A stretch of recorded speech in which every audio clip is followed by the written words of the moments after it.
Well, hello there.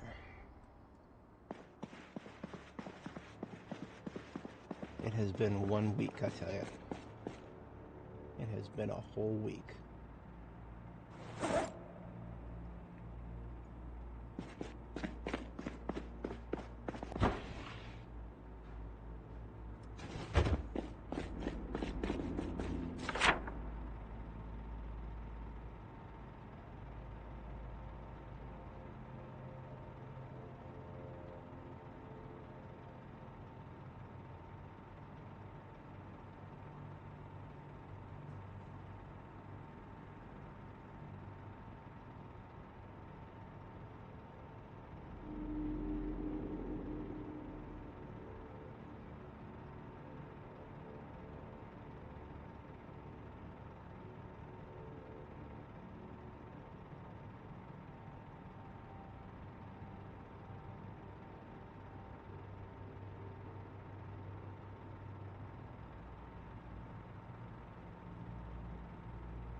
How did I max out welding? It wasn't too hard after a certain point.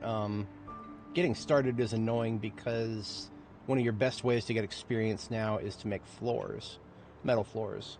It's one of the only recipes that, well, it has the lowest requirements, but it still requires a recipe, like a magazine, to learn. If you learn this, there's no level requirement. Even barricades used to be the best way. They are not anymore. Floors are the best way now, but you got to go out of your way to find the recipe. So find the recipe for metal floors, split up a bunch of steel sheets into small steel sheets, collect some rods, collect a bunch of propane, and go nuts building floors.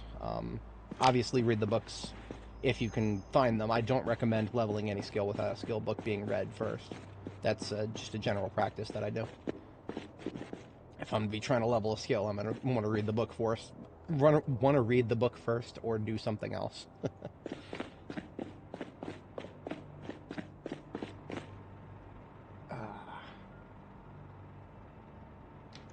Option fatigue right now. There's so many things that we could be doing.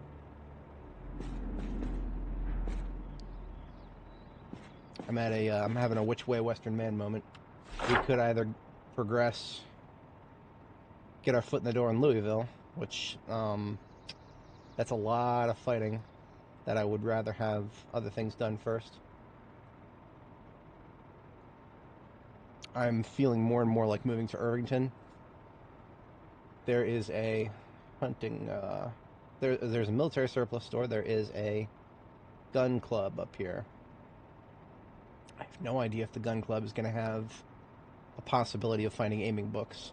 For some reason, I'm looking at this, I'm not thinking there's not going to be that many. That's just what I'm thinking. But I do know that there is an army surplus store right here.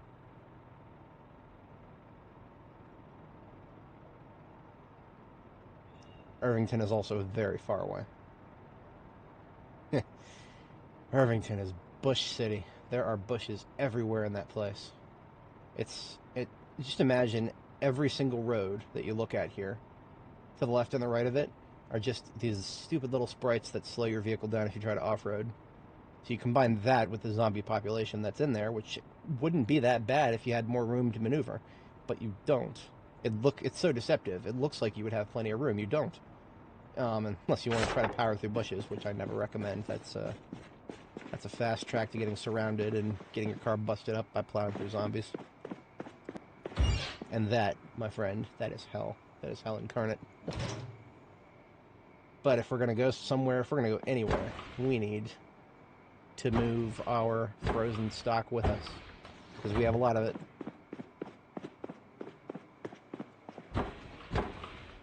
That's a lot of food. That's a lot of food. I don't know if I'm ever going to move that.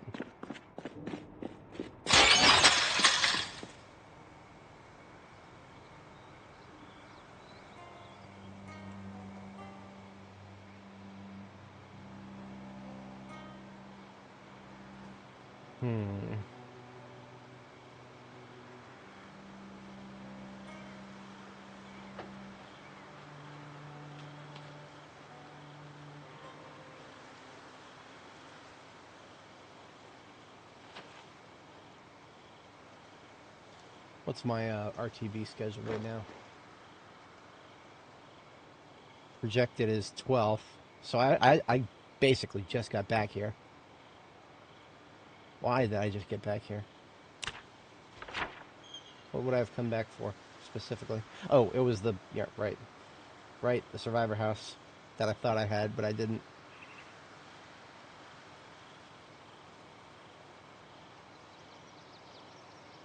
Might have been growing seasons if you're playing B42. Growing seasons is well, I have opinions about it. I have no nice words about those opinions. It works. It's just got so many unwritten rules that I despise it.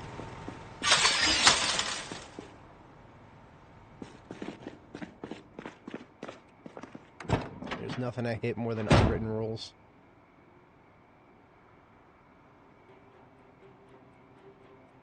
We're equipped to fight a war right now.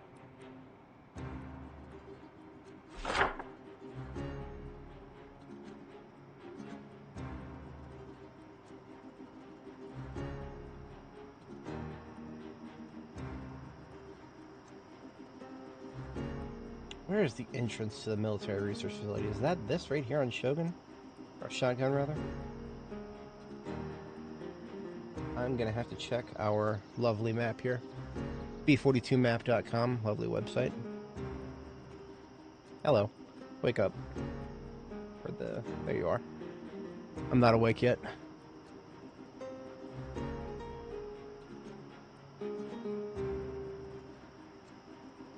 Yeah, no, that is, and that's so stupid. I should be able to look at level 10 agriculture. I should be able to look at my crops and know when, how many phases they have. You know, how many phases they have is actually an incredibly important thing. Whether you need to sit there and harvest it when it says it's ready to harvest, or wait until it says it's blooming, or whatever.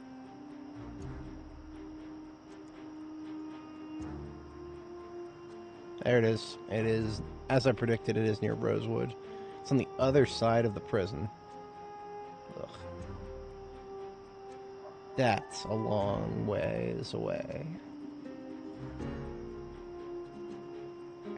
And here's the thing about the military research facility. The fucking dirt road. You have to chop trees to get there efficiently.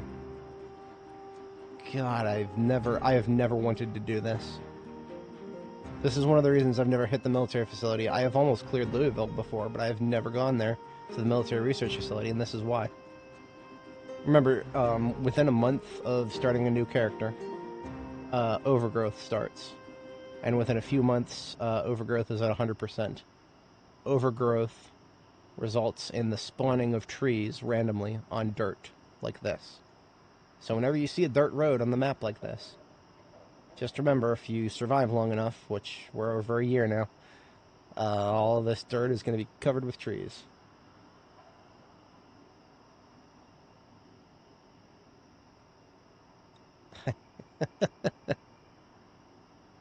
The thing is, I don't even know if it's worth it.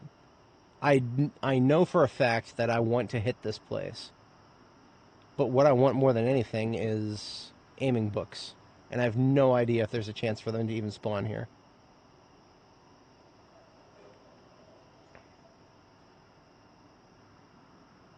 I don't know. I don't know.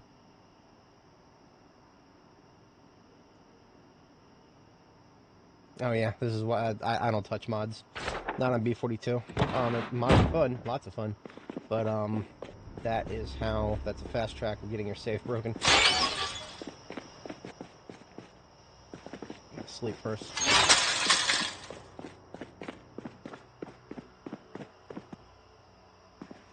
Might as well get some logistics planned. We've got 39 times 2 plus 26, 26, 65, 65.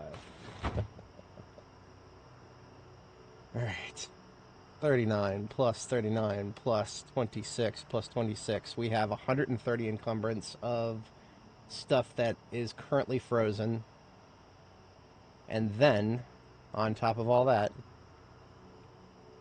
65 plus 65 of stuff that is currently refrigerated. That is 260 encumbrance of just produce in general. Most of it's watermelons. I always harvest too many of those. That's always a meme.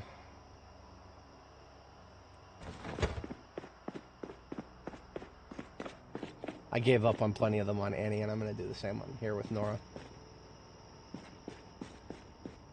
We've wiped out everything on the map in terms of guns, except for Irvington. We haven't done anything in Irvington yet, so we have hit.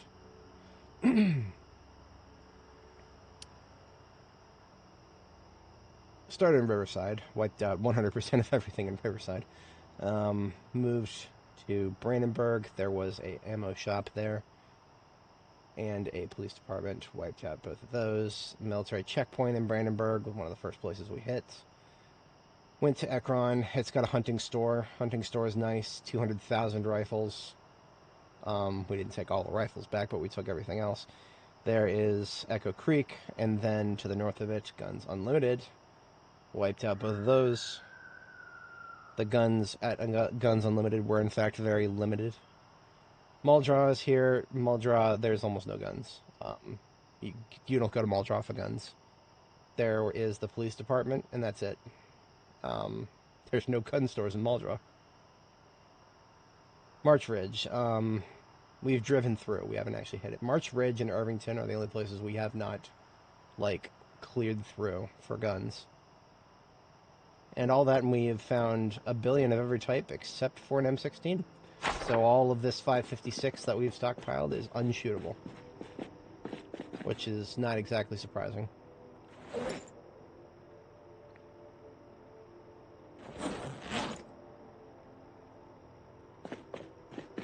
Nope, won't have any books.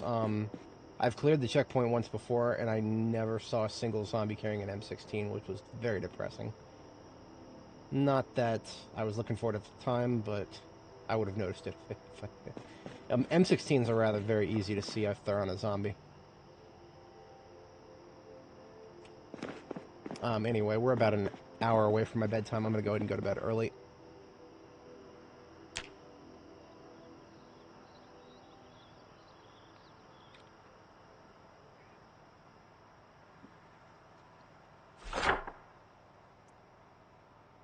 As a general rule of thumb, I think I've decided I am going to move to the other side of the map. Because what we're going to do is... there's one last thing to check in Ekron here. I've got a survivor map, annotated map for this question mark area here. So that actually has a chance of being a survivor house with a aiming book in it. So we actually are going back to Ekron briefly.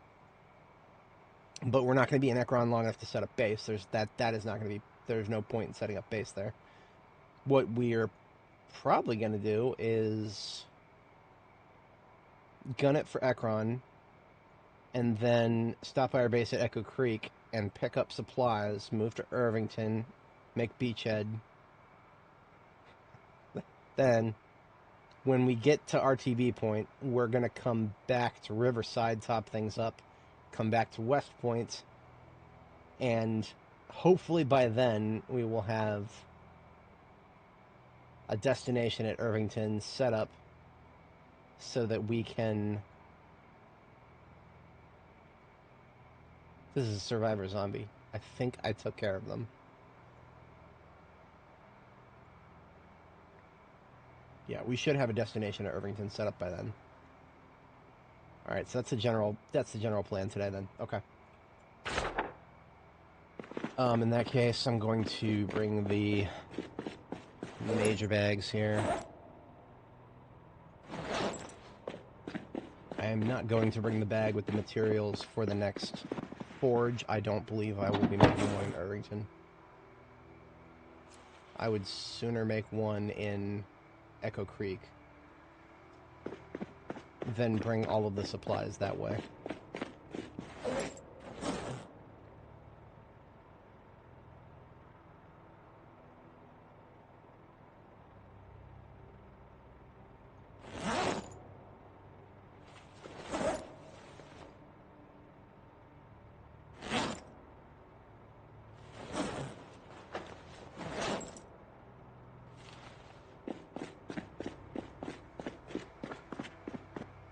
At our destination, we are not going to have billions of steel items. So I may actually hand carry some steel with me here. I will absolutely be taking the bomb kit. Irvington will have plenty of zombies to be worthy of bombing. And I did not use up... I did not end up using half of the cutlery that I brought with me. We've got 3 swords, a hunting knife. That's a used up spearhead. What's it doing in this pile? What is that doing in this pile? That goes in the used up pile.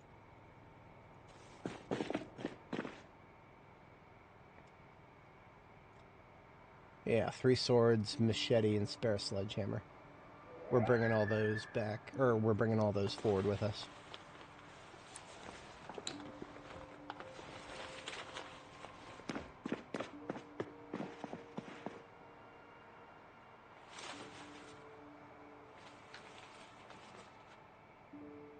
My current spear is right there, okay.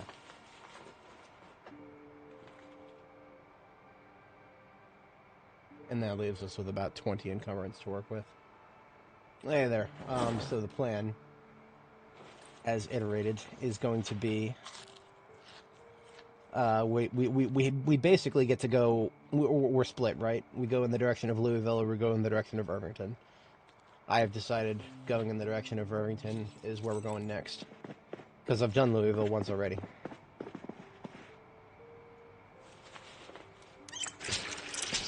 That would be many weeks of my life committed to doing Louisville.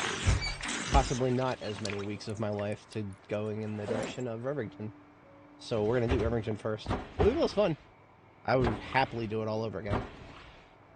But before I do so, I would like to see other things.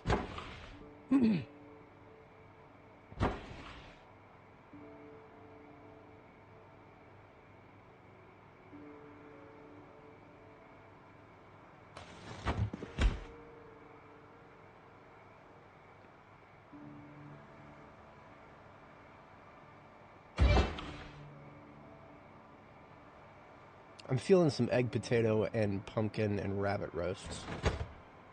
Something to get these ingredients out of the fridge and into something.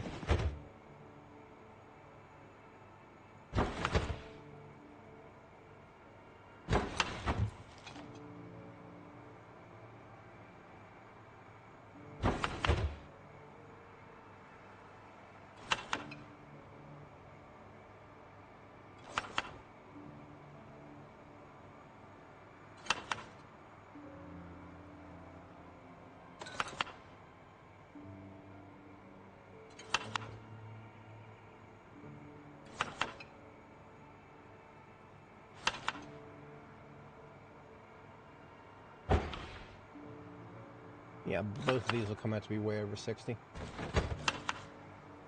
Which is great.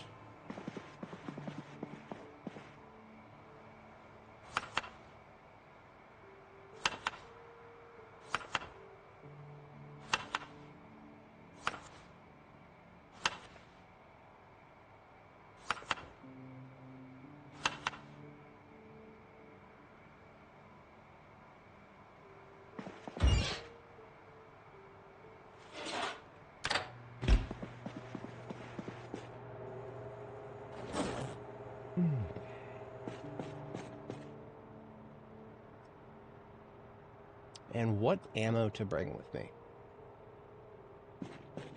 Well, I've already got the loose ammo. I'm probably going to take a carton of...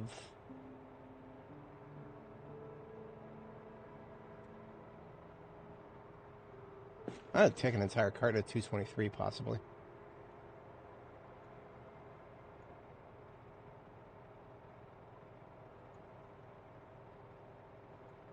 Nah, 45 auto.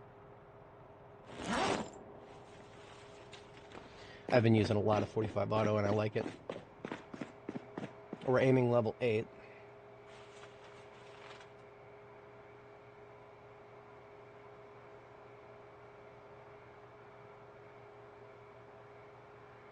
Alright, I'm feeling alright. That's good.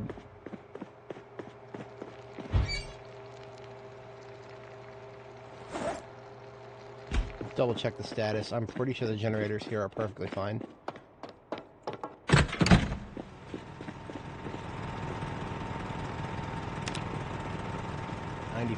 And probably the other one is higher. So yeah, we're fine.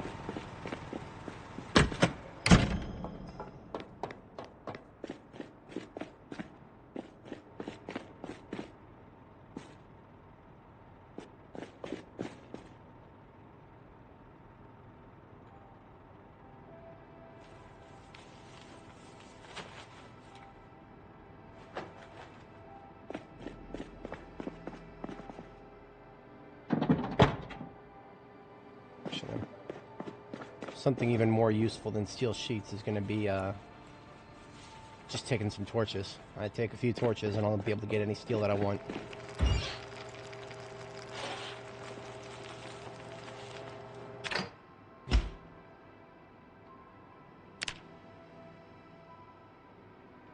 Alright, there's 280 roasts, mostly made with stuff that I sourced myself. The pumpkins, potatoes, and eggs all came from my own agriculture efforts. And the rabbits, well, I keep seeing those fucking things in the middle of the road, and I keep plowing through them with my vehicle on accident. And I keep getting out and killing them in vengeance, and I keep cutting up their corpses, and they keep appearing in the road. The vicious cycle will continue until the rabbits stop spawning. And it is early to be sleeping right now, but I'm gonna go for it anyway. I can't really think of a good way to waste the next hour.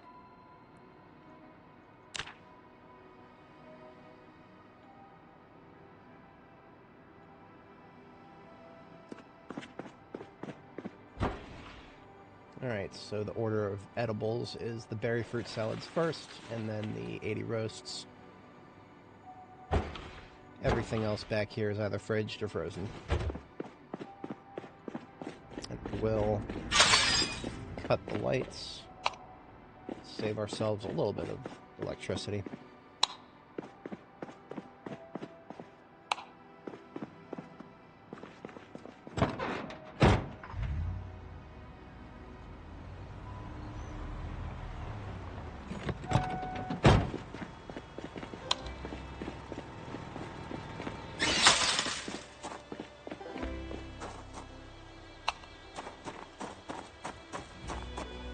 I think we have spare generators back at Irvington already.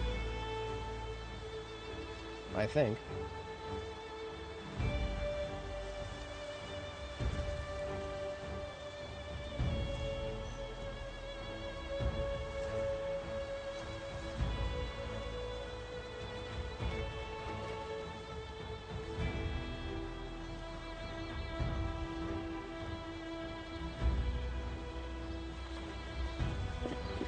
I'm going to take a blue one with me just in case. because that's always easy to do. I can shove it into my backpack. Generator. Blue generator into the military backpack. It's glorious. I love it.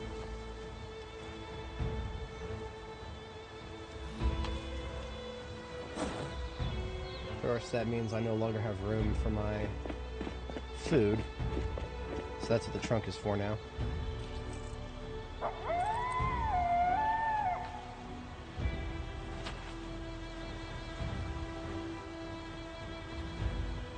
And we've got exactly room for 3 more items. That's 3 more torches.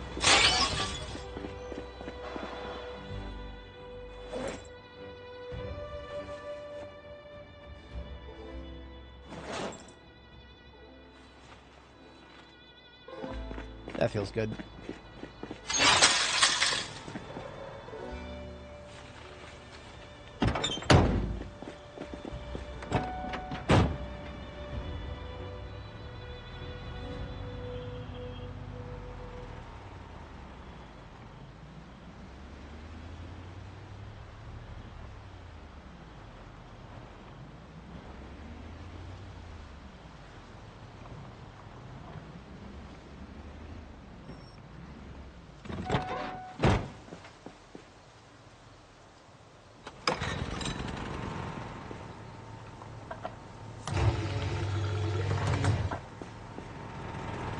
I'm going to take the highway the entire way there.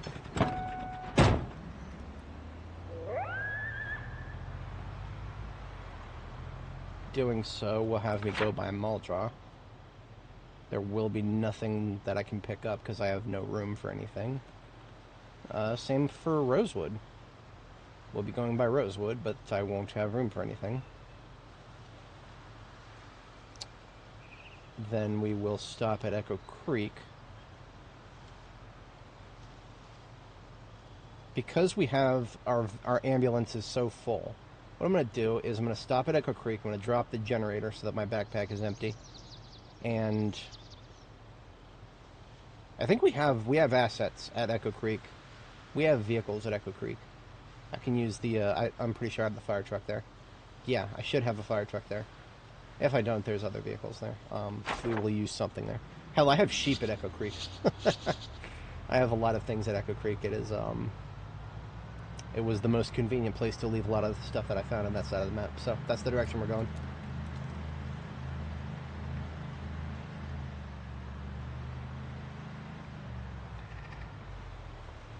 And I started my stream just a little bit after 8 a.m. YouTube's algorithm is sure as hell punishing me for it. It could also just be that the fact that I had to take some time off from streaming. Both of those are very, very negative in terms of YouTube's algo. They despise if you stop producing content regularly.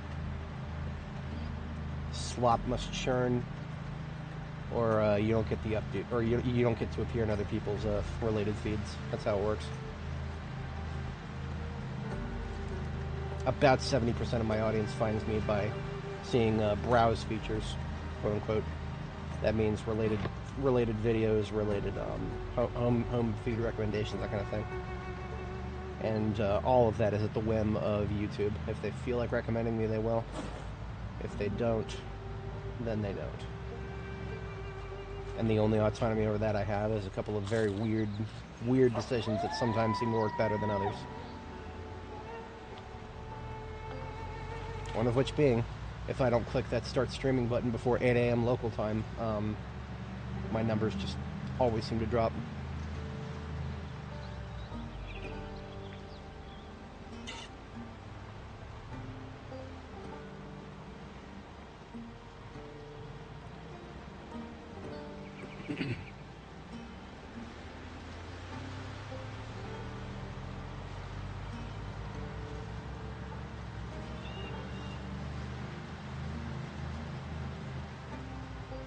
Yeah, that's just how YouTube works. It's so weird. Now, another thing is the fact that I'm a live streamer. If I was uploading these videos as just gameplay after the fact, is almost I would get single-digit viewership for the entire video. Like, nobody would ever get recommended ever, because YouTube doesn't want videos anymore. They want live streams. And, well, what choice do I have? If I want to build a presence on this platform, I gotta do what they want. Live streaming is a hell of a lot less convenient than, recording. But, because the funny thing is, I could produce more content if I was recording instead of streaming, but that is the name of the game. See, there is a dedicated spot in the homepage, the YouTube homepage now. If you just go straight up to youtube.com, there's a dedicated spot for just live streams. And if you're not subscribed to any live streamers, they'll just fucking find random ones and throw them at you. YouTube is just like, yeah, we want you watching live streamers here. Just have some live streamers. It's really funny how that works. I mean, I'm not gonna hate it too hard if it gets folks my way, if they enjoy my content, but the fact that YouTube's arbitrary decision making has never been, I've never been a fan of that. I don't think anybody likes that. Oh dear. That is a hiker zombie. Hello there, bub.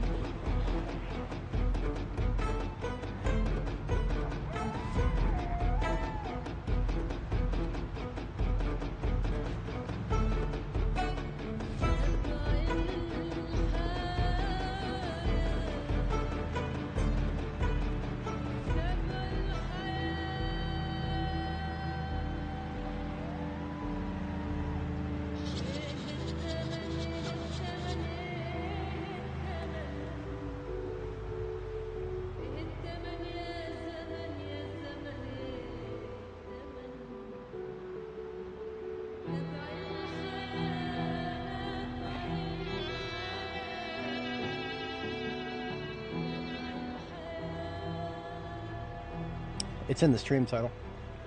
We are just over 1 year. I think we're about 13 months. I don't math very well. I like to count the days instead, because that gives me a nice big number. 384, I think. Alright, so here's the roadblock that will turn us back towards March Ridge. I am not interested in fully clearing this roadblock. I brought spare torches. I don't care. I'm not getting out and clearing this place. I don't drive by this place often enough for it to ever really be worth it.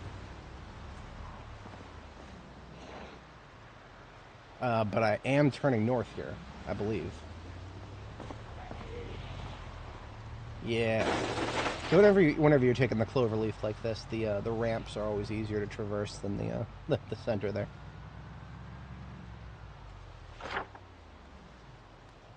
Yeah, I was correct. We're going north. We're passing by Rosewood here. Not stopping at Rosewood. There's nothing there for us. We've wiped out the whole town. Echo Creek has also been wiped out, but that is where we were going to stop and possibly just straight up switch vehicles. Depending on what assets I left there. I cannot remember if I left the fire truck there or if the fire truck that I found there is the one that I brought forward. Yeah, this game is unforgiving for the new folks who learn it. I wish I could offer advice that would actually be helpful, but everybody learns different parts of it at different rates. If I could point to one most important thing ever about this game is learn your movement speed, learn the movement speeds of the zombies, and learn the ranges of your weapons. Those are probably the most important fundamentals to be concerned about. And then remember that, you know, unless you go in there and change the sandbox settings, which I don't recommend while you're still learning the game, you are always faster than the zombies. And that is a major facet of the game. Movement is life. Don't get committed to something if you can't defend it. Just turn 360 degrees and walk away. As long as you can walk, you've won the game.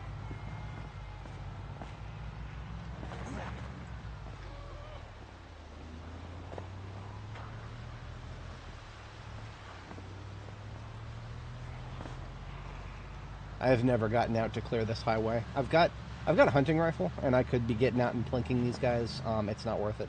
I would have to stop. I would have to be constantly stopping, and I'm not interested in that. Not while I'm going such a long distance. We could burn the entire day getting out and shooting zombies, and we would barely be halfway to our objective.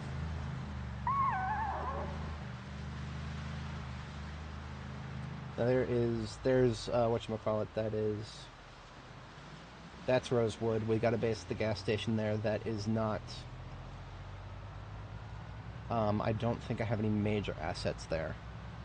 There's one spiff of a van left, a couple of police cars, but those are not for long distance travel.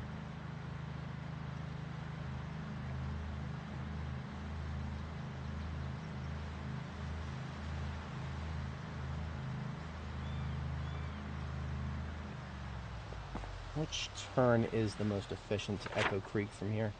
It is going to be the same one as always.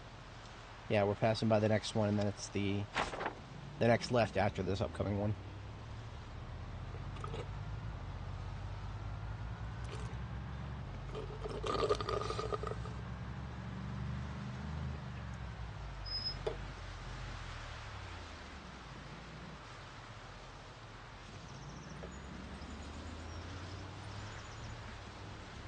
All right.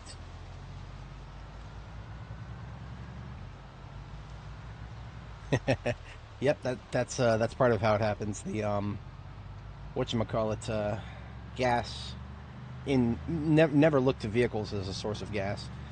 The gas stations themselves are usually defended by many zombies, but once you get rid of those zombies, that is usually what I end up doing when I move to a place. One of the first things I do is secure the local gas station, get a generator for it. Although leaving your hometown and going somewhere else, if you're still learning the game, not really something I recommend, because most of the skills you need to learn to survive the game are a lot easier learned if you just chill in one place for a bit.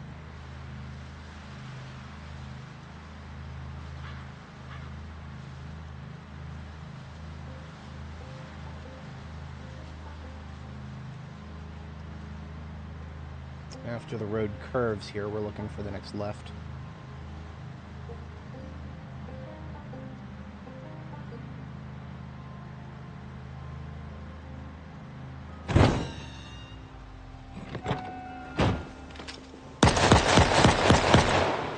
I hate these fucking things so goddamn much.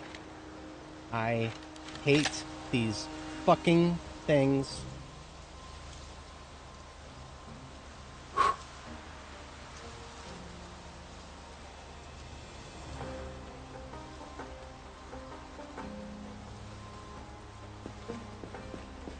I want to show you guys something. Look at the hood of my ambulance right now. Do you think a rabbit can do that? Do you think 5 rabbits could do that?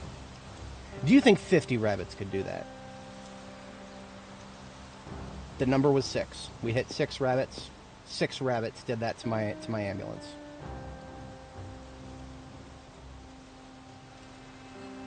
Yes.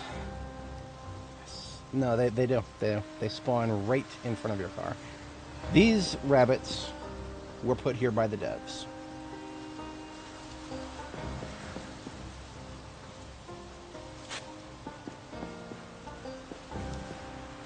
I am not going to let this be an absolute waste of my time. I am going to get the butchering experience.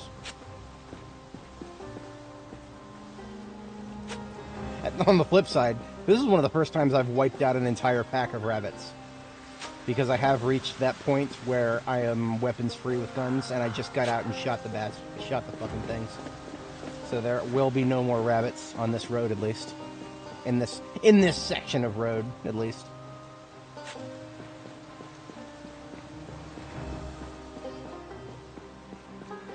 So yeah, when we get to Echo Creek, we're also going to be doing a little bit of butchering.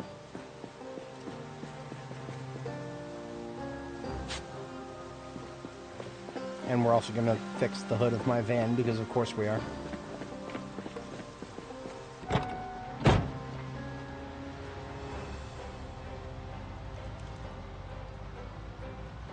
That is...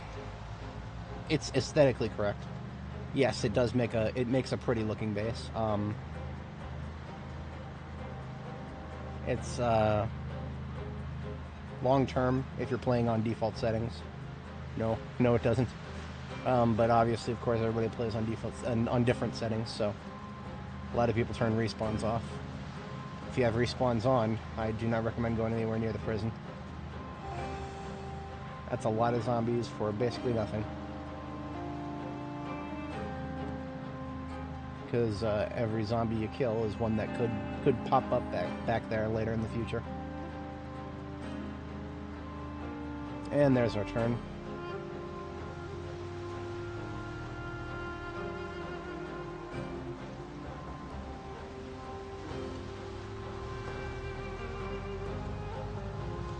Yes, we are. Yep. And that's the thing, though. One of the things I do here is I play on all default settings. I want to show you guys exactly what the devs think that we're supposed to be playing. They think we are supposed to be playing with zombies just randomly reappearing everywhere we go, all the time. And so what I do is I factor that into all of my strategies, all the stupid things you got to think about in order to make that. I'm not even gonna go and call it tolerable. I'm gonna call it survivable, manageable, something you can deal with.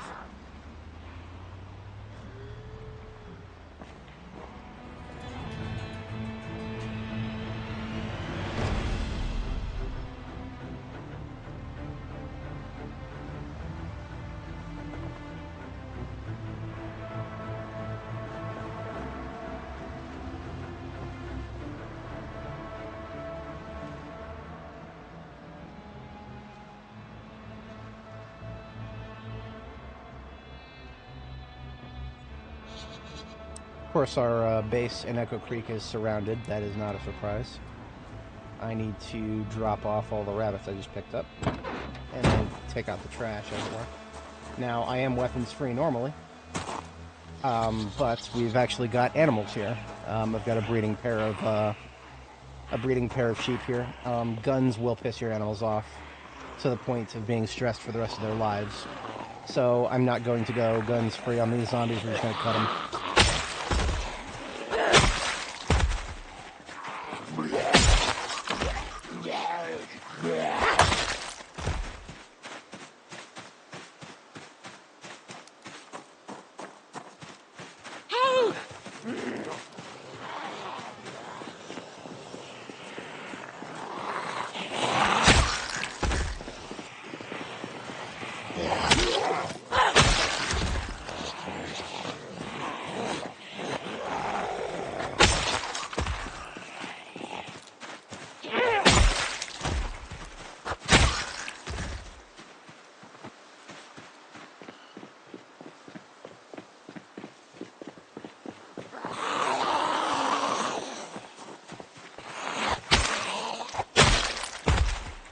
I believe I was incorrect. I do not have a...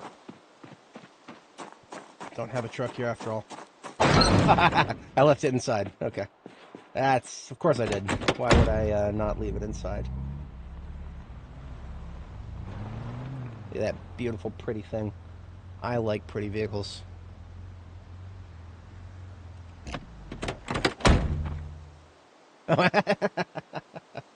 I should take a generator with me, I said, forgetting that I literally left a generator and all of my new base construction kits already waiting for me here. So, what does that mean? That means we don't have an open trunk just waiting to be filled.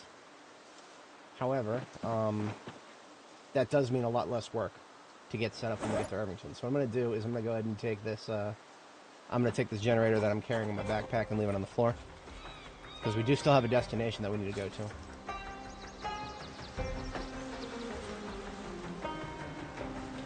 So I'm going to leave the generator here along with the truck. Animals are fine. They've got water. They've probably got more food than they're ever going to eat for this entire save. I don't even think I ever needed to fill up that trough, but I did anyway. I'm just going to repair the hood.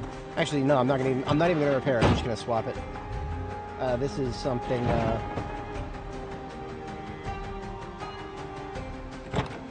have one thing that I need to do.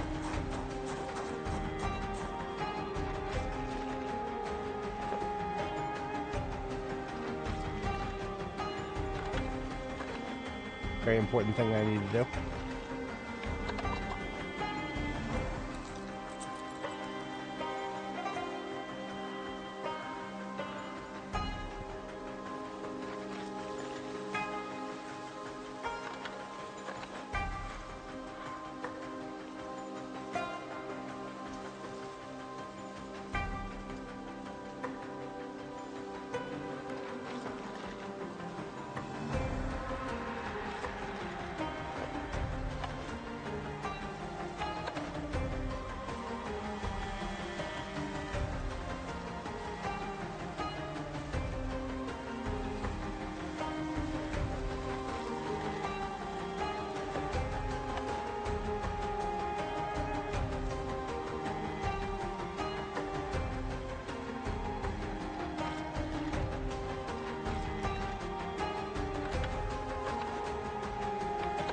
Alright. Like I said, if I'm going to have to replace the frickin' hood of my vehicle because I ran into a bunch of stupid rabbits, I am going to at least make sure that I'm getting some butchering experience out of it.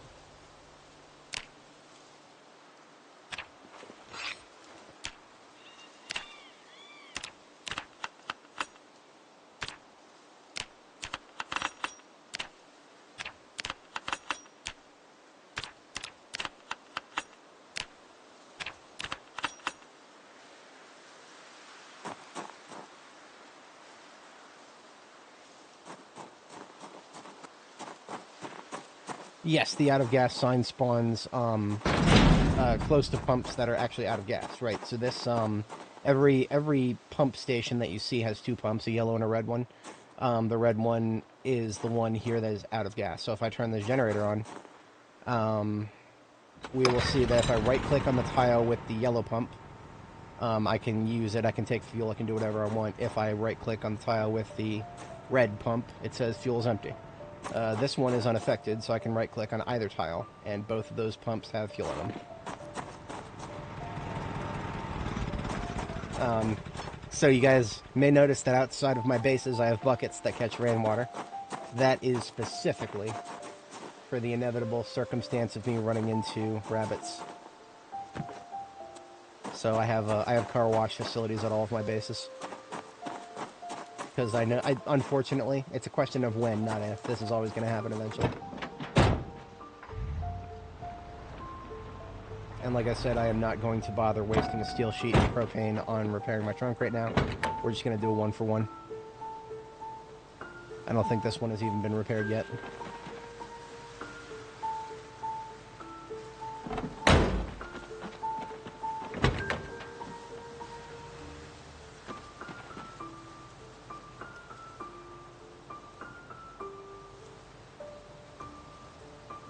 Just like new. It's almost like it never happened. Except I'm gonna know. I'm gonna know. And it's gonna hurt me. Whatever.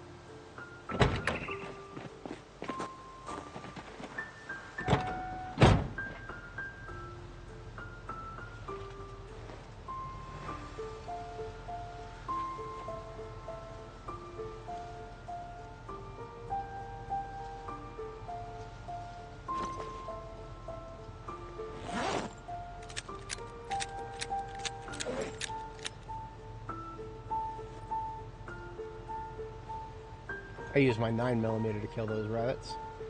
Smarter thing would have been to use my 1911. Well, that's what I should have done. Too late. Too late now.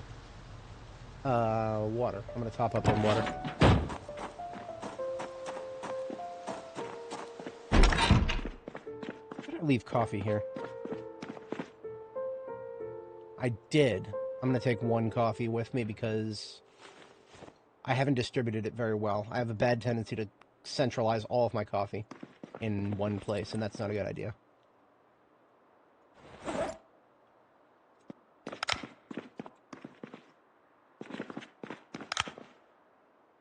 Tank and a torch that I left here, that can stay here for now. That'll come forward with me when the time comes to move down to Irvington. I predict we'll be back here by the end of the day and sleeping here.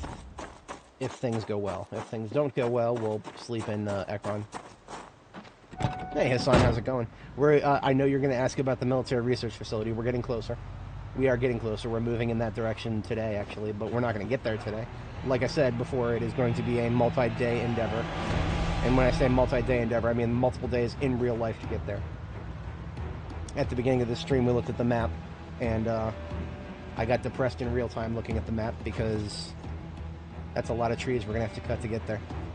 We're going to have to cut a lot of trees to get in there. Low-level programmers will always be needed, and anybody who thinks that they won't be is probably deluded or actively trying to subvert somebody. See, it's easy to get stuck in the mentality that we've solved machine programming, right? We've solved that. We can just learn IL language or intermediate languages now. But no, that's never not going to be needed. Now, that being said, for a person individually, like, you know, on an individual level, that's going to depend entirely on what you want to do with your career. If you want to do low-level programming, then make sure that you enter a field where that's going to be useful. If you want to learn... oh, we're driving by Guns Unlimited, by the way, if anybody's never seen it before. It is it's a lovely place, full of guns. They are, in fact, limited, though. But yeah, it is... It's very, very, very useful in, like, Internet of Things right now, IoT. If you want to get into that industry, you will make some bank as a low-level programmer there. But that all depends on availability and whatnot. It's not like people who are capable of programming a SoC, system on chip. They are not very common, in fact. I would like to show everybody. Somebody in chat asked about Guns Unlimited. Observe. This is what we got from Guns Unlimited. There are a lot of guns in Guns Unlimited. A lot of guns. So many guns that we don't actually need all of them. There's literally no point in taking all of those. Now, if I had NPCs to arm, that would be a completely different story, but I don't. All right, thanks. Have a good one, man. Good luck yourself.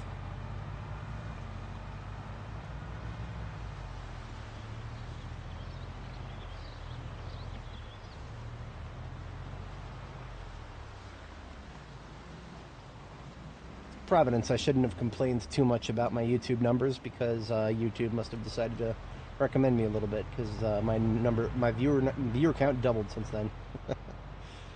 I don't know, maybe YouTube heard me.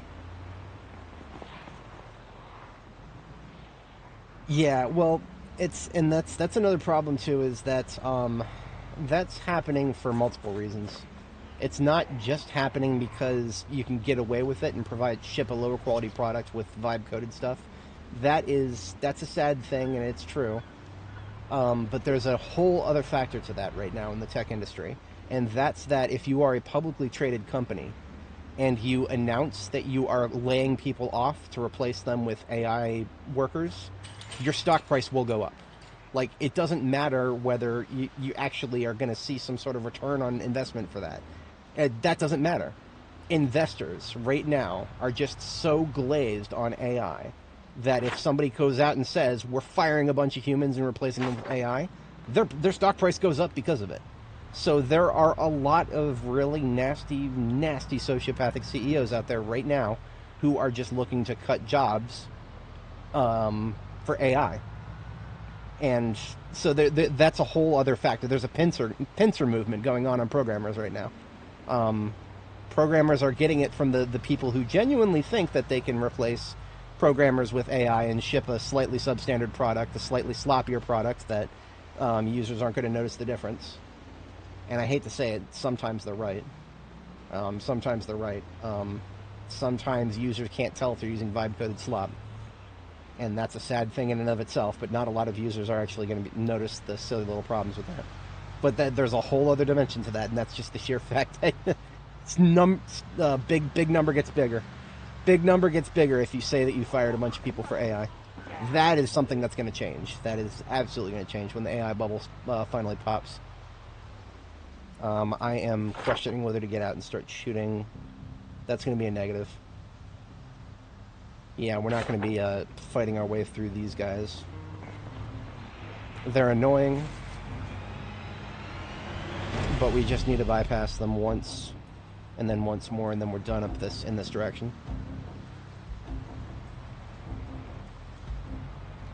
Full stack, that is, I've heard the term before. I've heard the term, and that's like, that, okay, so if I'm not mistaken, full stack developer is like a term, that's like one of those terms that came up right along the side of the term, if you've heard it, called code monkey. It's one of those filthy corporate terms that is meant to differentiate the people who just want to write code and the people who want to do more than write code.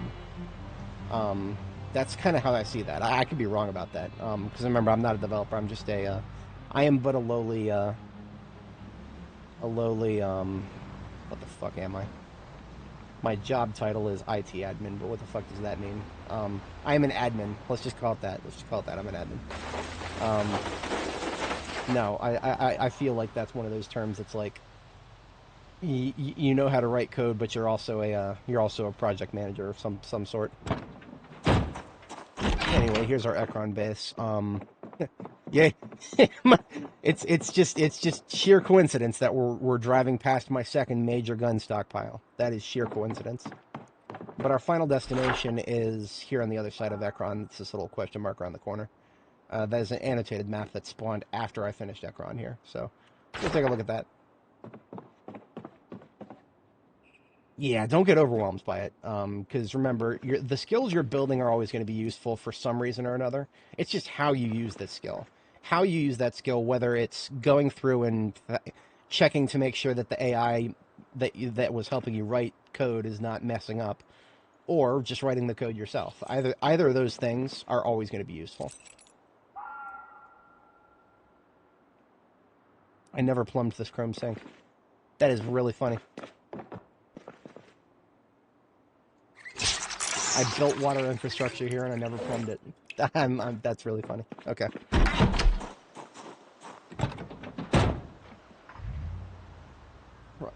Front end. That's so just UI, UX, that kind of thing. I would broaden my horizons if I was in your position, but that all depends on what specific languages you're good at. For example, if you are proficient with writing Python, I would absolutely recommend exploring AI, because that's what basically everything is written in now. Everything worth doing anything with, unless you're one of those rare people who gets to work at XAI. I think they all do. I think they do everything in-house. They might probably still use Python too, I don't know. But almost everybody uses Python with CUDA libraries these days.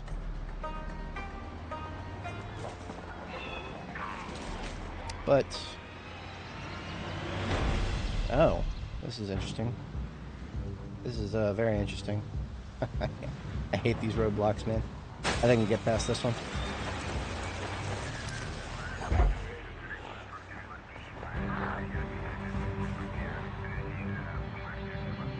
Alright, our destination is on the left. We are going to get tired.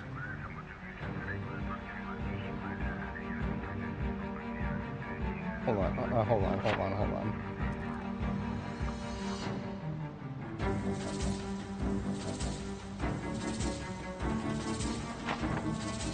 I don't know if you guys noticed that, but that is an annotated map that has led me to a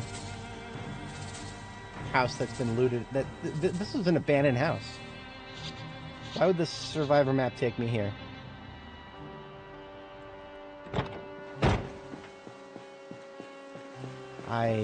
I'm sussed out about this.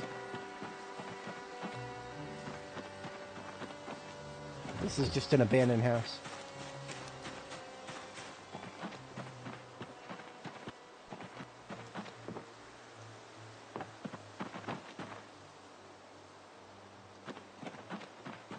I am massively sussed out about this.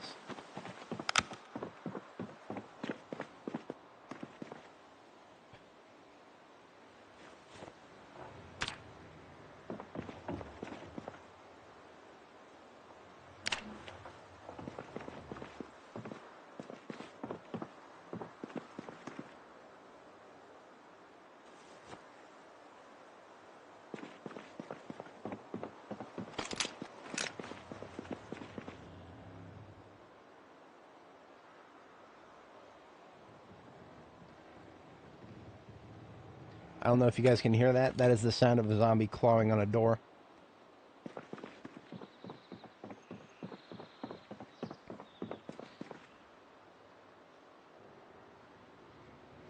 There's only one door to claw on here.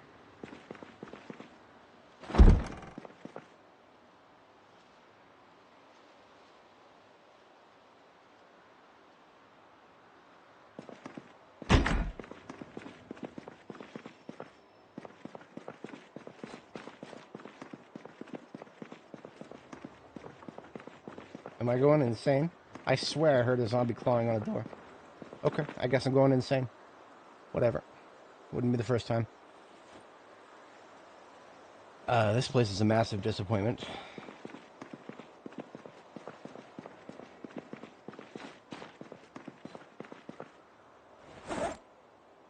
Alright. I'll take it. This is better than nothing.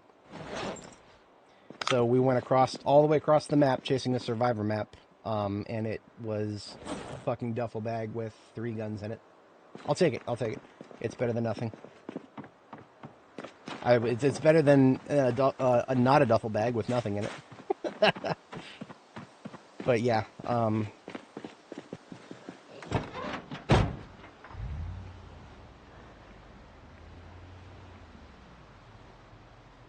we're out here. Nothing else back here.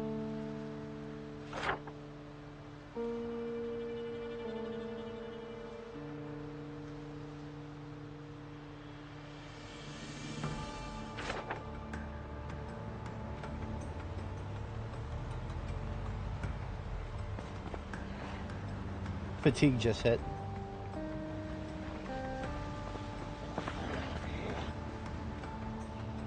This is Ekron. This is still Ekron.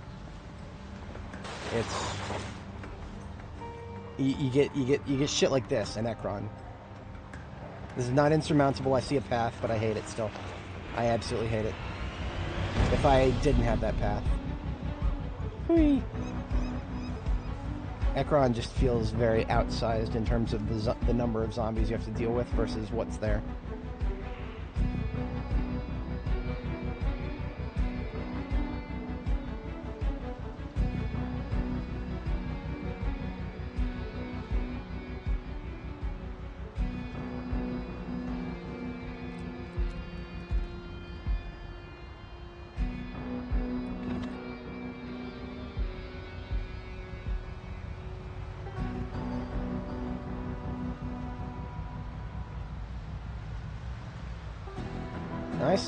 I've professed in the past that I would never use an M14 again.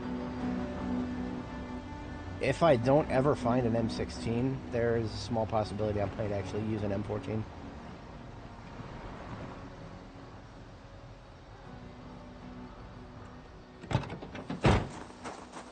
And the only reason I'm considering that is because I have one on the floor right here. I have 2 on the floor right here.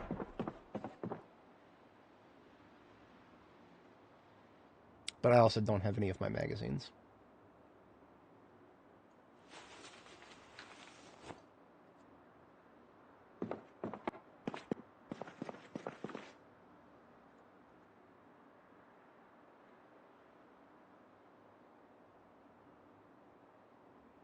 I did not leave any of the coffee here, and that is okay. There is no reason to stockpile coffee here. I should be done with this place for the most part.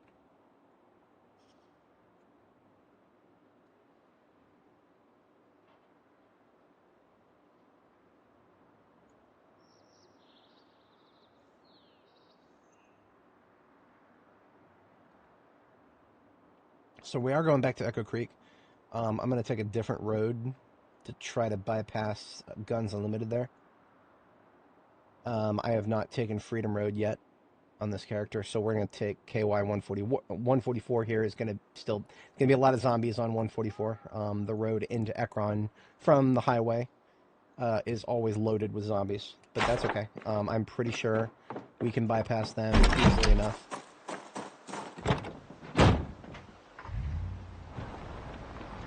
See, I was considering just sleeping there. That is what I was considering. I think we are going to be okay to... Because, I mean, what I care more about than fatigue right now is daylight. I don't want to drive at night if I can drive during the day. So we will continue heading down 144 here, and we're going to take a right on Freedom Road.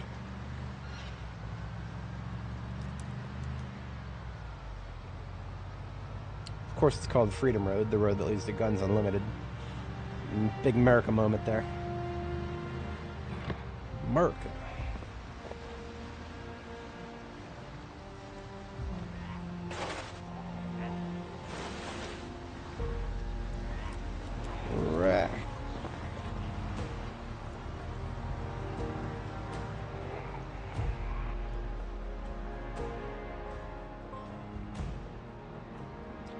that would be my last chance to turn.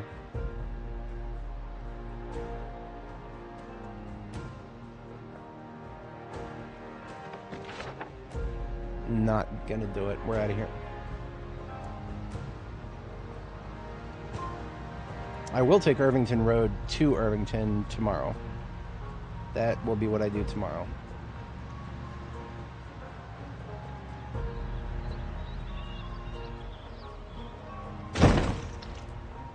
I had no chance of noticing that without driving at 2 miles an hour.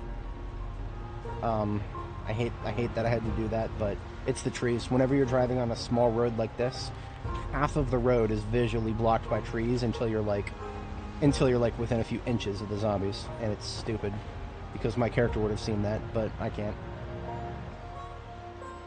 That's isometric view for you.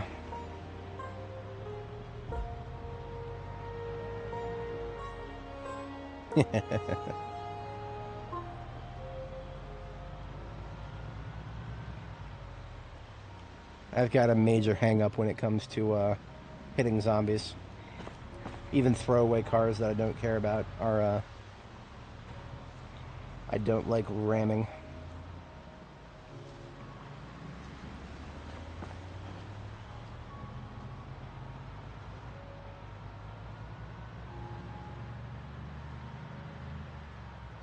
I believe we're looking for a gravel road, but let's double check that. Yeah, it's the next right.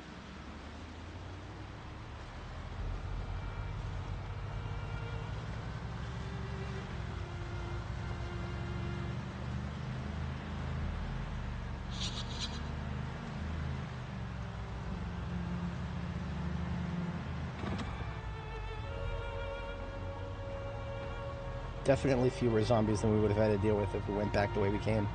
And also this gets us an opportunity to explore a little bit new road. There's not going to be nothing here, most likely. But anytime you explore new territory, that's a chance of spawning in a survivor zombie. A low chance, but a chance.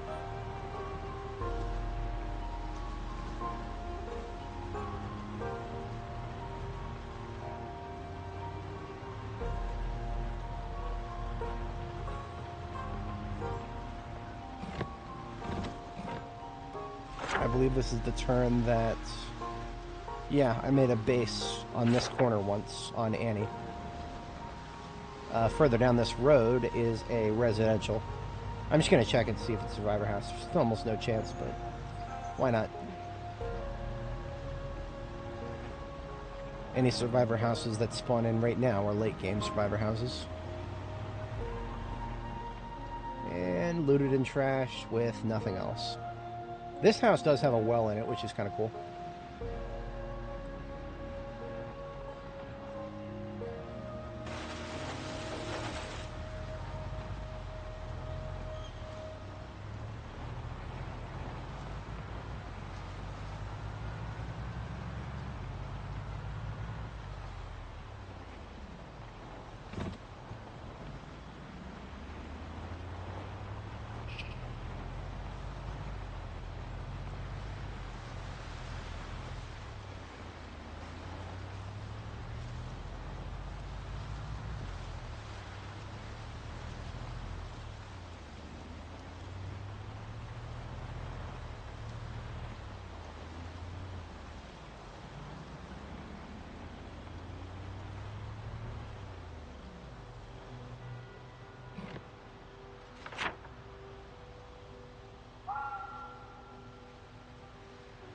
Perfect.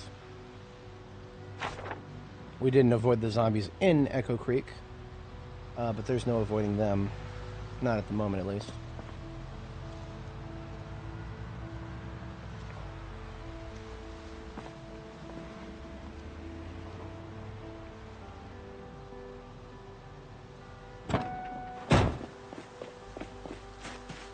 How are you still alive? Literally, how are you still alive? No, seriously. How are you well fed and not thirsty? I specifically went around Echo Creek looking for a Ginfidel cow because I thought I saw one. And I never found any. And now, look, there's a Ginfidel cow right here. Okay. Okay. Okay. Yeah. I got nothing on that.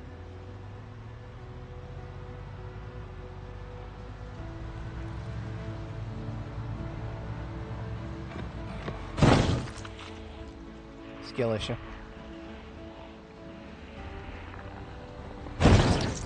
Skill issue again. I could blame these small roads, but no, I should have threaded that needle.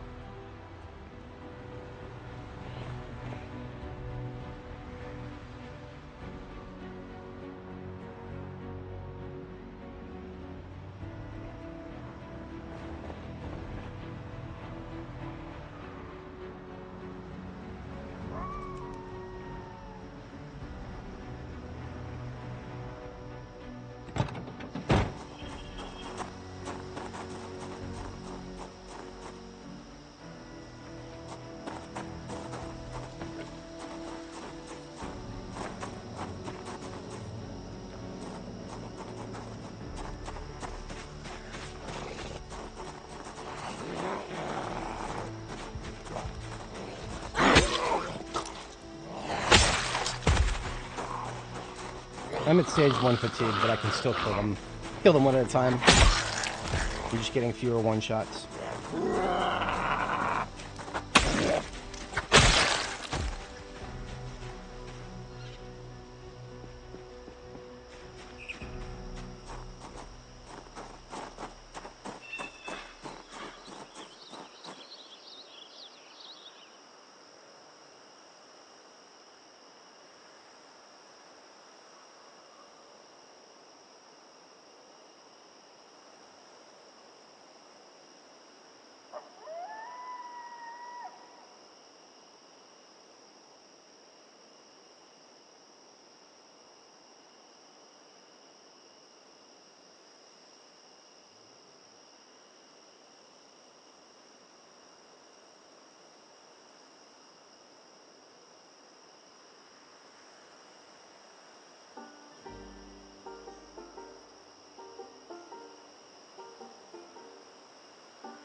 Oh dear.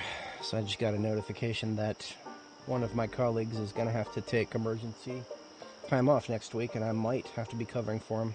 But that's neither here nor there. We'll have to see how that plays out.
Leave anything in the trunk of this van?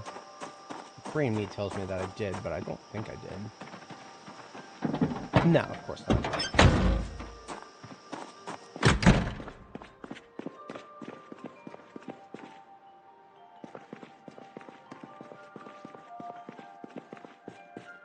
Okay, once again, it's about an hour early, but that's fine. I'm gonna go ahead and hit the sec.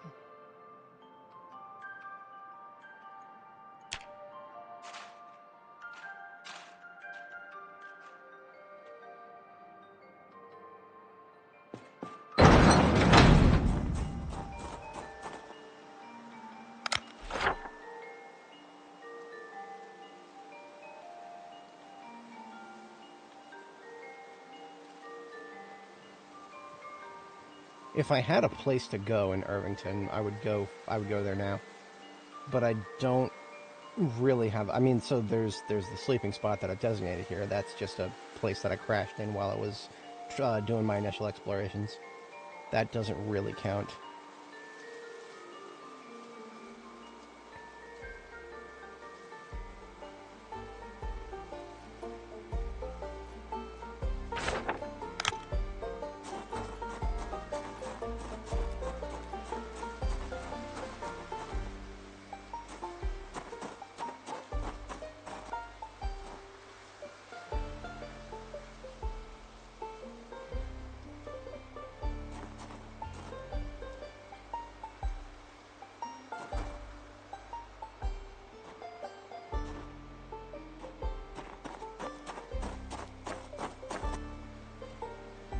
gonna chill for a bit. Just, it does not feel safe entering unfamiliar territory in the middle of the night. I'm not doing that. We're just gonna hang out.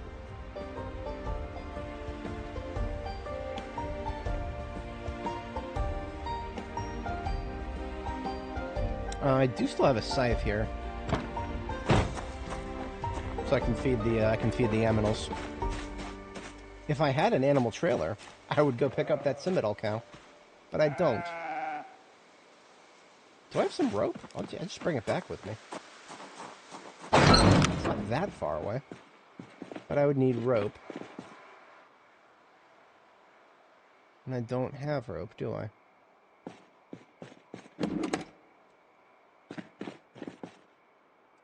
If I had rope, I would have moved it closer. It would have been in one of these three, most likely, if I had rope. What about my new base kit? My new base kit absolutely has rope. It has one piece of rope. Okay. Okay, then. I cannot take the vehicle with me. I'm gonna do this. It's gotta be done by hand.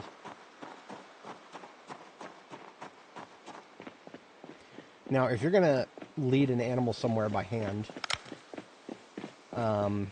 zombies will still cause it to run away. So you don't want zombies in your way.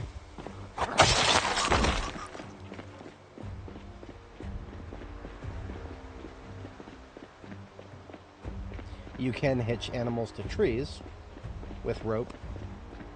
So that's what I would do if the situation called for it. So it's a middle cow that I found. I'm just going to bring it to my base, because I actually have infrastructure there to care for animals.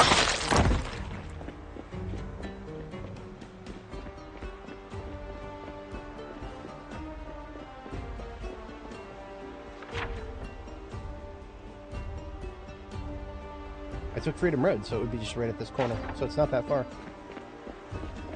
I'll probably be able to handle this before bedtime. Well, maybe that's a bit of a confidence sell.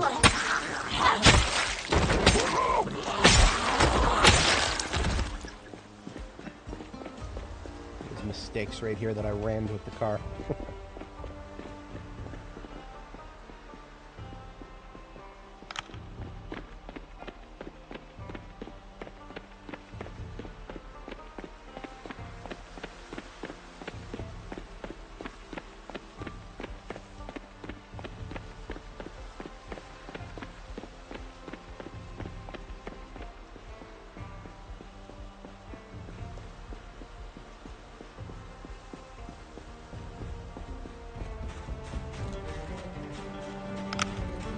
Oh dear.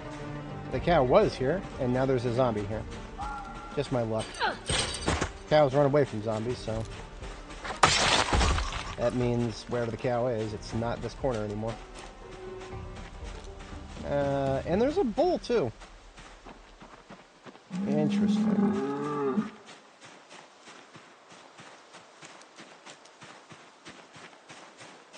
Well, that explains how they survived. There's 70 feeding in this trough. As long as they don't wander out of this field, they'll be fine.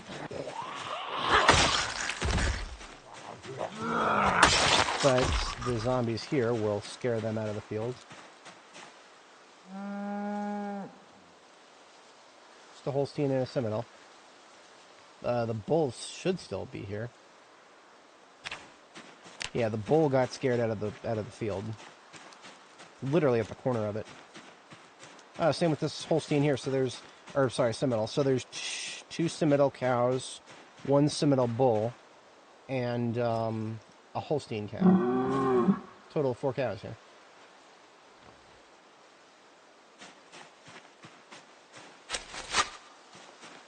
Now, I don't actually want to bring this guy all the way back with me. I'm just going to take him here so that he's in the zone. And as long as he's in the zone, he won't starve and dehydrate. I didn't realize that there was a zone here with outdoor feeding troughs that would get replenished with water. And feeding troughs with food in them that will actually last for a very long time. 70 feeding. I don't know exactly what the number 70 means. I just know that once it's like high, like, you know, above 20 or 30, your animals will last quite a long time. So I'm not actually going to try to take the cows back with me because I don't need to. How much does the zone have total? 172. That's 172 units of food. Like I said, I don't know what a unit of food is necessarily. I just know that once it gets to the triple digits, your animals are going to be set for a very, very, very long time.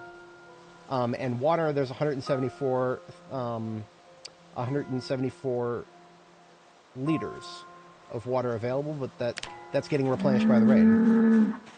So these guys are quite literally set for life. That's why they've survived an entire year, and they will continue to survive for probably many years as long as they don't get chased out of the field, which does not happen if the player is not around, right? So if I'm around and zombies chase the animals out of their field, once they're out of the field, they technically don't have access to the food and water of the field, so they could starve to death in the background. That was why I just moved those guys back into the field. As long as they're in the field when I leave this area, they will stay in the field until I return to this area and zombies appear and they get chased out. So basically I just assured their survival by doing a bare minimum right there. I'm a pragmatic man. I'm not the kind of guy who's like, let's save all the animals. I know there's a few people who play that way, and props to you guys. I am not that guy. But one of the things that keeps me thinking about Ginfidel cows specifically, that breed, is I don't have any in Riverside. The Angus and Holstein are the only ones that I came home with from the Riverside farm. I came home with a lot, but that was the only two breeds. So bringing home just one of those Ginfidels would give me a full trifecta of all three breeds, which is kind of fun. That's just the collection, the hoarder in my brain is telling me to do that. But I can only bring back, like, let's say I had an animal trailer. You can only fit one cow in an animal trailer at a time.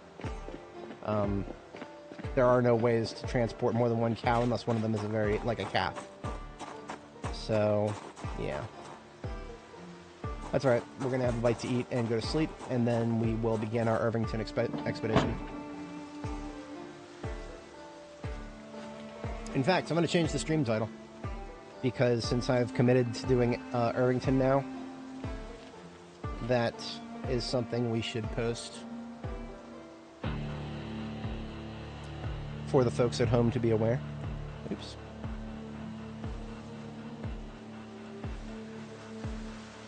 I despise there it is, stream settings, blah, blah, blah.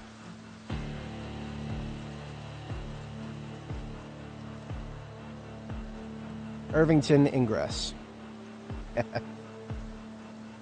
G-R-E-S-S. Irvington Ingress, there we go.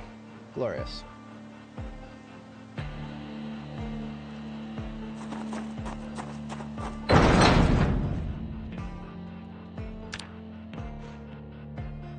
Sleeping this close to an animal pen actually throws my brain off a little bit every once in a while, because hearing the clop clop of the hooves in really fast motion is kind of hard to it sounds a little bit like a zombie wandering.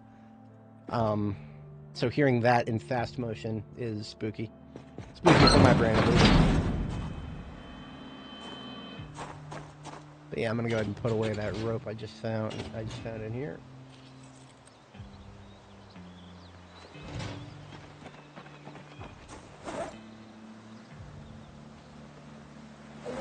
I think I can fit this.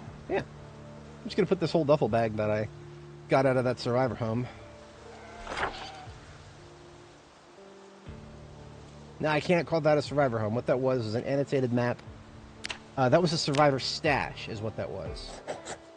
That's what I needed. I need to start thinking of the word stash, because that is the word that defines what they actually are. Okay. So, order of operations, we're going to take the ambulance with us. We're going to find a beachhead. We're going to secure it. Then we'll come back and grab the fire truck, along with the generator.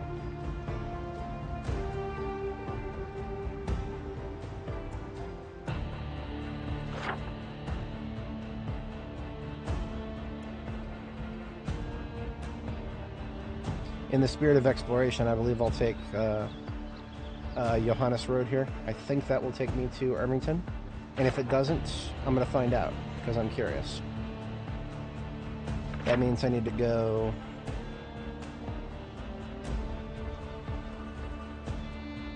take the next right after Echo Close here. I do have a destination in mind for Irvington, and it's a place that I've looked at many times in the past, even on Annie, without actually committing. And in the spirit of being aware of my local resources, I just wanted to see if there was a generator in there. Sheds always have a chance of spawning a generator, so it was worth it to check.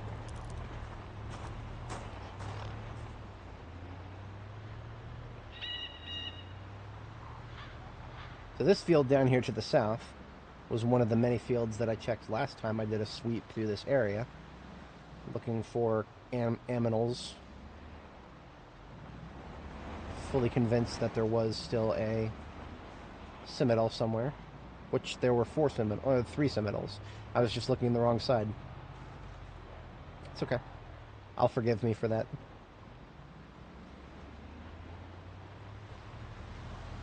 Alright, so we're taking a different road to get to Irvington, because exploration, that's what we do.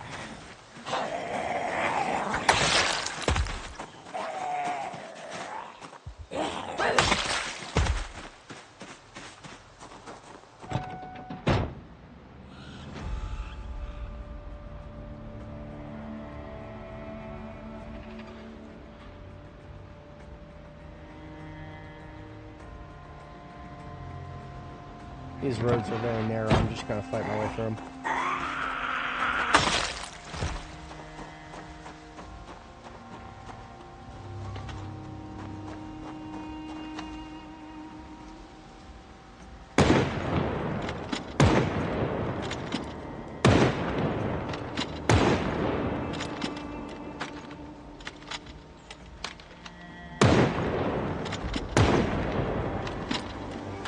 Now, of course, this is going to pull them from all over the place.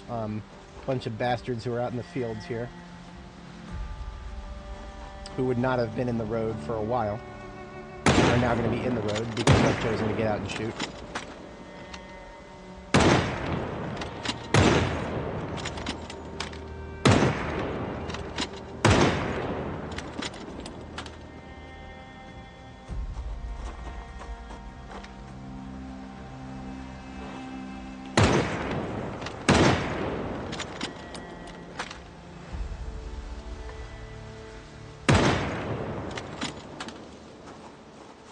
Normally I don't like killing them in the middle of the road, but that particular spot, lots of room to drive around and fun.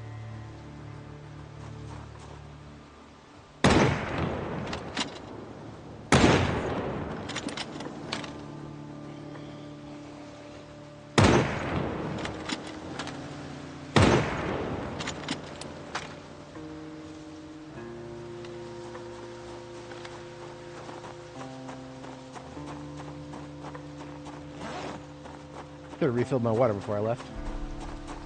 If I had a nickel every time I made that mistake.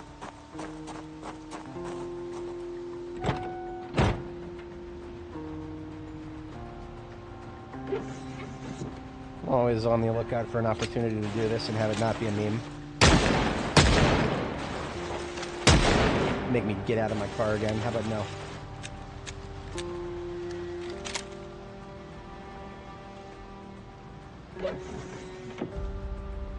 Yeah, that was fun, but it's over now.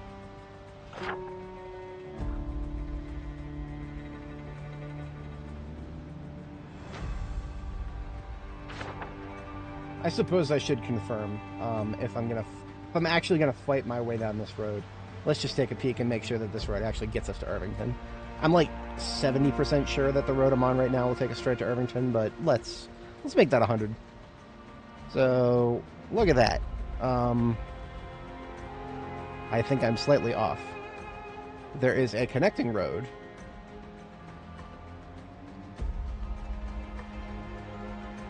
There's a connecting road here that will take us to Irvington, but this is not that road. Okay, I'm glad I checked. In the meantime, no farm spawns? Just regular piss-ass, regular vehicle spawns, of course. Sorry, if anybody's not familiar with what I'm crying about right now, I want a trailer. I have not found a trailer on this character. Somehow... Okay, there's one farm vehicle spawn location. Who feels like rolling a D100 and going for 3 or less? Let's do it. Let's do it, folks. Let's finish what we started. We're going all the way down this road. At the end of this road, there is a 3% chance of a trailer. Let's roll the dice. Let's roll the dice. I can't wait. I can't wait for my gambling simulator to disappoint me again.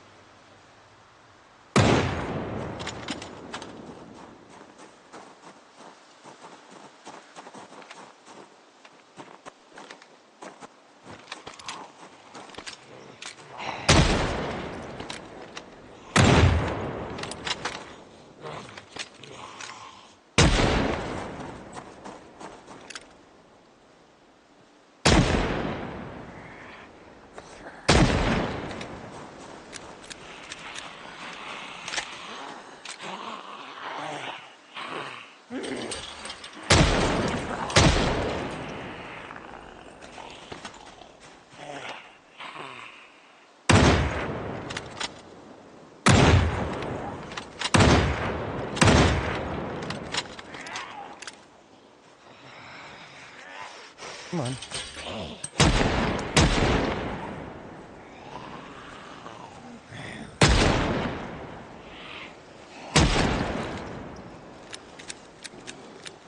This is not good.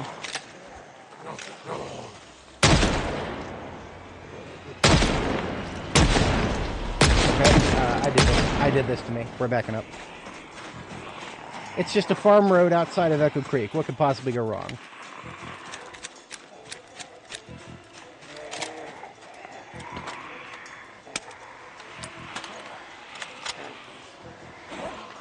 I could run out of 223. That's something that could go wrong. I'm gonna have to ease up on 223. 223 is the rifle round that I'm shooting right now. I only brought 2 boxes of it.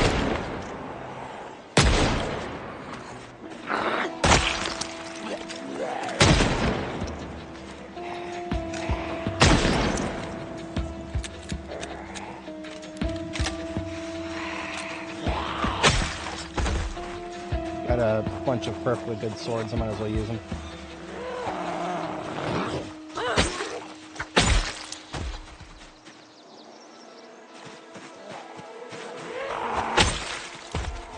Just a farm road outside of Echo Creek.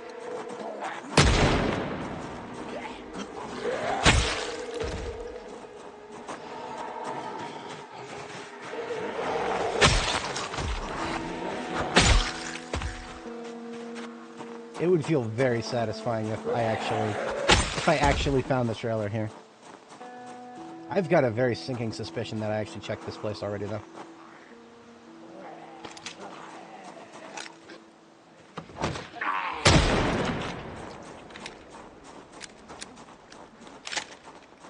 I probably have already checked this place. Whatever. We're gonna do our due diligence.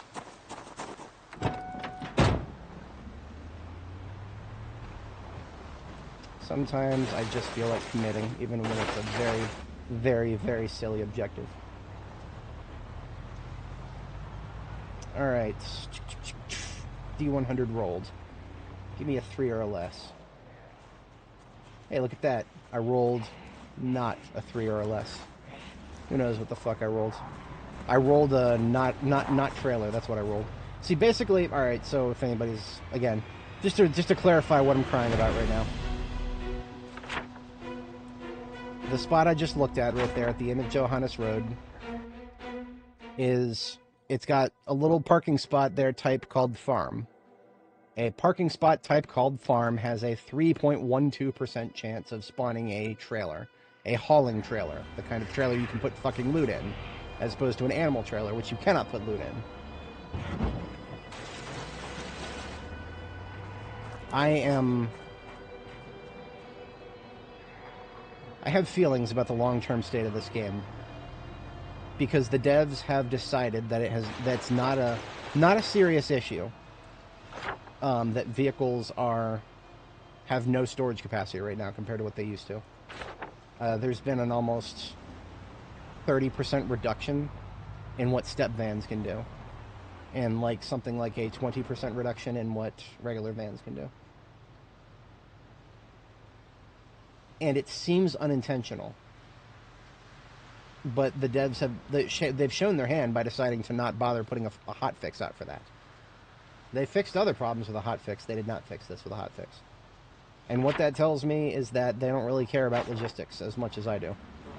And that sucks. I mean, you know, maybe the devs of the game don't care about something that's important to you. That sucks.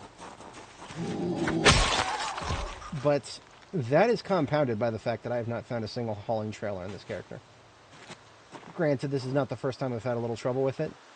But I've also never explored as much of the map as I have on this character for it. It never used to feel like the chance was only just 3% for every farm spawn location. That has never felt like the case.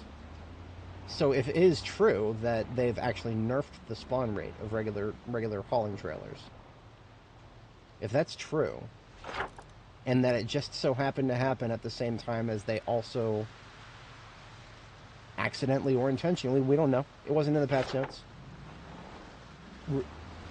reduced the size of vehicle trunks, that's just, again, it concerns me, but I'm not going to make any definitive statements about it until we go an entire update cycle. If we get the next update for B42, and it's a big one, if it breaks everybody's saves, and it does nothing about vehicle trunks, I'm probably going to take a break from this game. I'm not saying I'm going to quit forever. I'm probably going to take a break. Because what that tells me is the devs either don't give a fuck about the fact that they broke trailers, or broke trunks and reduced the spawn rate for trailers. Either they don't give a fuck about that, or they're doing it intentionally. And I don't... If we get to an entire update cycle and we can't even figure out which is which, whether it's the case that they did intentionally or they just are that negligent, at that point I no longer care. I'm just going to put the game on the shelf, because logistics, I don't know, anybody who's watched my channel long enough, you know, the logistical aspect of this game, being able to move stuff from A to B, loading up my trailers, bringing all my stuff with me, that's a big part of the game for me. And to see the devs neglect it this much, it already sucks. But if they go an entire update cycle and they further neglect it, or outright admit that that's the direction they're going, fuck it, I'm taking a break. I am taking a fucking break if that gets that far. I'm actually hitting this place because I need some water.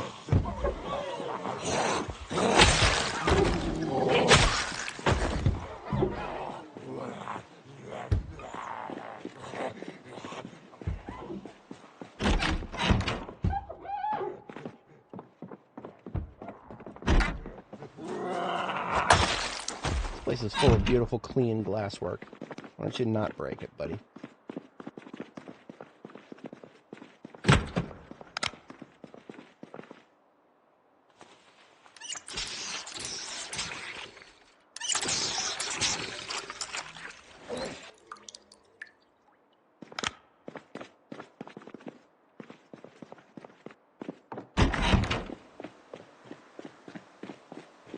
But yeah, I've given my spiel on vehicle trunks already many times in this character. But it is, I would say it bears repeating. The severity of it, the severity of this neglect will be decided by the next update. Because they've been cooking for an entire month, and I can understand mostly if all they care about is just getting multiplayer stable. Sure, I understand that multiplayer butters their bread. They've got it out. They want it to be playable. There are other parts of this game that are important too.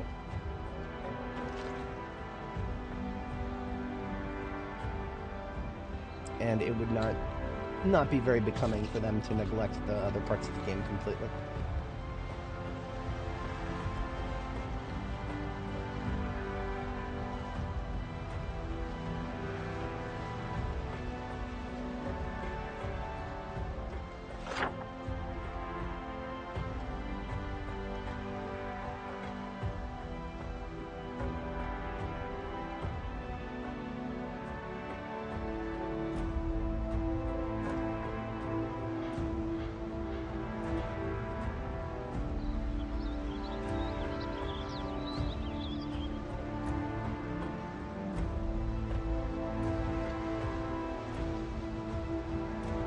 Ooh. I don't think I've checked this place. We're gonna need to check that place. Detour time.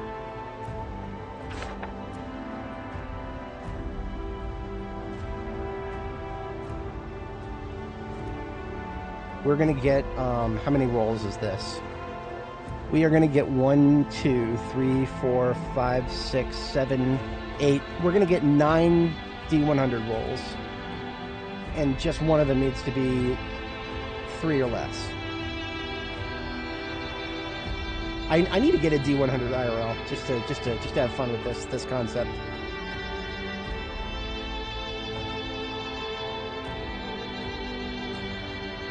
God, this reminds me of grinding for Ashes of Alar in World of Warcraft. I did it back when it was so hard. In fact, I was thinking about this somewhat recently. I even have the screenshot of when it happened. I was level 85 at the time. I was two-manning. Me and my ex-fiance, we were two-manning Kael'thas. Back when 85 was still the level cap. You receive loot. Ashes of Alar. I've done it. So I know all about D100s and needing to roll. In that case, that was a 1.26% chance. Needing to roll a 1 or less on a D100. Needing in that one. I know how it feels. I did it on a weekly basis for a very long time on many characters. As many as I could manage. That was my paladin at the time. My main was a hunter. My hunter killed Kael'thas. My hunter was capable of soloing Kael'thas at the time. That was back when you could do very creative things. After all this time. After all this time. After all this time. Oh, I'm happy I'm going to kill every single zombie here. Oh, this is great. Oh, this is great. I'm happy, boys. I'm happy. I don't ask for much in life. But this right here, all of it was worth it. I'm not going to be able to... Okay. We need to be careful about how we process this. There are a lot of them here. I'm going to put the rifle away. Actually, no, I'm not. I'm going to fall back. Because I will be combat ineffective with firearms if I stay next to that fence for too long, because that is a double tall fence. The zombies will smack it and stress me out, and the stress will make me impossible to shoot.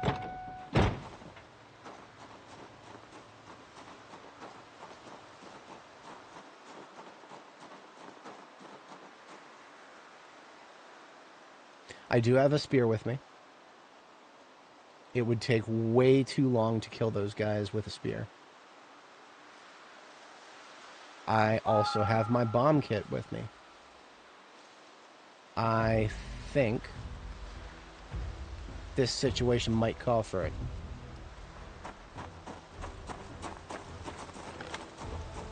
How would I go about that?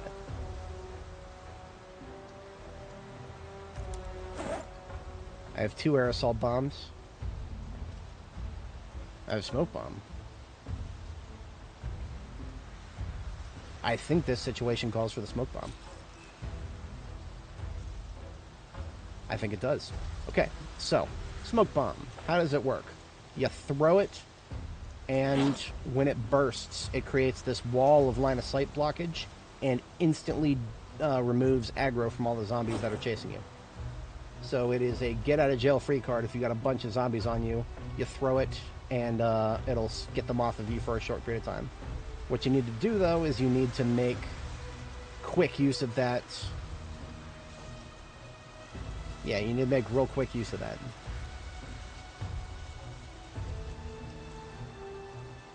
I got 2 noisemakers. I like to... My brain meat always tells me to combine smoke bombs with noisemakers somehow. But I only have 1 detonator. That's a problem. So, I'm going to link the aerosol bomb to the detonator. In order to do that, I need a crafting surface. There are no crafting surfaces out here. I'm going to make one. I just need to pick up a log. So let's get together a crafting surface here.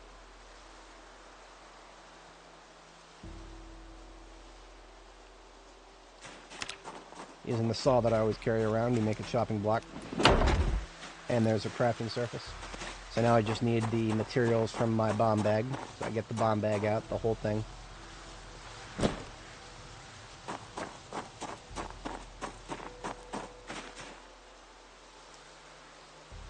Now there are motion sensors in here. I'm not going to try that. I've never tried motion sensors, and I need to do so in a more controlled environment before I understand, or before I want to risk playing around with those.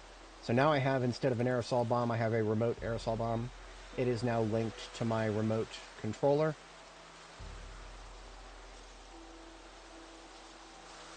I'm going to put the bomb bag back away.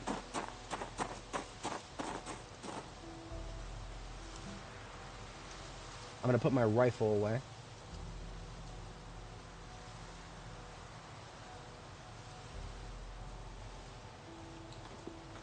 I'm going to put the spear on my back, because we've got a lot of tall fences that I might have to deal with, poking a few of them in there. We do have 2 welding torches. I'm going to take my welding mask, just in case. It may behoove me to cut a hole in the wall somewhere.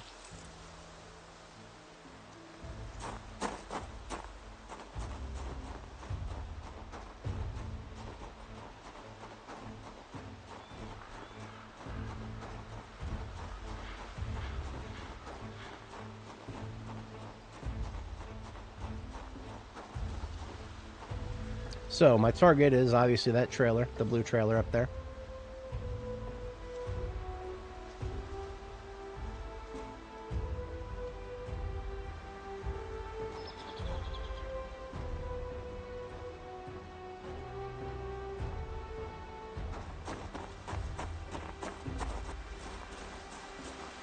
I'm going to set the bomb in the corner of this fence.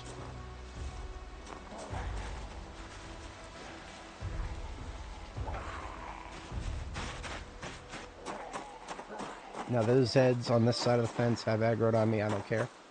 What I'm going to do is go all the way down here. And I'm going to use my welding torch to make a little hole in the fence here.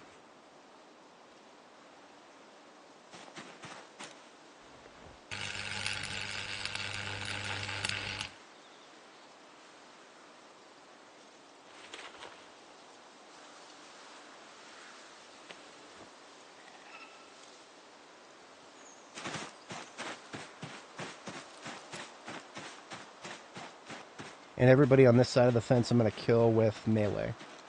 Just so that they don't disrupt me while I'm trying to do the pole operation on the other side of the fence.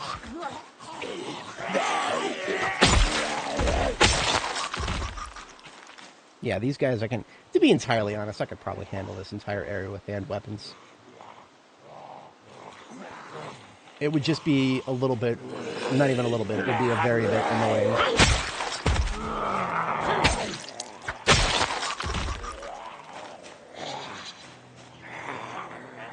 And it would be made all the more unbearable by the zombies on either sides of these fences.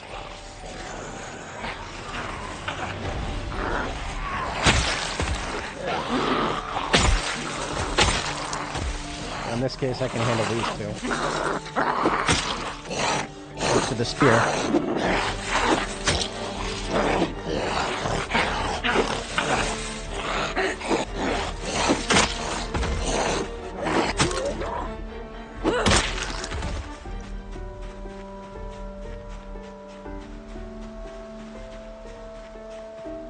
Now there's multiple groups back here. I only really care about the ones that are most likely to come up and start slapping the fence.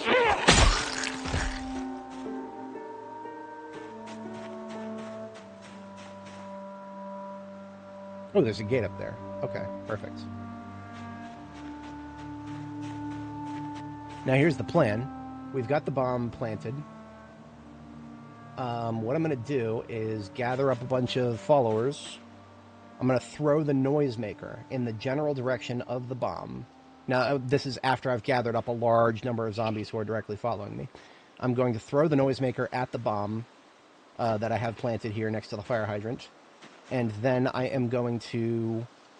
The noisemaker by itself is not enough to pull the zombies off of me. However, when you combine that with the smoke bomb, which temporarily will make any zombie that is locked onto you when you throw it, temporarily make them forget you're there.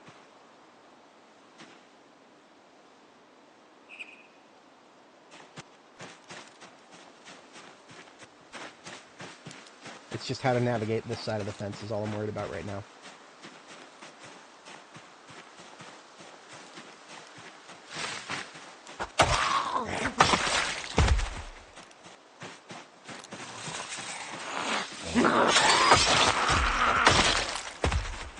Okay. So, that big group right there, I can get all of them at once. Here goes. Hey! Hey! Hey! Hey! I'm gonna circle back here for a second. Hey! Give them some time to get over here.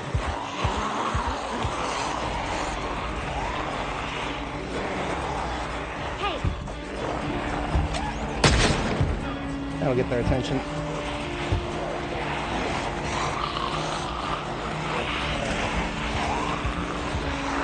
Okay.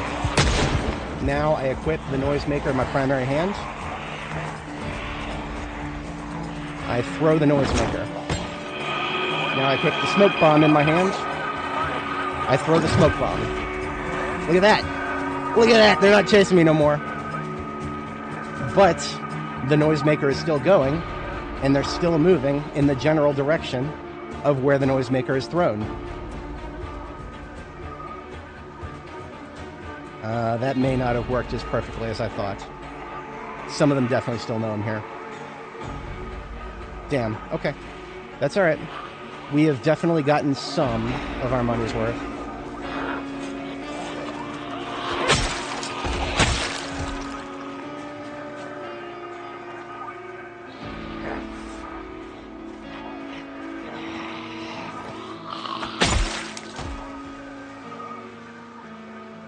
Damn.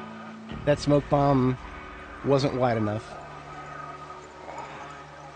A lot of them went right past the... It's also the noisemaker feels really weak. I'm not going to lie. The noisemaker is the weak link here. I'm probably not going to detonate the bomb. It's just not going to be worth it. You guys can see that the bomb is no longer surrounded by zombies. There's none of them. None of them are standing by the bomb. I think the noisemaker is also probably went too far.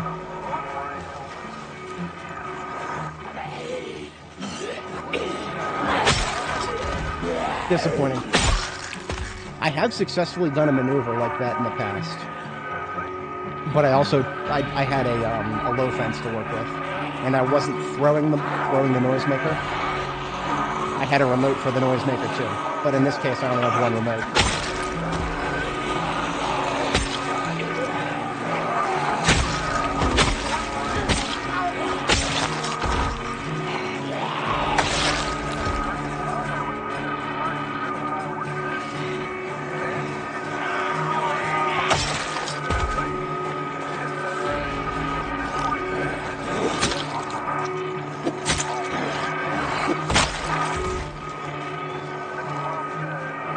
I don't even know where the noisemaker went. I just know it's not working. As intended, at least.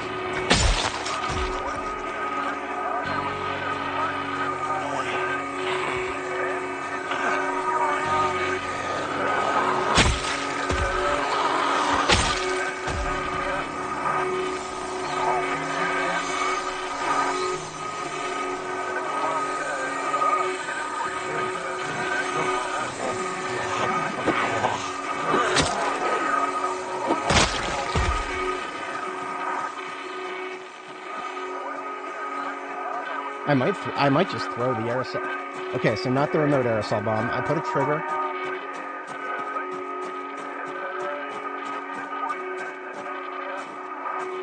That aerosol, or sorry, the noisemaker might actually be permanently on now. It's alright.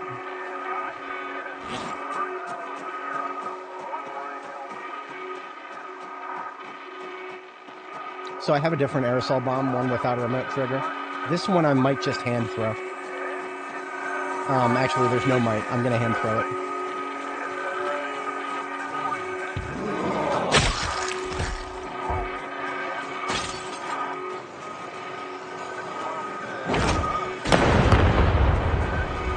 That didn't work at all.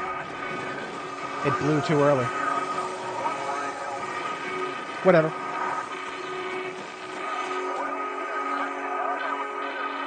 Some of them are going to cook.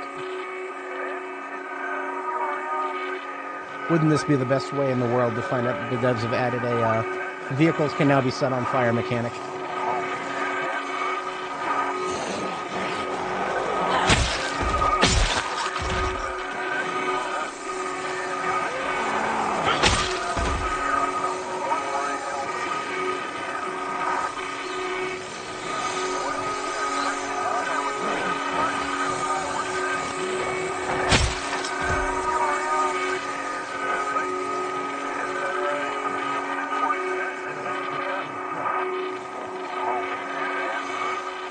If I could see where the noisemaker went, I would pick it up.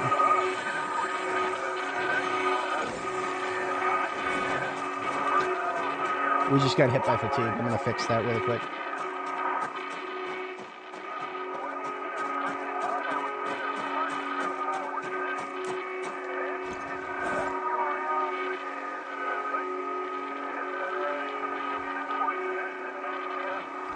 Having a drink of coffee.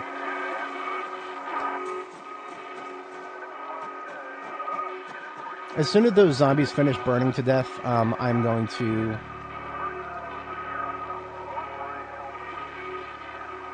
I'm going to close and reopen the game. That'll fix the stupid noisemaker.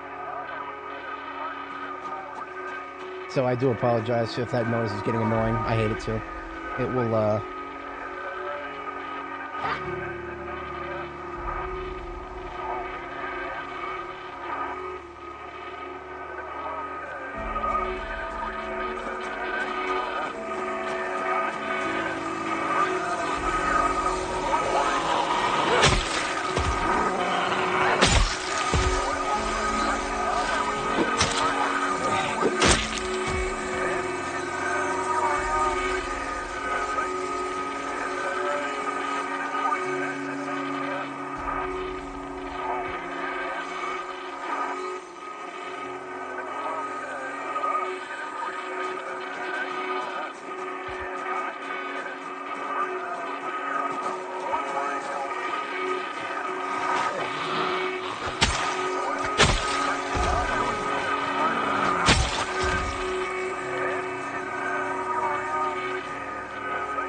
lots of stuff in here.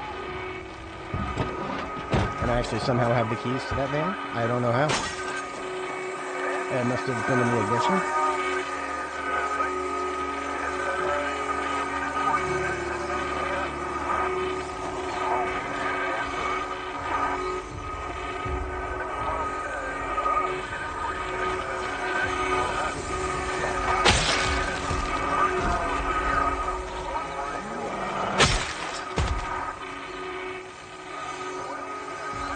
It takes a long time for zombies to burn. Like a really long time.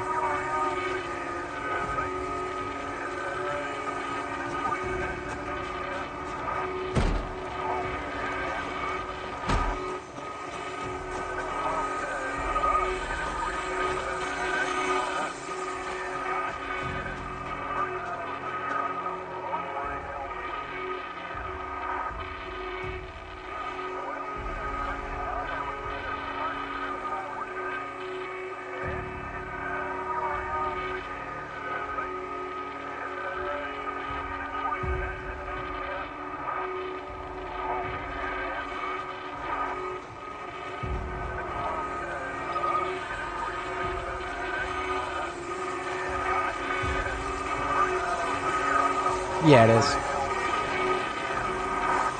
What's up, KTO? We finally found it.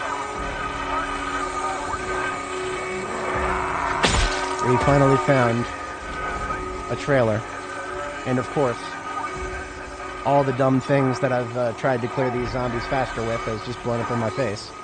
The zombies will get cleared. They'll burn to death eventually.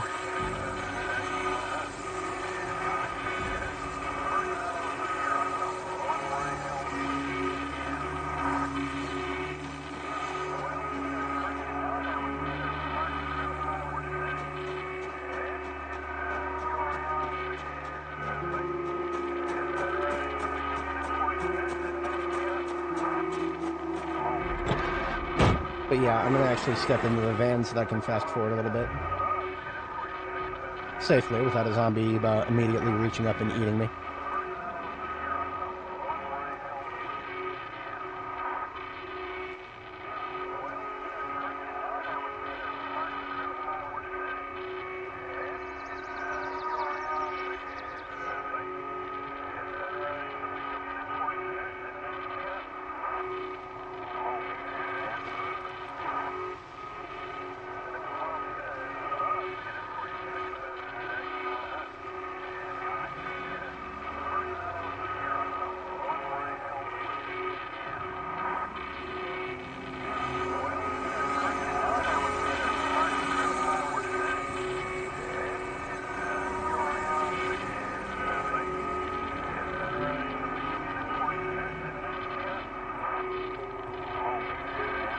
Jeez Louise. I have turned this into a shit show.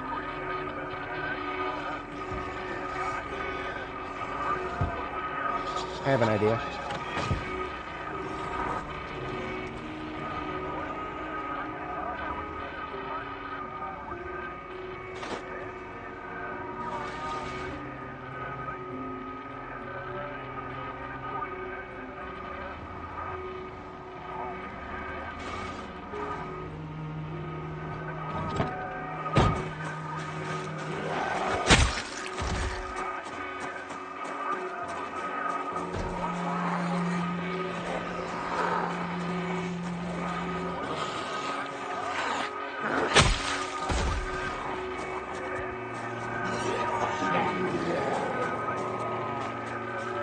Oh, come on now.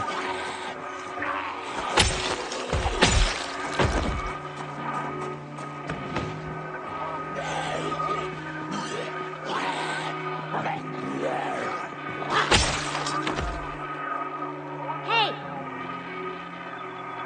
I need them to come out of the building so that they won't do that when I'm, it's either now or once I've started trying to hook this trailer up that is somehow parked facing the building. That's no surprise. That happens many times.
Alright, we got any gas in this?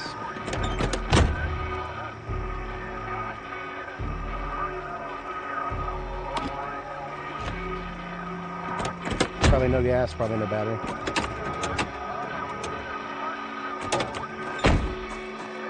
So it is but an obstruction.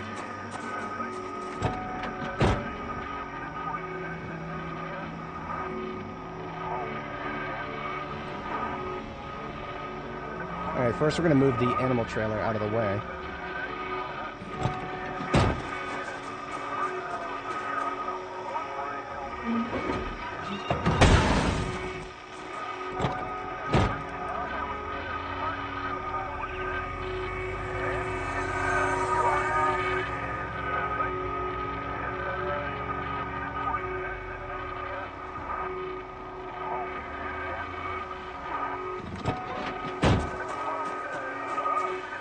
Okay, now that I don't care about the fire anymore, I'm gonna close and reopen the game.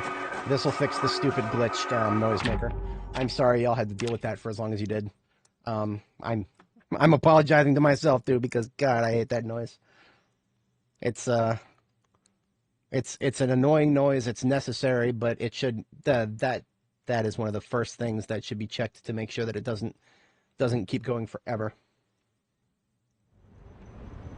Because it's supposed to stop generating noise after a while.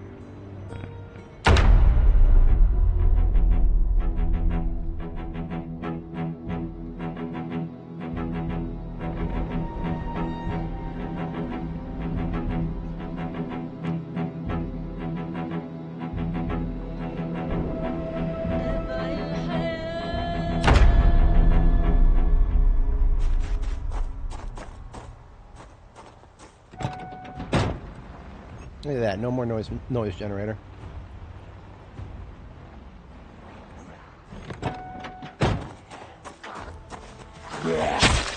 Now we also up there we found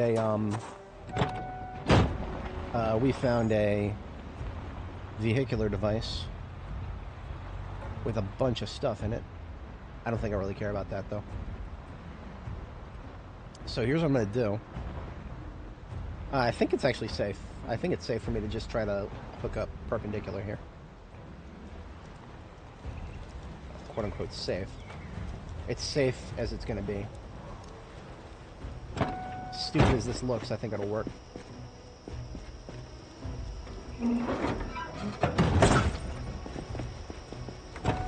Perfect. We're out of here.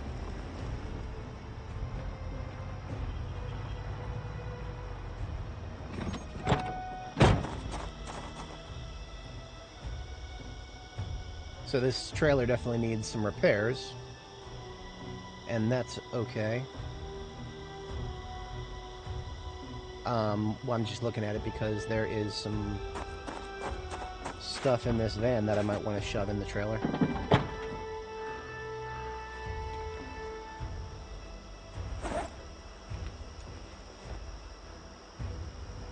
don't really care about planks. We have a billion of those in our destination.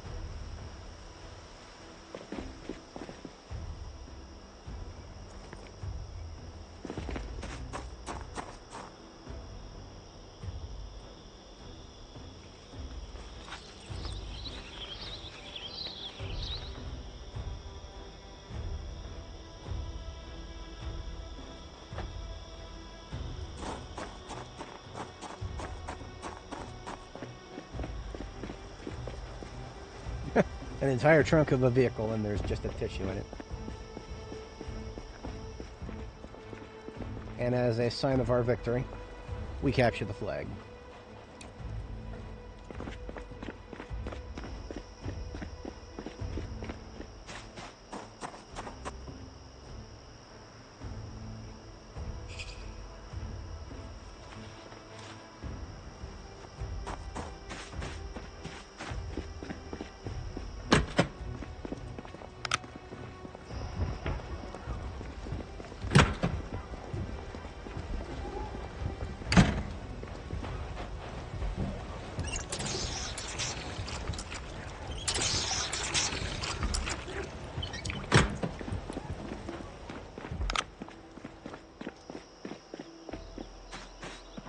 Alright, we're out of here. So, what to do with this? I'm actually going to take it back to Echo Creek because that is closer than a place that I don't even know where we're going in Irvington. The goal today was to make Beachhead in Irvington. Now the goal is to slap some repairs on this trailer and load it with some stuff and then take that with us. This trailer may be a permanent fixture of my strategy everywhere I go now.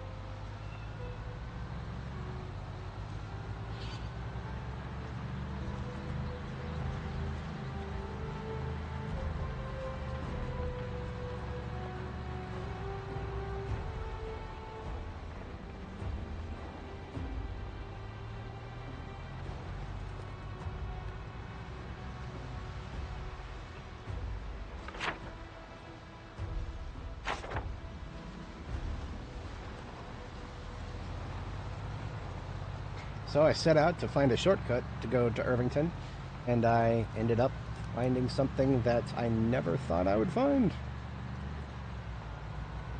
Funny how things play out. I can't wait to see my luck take a massive downturn now. I think I may have blown all of my good fortune just now.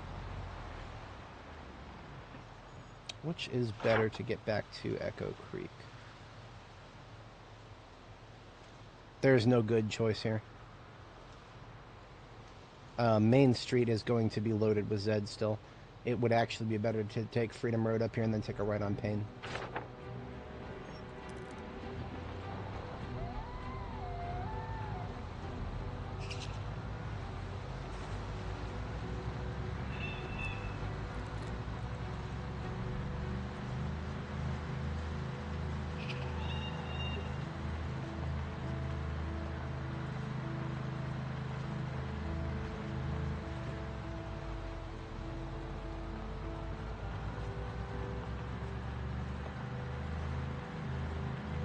Now, trailers, as useful as they are, I don't usually carry them around all the time.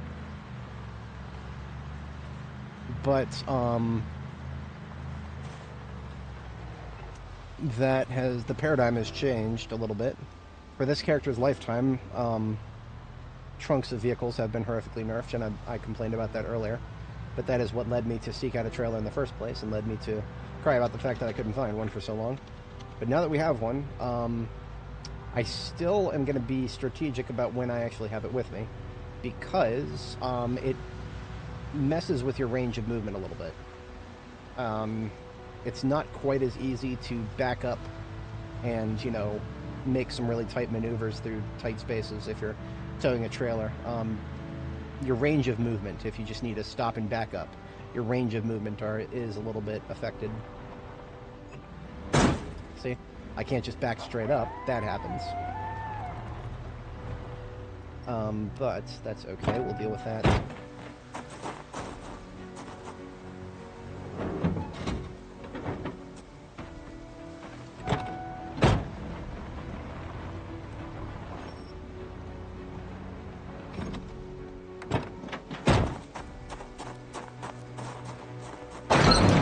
Go ahead and get our first sleep here, and then I am going to... I have to step away briefly, IRL. While I am away, I'm going to have the generator running so that we got our lights.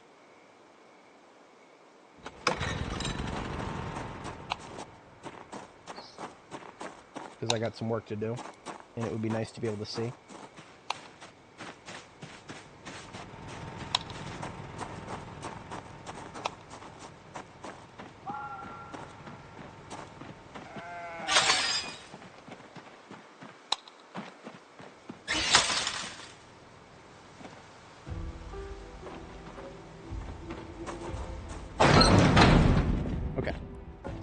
For a moment here, and then when I get back, we've got to sort through what's in the trailer and then repair it. I'll catch you guys in just a moment here. BRB.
Alright, I have returned. I appreciate everybody sticking around. Do we have some steel sheets here? Of course we do. They are in the form of small steel sheets. So we're going to go ahead and weld together a few of them here. Just one, actually. That's all we need for now.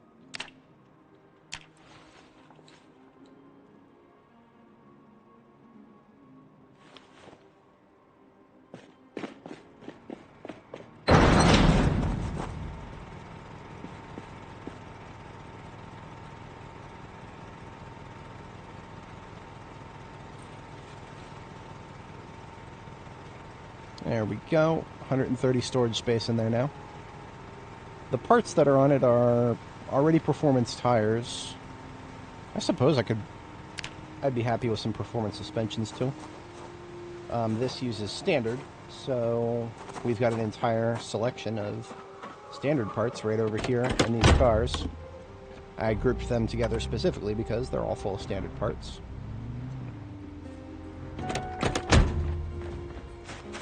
Looking for wheels and suspensions. There's regular performance sus, so we'll take the... that's brakes. That's regular sus.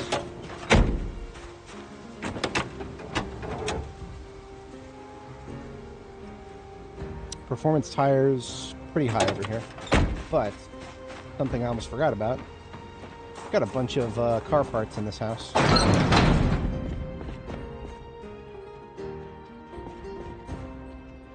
Regular for heavy duty. Regular sports. Performance standard. Yeah, we're absolutely taking that.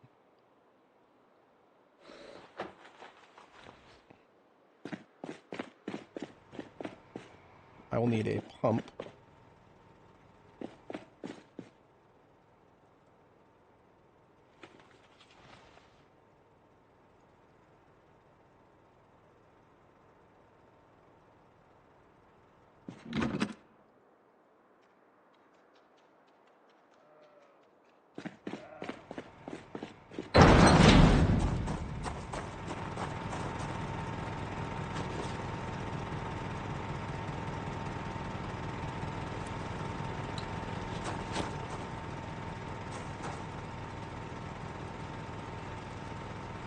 The public service announcement: if you're used to right-clicking on trailers to get to the mechanics, you can't do that anymore. You must now hold the V key and use the radial menu. That is the only way to open trailer mechanics. There is no other way now.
The suspensions over here that we have to choose from are pretty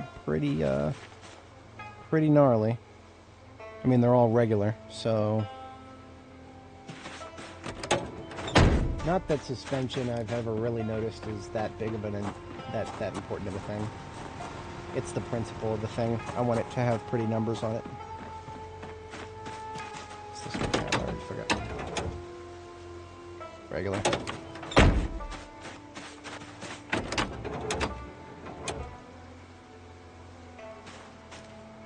I'll just settle for high condition regular, it's fine.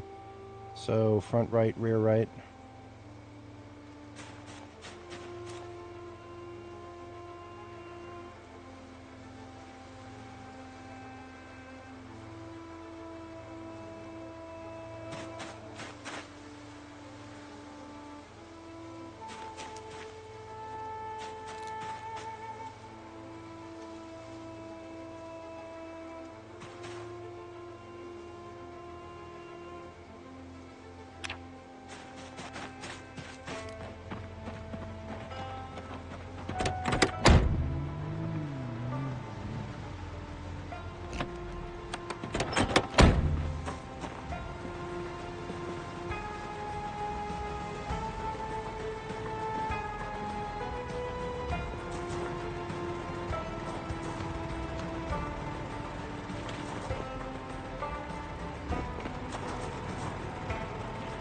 Okay, overall condition is up to 92%. I mean, it's just a trailer. It only has 5 parts, but that's great. I like big numbers, and I cannot lie.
Fog today. That sucks, but we'll deal with it. So the trunk of the fire truck here is already loaded up to full capacity. Now the one, I don't know if I can call it a silver lining, but the neat thing about, let's just call it something, a thing about the current state of vehicle trunks is basically all heavy duties are the same. And that includes trailers, even though trailers aren't heavy duty. So the trunk of this fire truck and the trunk of the trailer that we just fixed up are exactly the same max capacity at the moment. And I'm absolutely gonna make use of that, because then I don't have to do 2 trips. I don't have to come back here to get the fire truck just to get my new base set up. I can just put all the stuff that I was gonna use to set up my base in the trailer instead of the fire truck. So what I'm going to do is, first I'm going to empty the stuff that's in the trailer, which is just a bunch of variety crap. I'm just going to empty it into the shelves here at our current location. And then we will put what is in the trunk of the fire truck into the trailer.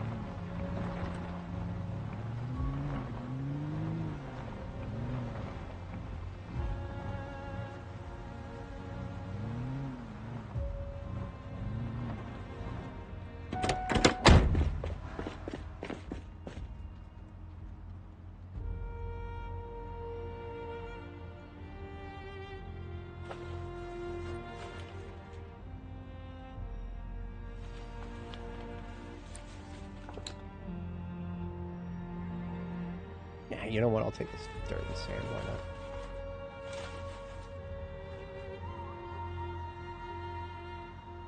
We should not have any problems finding. There's a lot of things that we should be able to find without a problem at our destination. I'm gonna, since I have animals here, I'll just toss the feed bag in one. There you go.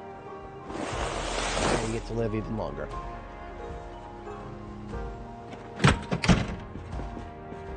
Alright, trailer empty.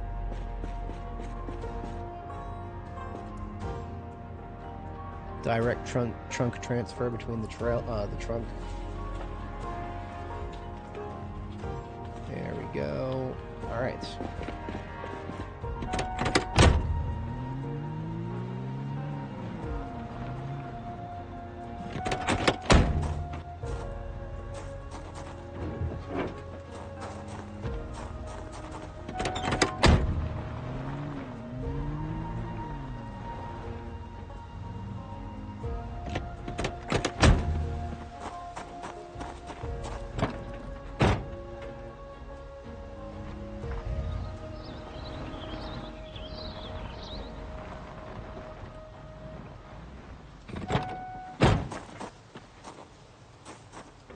Alright, my ambulance is now fitted to build a very, very functional base anywhere I want, at any moment, anywhere on the map.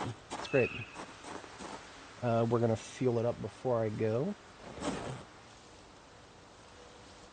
And I'm just going to hold on to this gas can for now, because I don't know if the generator that I'm carrying with me is going to need to have fuel dumped into it.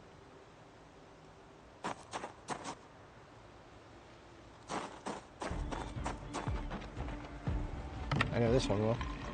Let's just take care of that now. There's no reason to chance it because generators do not currently change weight based on how much fuel is in them. So it literally costs me no storage space whatsoever to just fill this generator now.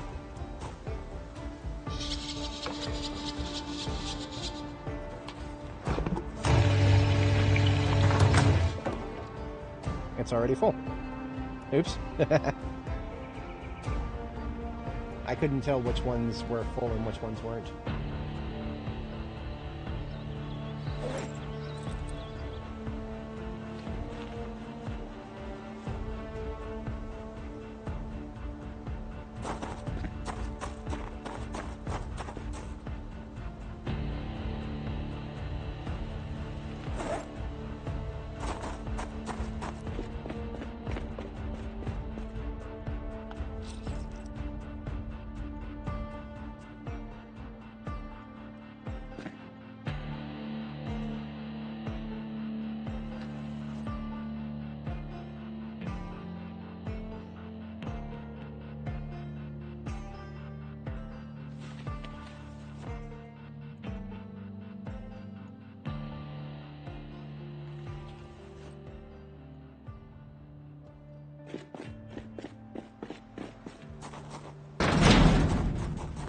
A spare pillow.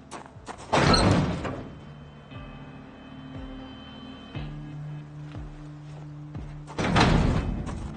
feel like that is something I've neglected in the past. There's no feel, that's 100%. I have absolutely neglected pillows in the past. I think,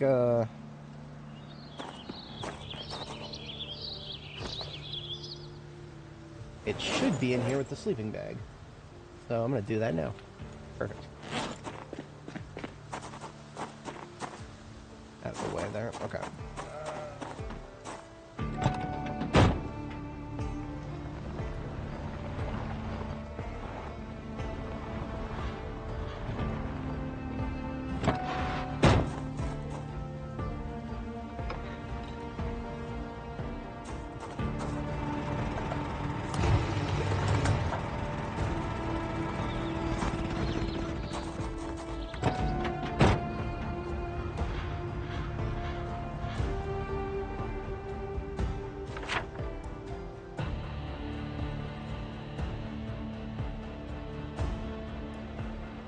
Alright, I'm going to take the road that was the smartest thing to do from the beginning, is just take this road here, Echo Creek Road, all the way to Irvington Road. And off to Irvington we go.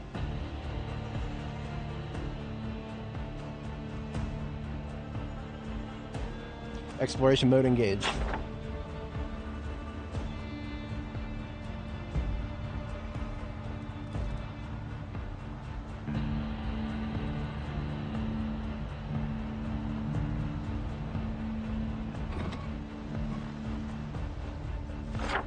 The next turn, wasn't it? Yes, I'm not turning while I'm still in town.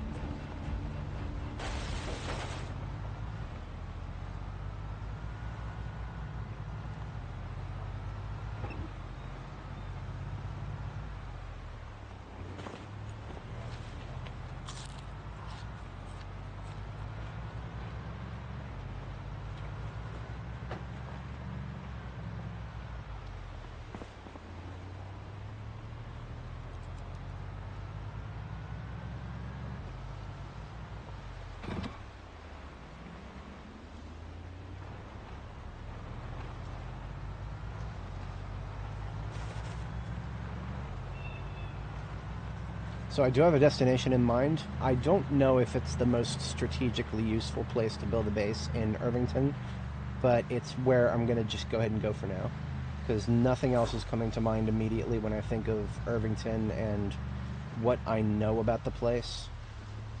And that is that there's a huge distribution of zombies everywhere, sometimes very disproportionately weighted.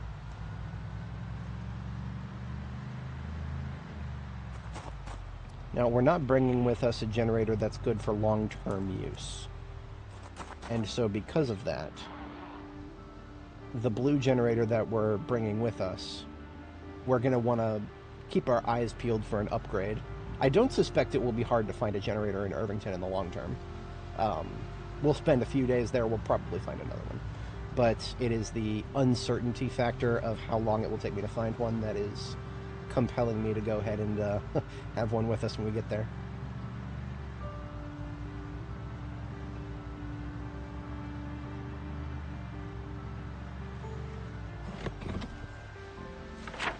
I need to go south there, is there? No, that's where we got this trailer from. That is, already went there and already accomplished that objective.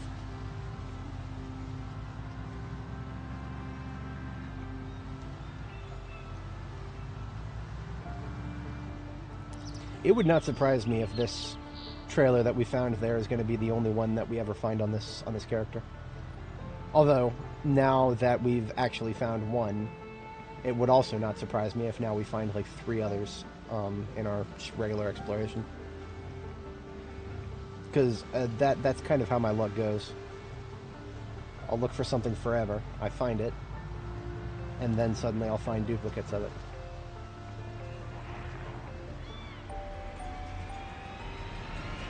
Interesting.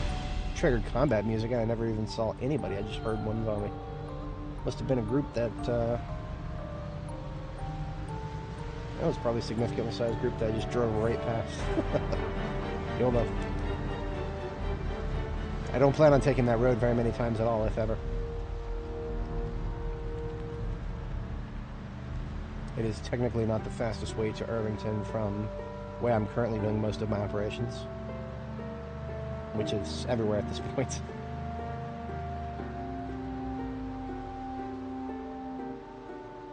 Alright, here's Irvington City proper.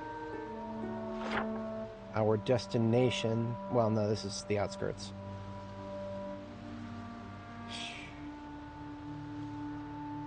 Now, I marked this survivor zombie here. I feel like I actually did take care of it.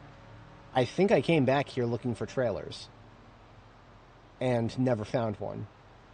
And I think I handled that survivor zombie while I was doing that. But I'll verify that. The best telltale sign to know whether I've actually handled a survivor zombie that I thought I marked is to just look on the floor for books that I dropped. Because every single time I kill a survivor zombie, since the beginning of the game,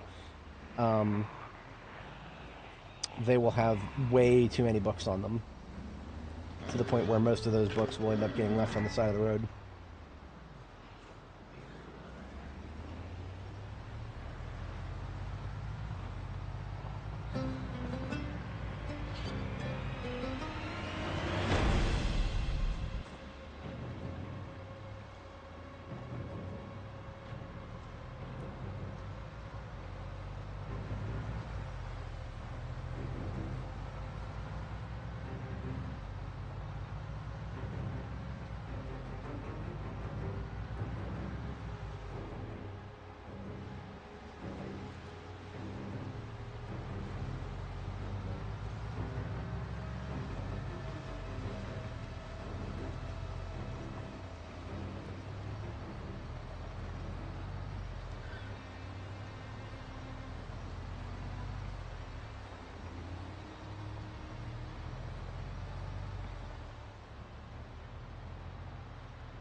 Okay, now we are entering city proper.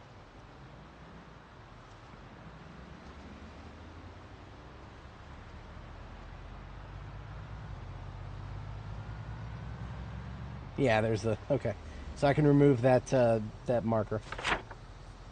We absolutely handled this survivor zombie. I just forgot to remove the marking. I put the marking there initially because on my, first couple of weeks on this character, we were down here doing our initial map exploration to see what kind of assets are available to us, and we had to drive right past that one and had to come back for it a lot later. But we did, and we got him. So you can tell we're in Irvington. I don't know if you guys are looking at this green on the map here and seeing anything unusual about it. I am. I'm seeing danger. I'm seeing abject danger. This is not grass. This is bushes. And boy, howdy, does Irvington have a lot of them. The map designer who did Irvington has Gimli's taste in women. They are very big enjoyers of the.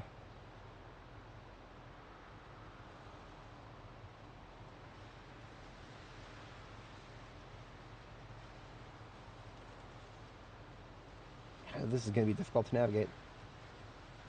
I can get through. It's just they're all congregating in the right places. This is Irvington for you right here. They all congregate in the right spot to make your life annoying. And because of the trailer, my mobility is limited.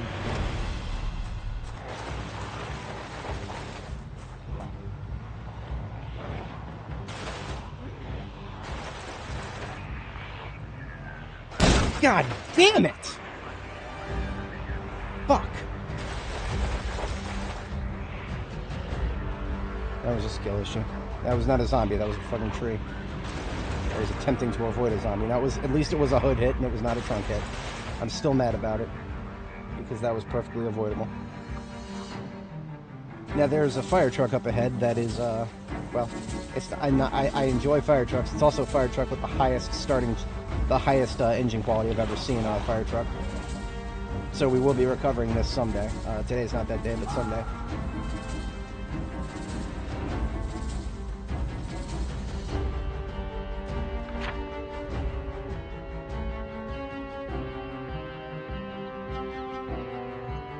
I think this is our target right here on KY79. I don't know if we can get there from Hall Road though.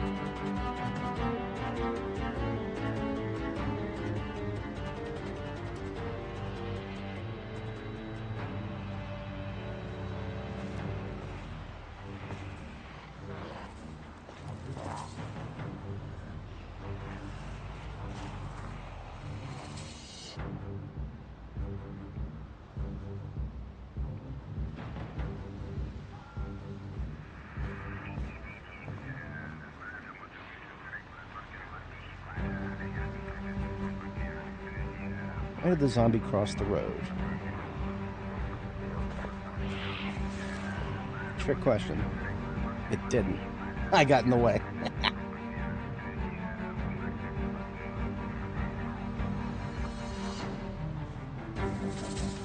Wow, that was a great idea.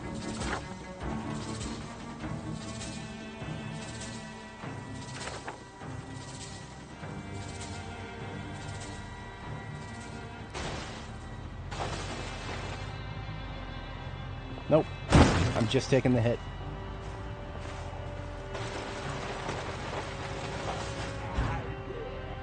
That was a side hit with the trailer. I'm curious if that caused any damage. My experience previously with trailers told me that they don't take damage anywhere near as easily as other vehicles. I have no idea if that's still the case.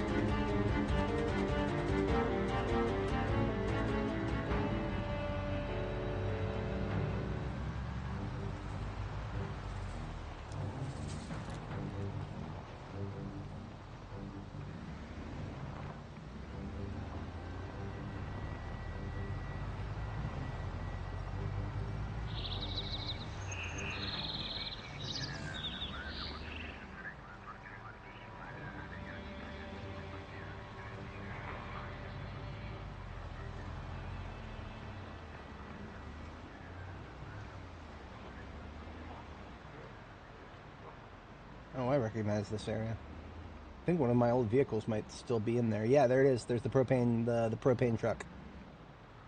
Right there. That one right there, top left-hand corner of the screen. If you've been following this character from the start, nostalgia. That was our first big step van. Back before we actually fully understood the nature of the problems with vehicle trunks in the current build. I just kept thinking that there was something wrong with the ones I was finding. But no, it's not just the ones I was finding, it's all of them. Alright, so I was wrong about my destination. No, I wasn't. Here it is, Mass Gen Fatco. I like me some Mass Gen Fatco, regardless of what town it's in. Now this one's surrounded by a double tall fence, which is... it's a thing. Whatever, we're taking it. It will be ours by the end of the day.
Is not a combat situation that I enjoy very much.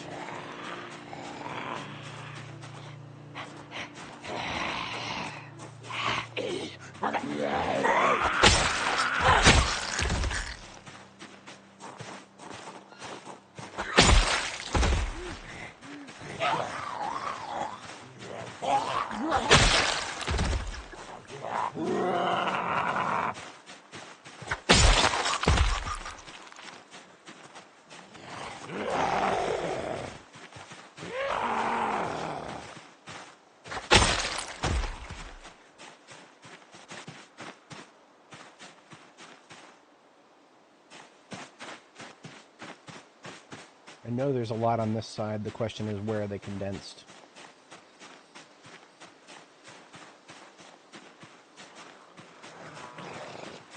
Yeah, it's not too bad.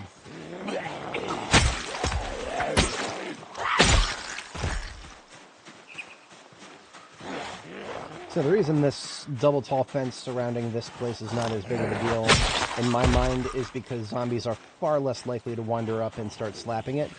Reason being is, if a zombie is slapping a fence, it's because they can see you. And there's no windows or doors for most of the area that the fence covers here. This entire back side of the building here, no windows or doors. So a zombie on the other side of this fence, unless I'm outside the building, would not be compelled to start slapping the fence. Now, if a zombie is hearing the generator that's powering this base, wherever it might be, that may attract them. But the generator alone is not enough to get them to start slapping a fence. They need to know you're there if they're going to start slapping it. All these silly little nuance things about whether zombies will slap fences or not, very important to my base making decisions.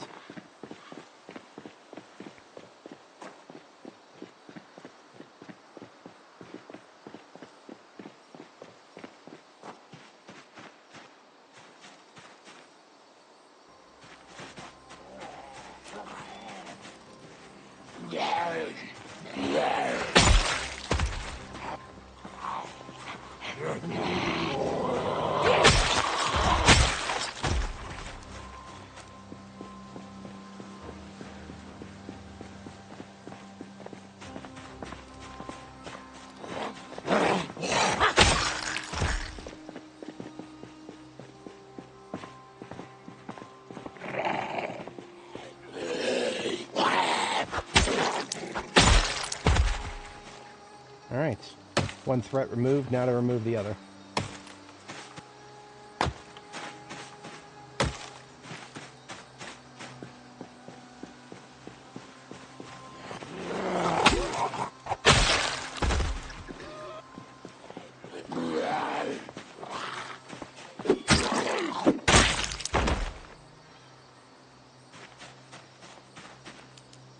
Now, when it comes to these fences, I'm going to eliminate a small portion of the fence that is part of this next building, right here. There's a zombie that needs to go around the fence behind my base. I would actually prefer that they do so in this direction instead of the other direction. Although that won't work. Not without some extra work. Maybe not. TBI. TBI. I'll play that out later. For now, let me kill this guy here. And then we'll have to clear the interior. Very nice, very nice. That'll take a little while. 2 handles created. What do you need the second one for?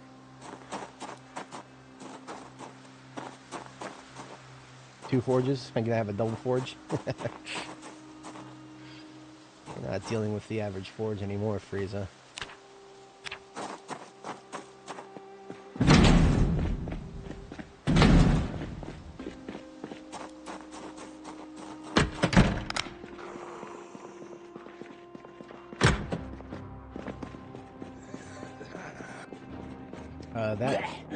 That's on the second floor. Interesting.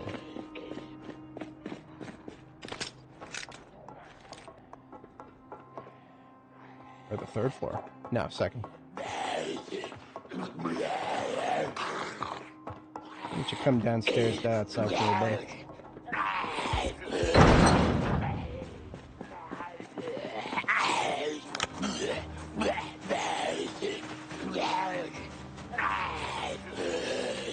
No, you don't need a forge for the not for the furnace.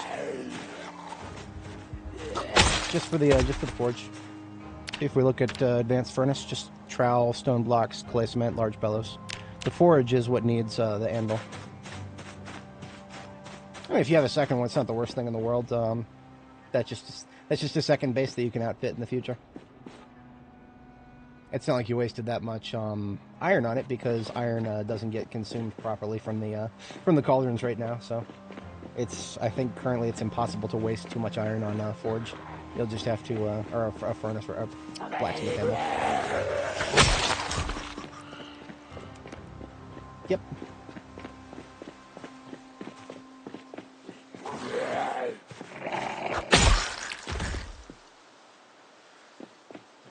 Okay, looking good, looking good.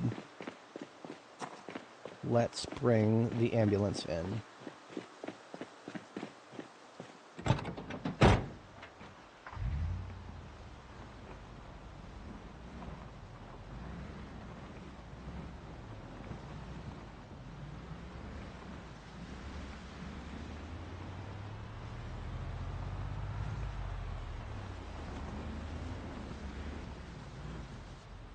Lots of work to this place in order to make it so that I could drive straight through it. So we'll just park it here for now.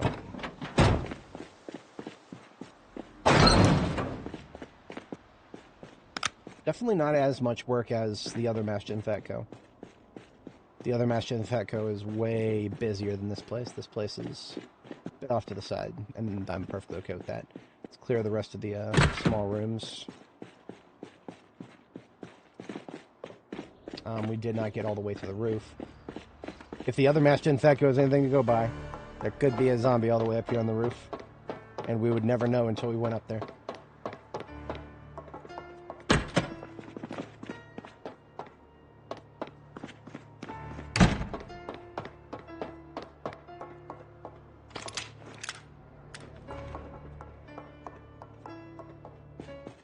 See? You see?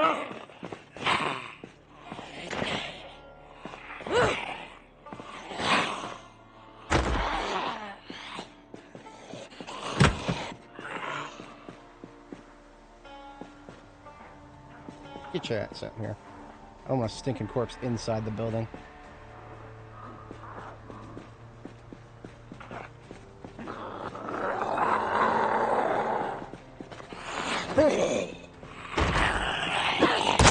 Sexy for that.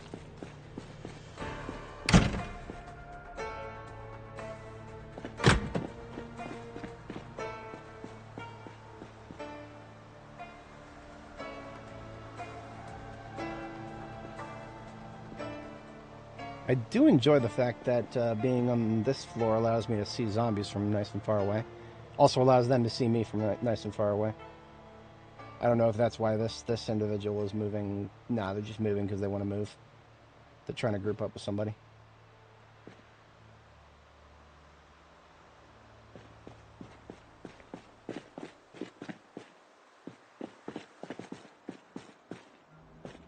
I have no idea if I actually want to put the generator on the roof. That would actually be... that would require quite a bit of movement to get to.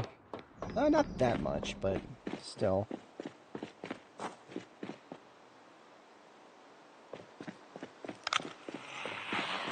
Let's secure a bed.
This is going to be happening a lot. None of these zombies are actually coming towards me. They're just walking around the fence to group up with somebody. This is actually one of the reasons I was considering breaking a hole in the fence to make it easier for them to group up. But at this rate, I would just prefer to have them all come to this side so I can kill them.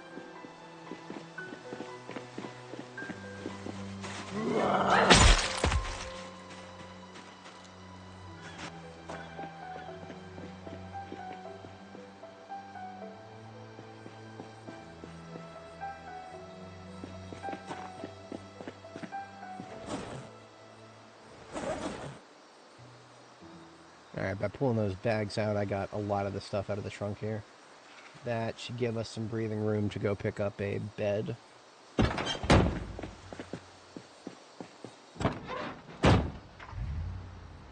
Possibly even more than just a bed.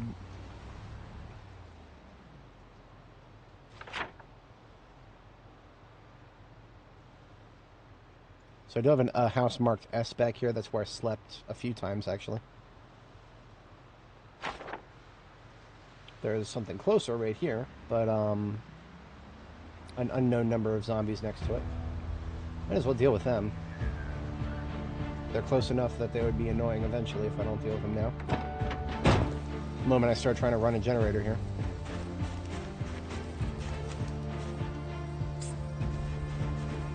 Hey, Oh, great. Tired and thirsty at the same time. Both within seconds of each other. I do actually have an entire container of coffee here. So I don't have to cry too much about not having, or by drinking my coffee now.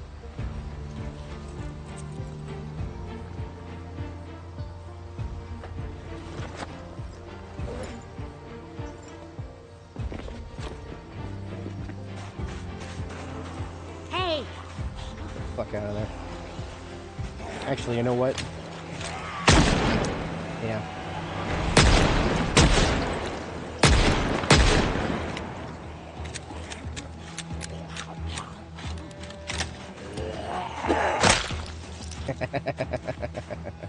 We call that zombie style.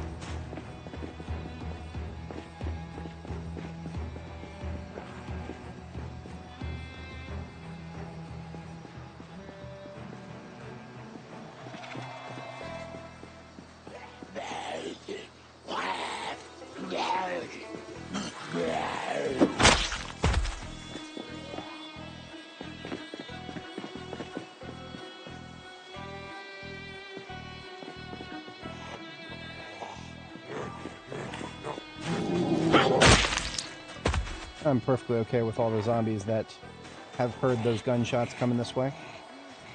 'Cause like I said, these are the ones who would have heard it anyway.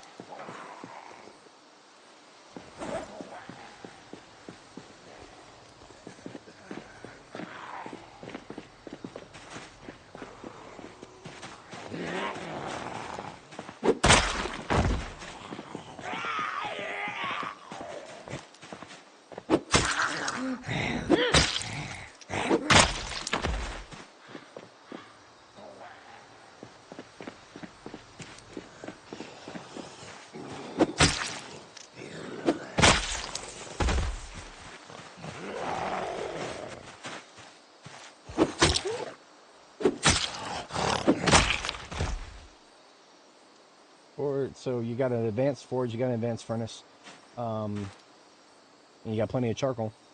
Yeah, I mean the books. I always make sure I have the books before I actually start. Like I'll be simultaneously gathering certain materials while also looking for the books. But once I have the books, I read the books, make sure I've had the books before I start grinding. One of the first things you can make that will get you experience for a great return on investment is key rings. That's usually where I start. But there's other useful things that you can make even at low levels. That'll determine what that'll depend on what magazines you have and what materials you have access to. Yeah, it shouldn't be a problem. I would say just make sure that you've read them as appropriate and go for it.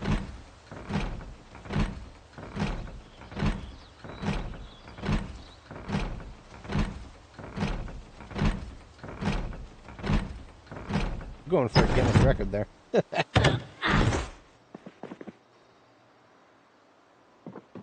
Very old-fashioned.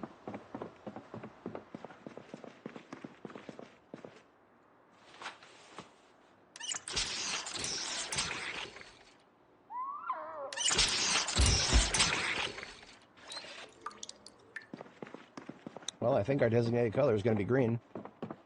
We've got a full set of matching furniture in this place.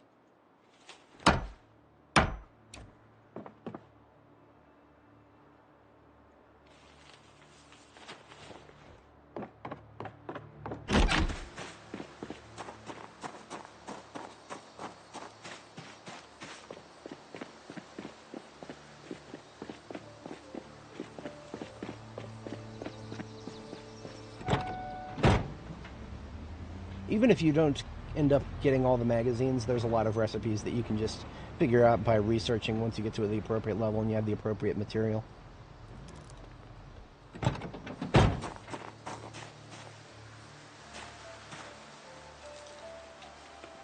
TBA as to whether I'll want to hand carry this or just shove it in the trunk.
Bed, oven, and fridge is the trifecta.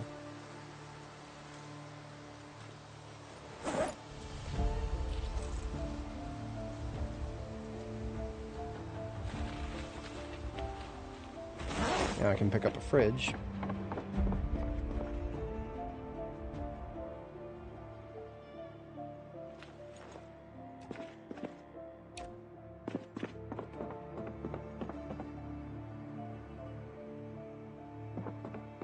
Wait a minute.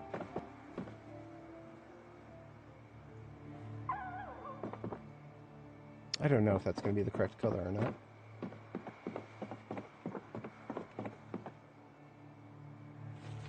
It looks close. Ah, it's a little too green. That's a little too green. Alas. Yes, even couches. We might actually have one of a couch like that one at our destination, so I'm not worried about that.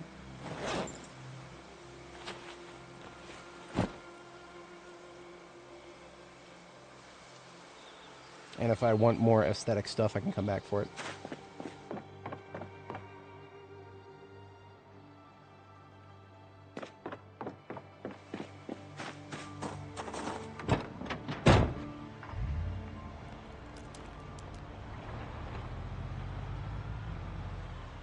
Look at that. Somebody made their way all the way into the parking lot. Wait, what is compelling these guys to just move in the directions they're moving in? It's a fucking mystery for the ages, I tell you. It's like they just zombie.java.lang.move towards mash.facto.exe. I don't fucking know. It doesn't make sense sometimes. Every time I feel like I've figured it out, or at least I understand the trends. Just some dumb shit will happen that'll just... None of these guys who made it inside the area here are trying to group up with anybody. There was no groups left in here. I killed them all. And yet, they just felt like wandering in here for some reason. Why? It was long after I was gone. I did shoot a couple times, but why didn't they just keep going in my direction? What made them turn around and go in here? Oh. I don't know, man. I don't know. A little sus. Just a little sus. Anyway, got a lot of nice, pretty matching furniture to set up here.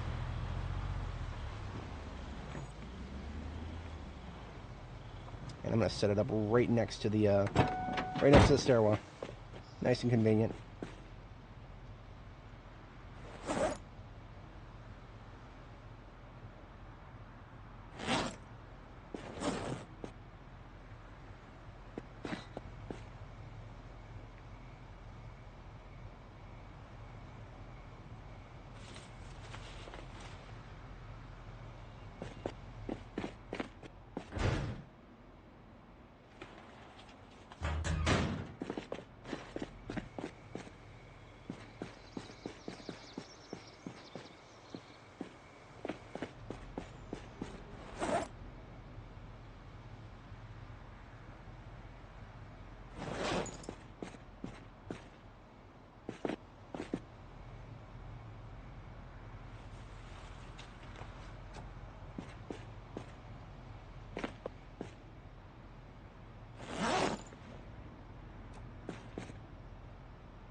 I'm not going to be doing the whole, let's go find some counters that match everything nonsense. Not this time. Not this far away from home. We're just going to put together a kitchen, and use, whatchamacallit, crates as our counters.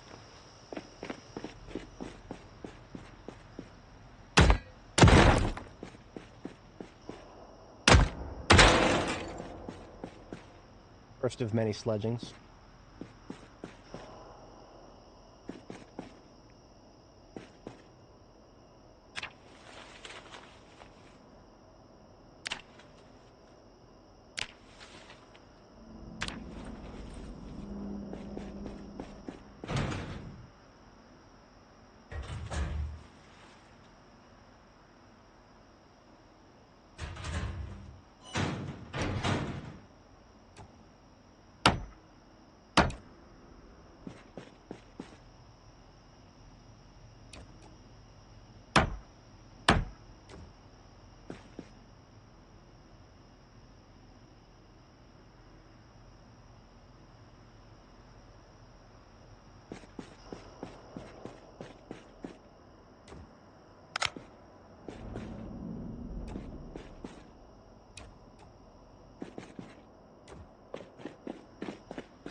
Doing something a little different here.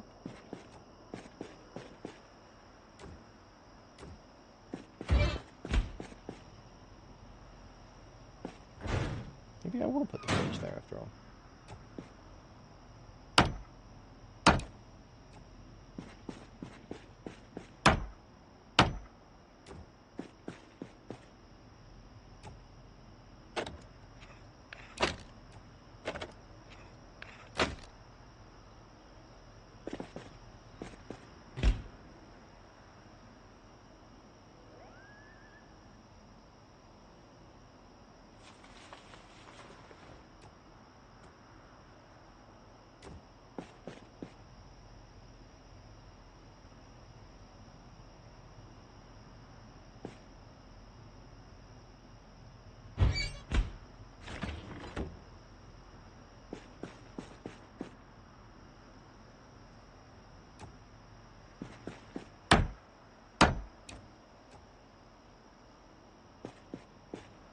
I don't know if I like it, but I'll leave it like this for now. That's more than enough.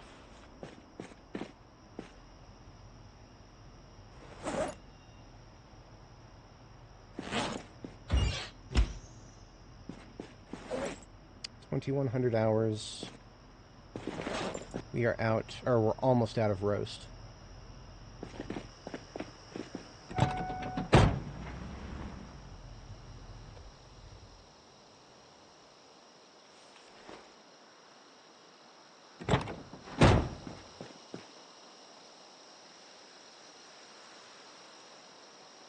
I'll go ahead and place the generator dead center on the ground floor.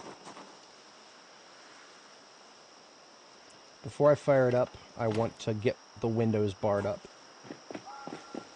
And we actually brought materials for that. Right? 12 steel rods in here. We should only need half of those. There's only 2 windows here. And then we need our... this right here, welding torches and welding rods.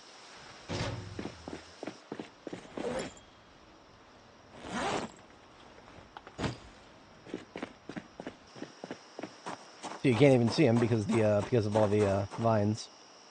But they are. Oh, look at that! Look at that! What do we got here? Fuck you and everywhere you came from. This is this right here. This what just happened. That little interaction. That's why I hate these double tall fences now, even as even for their defensive value. I would have rather just seen him and gone out and killed him, but no. He had to stand there and slap the fence, which doesn't even make noise now. That's a glitch. They'll fix that. But anyway, I think this deletes the vines. It didn't. That's cool.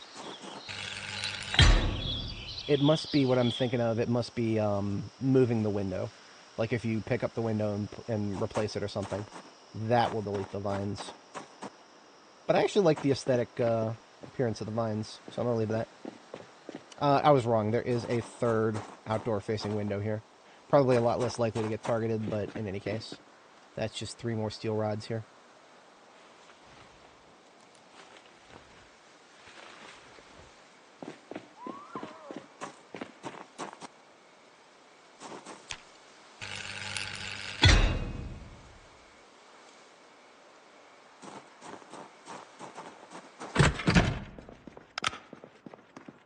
So there was a mini fridge here all along. That's neat.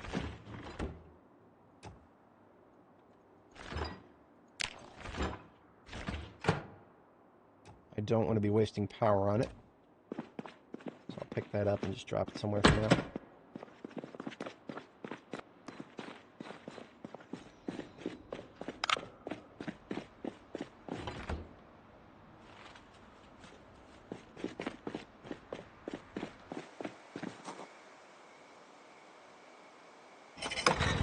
Alright, let's count the lights.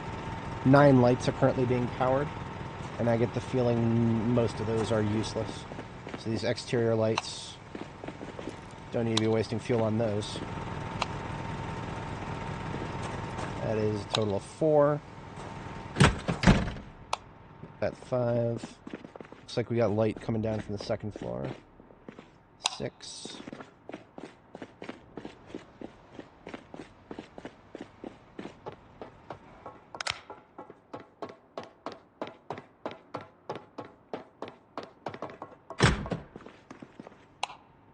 Seven.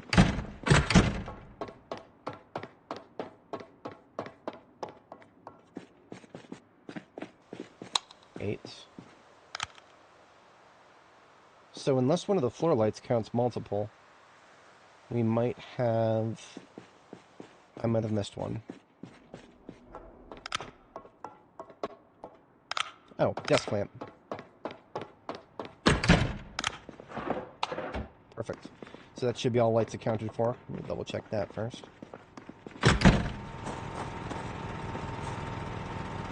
Yep, all lights accounted for. So now we can only turn on the useful lights as opposed to the useless ones. It's not that I'm not a fan of exterior lighting. Sometimes I'm even okay with it. But that right there, that's all the exterior lighting I need for the moment. On the inside, we've got these floor lights that should be very expansive. There's one. And where's the one for... Here it is. There's 2. So that should just be 3 lights right there, and that should be the vast majority of our real estate powered, or illuminated. Yeah, that's 3 lights. This is why we always keep track of what our lights are powering here. Alright, 22:40, there's my bedtime. So we are getting out a pillow, and then we're buttoning up and sleeping.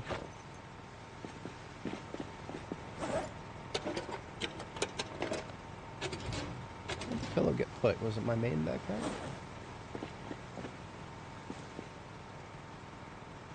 See, now I can no longer blame the random zombie movements for approaches, because, of course, we are now making noise. That being said, we're not making noise that has to be made. I literally only turned on the generator because I wanted to get lights up and running. So I'm actually just going to turn right around and shut it off while I sleep, because it's not like I need the fridge running right now. Not yet, at least. So that was just to get our light infrastructure set up. We'll eat the last of this roast that we made. We are now out of perishable food.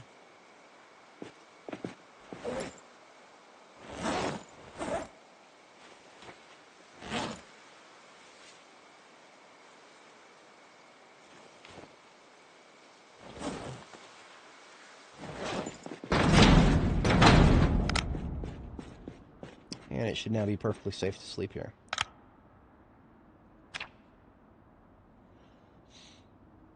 Oh, molds. Sorry, I missed your question earlier. There is an ingot mold. I have not found any need... Okay, so I have found a couple of niche needs to build an ingot mold. Yes, okay, so your goal is to make a sledgehammer. If you want to make a sledgehammer, you do need to make an ingot. If you need to make an ingot, you need to make an ingot mold. There's a carpentry recipe for the, if you just do the search for mold, there is a wooden ingot cast mold. You make that first with carpentry. Then you go to your pottery infrastructure and use the cast mold to press, hand-operated press, to press a ceramic one, fire the ceramic one in the kiln. Then you've got a ceramic ingot mold, and yeah, you can then... You got to use stuff that you smelted in the furnace to make that. That'll get you a steel ingot. That'll get you your sledgehammer once you're level 9. Just how I made this one here, which we are about to start using.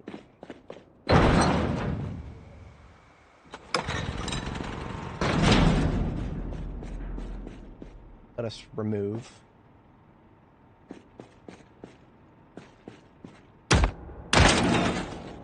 Obstructions. Visual or functional. Okay, the visual ones can wait.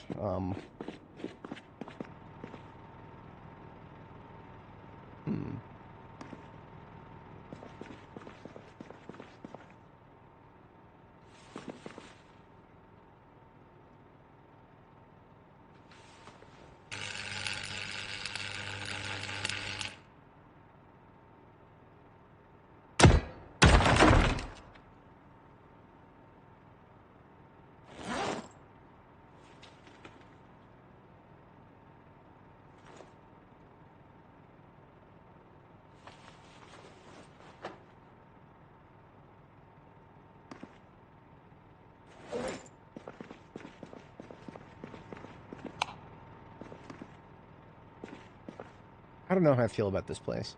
I definitely did want to do that. I definitely want to knock out this back wall here. But beyond that, I definitely don't need an interior door right here.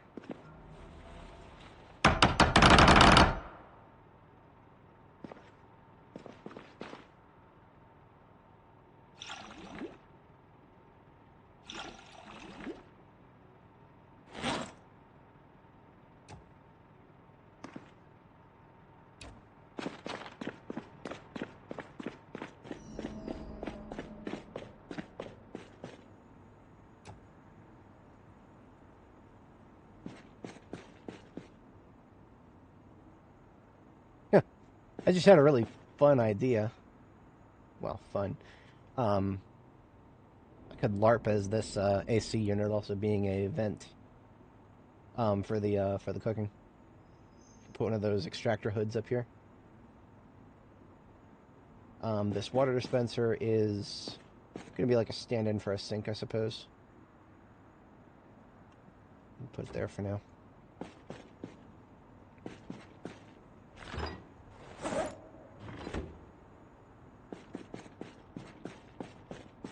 Focus most importantly on things like this that will block my driving movement. I would like to be able to drive anywhere in here.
Oh, I cannot bust out this wall right here.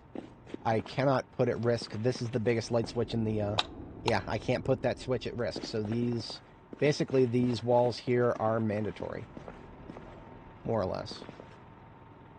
I can work with that, I suppose. I can work with that. Yeah. The rest of this back wall is not mandatory. Something to keep in mind about those cork note boards is once you pick them up, they are forever empty once you put them back down. So if you pick them up and it's got stuff all over it and you kind of wanted the, you know, the aesthetic appearance of the stuff all over it, too bad. All the stuff disappears when you put it back down. I guess your character is just throwing away perfectly good paper.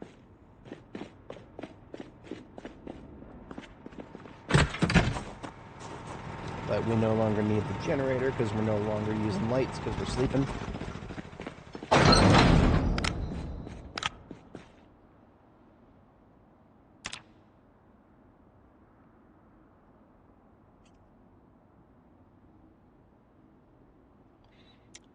But to expand on that, Luchador, when it comes to leveling up metalworking in general, blacksmithing stuff, the leveling process itself, I don't think I ever needed many molds of any type. Once I got the blacksmith anvil, get the anvil, I never needed a mold again to get to level 10. I needed all sorts of other, you know, obscure tools that you could source from a workshop, but I kind of almost take those for granted because my playstyle has me securing tons of copies of everything long before I actually get started with blacksmithing.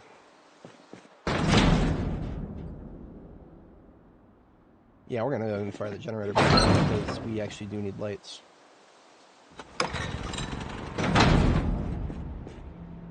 There's just no point in keeping it running overnight. Not until we have actual food to store.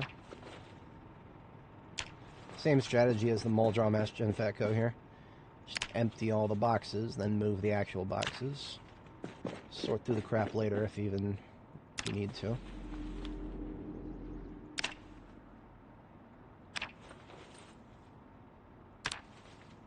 Excellent. In the past, I have had certain tools be very annoying to find because they did not... Well, actually, that's almost exclusively been the masonry chisel that has given me so much trouble.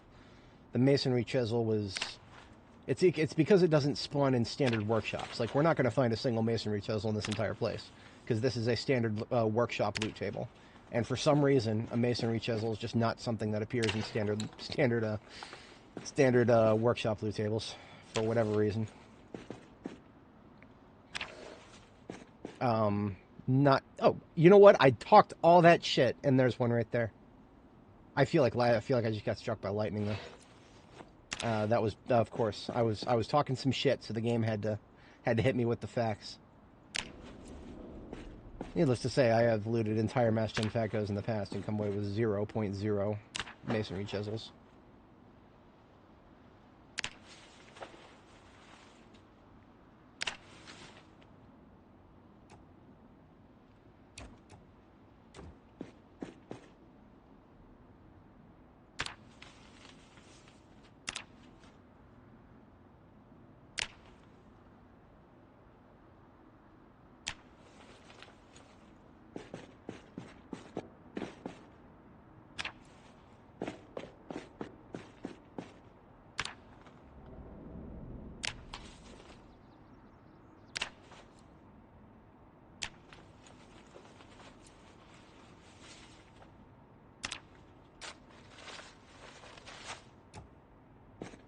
Alright, now if I drop some weight, I should be able to pick up 5 boxes at a time. That'll make short work of the clutter on this side.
I feel like this back wall is just going to be storage city back here.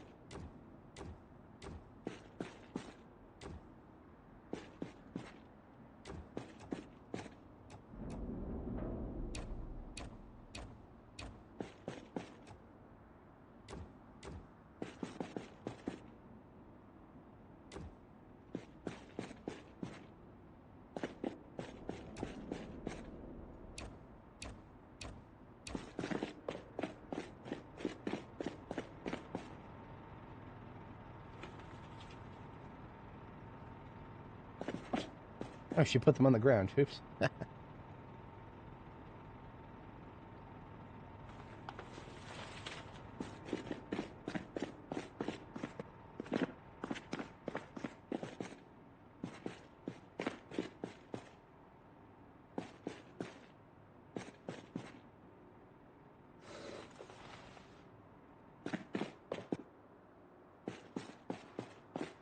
before I get too deep into that side, we do need to secure some food. I have emergency food. That's not the point. I would like to do some locally sourcing. And I'm just going to start with some foraging for that.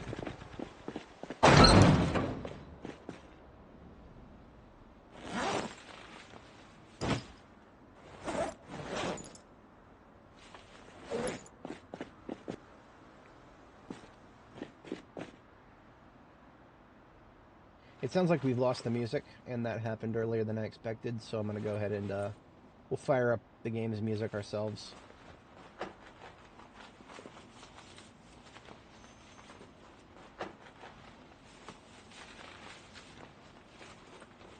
Looks like we got rain. That's a good thing.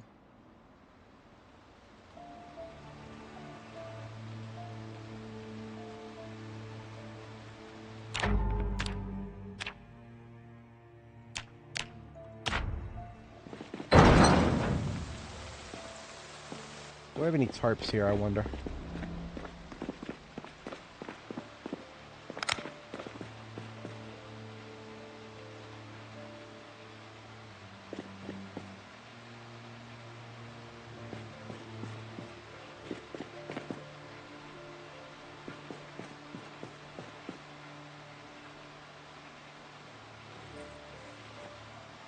I don't, but I have some garbage bags, so I can get started on a water infrastructure. We've already got a designated area-ish for our sinks. So all we got to do is take that to its logical conclusion by sledgehammering out a wall on the second floor and staple some barrels next to it.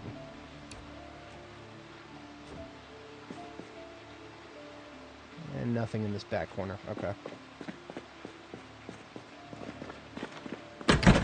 I think I actually brought some of that with me.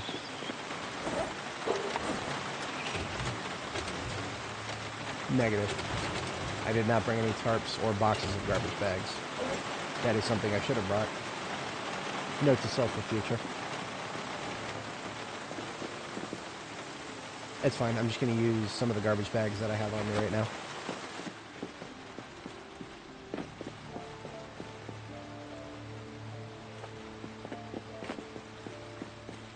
Going to be 1, 2, 3, 4. 4 tiles back from the epicenter, or from up here. So 1, 2, 3, 4 right here.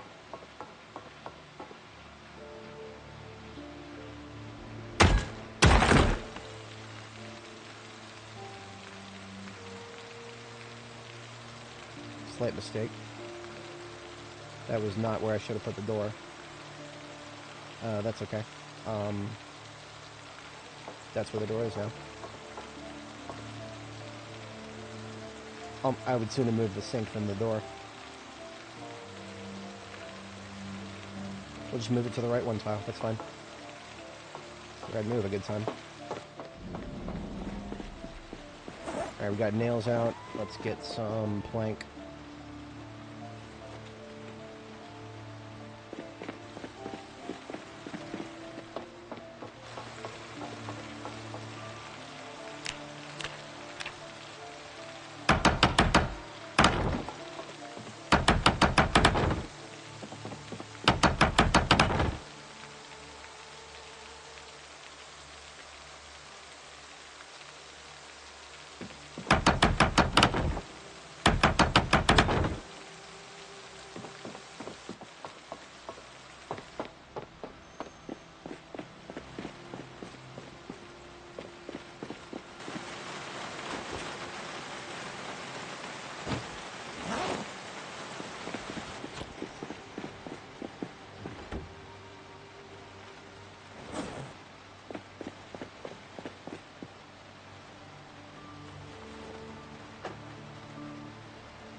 Okay, so I have 8 garbage bags on me right now that I've just been carrying around for looting purposes, but I also have spares for that, so we're just going to go ahead and use all 8 of those to get some rain capture established.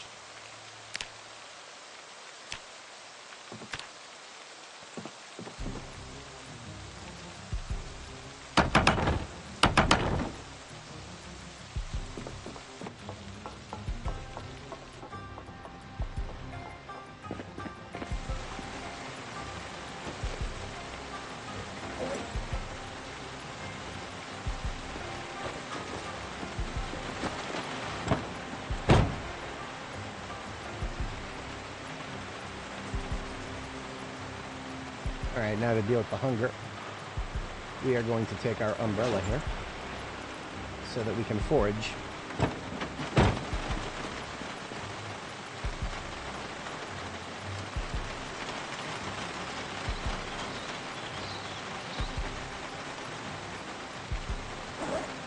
With the umbrella in our hand, we can forage without a weather debuff. All these bushes that we have in Irvington had better lead to some decent foraging opportunities.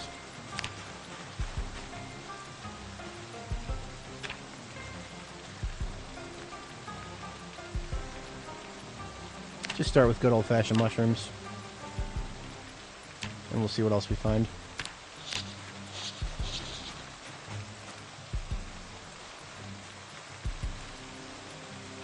We are foraging level 10, so we should have no problem finding something within a decent amount of time, theoretically.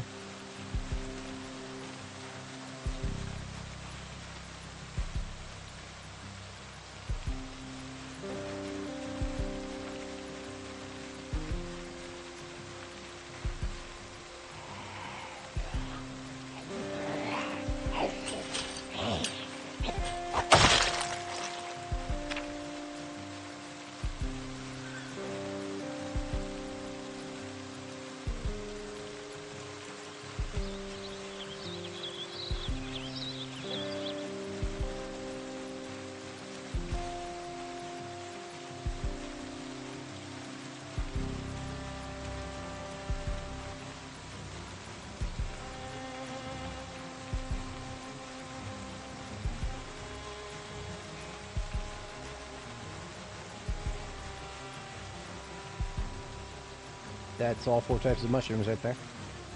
That will make one hell of a salad. And that'll tide us over for the moment.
Alright, so now that's 4 of each. I can just random the rest.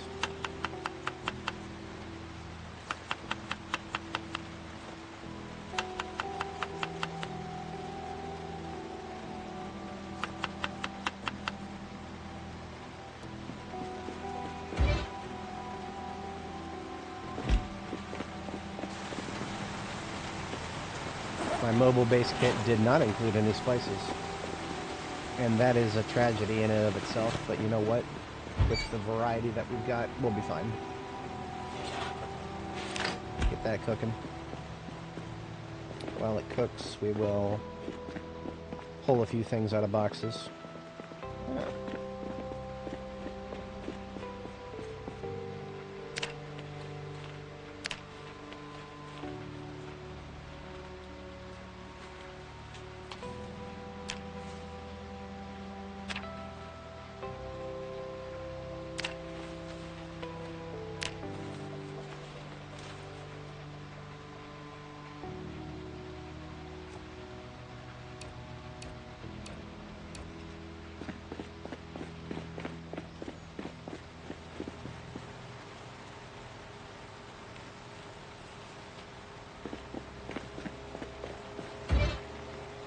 about halfway there. Go ahead and move the water dispenser to reflect where we're actually going to put the sink. Just right there.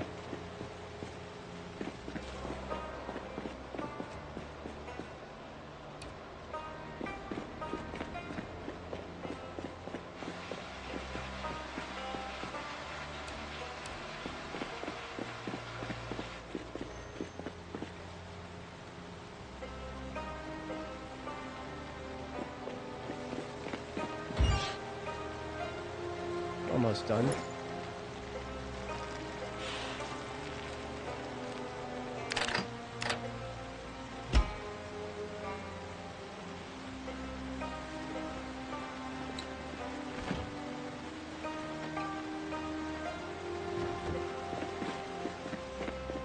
That'll be food for about a day and a half there.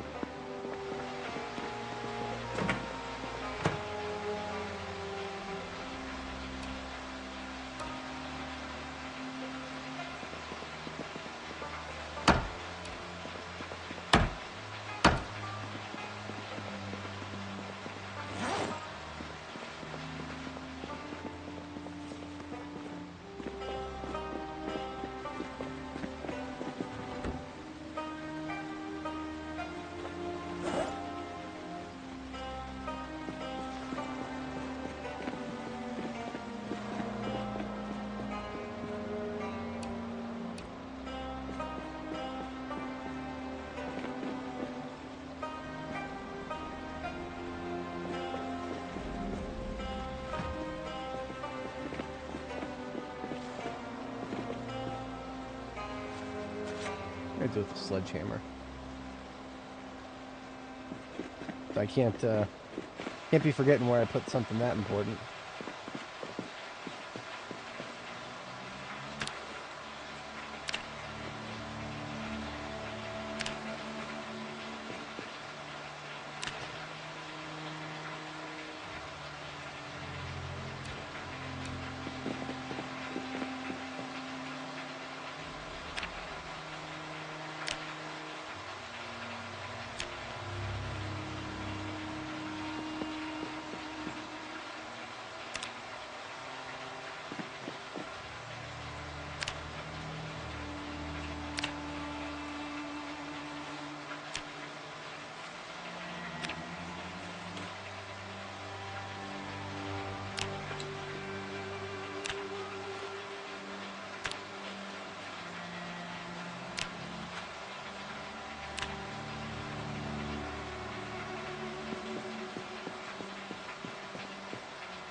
Should be all crates emptied on this side.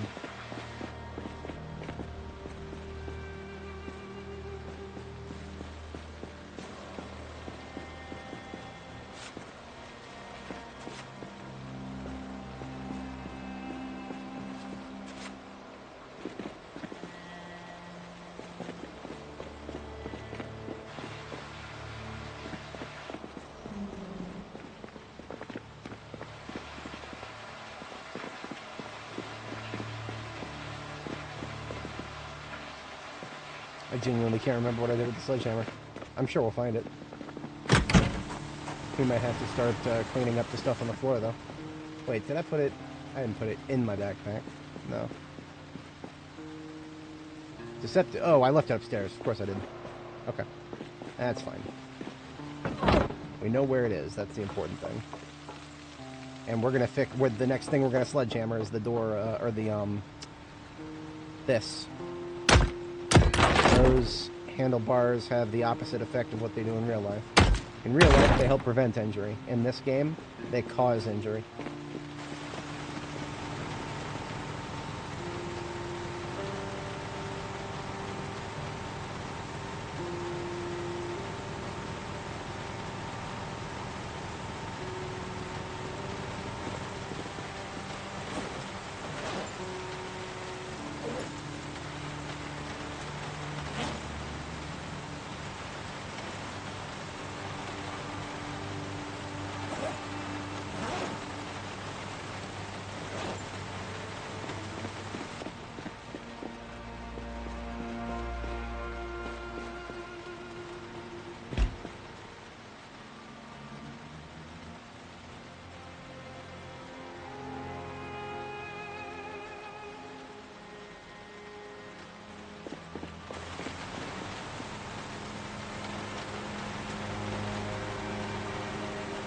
spare weapons here.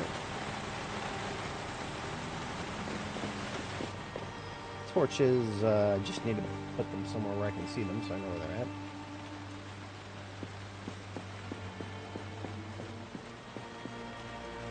I don't have a counter space established yet, so the swords can go. Just put them on top of the fridge.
Okay, that's all of my bags sorted.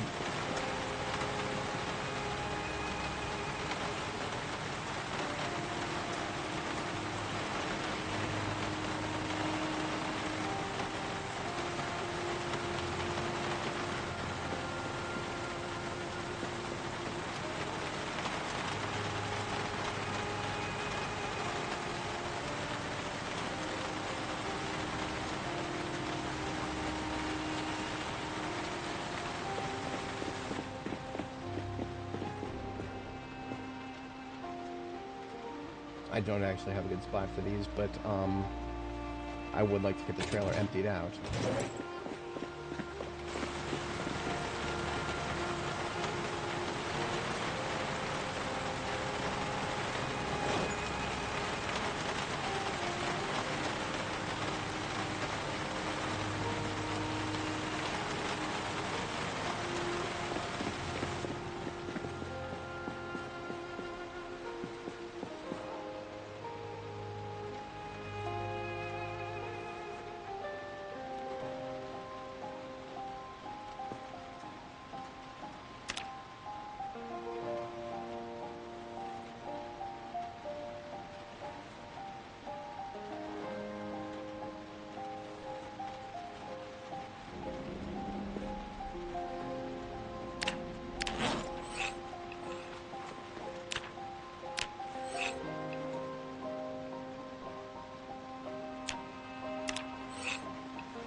Alright, we'll get some water, and then we can start a little bit of exploration here.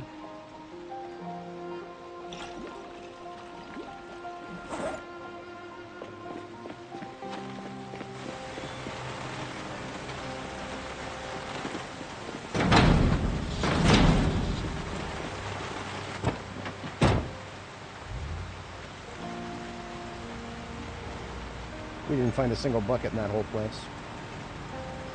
Not entirely surprising.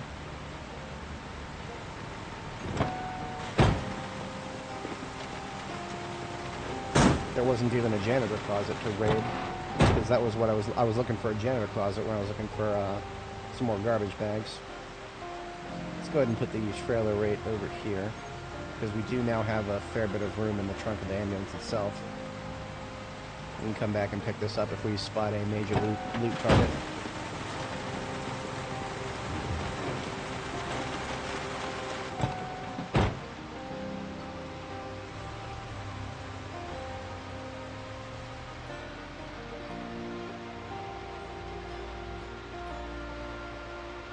I'm honestly feeling mostly like neighborhood cleanup right now. But I am going to have to live in this area.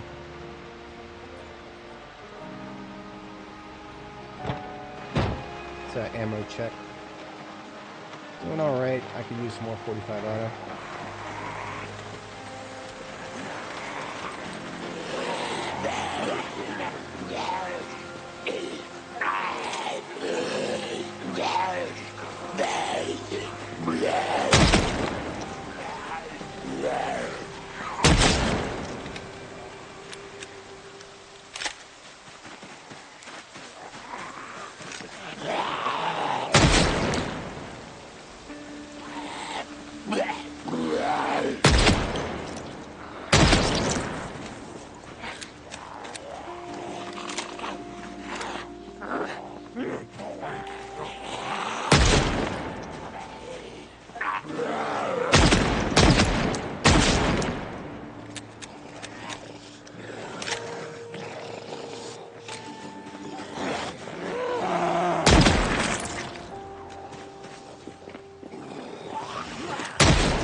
I don't even react to the silly goofy ragdolls anymore. It's just tiresome at this point. It was funny the first 500 times, and now it's just, oh great, another thing to look at and get panicked. Because yes, my character still does get panicked when zombies randomly appear in front of her. And that is an example of a zombie that will randomly appear, because the game doesn't consider it dead until it stops ragdolling. And it won't stop ragdolling for a very long time, once it's stuck in the fence like that. We go ahead and put the mask on. I'm not expecting it to get this dense, but welcome to Irvington.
Had a feeling.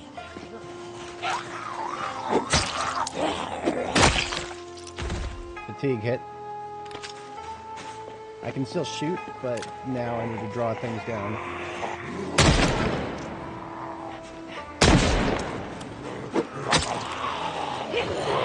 Fuck! I don't know why that first one missed.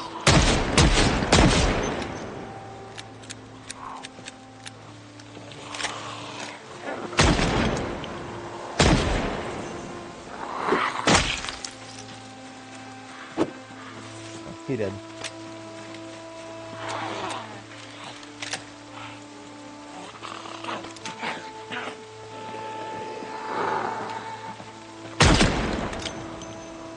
No, I don't necessarily intend on doing a full clearing of all of Irvington.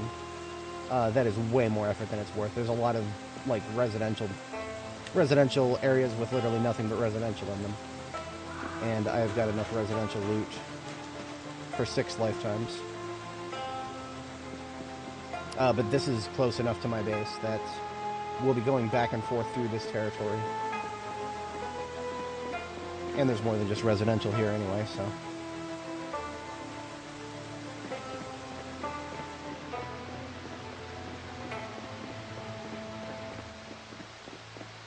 So we never did find a coffee machine in Mass Gen Fatco. I want to say that there may be one here, just a shot in the dark. Look at that. Took a shot in the dark, and I was not incorrect.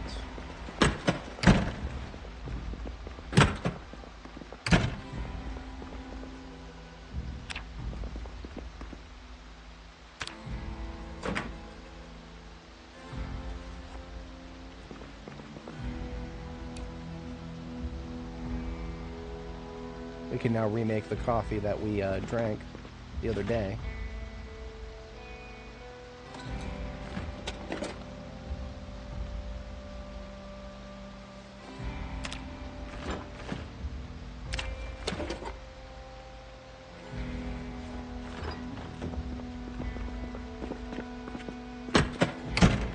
This is a jerky production plant. One would think that might mean there's jerky here, but I don't know. For some weird reason, I feel like we're not going to find any jerky here. Just a feeling. That's all. I hope to be. I could be wrong, and I hope I'm wrong. I just get this weird seeking feeling that there's not going to be any jerky in the jerky production plant. And remember, this is Project Zomboid. Shit like that happens all the time.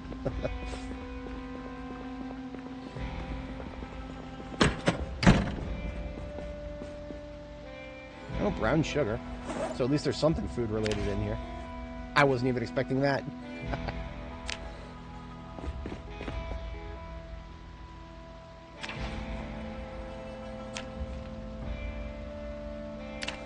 I look forward to being disappointed. I did not come here. The only reason I entered this building was to get the coffee machine. Because I figured there was a higher chance of actually finding a coffee machine if I came in here looking for one than there was actual jerky.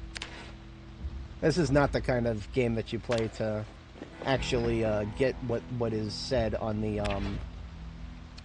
sign out front. Ever. Even Guns Unlimited is technically lying. The guns there are very limited.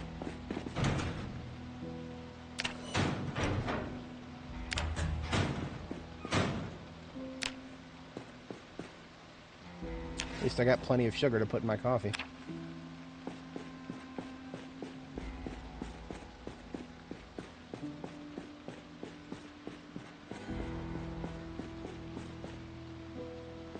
What are these walk-in freezers? I'm guessing that that's what they're supposed to be. Look at all these empty shelves with Jack's shit in them. And Jack left town.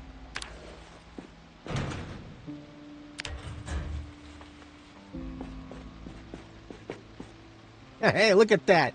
3 units of beef jerky. 3 whole units. Okay, here we go. Maybe we'll see more of these cardboard boxes now.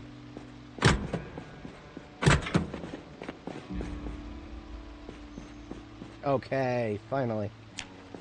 Finally, there is what says on the tin. Now, there's an entire box with 1 unit of beef jerky in it. That's also a very Zomboid thing right there. That is a very Zomboid thing right there. 1 whole crate with room for 32 of encumbrance, and there's 0.2 encumbrance worth of jerky in it.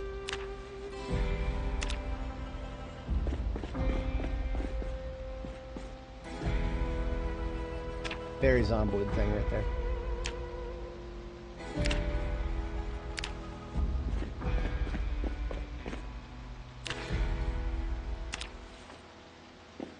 Anyway.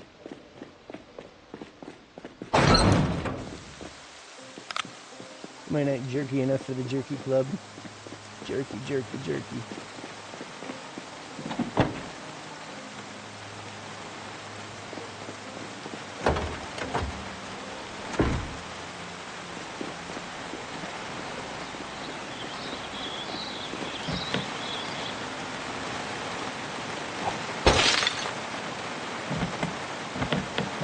Okay, I can break out the rear windshield, but I can't use that to unlock that. Okay.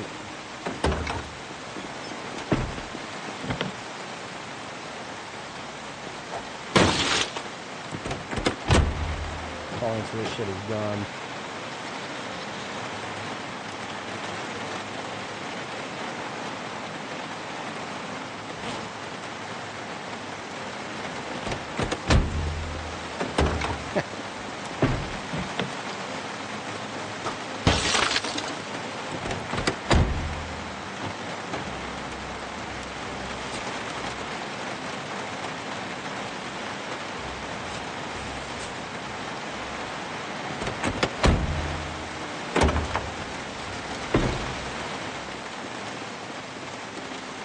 Alright, local resources pillaged. A nice, lovely bunch of kills just to the north of our base. Kinda hoping to find a single tarp in there somewhere. No such luck.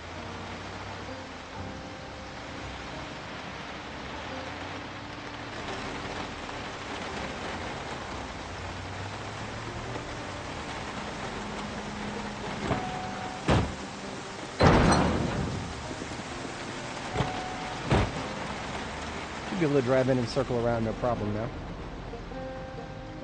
Cutting it a little tight, but it works. It's not optimal. I like being able to just drive through a place, but this will work. I'll make this work. I do not feel like doing the entire the thing that I sometimes do, where I'll bust holes so that I can drive straight through a place. Not this time.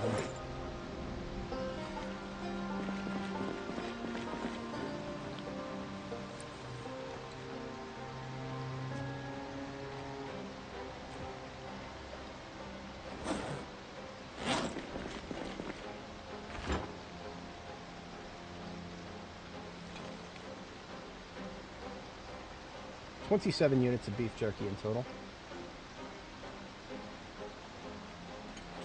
Gonna toss food straight into the fridge until we find a more permanent storage for it.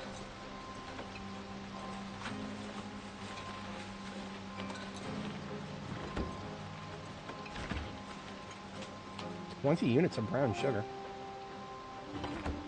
Odd bodes.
Starting with just consolidating the welding stuff.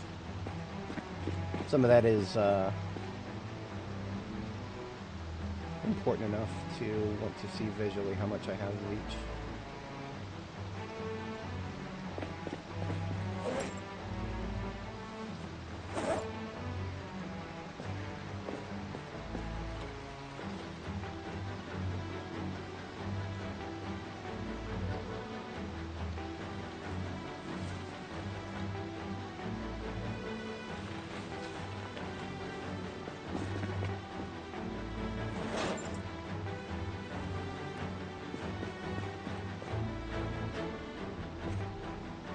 Cleaning up trash next.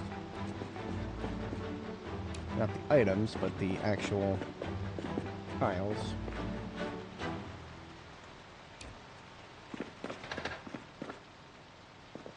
I don't think we have a garbage bin on the inside of the base. We do have one right outside there.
Alright, bedtime. I feel morally obligated to do a few sledgings before hitting the sack. Where did I leave it? My sledgehammer. I left outside. Theoretically even easier to see outside.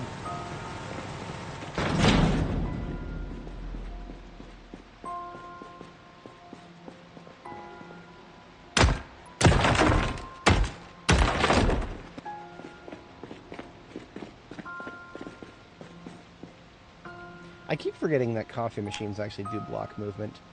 I put it on the floor right there because I thought it didn't block. I actually thought it didn't block movement, but it very much does.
Lots of cleanup left to do, but we've successfully spent a productive evening getting things sorted out here.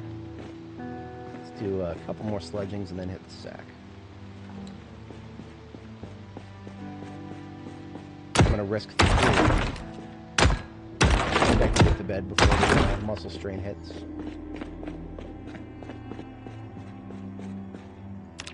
Yes.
Alright, so this is where the sink is gonna go.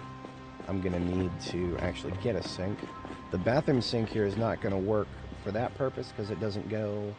You can't put a one of these white hanging sinks, you can't put that on a surface that already has a container. And I don't usually compromise in the layouts of my kitchens. I always use a container surface wherever possible.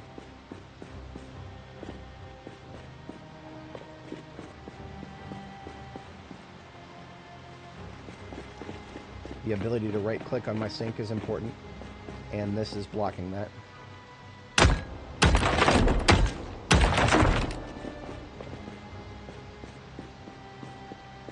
I'm not even kidding about that. If I were to put the sink right there, trying to right-click on the sink would cause it to get blocked by the stupid vent. That is actually something that happens.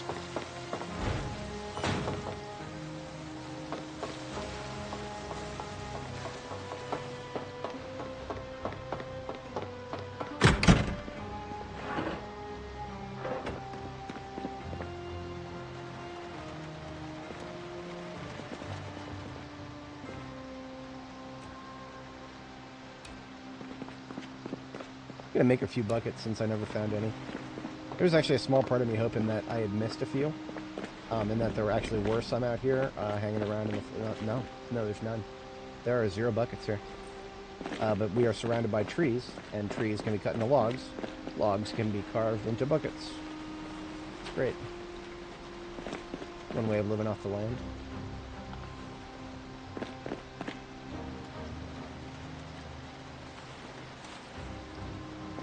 All these sacks of materials I'll leave outside too.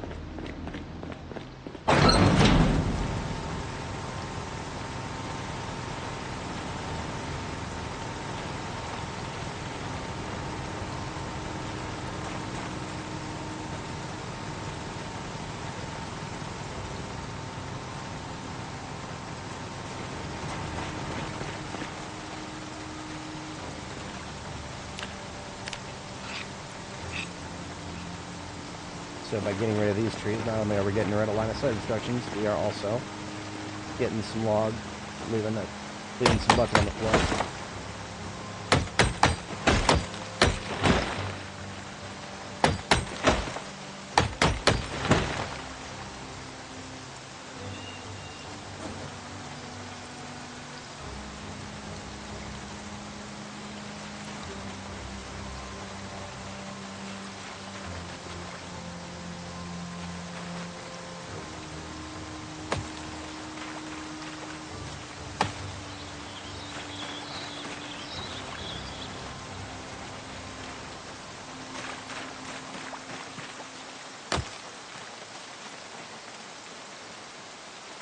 I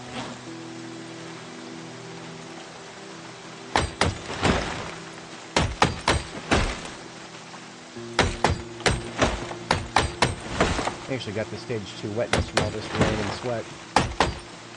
The fog is not helping either.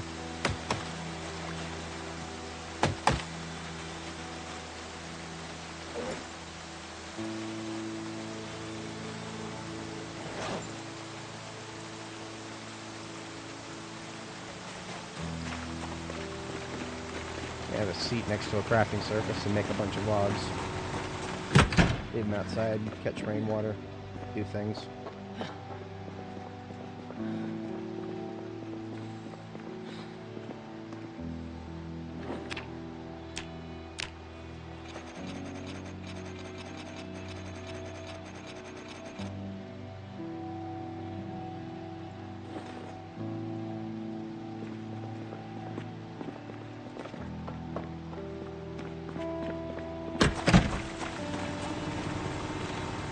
Not that I would want to ever go out and fight in this weather anyway, so we're not necessarily losing any time here.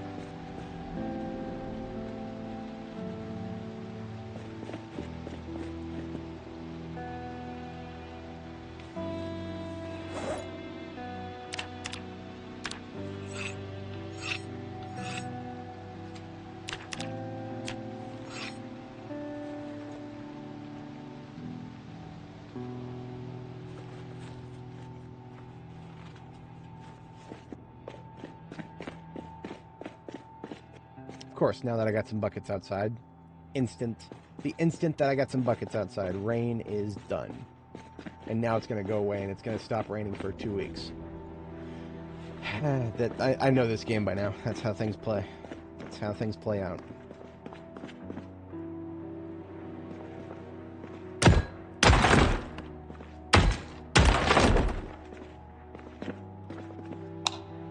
I'm not worried about that, because this light switch only controls a room that has natural illumination already. Alright, we're going to start with the trash.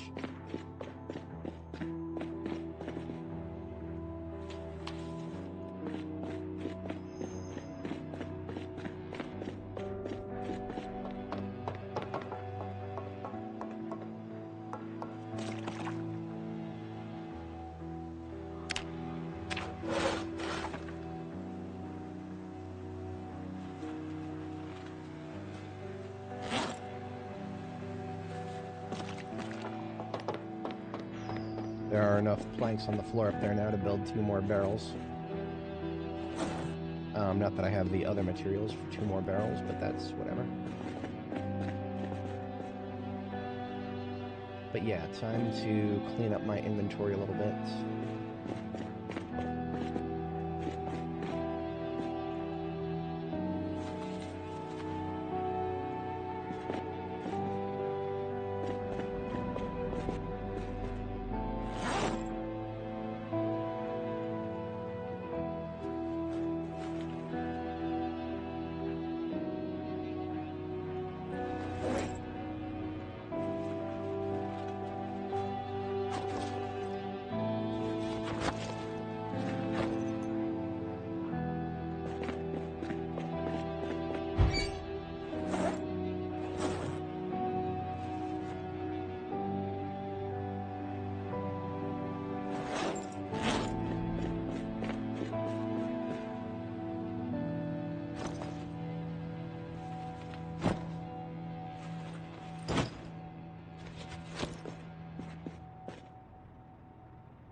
Yeah, I just want to get the stuff that is not ever going to be used out of the way.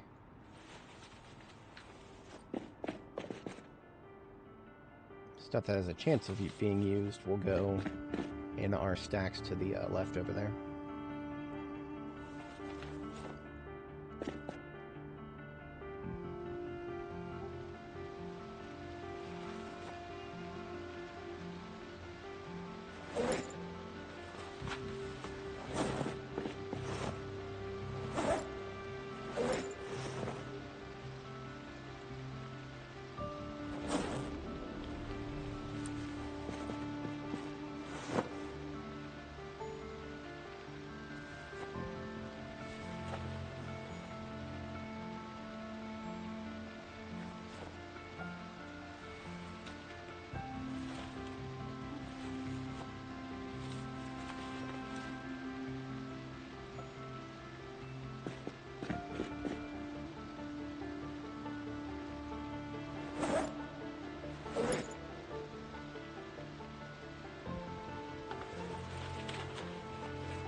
wish funnels were actually useful for something. They should make it so that you can transfer water between containers faster. Alas. I don't think the devs would have bothered putting them in the game if they could never do anything, so someday perhaps.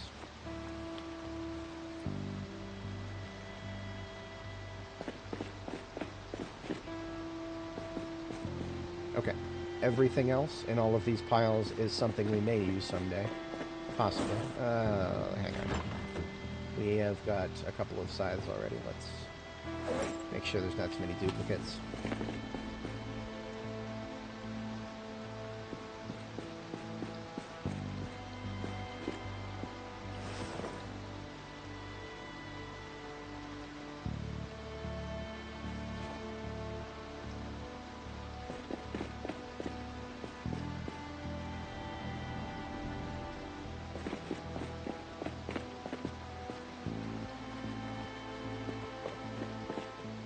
Now in MassGen, Fatco, and Moldraw, I went through the effort of organizing my paint. I am not going to be going through the effort of organizing my paint here.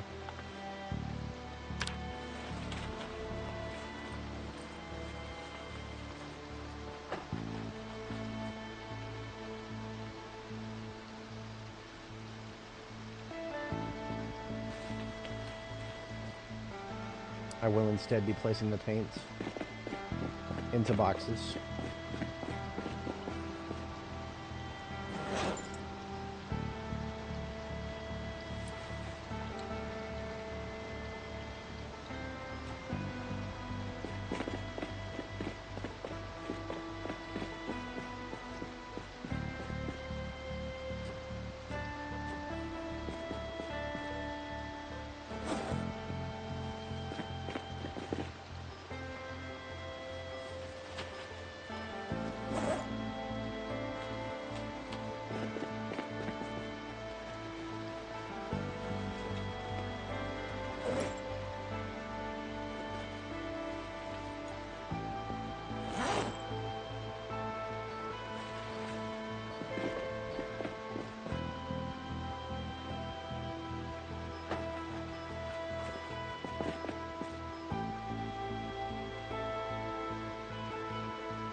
Most of it right there.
Everything else we can hoover up. It should be small enough.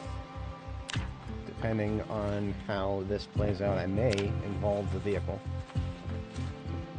If we did not have vehicle size problems, I would have had the vehicle involved from the start. But 130 is actually less than I can carry when I'm carrying all three of these backpacks. I can carry more than the fucking ambulance. As sad as that is. I literally have more ability to carry things around by hand, just by splitting things up between 3 military backpacks, than I do in the trunk of the ambulance right there, which should be the best vehicle in the game. Or, I mean, a step van would be slightly better, but still. It's the principle of the thing. Kind of ridiculous.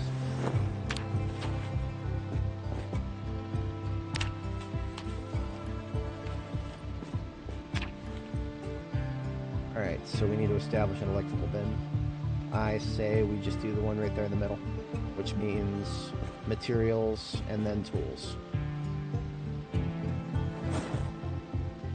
And tool/weapon will go above tool. It's a condensed version of my standard storage system. So I just don't feel like doing a full version. That is way too much work. This place does not have quite as much as the other Mass Gen Tacos, or as much as Electromax. So we aren't going to lose out any space by keeping it condensed.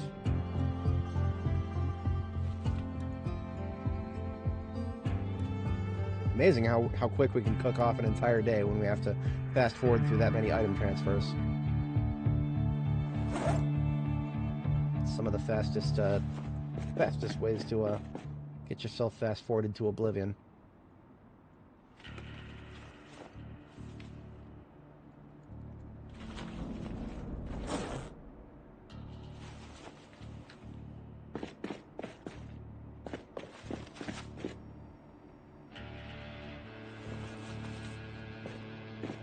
I feel like I'm more tired than I should be for 1,700 hours, but that's alright.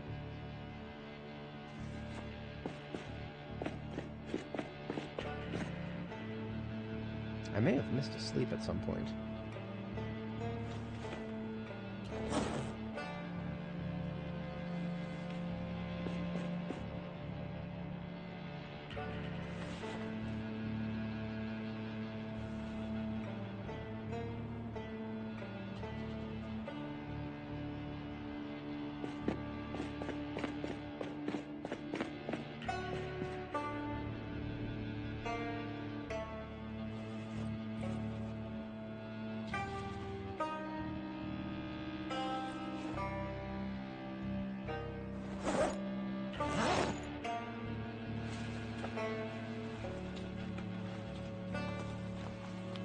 I'll do gardening on top of tool/weapon because now we won't. I put a lot of the redundant gardening stuff on the other side, so I don't have to worry about. If I were to just designate a single container for gardening stuff, it would overflow too quickly. That's just the nature of the beast for Master and Facto loot tables. You'll get so much gardening crap that it will fill up more than one box if you try to put it all in the same place.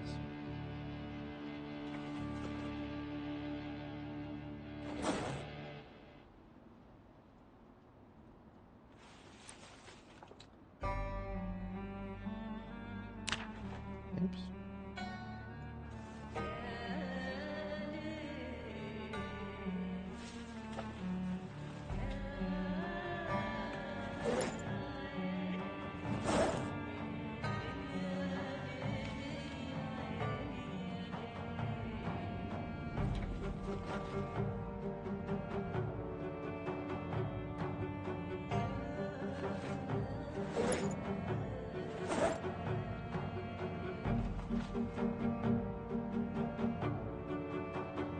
Top of the material stack is where we put handles for stuff.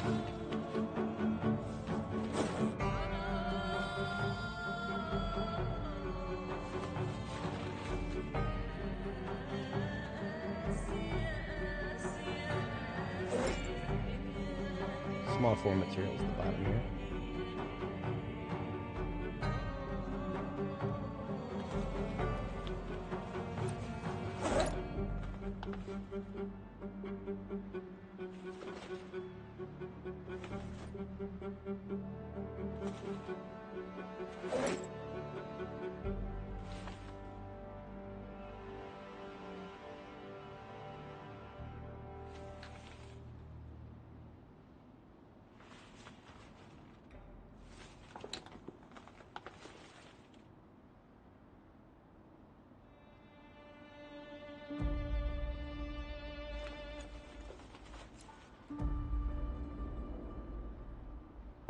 So that means that is that. That's first aid. This would be books right here.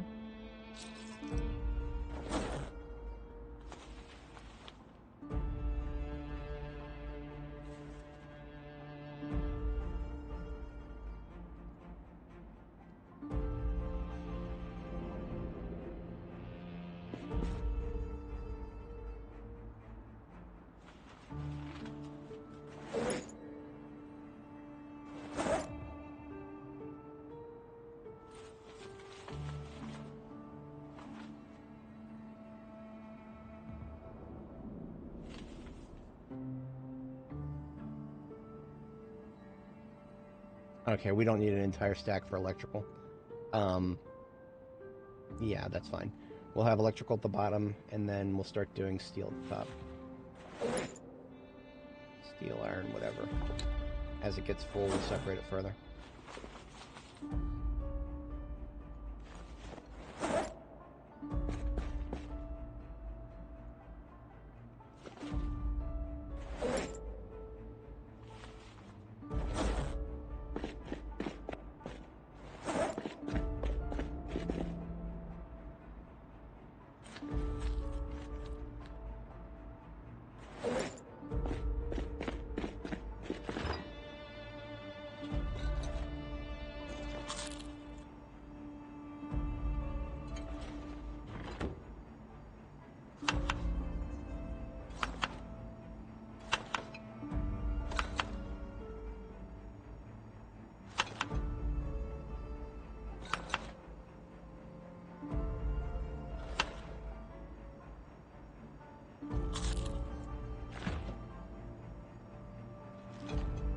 So not these leftover shrooms.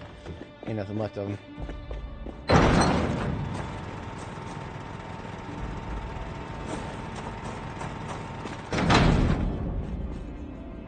Everything else we pick up has a home now.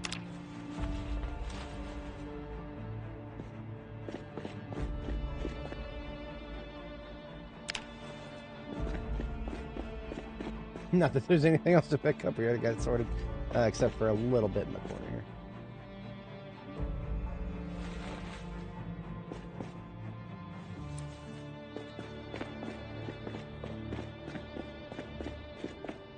Glorious.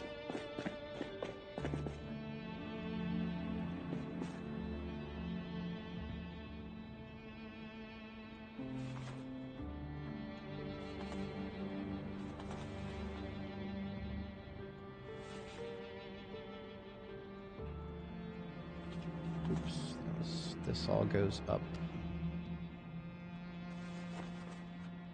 There.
What did I do with the coffee?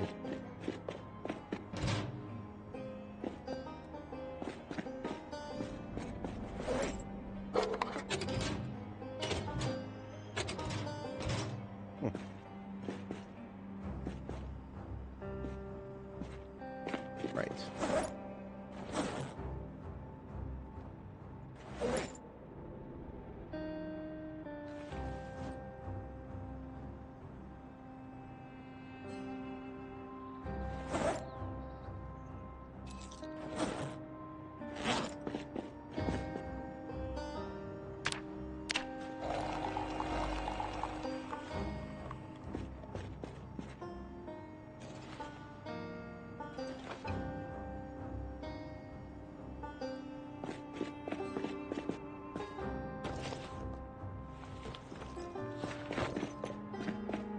Experiment coffee has been replaced.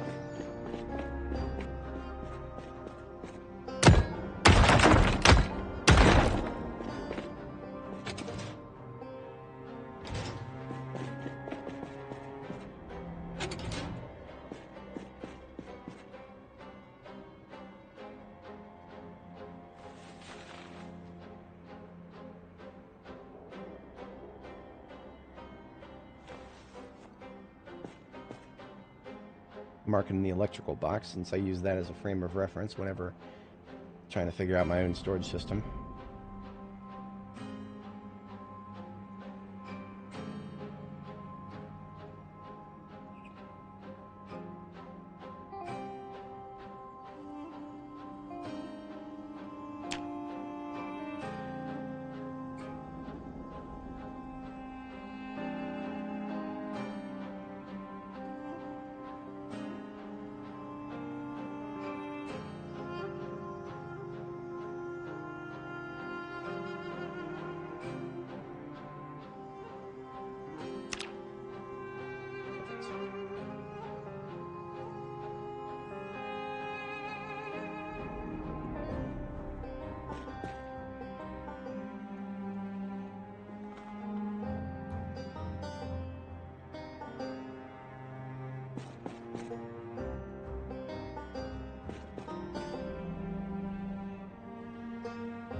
I have no idea how many guns I'm going to find in Irvington. I have a feeling that the hunting shop that is here could be exactly like the one in Ekron, which means we will come home with 1 billion rifles, of which we will only actually need like 2. If that. But we will see how that plays out.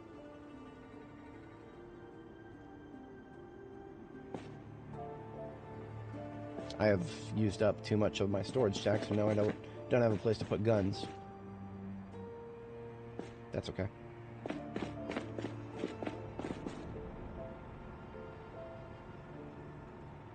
2, 3.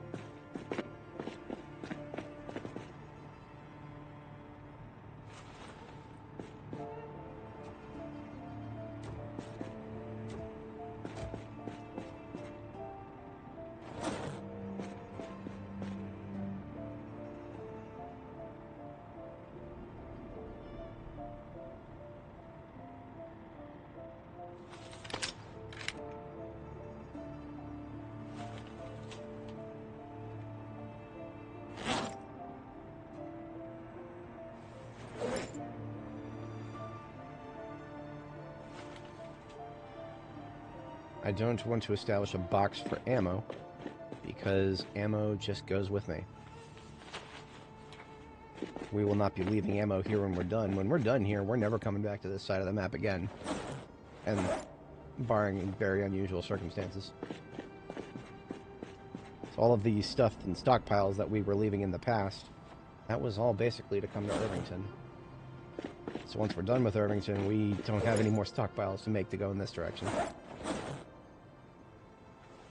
And I will be kind of happy for that. Finally have a home for the coffee machine somewhere over here.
Establish just a couple of things that will stay here permanently, and then everything else will go back to the other side of the map with us.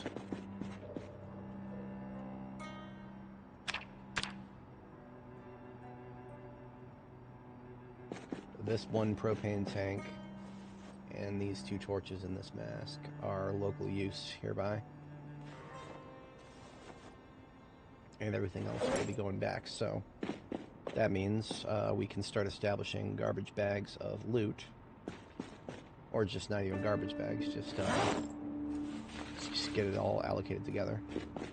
Now, of course, we don't need to bring a billion steel sheets home, but propane tanks are finite enough that I will absolutely want to be bringing them back in sufficient quantity. Welding rods, being as they cannot be made.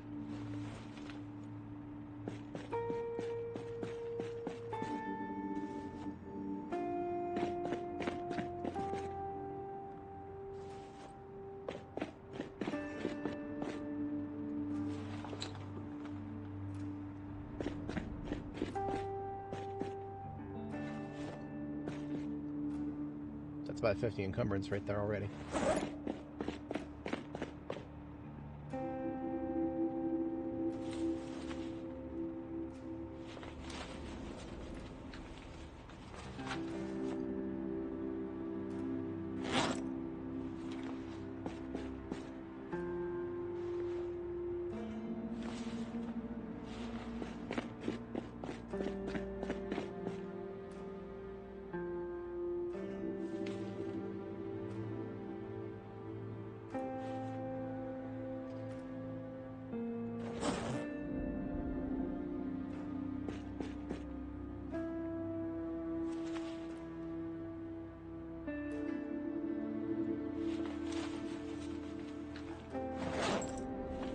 Didn't think that would all fit, but it does. That's cool.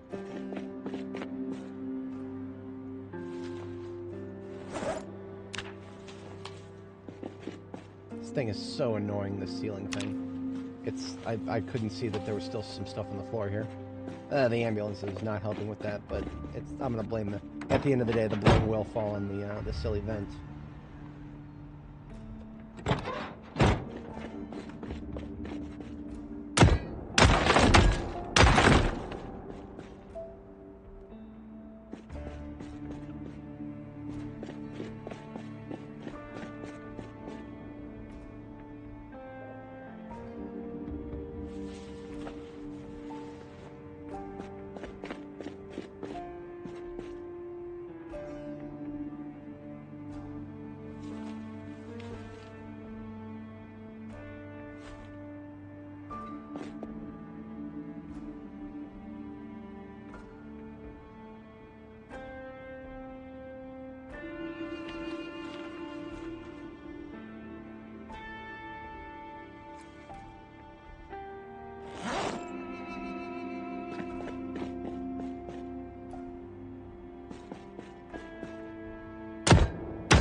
Before the pain kicks in, go to sleep.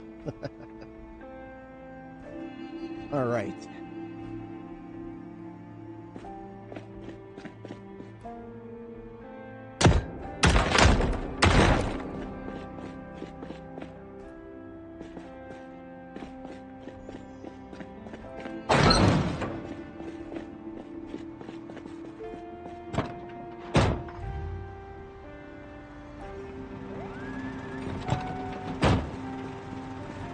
Now that I have a car wash, we wash the car.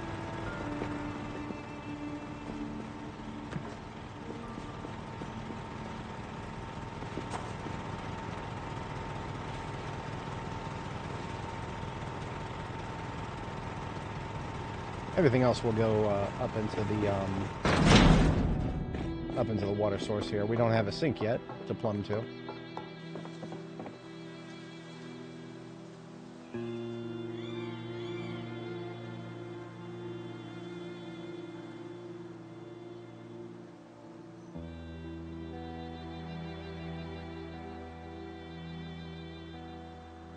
Oh, I'm an idiot. I was off by one. Huh. That's not the worst thing in the world. But we do have to build another... how much do we have in here? It's only 20 liters. That's actually doable. We can deal with this. So I need to move the rain barrels, even though there's a little bit of rain in them. We actually have plenty of capability to just move them. With these two gas cans right here. That is 90% of what's in the rain barrel.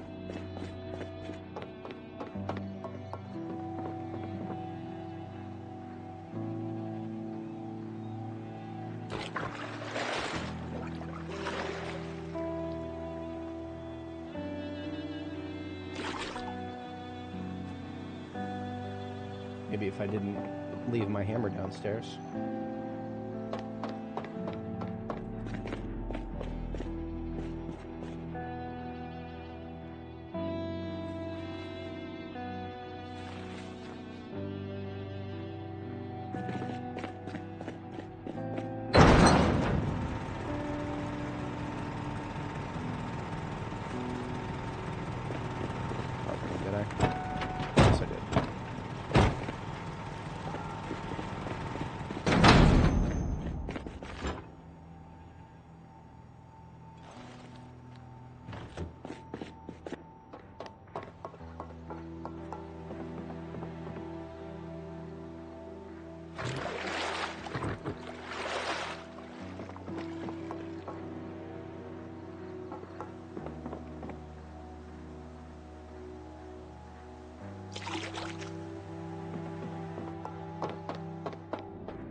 some more floors down and get some more. Let's get the door too. Hello.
Remember, I do not use toilet water for drinking water, no matter how desperate things get. I would sooner die of thirst, because that is the standard I've set. Therefore, we use the toilet water to make wall plaster.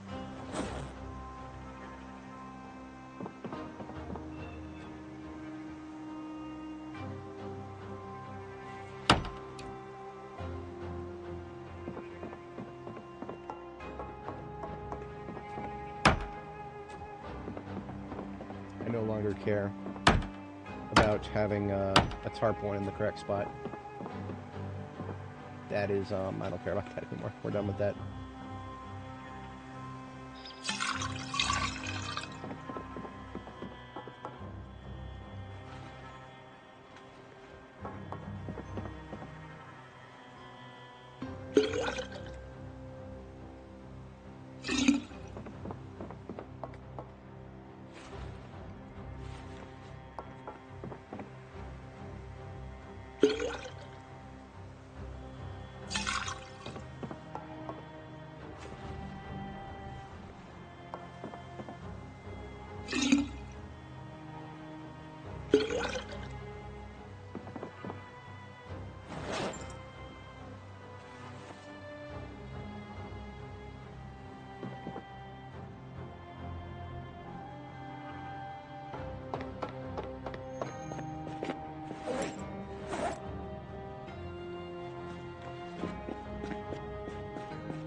All we have to do is actually source a sink. That shouldn't be too awful hard.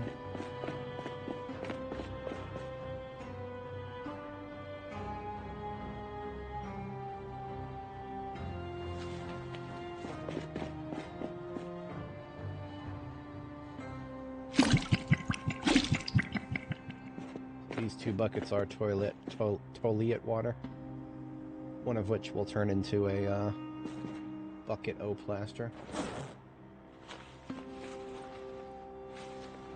The other maybe I'll turn into mop water at some point when I get a mop and bleach later.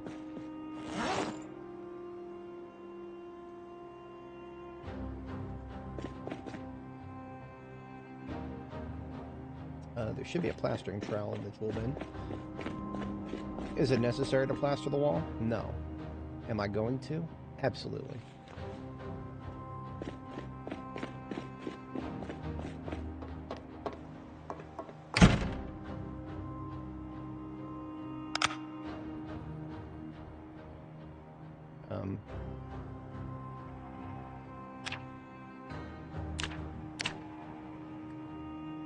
Well, that was a waste of plaster. So the new crafting menu, or the new building menu that you need to plaster a wall with, needs a real bucket. These fake-ass wooden buckets. You can make a bucket of plaster with it, but you can't use it. The fucking crafting recipe doesn't let you. So, basically, we just turned this bucket into something completely useless. We literally cannot use it. The only thing you can use plaster for is plastering walls, and the plaster wall recipe doesn't let you use a wooden bucket. It's like they decided to pull something out of a right-click menu and shove it into the fucking building menu and didn't even look at everything in the process. Just they're on a freaking crusade against the right-click menu. I swear to God, it is such a. I don't understand it. I really don't. There are so many other things they could be working on, but no, we've got to get rid of everything from the right-click menu. Okay. I'm no dev. They're the devs. It's their game. I'm just going to point at weird shit when I see it like that. In any case, we just got to go next door to get a sink.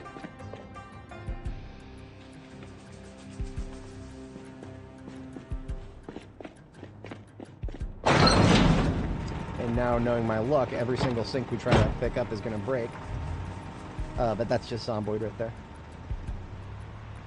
We'll have plenty of tries.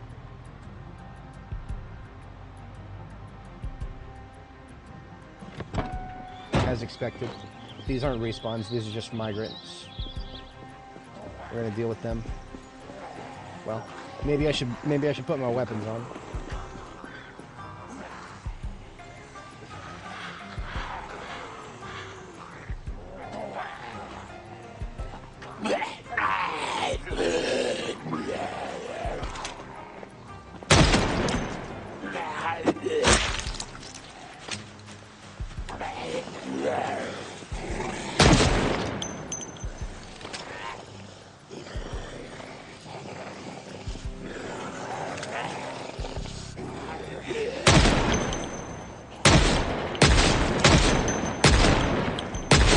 I cannot stand aiming at a zombie and shooting the one behind it. That is never not going to be a problem with the way this new aiming system works. Whatever. Whatever.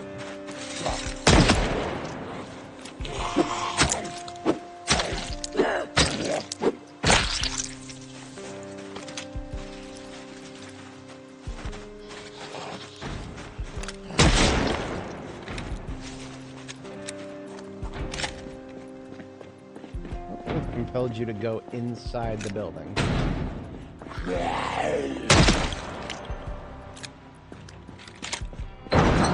He said to the January 6th agitator. No, we need to go inside the building. Inside the building.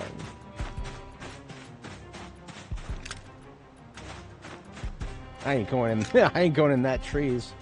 Nah, there's an entire forest back here apparently, but nope, I ain't going in that. I ain't going in that. If there's anybody in there, they can come on outside and fight me. Like this one right here.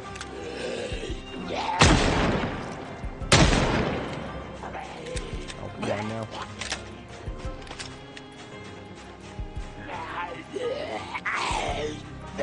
Speaking of forests.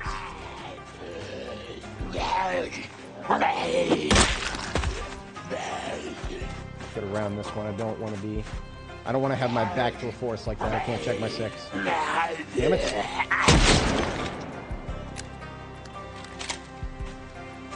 Come on, guys. Come this way, would you? Oh, they're going to get stuck on the fence over there. See, this is why you don't want your back to a forest. I can't see guys like this coming. Not good. Fuck it. I'm just gonna go there. We'll go around the fence. Go around the fence.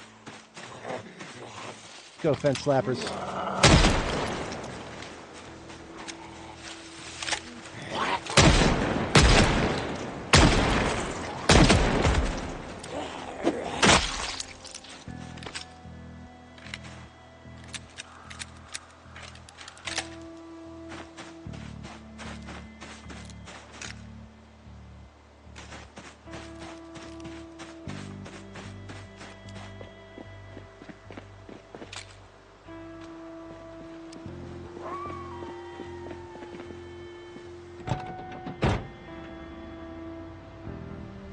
We should have several tries at sinks here. I don't know what kind the bathroom sinks are, but I do know that it's a... I think we got a separate male and female bathroom here, which means more sinks.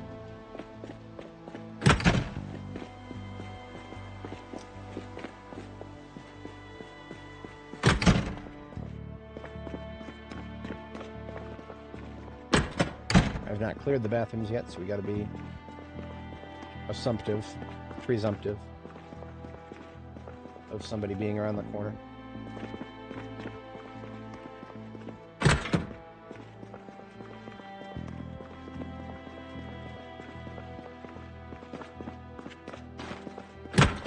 What? Oh, it's a locker room, not a bathroom. Okay. Assuming it's employee or just standard. Yeah, it's just standard. Nothing special. Here's the bathrooms then.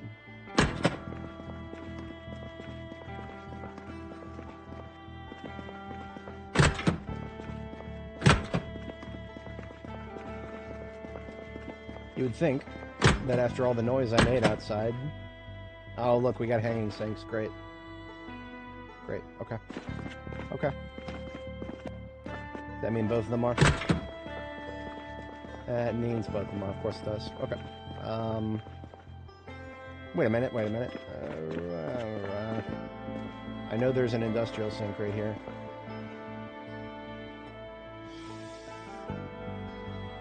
Fuck it.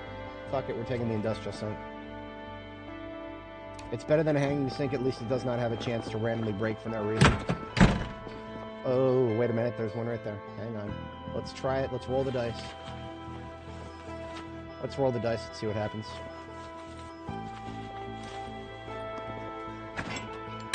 Of course it broke. Why the fuck would it not break? It's the only one in the building. Yeah, that's Zomboid right there.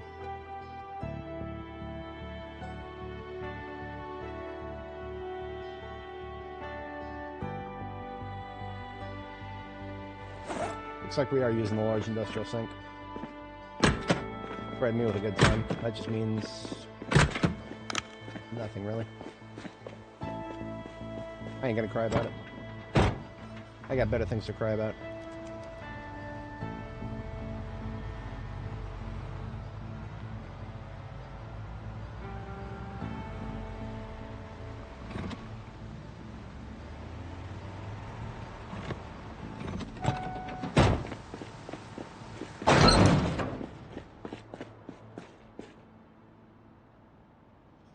Alright, so our water storage is just going to have to be next to the sink instead of under it.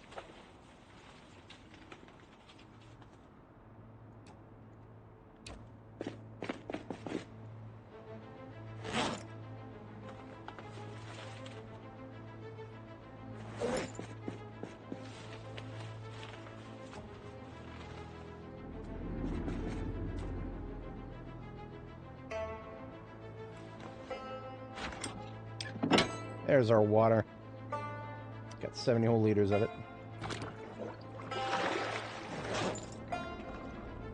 These things sound cooler too when you fill from them after they've been plumbed. They sound like bathtubs instead of sinks. So you don't get the little swishy little air in the pipe sound, the little no, you just get the little water flow sound.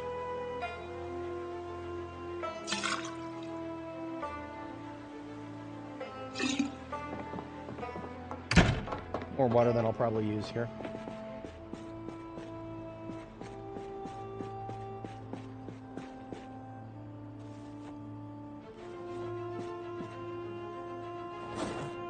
So that means this is small form food and this is heavy form food, I guess. This kitchen is not up to spec, but I'm not gonna let that bother me. We got water. I'm happy. That is a complete base. One thing I do need to do, I do need to step away IRL briefly. I'll just be a couple minutes. About a minute and a half tops. And we'll continue our journey into Irvington. So I shall catch you guys in just a moment here. BRB.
I have returned, and I've also gotten fatigued at 1400 hours. What?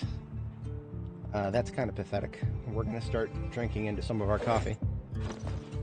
We've got way too much daylight for that kind of bullshit right now. So I'm going to turn around and remake that coffee now that I drank it.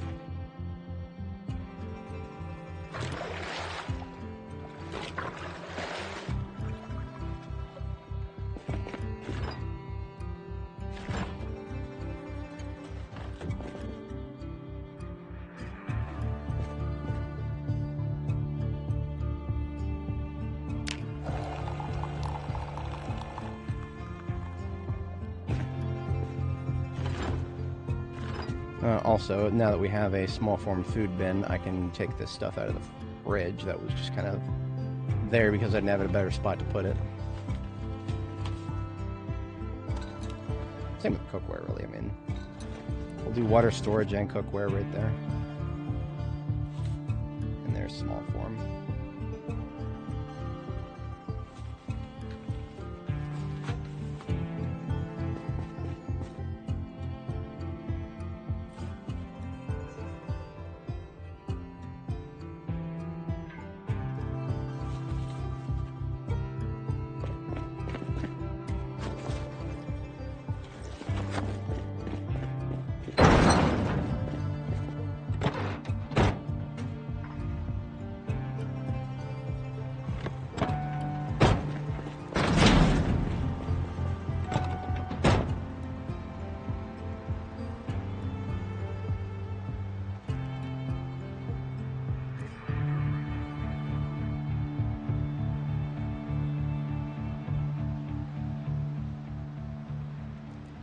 Seems like a mass congregation spot here. I don't know what it is. Zombies must... Maybe they smell the jerky, even though it's not here anymore.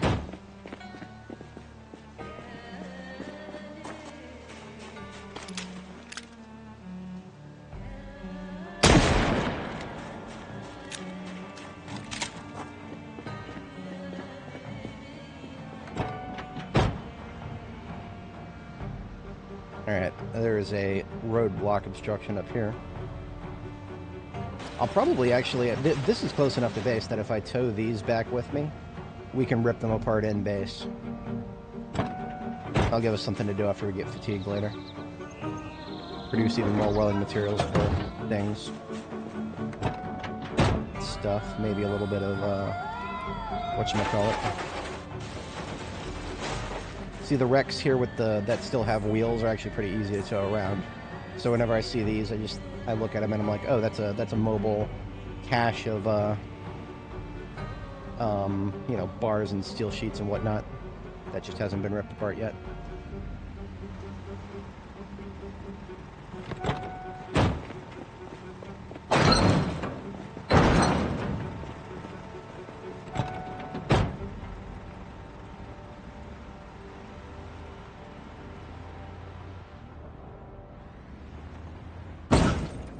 What did I just... Oh.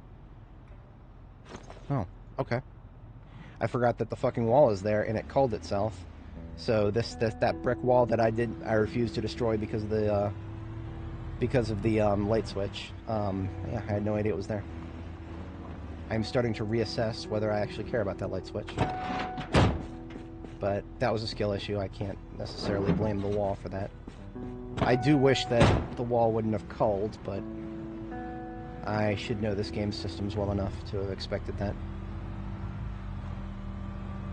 Only been playing it for 2,800 hours. Not much has changed about wall culling in that amount of time.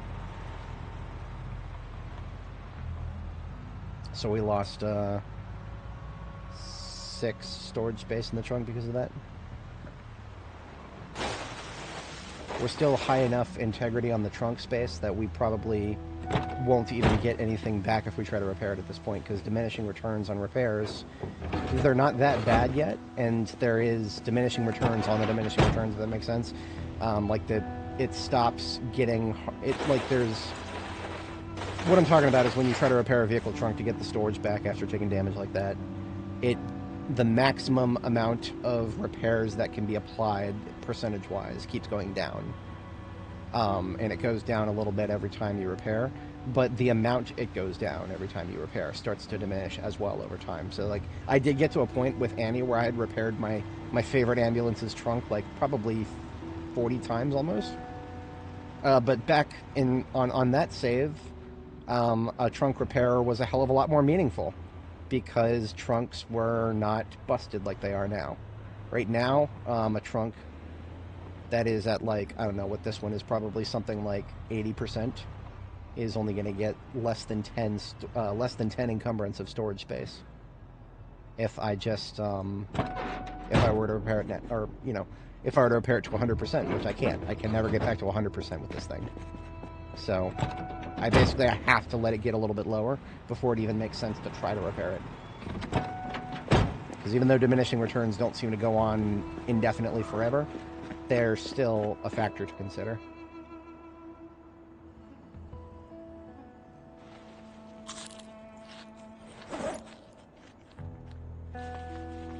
It feels wrong to eat beef jerky, but at the same time, I've got 20 of it. That's more than I'll ever eat, ever, if I have other things to eat, so... It's just the fact that I'm running bases full of generators elsewhere on the other side of the map to preserve perishable food. If it wasn't so hard to get all that perishable food to somewhere useful.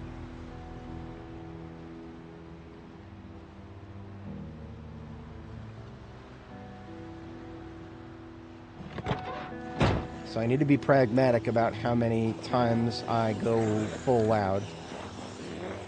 If I start shooting now, I will get flanked from almost every direction except the north. And I don't have a lot of space to retreat to the north. So...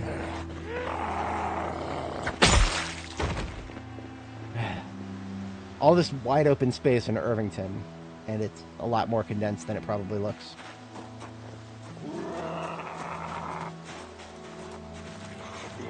For nostalgia reasons, I almost want to, I actually kind of want to repair my, step van. That would require an axe, though.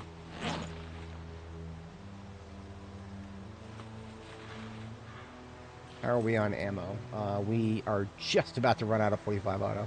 Glad I checked.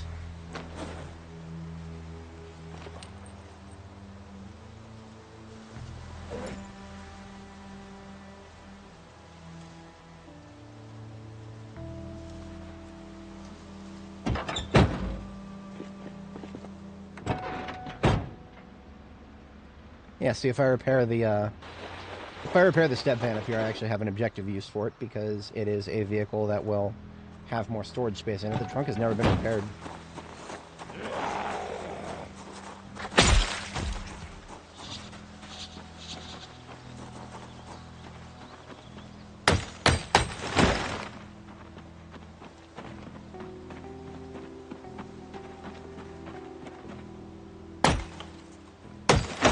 Yeah, that's right. I killed one of your trees. What you gonna do about it?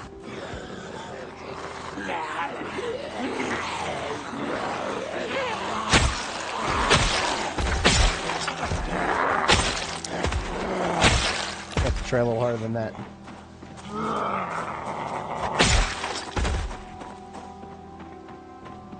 What did I leave on the floor up here? Very low price stuff. Oh yeah, like an oxygen tank. She needs some milk. Fucking hilarious. Almost all the damage to this vehicle is damage that I did to it.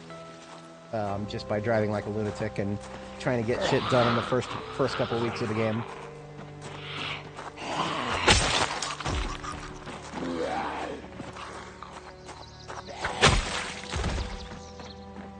Part 1 is linked in the description if anybody is interested. Vehicle key, Chevalier step pan.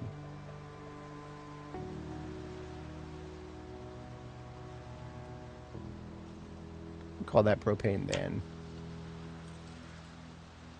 I did empty it out very thoroughly.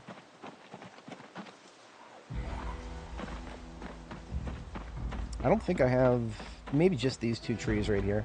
I brought the axe because I assumed we were going to have to chop our way through.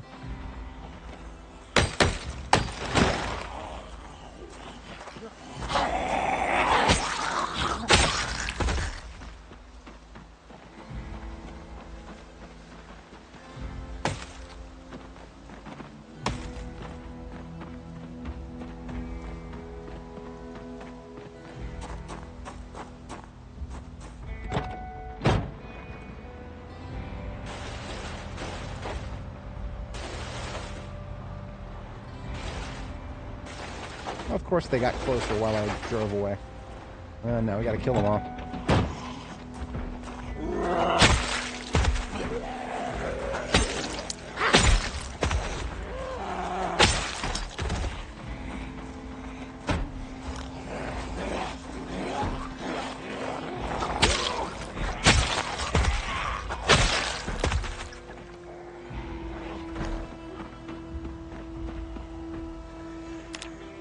Might not make this. That was a medium? No, he's slow. Yeah, now that he decided to perk. Yep, we're good.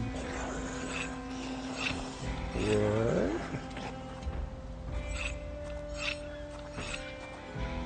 Thank you for participating.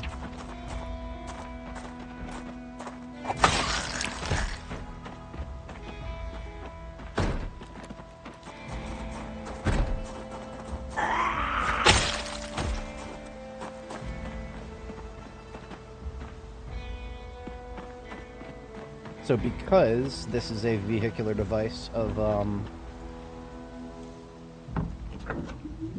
that was around at the very, very beginning, its battery isn't probably not dead. Even though everything else on the planet seems to have had its battery die. Kind of interesting how that works.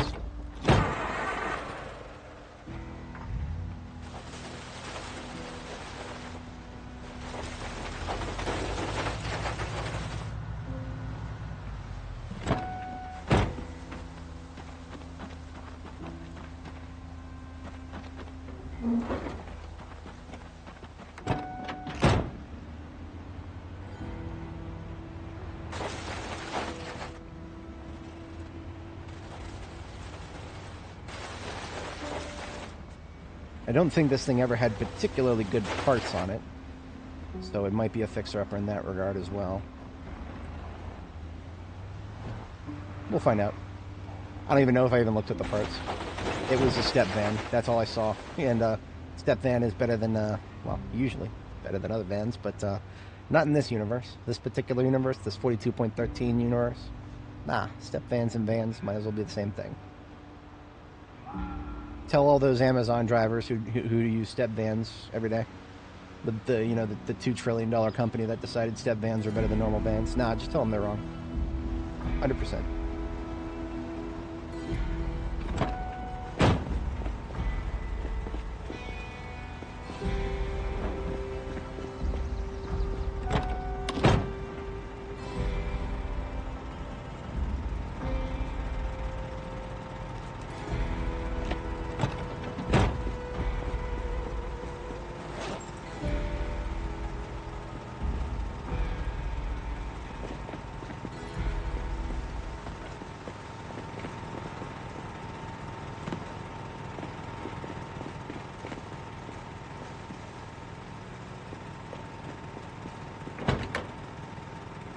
Engine quality 59, so it always was kind of crap.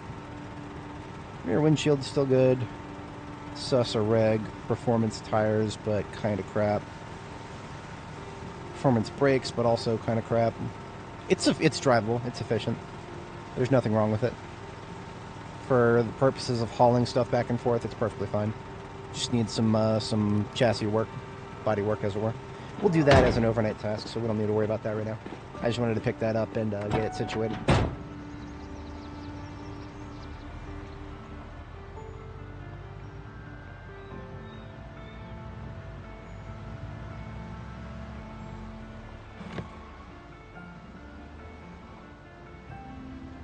Take a swing down through the residential here and see what there is to see. Not predicting much.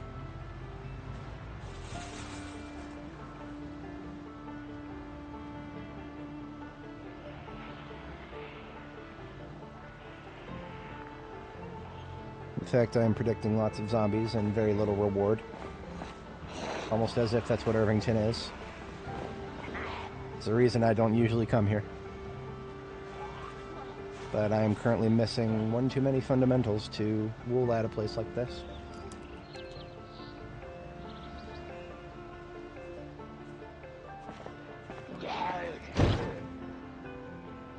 I took that personally.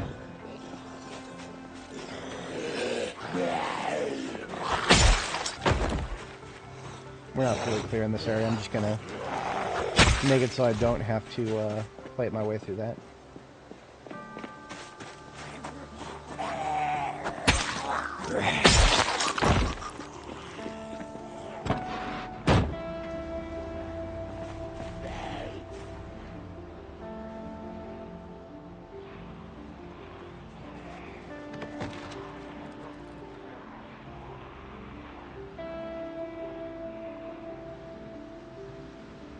Well, if it isn't an entire residential neighborhood with no survivor houses, where have I seen that before?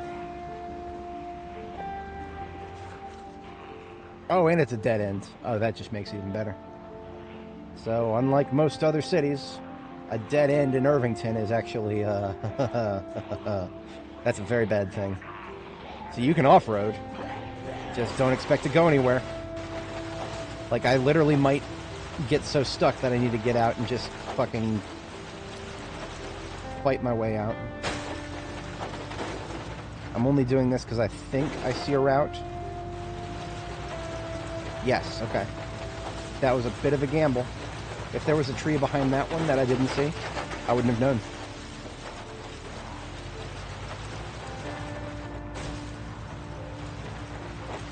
Just make sure you don't get into second gear while you're pushing through bushes and you'll eventually get through. But now we got another roadblock here. Fortunately, I know some maneuvers. I can list lazily to the left.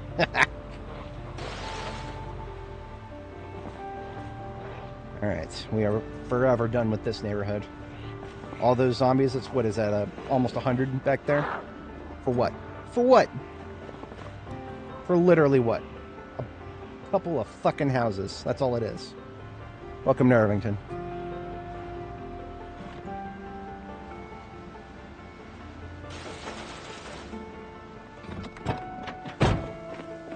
Get out of my road. Hello? Out of my road.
Ooh, here we go. This is going to be an early game survivor house. I never did get this one marked, did I? No, I did. This one has been marked the whole time. That I didn't make it a priority because it's an early game survivor house. I have like almost no expectations. There are certain things that literally cannot spawn in an early game survivor house.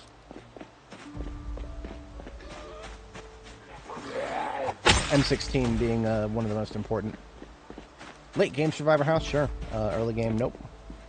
And it's early game because, of course, propane vehicle that we that drove by within the first couple of weeks. So this house was spawned in the quote-unquote early game.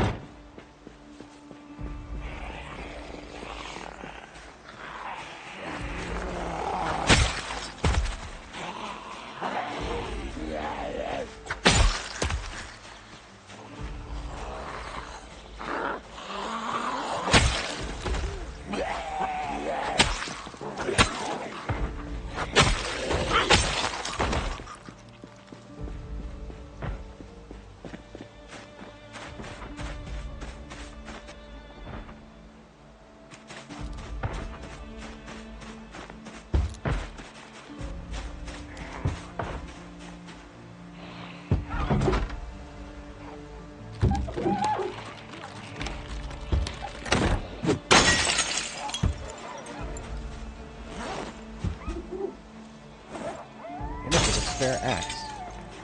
Come on out.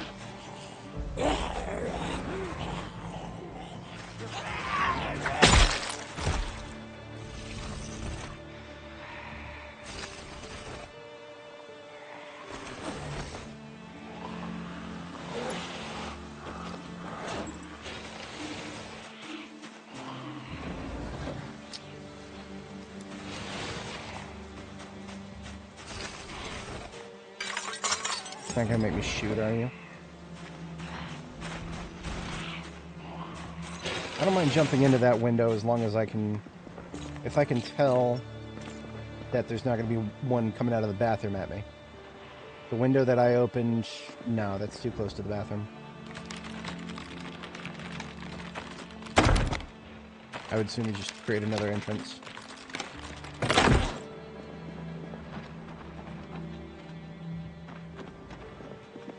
The hell? What did you just say to me? Hang on.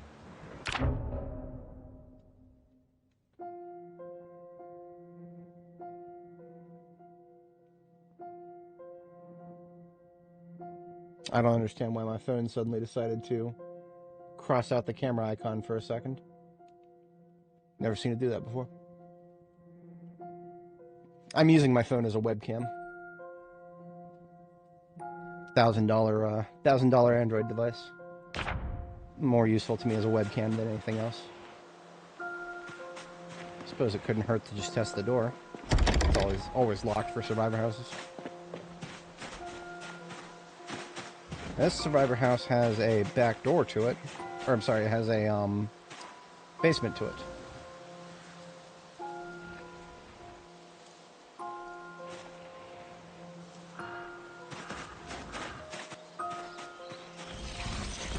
I just don't feel comfortable with this situation. If I jump in there and there's one in the bathroom, I'm giving them a free hit. I'm not doing it. I'm not doing it. It's not worth it. The chances of there being one in the bathroom are very, very low because the bathroom door is already broken down. There's another one. Where? Bedroom door, I think. No. It's... I actually... The basement door isn't shaking. Maybe it is just the one on the other side there? I don't know. I'm confused. I'm overthinking it.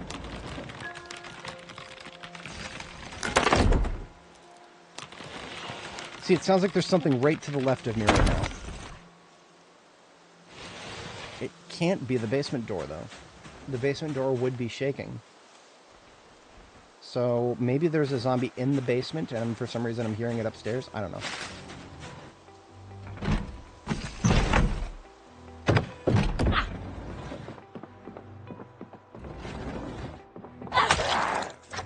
Yeah, that was her. It was her all along. Because when I slapped her right there, I heard her in my left ear. Why did I hear her in my left ear when she was on the right side of the house? That's some wacky reverb right there. Whatever. I'm not mad about it.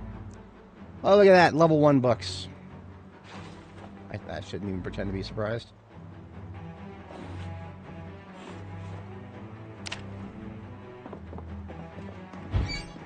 As I said, I have no expectations here.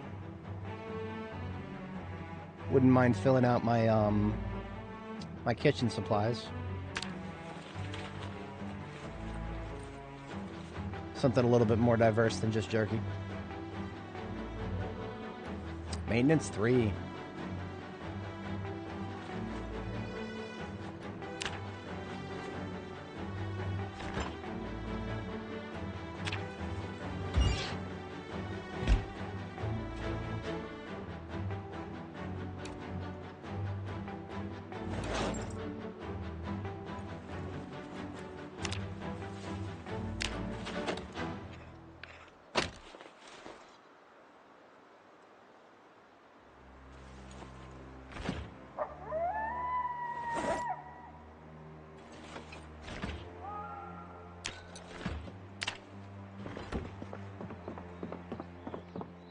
See if my fears were unfounded.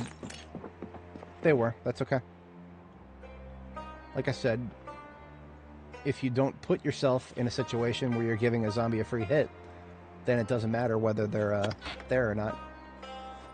You've not given them a free hit.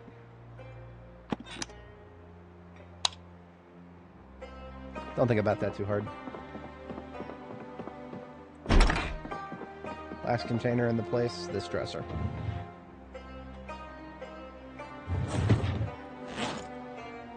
sure, I'll take the spare pillow, why not? Alright, so I saved the last container in this place, but there's also the basement. I don't know what that means. I still don't fully understand whether basements for survivor houses are actually pull from survivor house loot tables. I don't think they do. I could be wrong, and sometimes I kind of hope I'm wrong, but we'll see.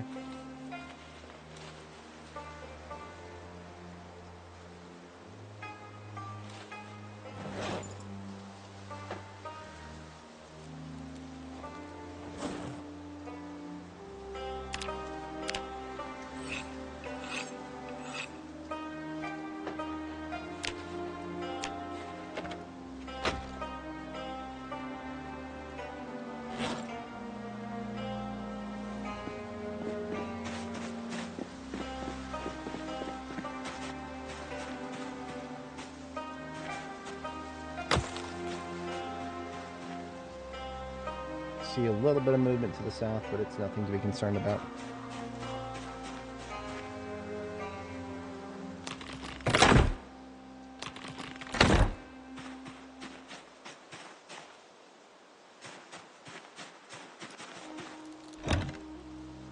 Alright, we will disassemble the door. Luckily I have some skill in short blunt, so if there is a set on the other side, I'll be facing them with a weapon in my hand. Still gonna listen very carefully anyway. Have my thumb on the space bar ready to push. We're good. Now that doesn't mean we're 100% secure though. That means anybody upstairs can now just wander downstairs freely.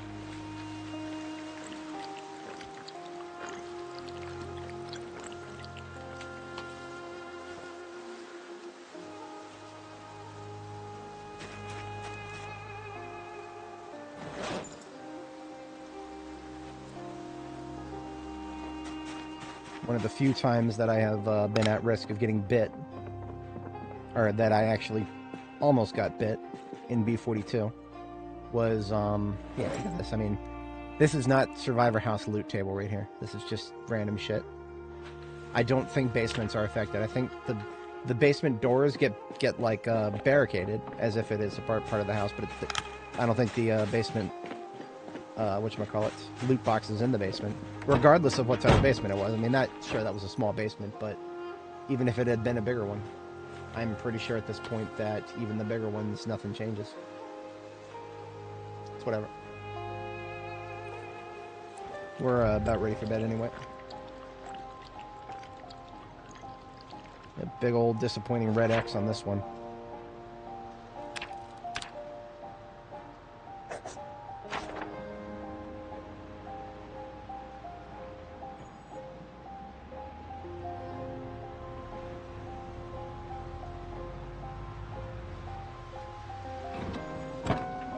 Still only stage 1 fatigue. We can get rid of this one.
Get to bed before the pain.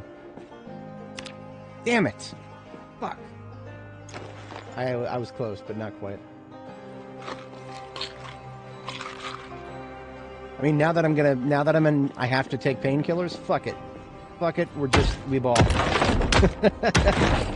I mean, the painkiller is gonna kick in no matter what at this point, so.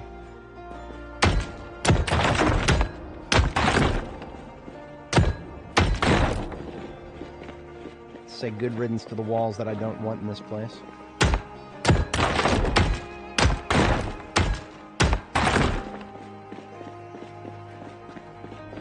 That's a lot of muscle strain, but hey, we're going to sleep now. We're going to sleep it off. Walk it off in your dreams.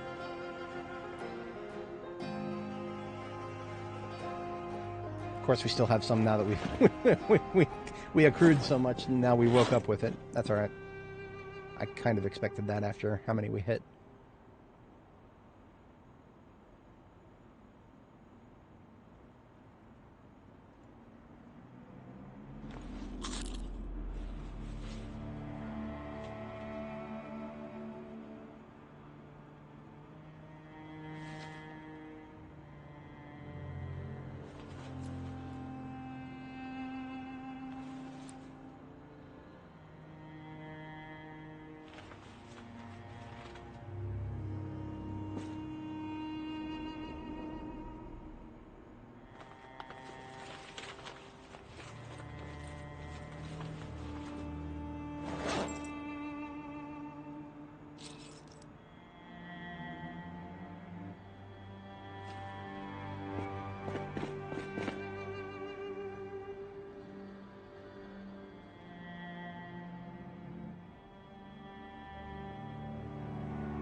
Actually don't have a memorabilia bin.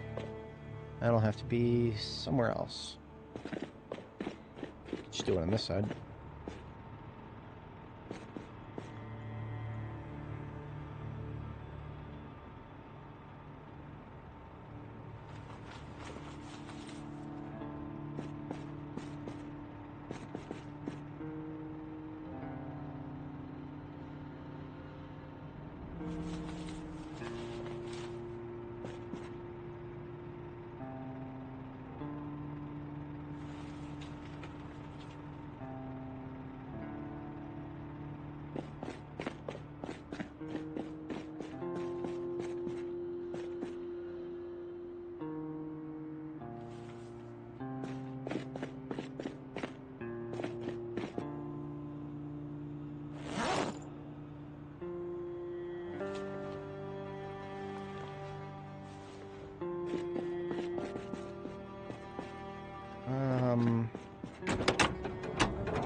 Sometimes these wrecks actually have not one or two parts on them that's not that bad.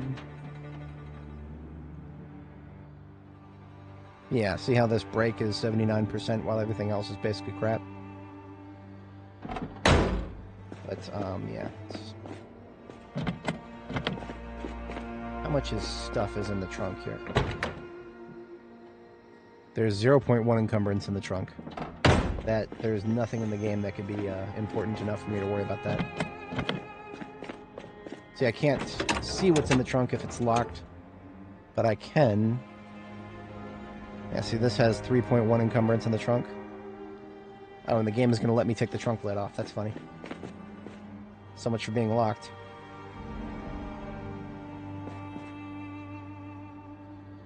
All this stuff would have been deleted if I scrapped the vehicle.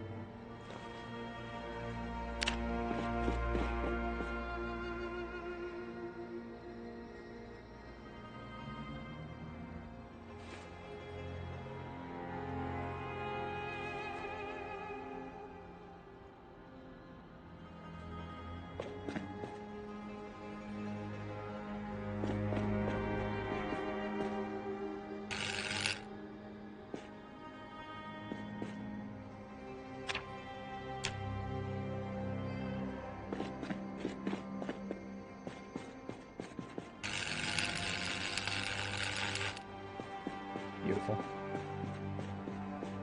How long do I play it? What do I like about it? About 2,800 hours. Okay, so there's two games here. There's two games, and I like them both. The first game is really well controllable combat, predictable. Once you learn all the rules, there are literally hundreds of rules. I couldn't even begin to list them, but once you learn them, you get a sort of a flow to it. and it becomes Mistake Punishing Simulator 2000, where you'll never die as long as you don't make a mistake. It's just, you know, making, if you're prone to making mistakes, then yeah, you'll probably lose a character or two or many. I like that about a game. I like it when skill is well rewarded. And the other side of the game has nothing to do with combat. It's just logistics. You're looking at a base that I built that is full of stuff that I've collected and organized and sorted, and some of which, like probably about a third of this I brought with me, and then most of the rest of it I found here. Just, you know, tools and supplies and whatnot that'll be useful for my activities on this side of the map. There's a big map. We're in just one of the many towns. I got bases pretty much in each town at this point, everything except for Louisville, which is the final destination for difficulty. I did that on a previous character. But yeah, that's kind of just a general breakdown. There's a very, very, very, very steep learning curve. If you find yourself very interested in learning games with very, very deep mechanics that can be very unforgiving, but after you get through that hurdle, the initial hurdles, and learn how to actually live, I find it to be very rewarding at that point.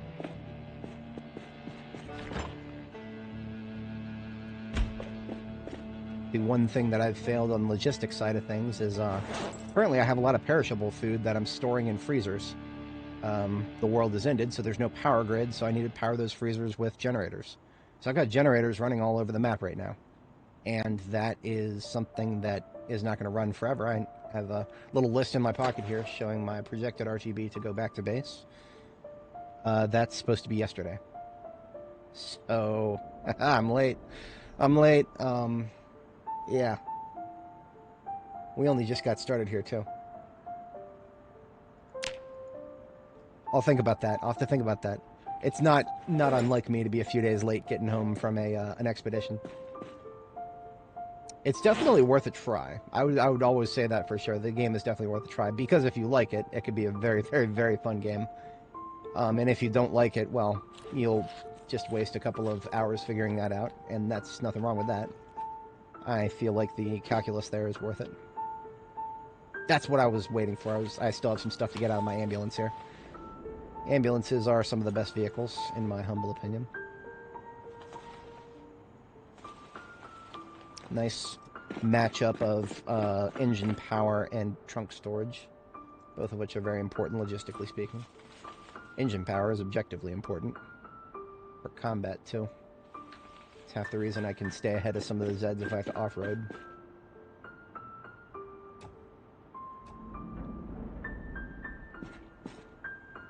Yeah, let's just run a microwave with our propane tank right inside of it. What could go wrong? Don't put metal stuff in the microwave. That's another Zomboid 101 tip right there. All right, there's a successful night activity there.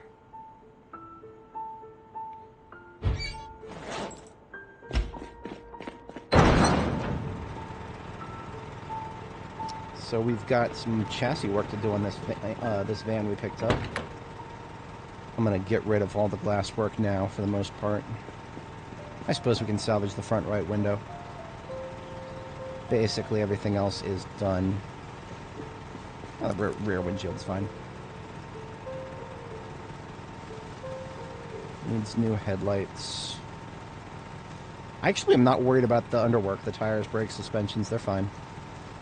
We'll have to go collect some engine parts from other vehicles later. It's got a big gas tank. The time to fill that up, or to repair it, is before you fill it. So let's just get rid of these windshields. Toss the busted lights out. In this universe, you can put any light bulb into any fixture, so I'm just going to take these light bulbs out of the exterior lighting and stick them on into the vehicle here.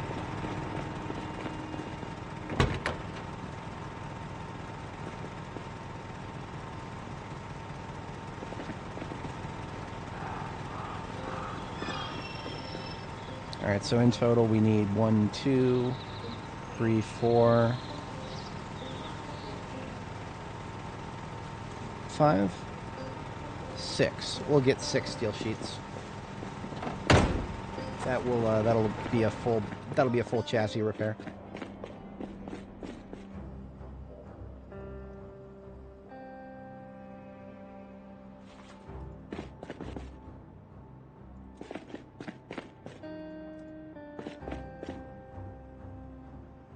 Huh. We did not get any steel sheets from that van. What about over here?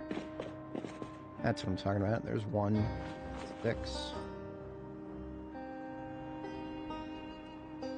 Take the rest from my stash, I guess.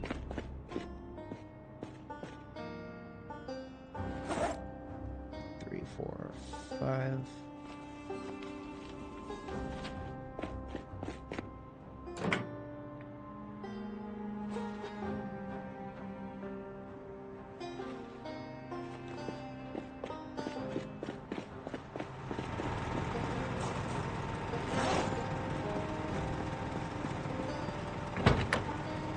So the hood doesn't even need to be pulled off. We can repair it right as is.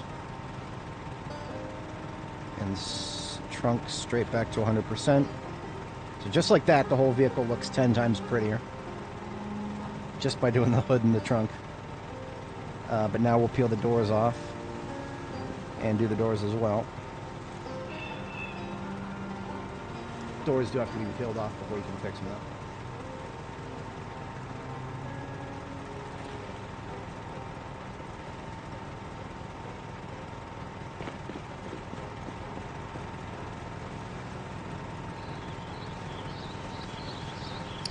Both of our torches are now empty.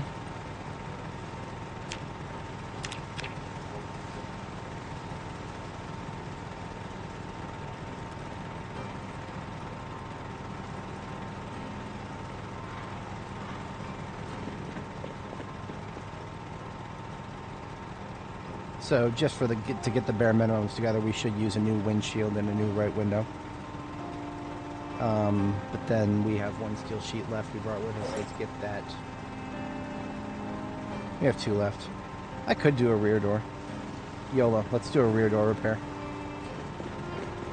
We're in for a penny.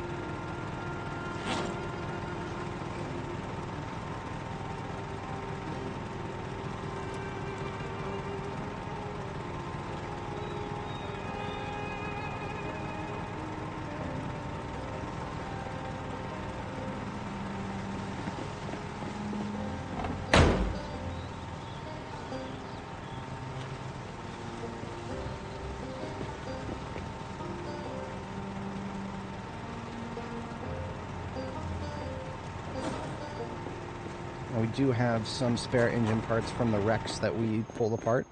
That might be enough to bring the engine back to 100. Maybe not quite. That's going to be pushing it. Let's give it a shot, we'll see.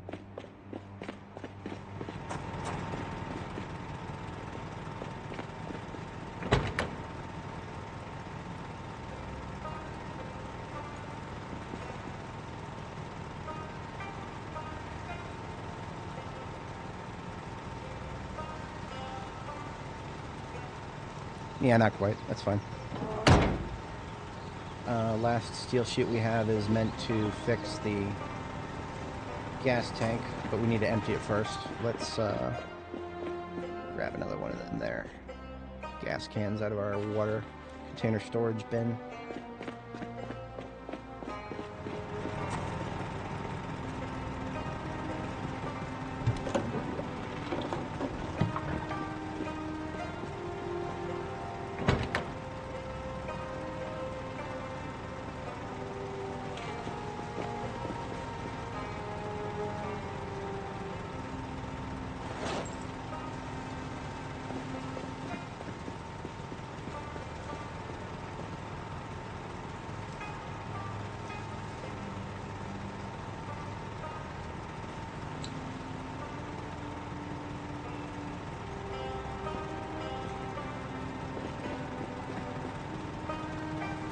Sweet.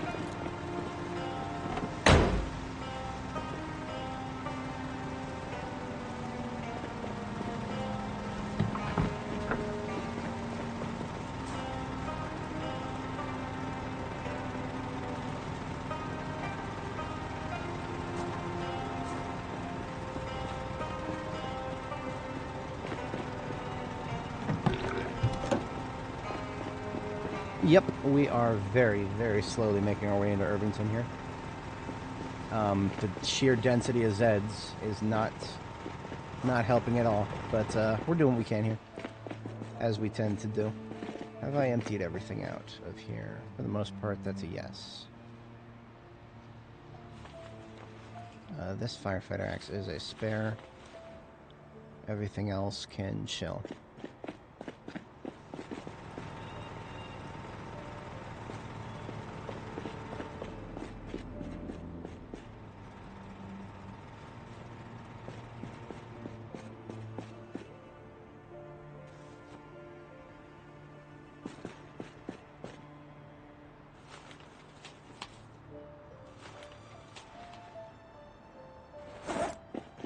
Alright, since we're moving around much more lightweight, I'm going to go ahead and put my satchel back on. I've been operating without it for too long now. I feel naked without it.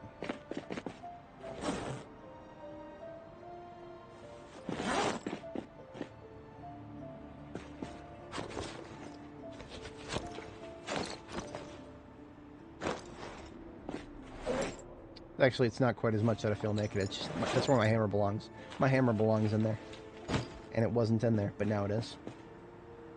Feels good. As I feared, we're back into over-encumbrance problems. Can I solve that if I leave one of my guns behind? What if I put the M36 away? That solves it. I'm gonna try to do that.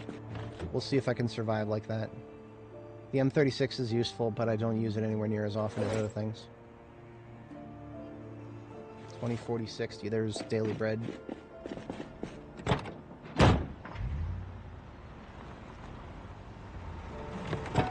This thing literally doesn't need to be running right now. We don't have any perishable storage. Off we go. Got a guest already. A volunteer, as it were. Thank you for stepping up.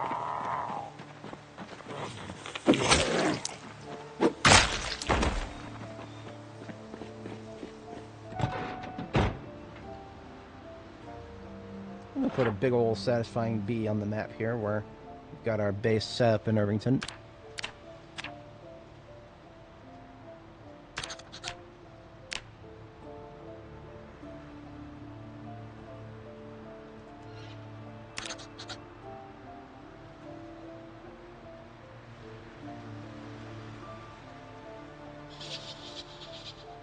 Suppose I got to do my due diligence and take a look through these other residential locations. We did sort of explore from behind on the other side, but now we've got to explore the rest of it. It is our name, after all. We are Nora the Explora.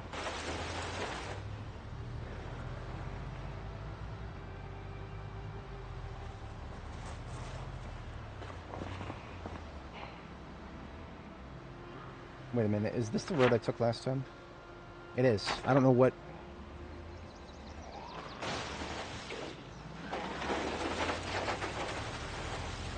Don't know what made me think that I was going the right way now.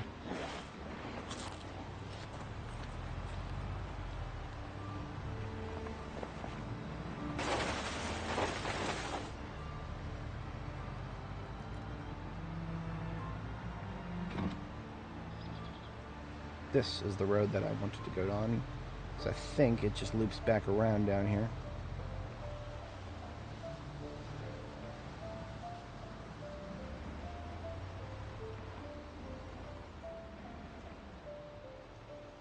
I see a tarp on the floor.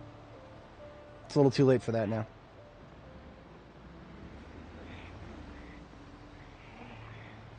Alright, actually, I got the attention of most of those guys. Let's just pull off the road here. Just blur them off of the road for a second.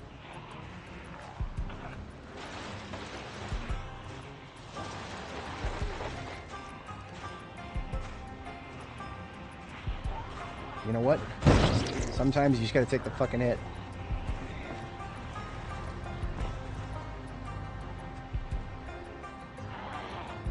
I think this one won't be a dead end like the last one was.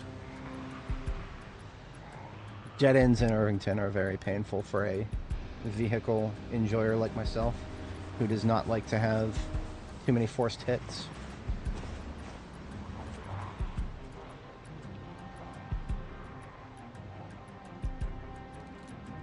Okay, that is a unsubstantial neighborhood. Nothing of interest here. Moving on.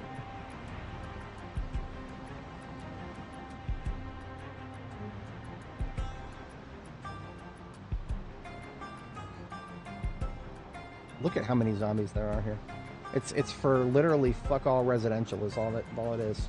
All of these zombies, and it's just nothing but residential for miles. Not even dense urban, you know, multi-story townhouses. Okay, there's some up there, but that's it. Down here, it's just nothing but houses, and yet there's so many zombies. You would think that it's a Louisville neighborhood.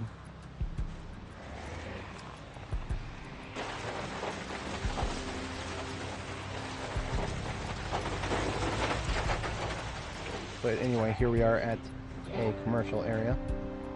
Got a fossil oil truck there.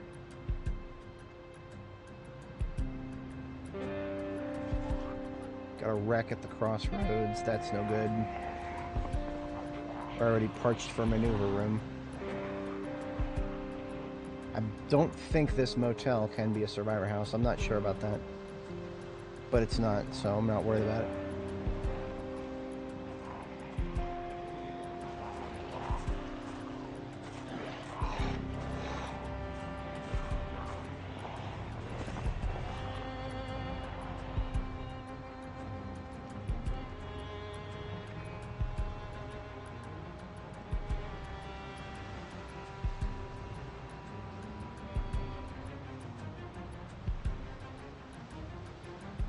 All those zombies for those one-story buildings, and now here's a multi-story one that's practically undefended. It doesn't make sense. I can't make it make sense. I wish I could make it make sense.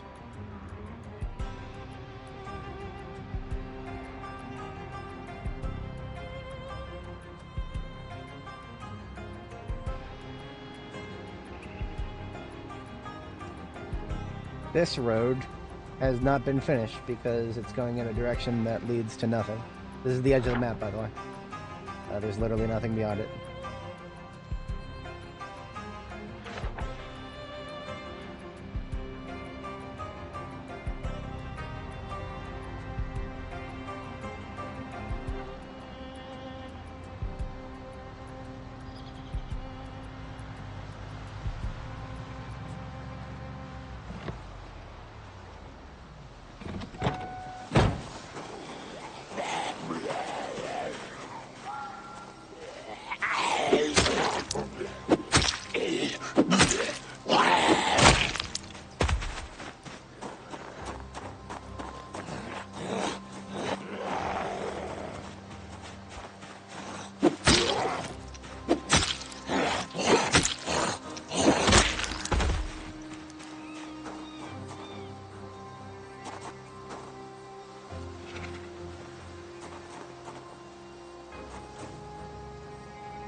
I don't really care about this sports car, but I do care about a perfect performance car, perfect performance tire for a sports car.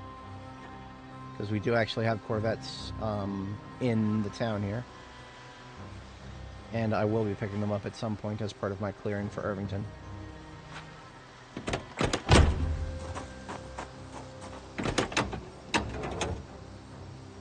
Rest of the stuff on it is not that impressive. In fact, it's kind of dog water.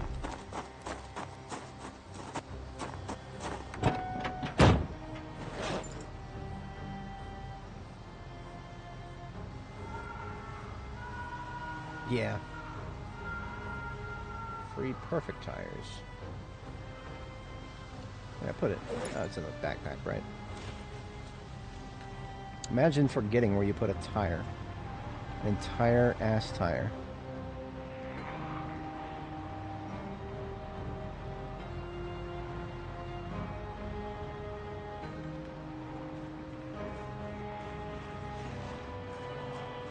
See, it's like every single house in Irvington just have like a massive family reunion or something? I don't get it. Was it just family reunion time of the year or something? The game's start date is July 9th, 1993. So the July 4th parties are long over. Whatever. Other towns don't make so little sense as this one. Although, I'm kind of lying. Ekron is just about as bad. It's just Ekron is so much more condensed that I could almost excuse it because the residential is so close to the commercial. Right, so all of the zombies that would have come out of, like, houses, for example, would have very easily mingled with zombies that just were milling about their days in the commercial areas. But what about that house back there? There's no commercial areas. That's just high population for the sake of high population, whatever. I know a lot of players who are like, oh man, it gets so boring when the zombies are a default population. Let's set it to 16 times. You're insane. You're insane. But so am I, so, that's just Zomboid stuff right there. Okay, I see where Pine Road goes. I see where this road goes. Okay.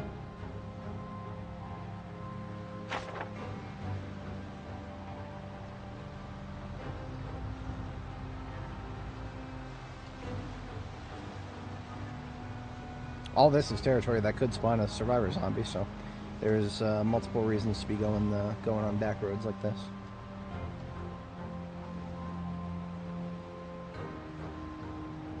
I don't hate the fact that the game's meta now encourages exploration, nomad-style exploration everywhere you go. The cow's right there. Could butcher them. But I don't have any butcher hooks. So...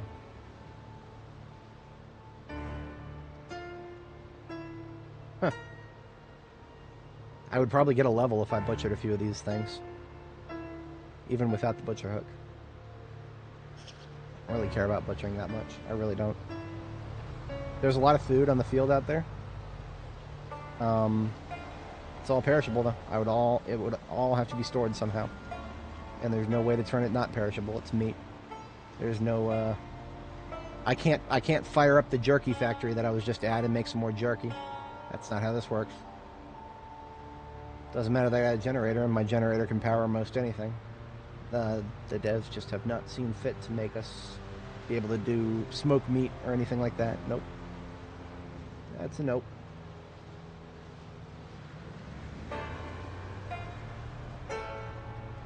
You know, I'm on the lookout for a better windshield.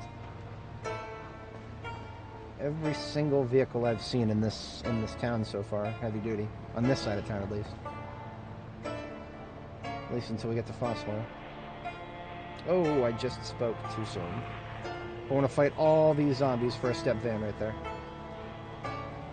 I don't really want to fight all these zombies for a single step van.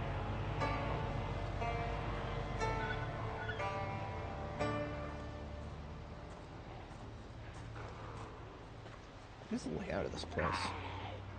Was that okay, is that truly a dead end over there?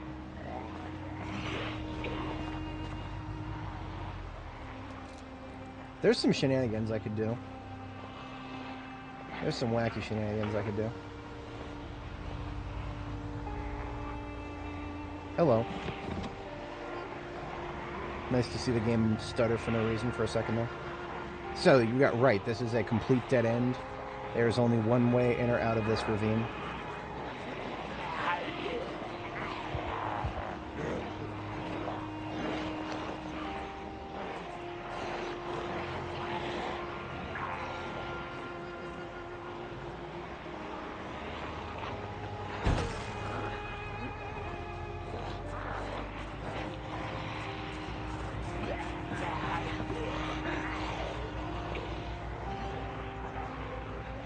So, I'll just leave them out and see how many of them I can keep the interest of.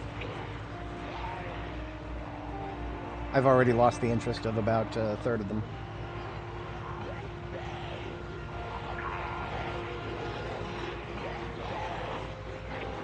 And I can't loop back very many times. This is not a... there's no sheepdog in here. There's just not enough room for it.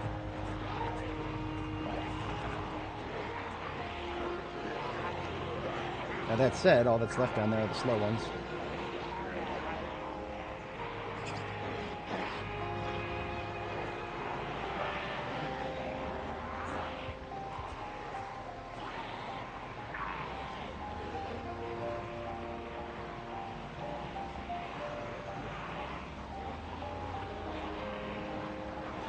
I mean, I could just...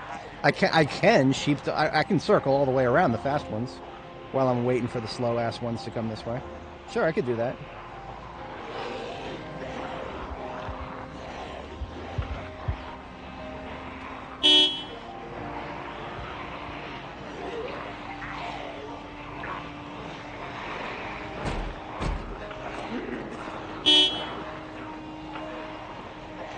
Now, honking the horn may have brought more heat on me from other directions than I really would have ever wanted. I'm not looking to do a bombing run here. I'm really not. There is not. I don't expect to find anything here that I should want. Except for possibly a vehicle. And I mean, okay, it's not just the vehicle. I want some vehicle parts. But as expected, the slow ones have already lost interest, and the fast ones are still laser focused on me. I'm not beyond firing up the light bar. Oh, this is not good. I'm going to make a gamble here. And if I fail, this will cost me. Come on, Chuck. Come on, Chuck. All right, Chuck's out of the way. We got this. Woo! We're out of here. Thanks, Chuck. It was this guy in the green shirt right here. That's Chuck. He was the only one blocking my path. Now that's basically everybody. We can lead them all out of here now. Success.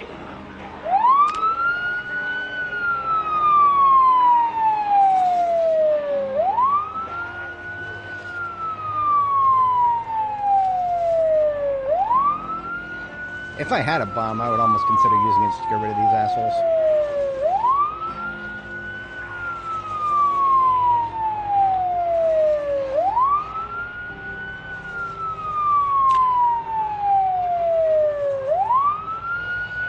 Dun dun dun dun dun dun dun dun dun dun dun.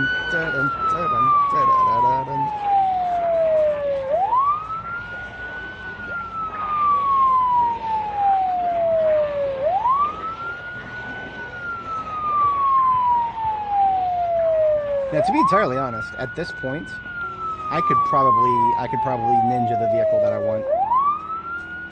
I could probably ninja the vehicle that I'm after. And I think that's exactly what I'm going to do. I'm here for one vehicle, that pristine-looking step van with probably a... I don't know, it's got good glass work that isn't broken. That's all I know right now. And that is good enough for me. So... we are going to make use of the opening we just created, and we're going to go yeet that, we're going to go yeet that vehicle.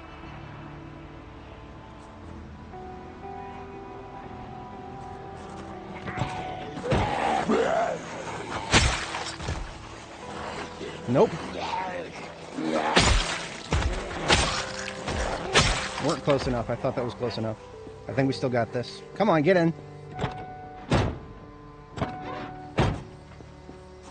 Alright, we're good. I'm gonna laugh really hard if all the parts except for a couple pieces of glasswork are actually terrible. Or if lightning strikes and I actually have to use it as a weapon. But we're good. See? We are good. We got ourselves a vehicle, boys, and we didn't have to get out and fight for it for the most part. Just had to spend a little bit of time with some horn honking shenanigans there. Oh my god, I'm still streaming. Yeah, we sometimes go up to 12 hours here. Probably not today, and it probably will be a little while before do another one of my 12 hours, but our record is like 13 and a half.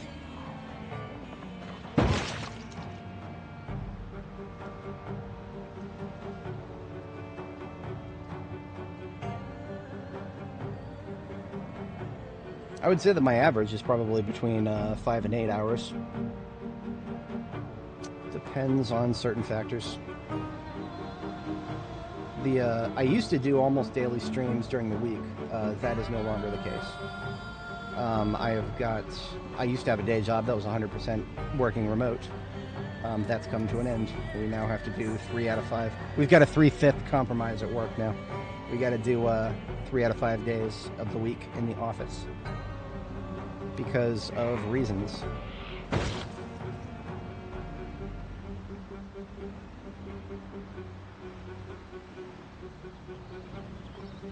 And what does that mean for my streaming schedule? Well, my day job, the shift is technically it's 5 a.m. to 2 p.m., but I finish all of my work within the first couple of hours.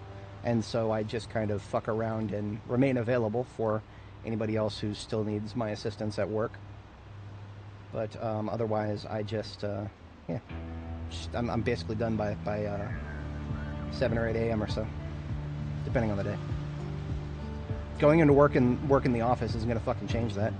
It's just gonna change what video games I play. I can't play this remotely, but I actually can play Terra Invicta remotely. I can't stream it remotely though. I'll never be able to stream from work. It is what it is.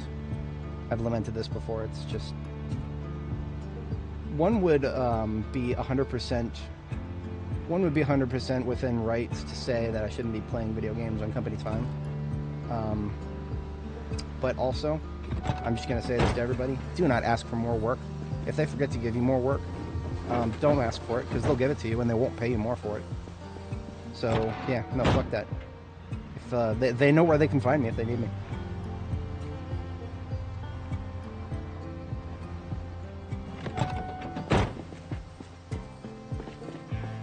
If they think that me being on site is going to somehow get more work out of me, they're going to be a little disappointed, and it's going to be the same for everybody else.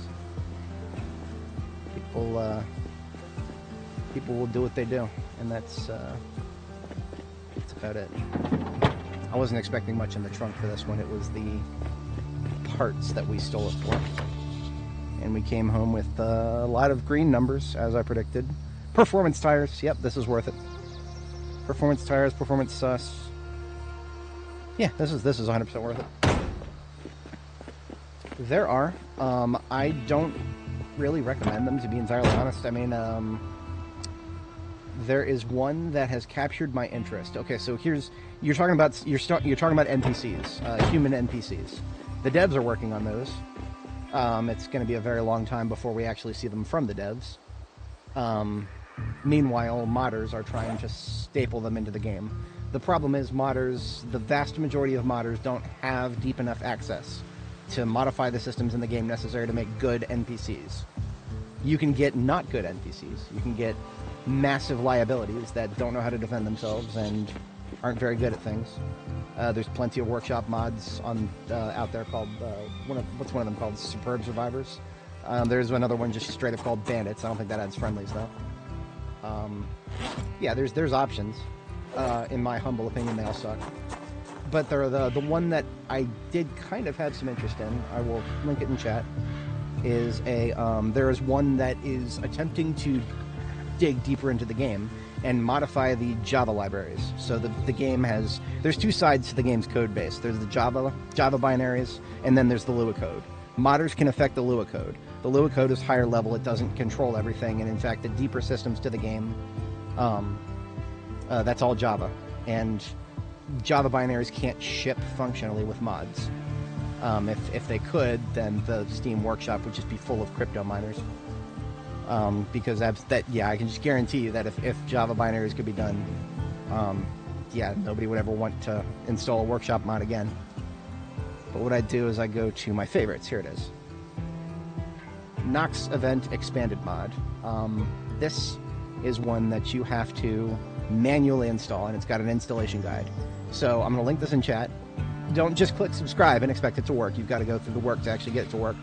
Because like I said, It does deeper stuff than... The fuck? Why can't I post? Hang on. Live streaming dashboard is locking me out of chat here. No, seriously, what the fuck?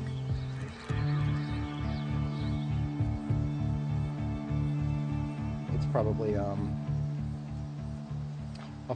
upsell dialogue renderer. Is that something that I need to block? Really? Oh, look at that. It was just a stupid element overlay. Anyway. Here we go.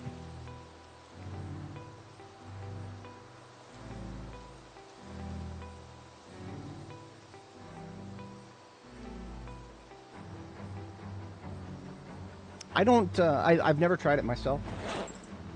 So the instability problems that you'll run into with deep mods on this game, to be expected. It will be unstable. Not the worst thing in the world, just don't expect it to keep working anytime the game updates. Could be. I have played this game on a Mac once, but never with mods. Company gave me a MacBook. It is unfortunately one of the really old MacBook Airs and does not quite have enough compute power to actually handle a game like this. Well, let me rephrase that. I was able to launch the game and sort of quote-unquote play it. I don't really consider it playing the game if the frame rate is so bad that you literally do not have the reaction time to defend yourself properly. This is one of those games where if you don't have a computer that can do at least like 30 frames per second, you know, it's the bare minimum, you're probably going to be miserable. Because it requires... Survival in this game does require a fair bit of reaction time. That's good.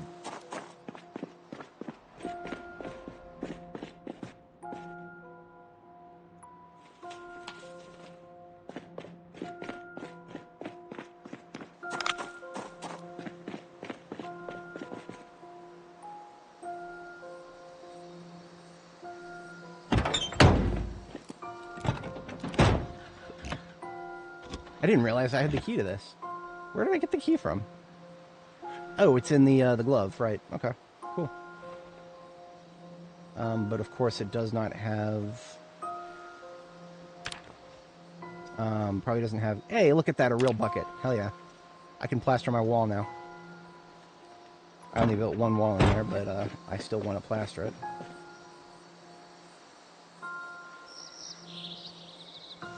I don't know if I'll need to charge the battery or not. I may need to charge the battery.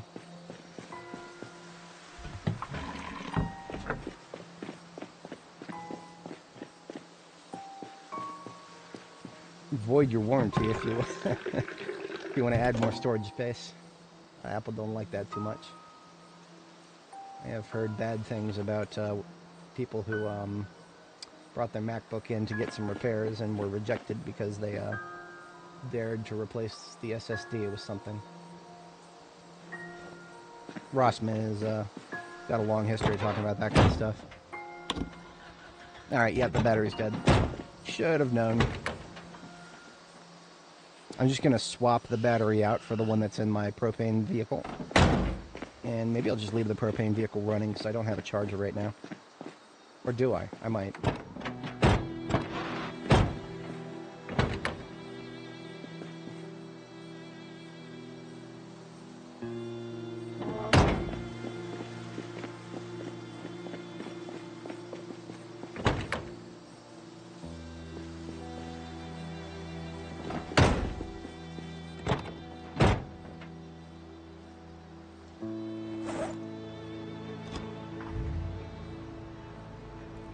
You know, I never even looked at the engine quality.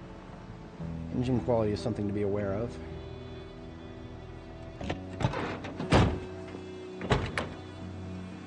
$63. Pretty much garbage.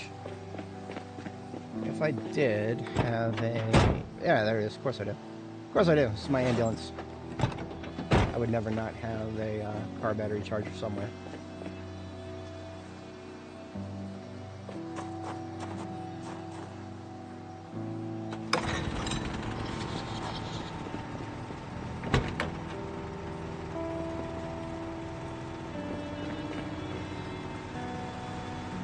Battery's in great condition, just needs to charge. Alright, give me that windshield, that's what I'm here for.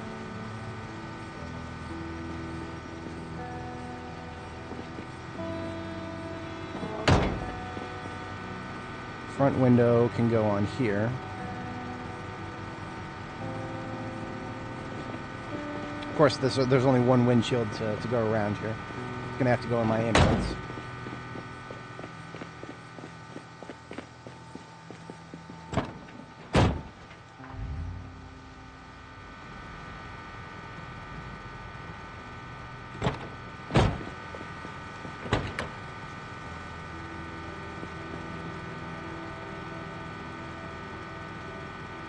I believe the hood has been repaired once already. I don't mind slapping a second repair, but that's gonna... the diminishing returns on hoods, I'd rather just swap it out if we're gonna be dealing with that. You know what? We're gonna do both. We're gonna do both. I'm gonna swap it, and I'm gonna repair it. Hoods are a very strong wear item, so I might as well get the best out of it.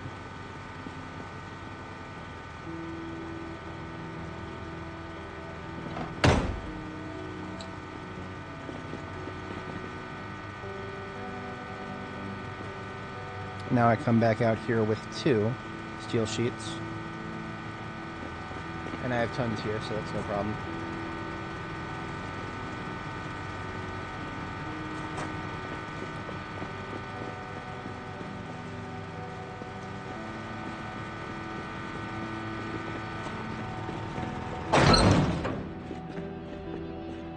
No steel sheets left in these piles. There are small ones that I can weld together. I don't think I'm at that point yet, though. We're still rolling in steel sheets here.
Alright, so since my wooden buckets aren't good enough for plaster, now I can take this one real bucket that I found, and we'll just transfer the toilet water into the real bucket.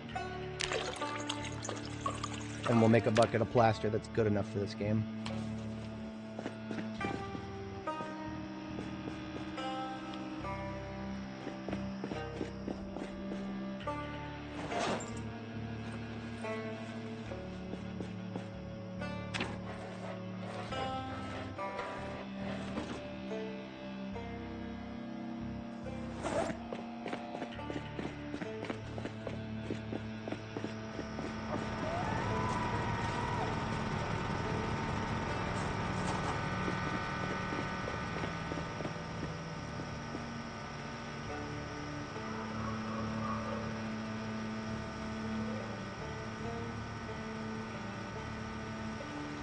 Yeah, that looks good.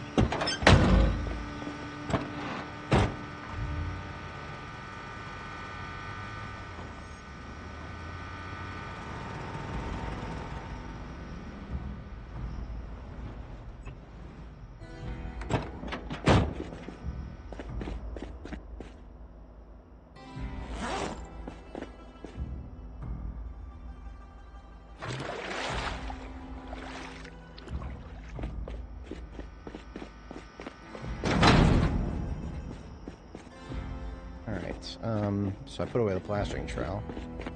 Got it right here. Now we can finally plaster that door that I put up. Am I ever really going to look at this door more than like 2 or 3 more times ever? Probably not, but it's the principle of the thing.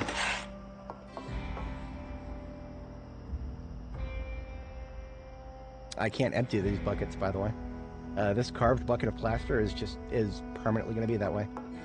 See, at least the other bucket, I could just go plaster 9 more walls and then get a bucket back, but not the wooden one, since I literally cannot use it at all, and I can't dump it out. That is a bricked bucket right there.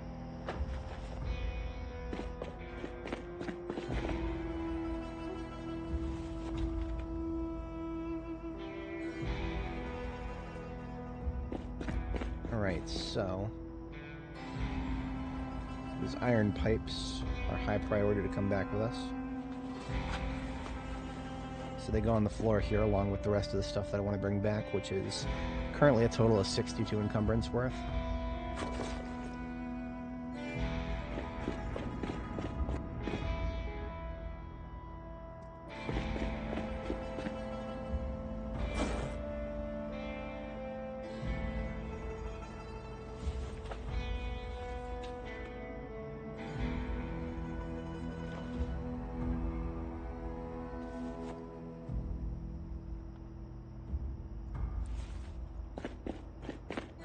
Whenever it comes to splitting up the stuff that you get off of cars, there are some things that still not 100% on.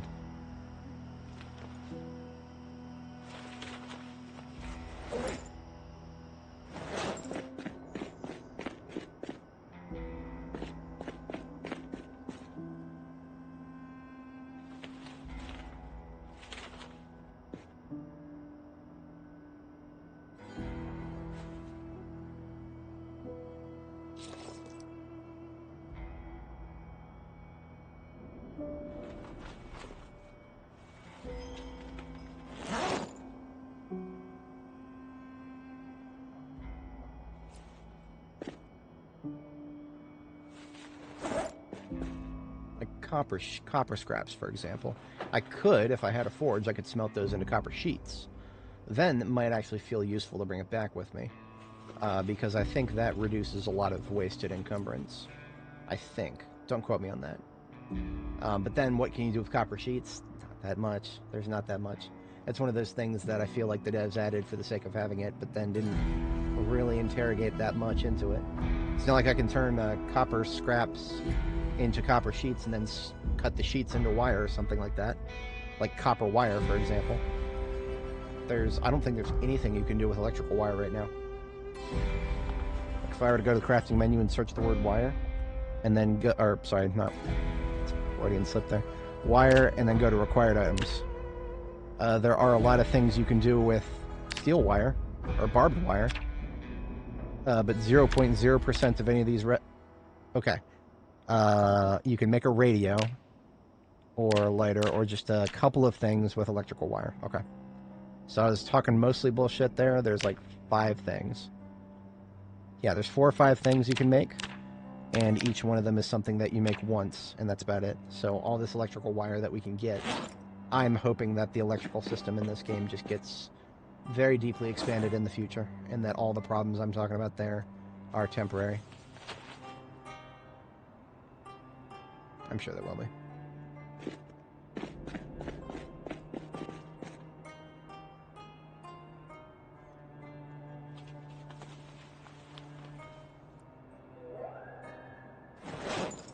See, I've really cooked off a lot of my time that I had allocated to come down here before I had to worry about my generators back in my bases. I cooked off a lot of that time on sorting this place up and fast forwarding. So even though it's only been 6 hours, it's actually been several days. We have 90-minute days, by the way. That's the new default. But that's the game we're playing now.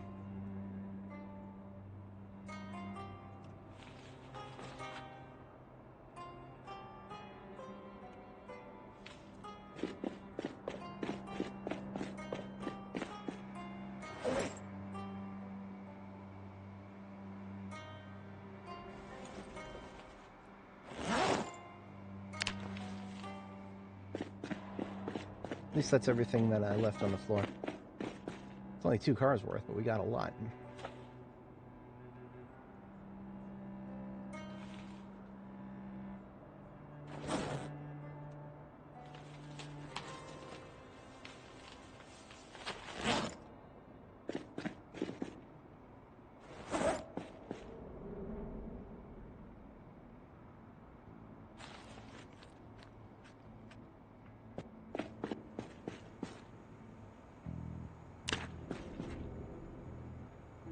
Alright, so I do need to start thinking about a shipment back to Riverside. Just don't have that much to ship right now.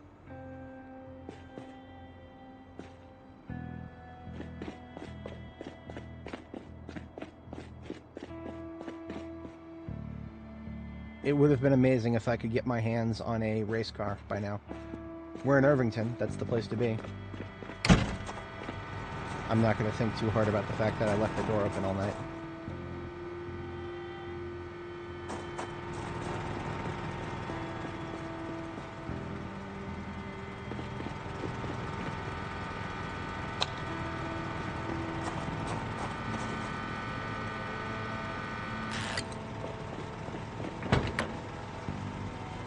See, I could take a race car back along with the trailer. And a race car towing a trailer would get back equally split.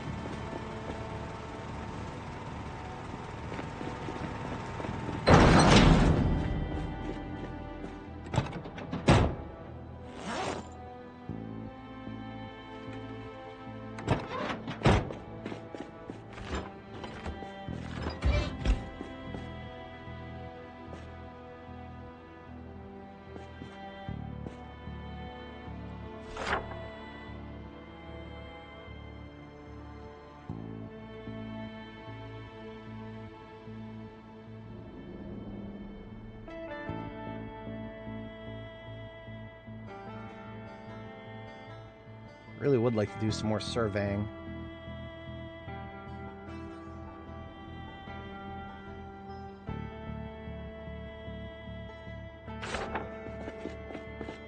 As an overnight task, I'm gonna go acquire one of those Corvettes. There's 2 up there.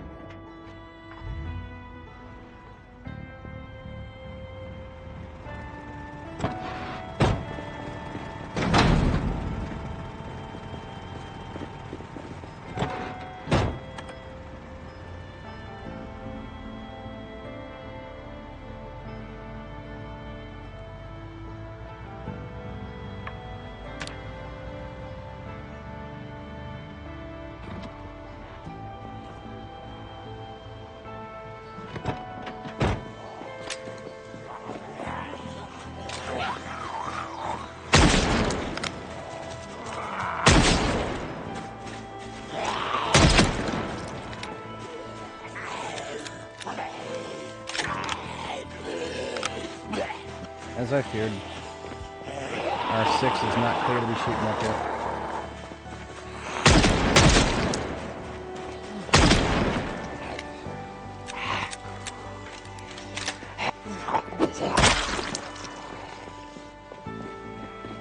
What is this shit?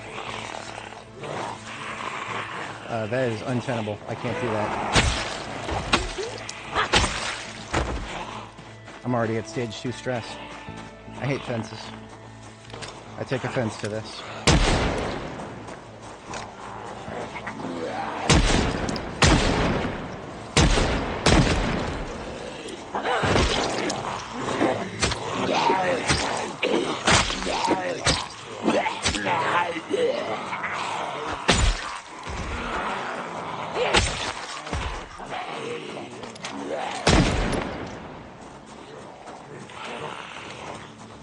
Yeah, we're at the breaking point. We're at 100 out of 100 stress.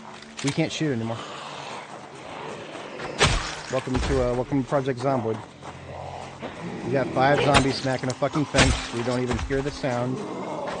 But no, we're stressed to the breaking point because of it. Don't get me wrong, I hate the sound. I'm okay with not hearing the sound. But that's just I need to hear something. I would prefer a less obnoxious sound, but it needs to be something.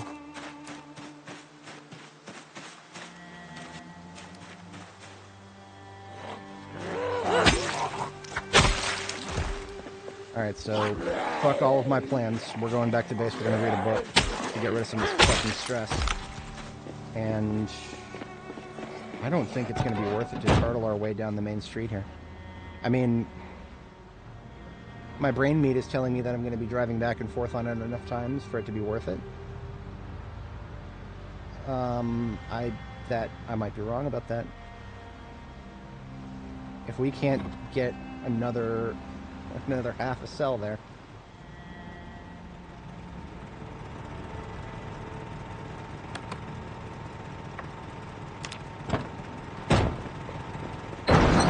Anyway, this is why I stockpile some books.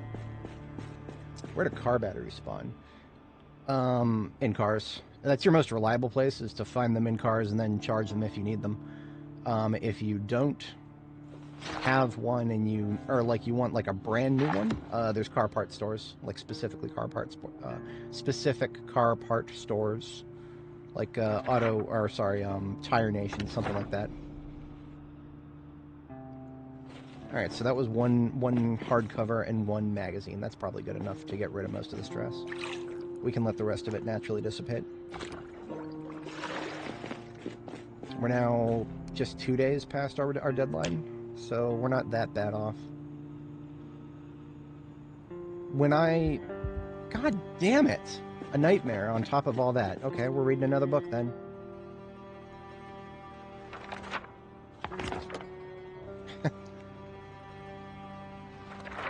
Starting to feel like Irvington was tailor-made to piss me off. It's not just me, though. I know a lot of other people dislike this place. Damn good reason.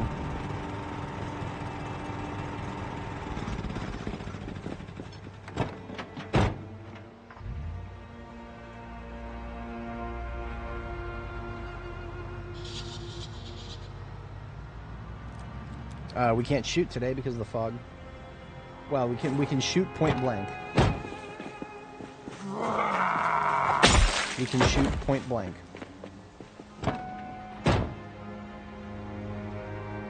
At that point, we might as well just be doing melee, shouldn't we?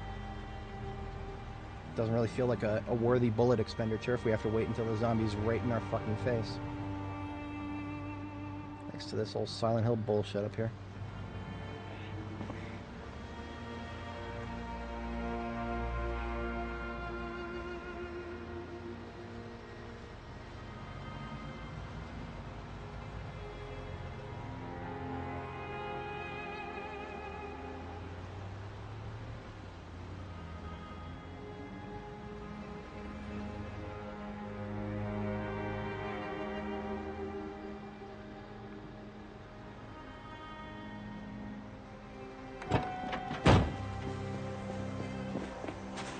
At least the fog isn't as thick as it could be. It literally can be thicker than this. I think this is like, what is this? This is like 2/3 thickness. So it's bad, but it could be a lot worse. Do we have my spare swords back here? No, but we should. The current sword is 2/3, so it's still good for now.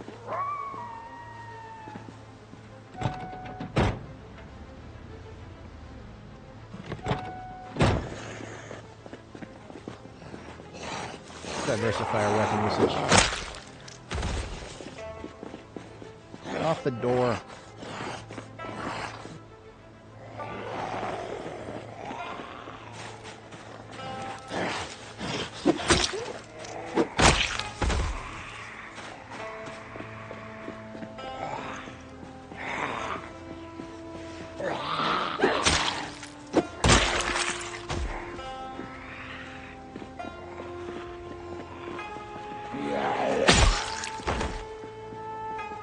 Nothing unusual about this. Bunch of zombies at a gas station. That's par for the course.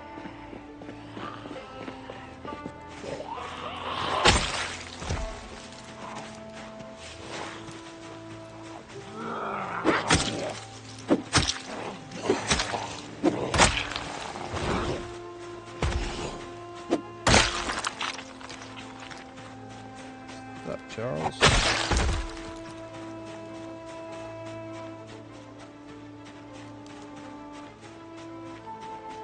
So we are hungry at the moment. That's actually one of the reasons I wanted to fight to this gas station. Pick up some small form food.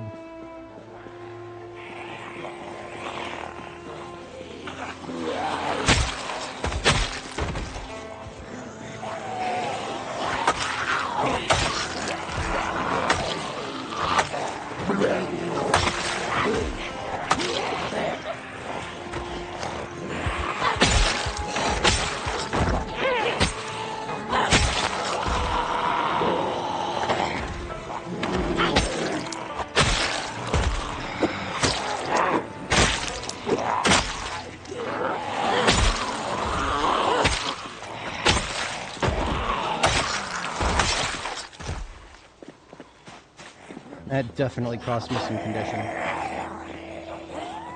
But it was either that or start shooting, and can't even list all the reasons that guns are a bad idea right now.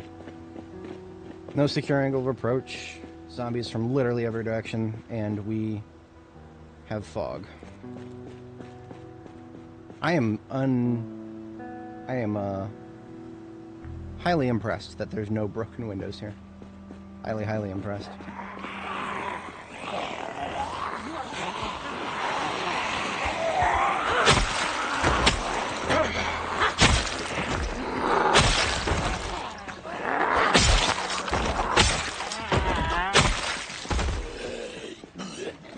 This sword is basically going to be done after this. I can feel it.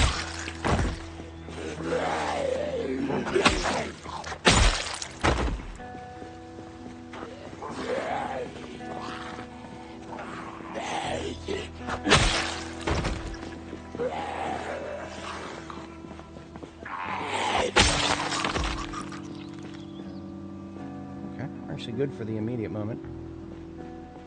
Very immediate moment.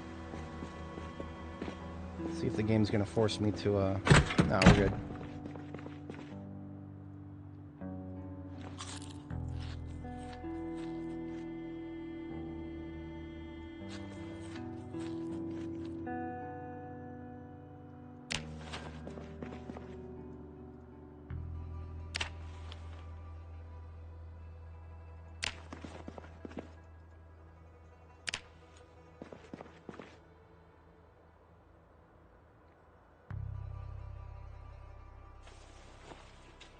Generator magazine here. That's fun.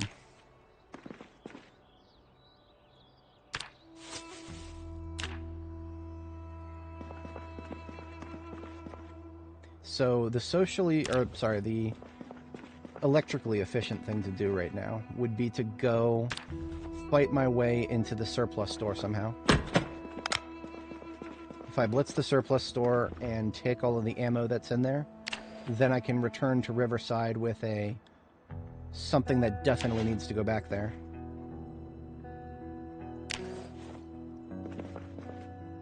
Or I could, well, I have to go back to Riverside. That's not a question. I have to go back to Riverside, but it's just a question of what I'm bringing back with me.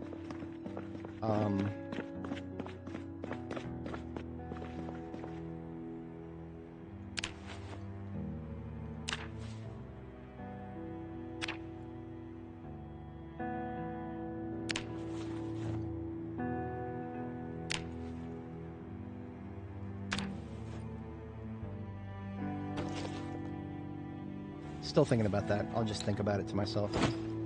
I know I'm here for the yap, but at the end of the day, some of my thoughts are very redundant. Like, unbelievably redundant. I was at the DMV yesterday, and I'm speaking of thoughts. There was this lady who was a totally new type of person to me. I'm sure a lot of the people viewing right now, you may have heard of the concept of an internal monologue. That is when somebody just has a very active, they have an active thought process and just kind of narrate what's going on in their lives to themselves as they think things out just in the course of their regular day. Some people don't do that, and that is a very interesting debate that people have had over whether some people are NPCs or not, but I'm not interested in talking about that right now. There's something far more interesting. I've learned that there is such a kind of person that has an external monologue, as in, quite literally, instead of talking to themselves about what's going on in their life and how to parse things, how to process things, whether that person over there is some fucking lying asshole, and they're out to get you, that kind of shit. Some people have an external monologue. Sometimes they just say all that shit out loud while they're sitting next to you in the DMV. Not to you, not to anybody in particular. And at first I thought it was just one of those people who's got an earpiece in and is just constantly talking to somebody on the phone because they just constantly need validation in their lives. That I understand that completely, as silly as it is. But this lady was just sitting there talking about, oh, I don't want to do this, I don't want to do that. I hate this person. She's talking about the person behind the counter at the DMV. Now that might sound like a paranoid schizophrenic, but what she was saying was mostly sensible. A little bit of a victim complex, but it made sense at least. Like everything about what she was saying made sense from the perspective of somebody who's very jilted by not getting their way at the DMV.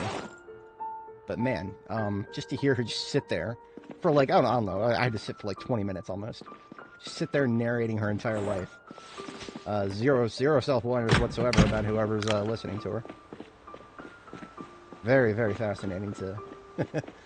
I mean, some of the shit she was saying is just like the kind of shit that I would say to myself, never out loud.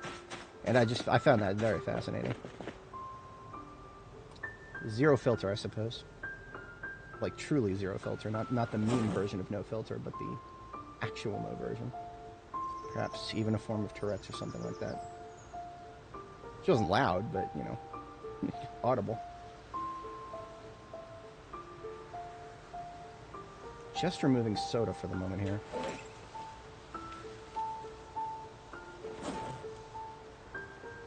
Soda is heavy enough. If I try to consolidate it, it will fill things up quickly.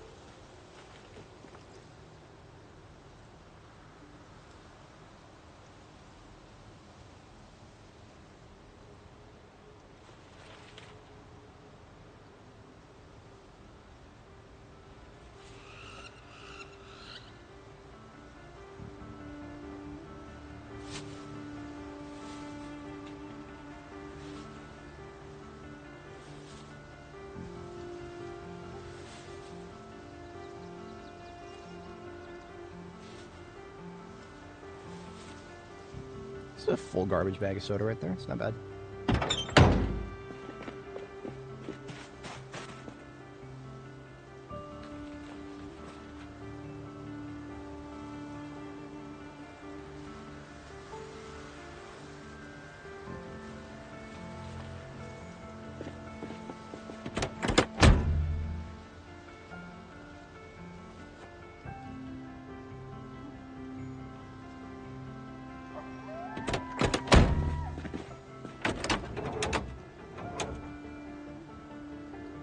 Engine quality 87.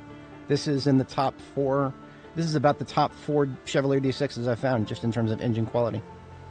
Yeah, this is coming back to my base at least.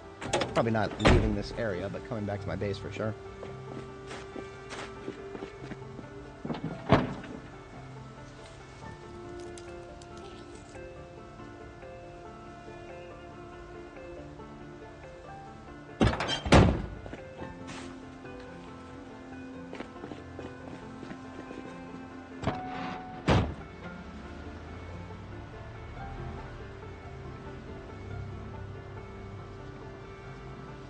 Not having a generator here is a factor. How is my sword? We didn't lose much. I was afraid after all those zombies we would be way below 2/3, but we're actually okay. So, does that mean, yeah, we're gonna wipe out the rest of those Zeds. Eventually, I definitely need gas sources here in Irvington. So that out of gas sign I'm putting, it was on the red side here, so that means the red side is out. I'm just putting it on the inside instead of the outside, so I don't ever accidentally run into it. I almost didn't notice it was there.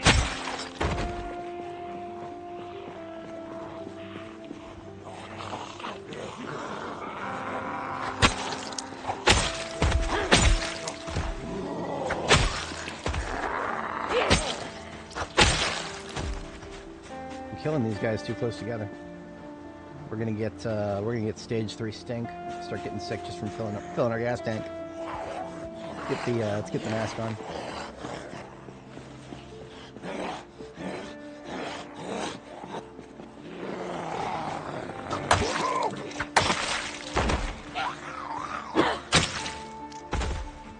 Huh.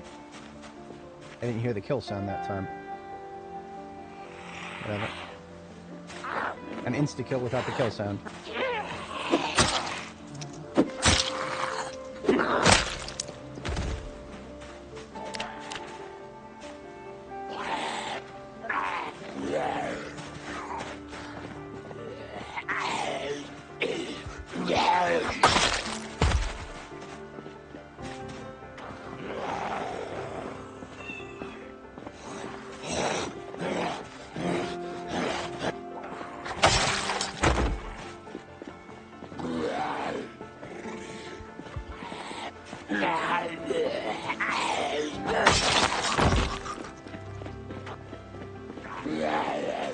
That's the last group here for now, but this is a gas station. There will be many more.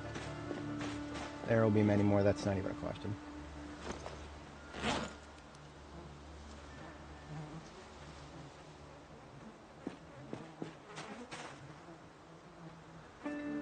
I'm not burying those Zeds right now.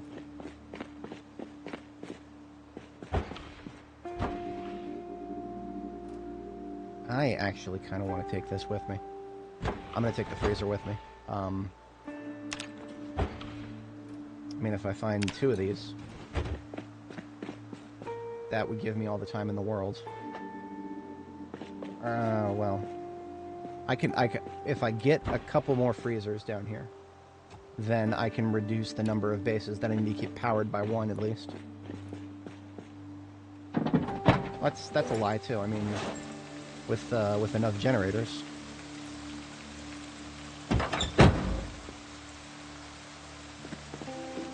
I can eliminate the problem entirely.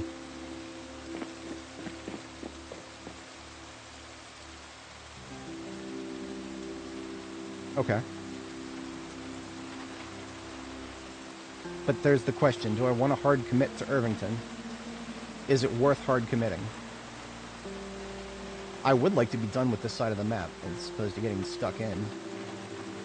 I want more time, is all I want. But those generators that I've got running elsewhere is a ticking clock.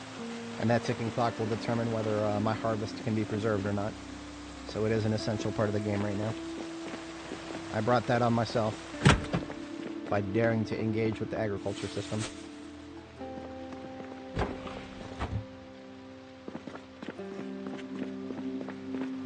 What else we got room for here? Got about 20 left.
So 250 is what I can allocate now for a trunk.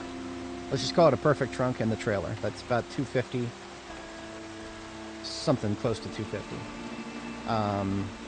We've got the hand carry. That's 36 times 3. But I don't want to rely on that. So we're looking at about 358. I can carry 358 encumbrance in a single long-distance trip without too much loss.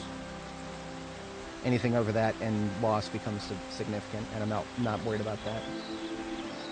Loss just means I have to sacrifice field kit, which I don't want to do. That'll directly impact my chances of survival if something stupid happens in the field, so I can't do none of that, but I think that's enough. 358 encumbrance. That should be enough to get an entire cache of agricultural stuff off of one of my field sites. Each one of these fridges has 65 in the fridge and then 26 in the freezer. So I gotta go back and do the math on that again. So 65 plus 65 plus 26 plus 26. So each one of these fridges is 182. And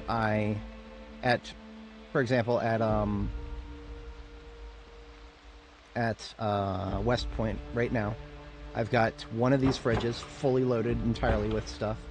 And then in addition, I've got a double freezer, which is 39 plus 39.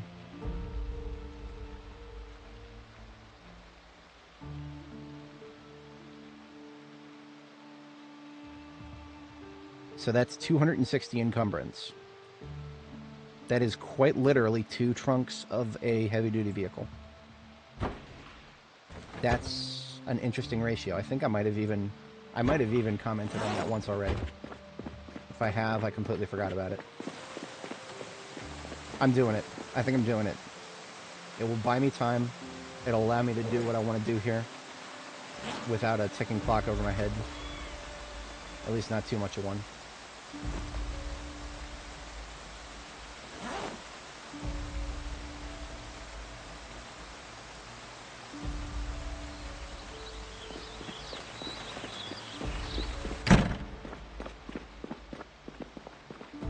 Alright, I dropped a bunch of stuff. Now I can pick up a fridge.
I don't need to, but I want to.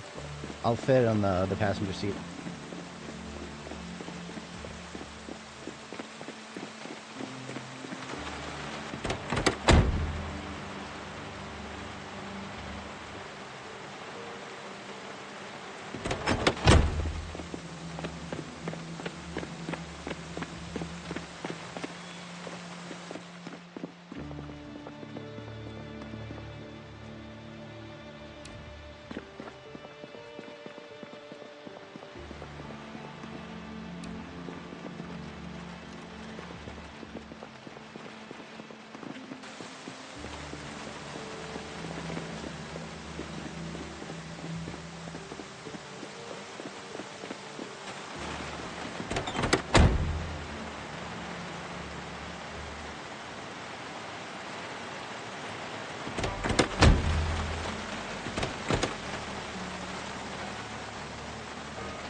Huh.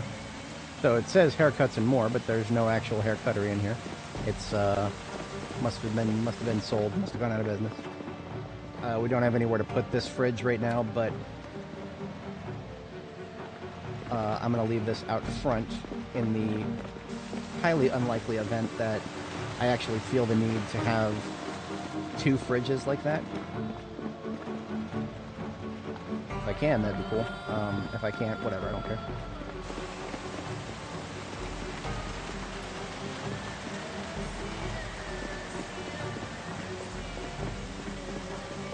I suppose I should rephrase that. If it's useful, then I will. Highly unlikely to be useful. Having stuff for the sake of having it just means that you're going to be spending a lot of power.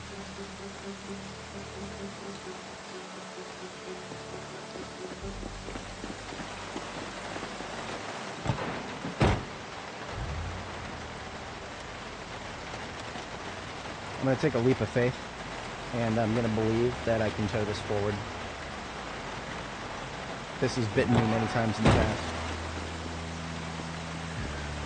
It is a Chevrolet D6, though, so D6s are some of the most towable. Can't rule it out. Nope. We're not going to make another second. Could be any number of things. If you can't make it out a second, just tow backwards.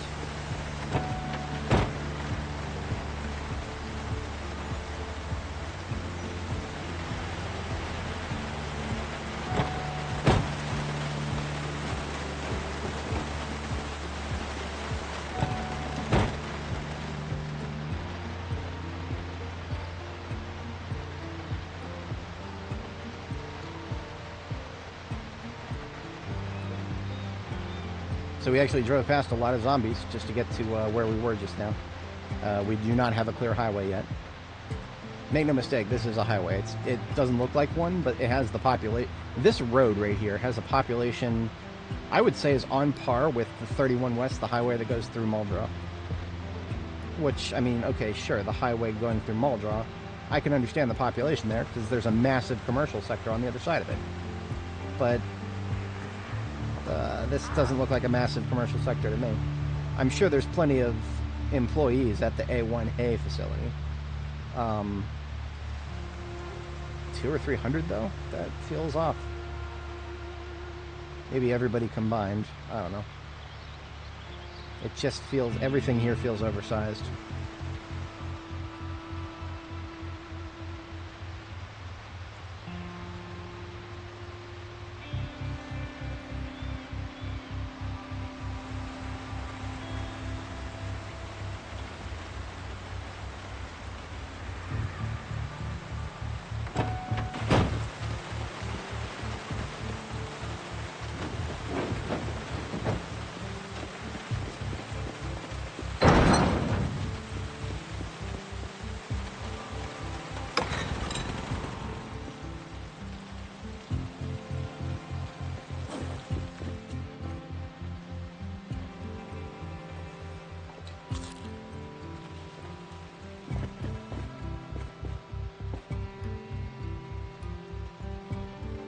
Small form food bin is now going to be nice and chunky. It's always a nice thing.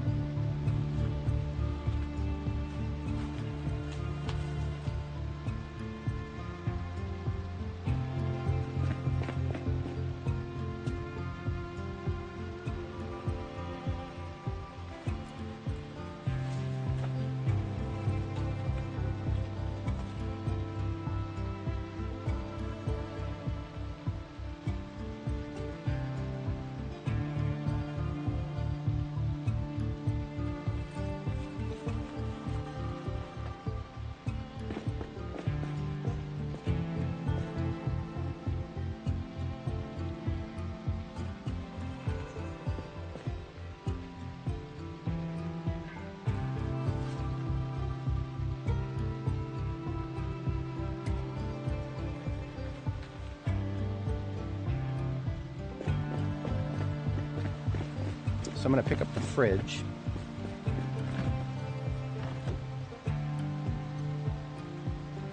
I'm going to go ahead and swap out my sword too. Well, it's actually still 2/3 technically.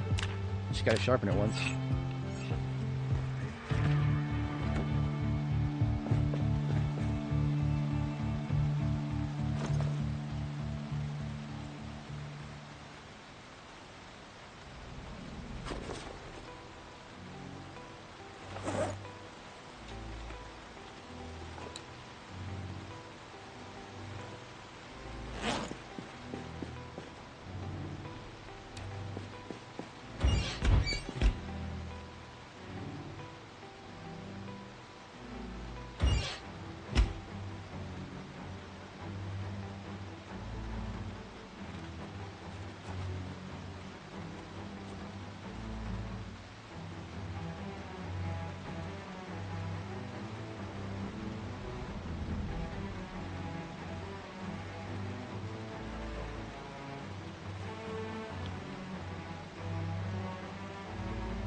Alright, so I would put the fridge on this wall here, and then put the generator for it probably out in this corner somewhere. And I need to get that pre-placed. I need to have a generator placed ahead of time. How do I do that when I don't have any yellow generators on this side of the map? I've been stockpiling them for Louisville. I never actually planned to have a crop preservation project here in Irvington. That was never in the cards.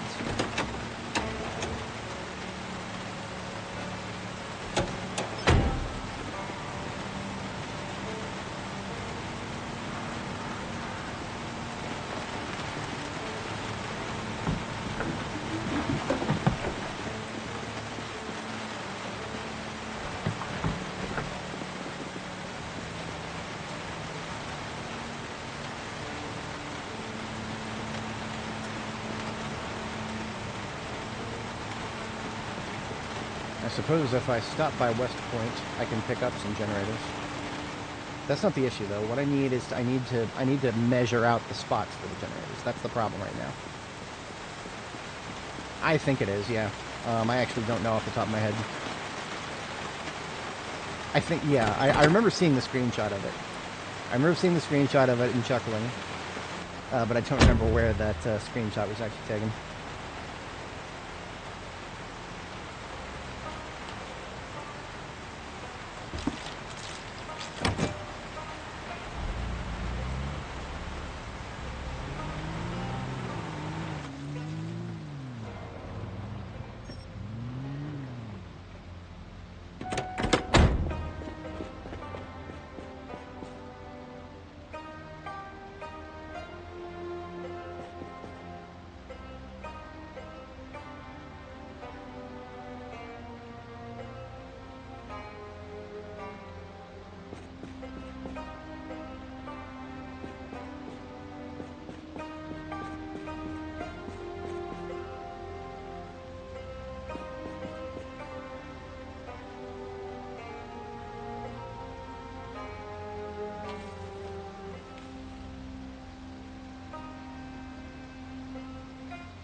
How will I ever get soda from it when it's up there?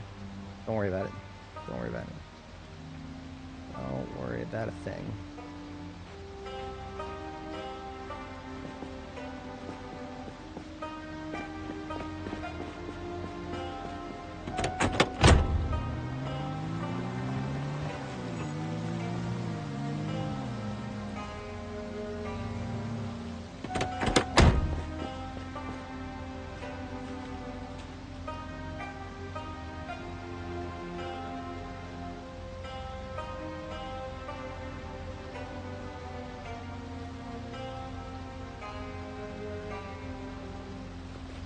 Alright, so this tile right here is what needs to be reached. I'm actually going to pause the game while I figure this out. So if we can afford to go 20 tiles in the direction towards the road here. So it's 1, 2, 3, 4, 5, 6, 7, 8, 9, 10, 11, 12, 13, 14, 15, 16, 17, 18, 19, and 20. That's not bad.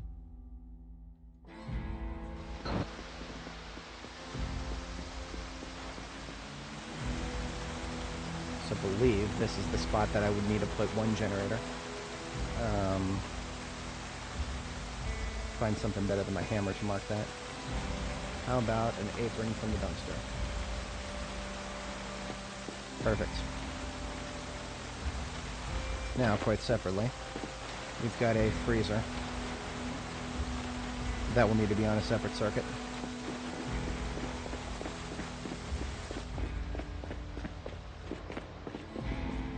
I'd most likely put it back here, and then just put the generator all the way out back.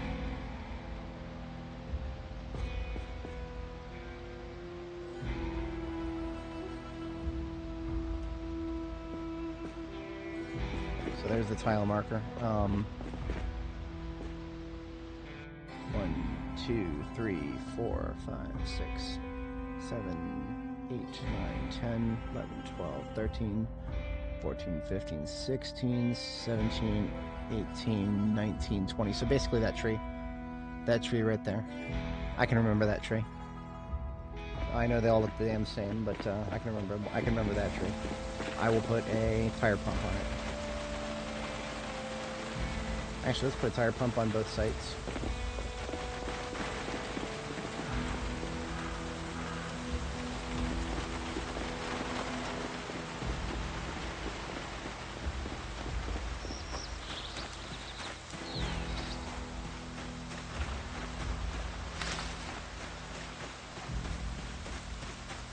Now the good thing about a generator all the way back here, even though there are zombie spawns back here most likely, and we definitely will see some if we base here long enough, having a generator all the way out here is actually far enough away that if the zombies get attracted to it, they'll just hang out back here. There's no windows or doors in the back of the building here, so the zombies are never going to see me moving around inside the building from back here. And as long as the generator is pulling them in, then they're just going to herd up next to the generator. The only thing that would bring them to my attention, and vice versa, would be is if I went up to the roof, because then they could see me and I could see them, regardless of the trees. The trees don't block line of sight all the way up to the roof, so basically I would have to just go up to the roof and check every once in a while to see if there's any zombies hanging around where they shouldn't be. So there's some generator placements ready for trialing.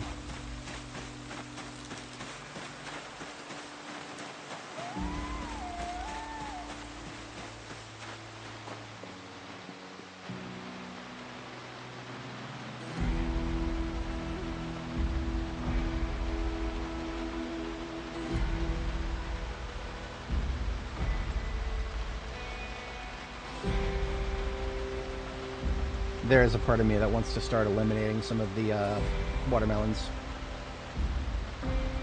There's enough watermelons that I could eliminate an entire fridge's worth. I'll think about that. I mean, when I say fridge's worth, I mean like a double fridge's worth.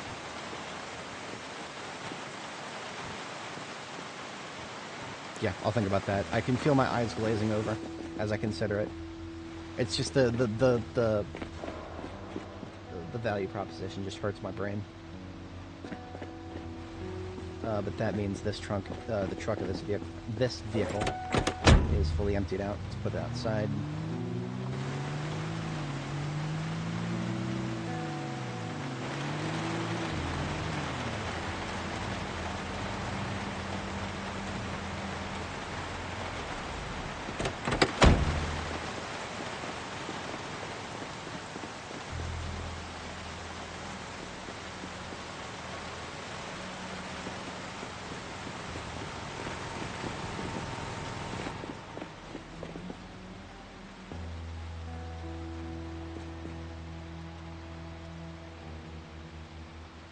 Now, if I put this blue generator far enough in the southward direction this way, I can probably have this one be the lights generator. And that actually is a perfect fit for a blue generator. Because lights, if that's all you're powering is nothing but lights, then the power draw is nice and low. And the condition degradation of your generator is going to be proportional to the power draw. So if the power draw is nice and low, you don't have to worry about the device degrading so quickly. This needs to be more than 20 away from both of those. So I'm going to try here as a start.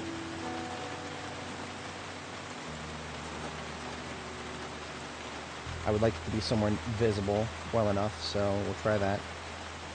And basically I just want to see if we connect it here and turn it on. Does it reach all the necessary light switches inside? It looks like it does. Now we can test. We'll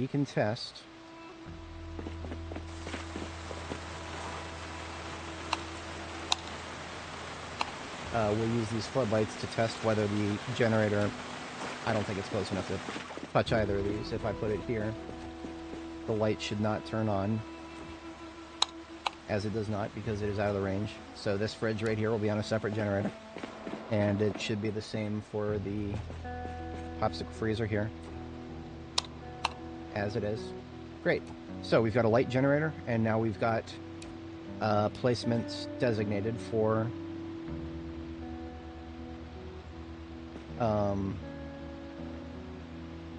freezer generators.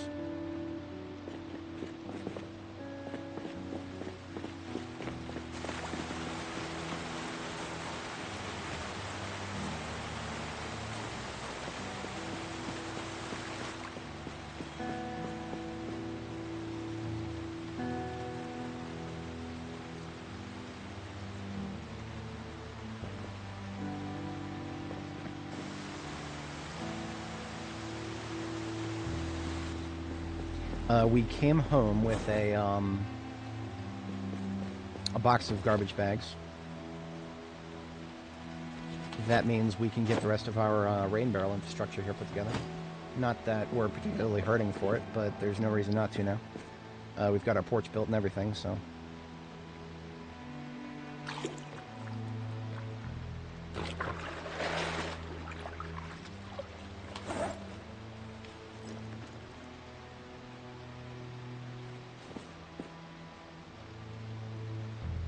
We just got fatigued anyway, so we're not going out and doing any more fighting right now.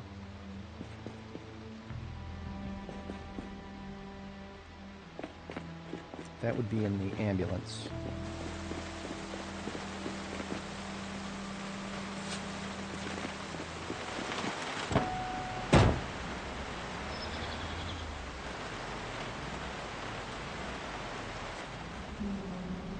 So what this means is the two yellow generators that I have at Riverside that I did not designate a usage for yet, we're bringing both of those to Irvington. It feels wrong not to just go out and look around a little bit here in Irvington for generators. I feel like there's probably some within 1 or 2 map cells of me. Yellow ones, no less. But that's just such a hard thing to guarantee. And because it's such a blind search, it's something that could start taking up a lot of time with no results. And that does not feel like a good gamble right now. Because time is of the time is of essence. Let's use the axe, clear a few obstructing trees, and also get some logs to put together some more barrels. We should have planks up there for at least one.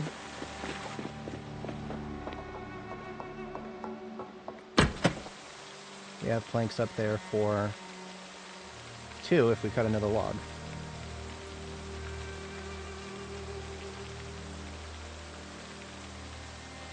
Okay, good to know.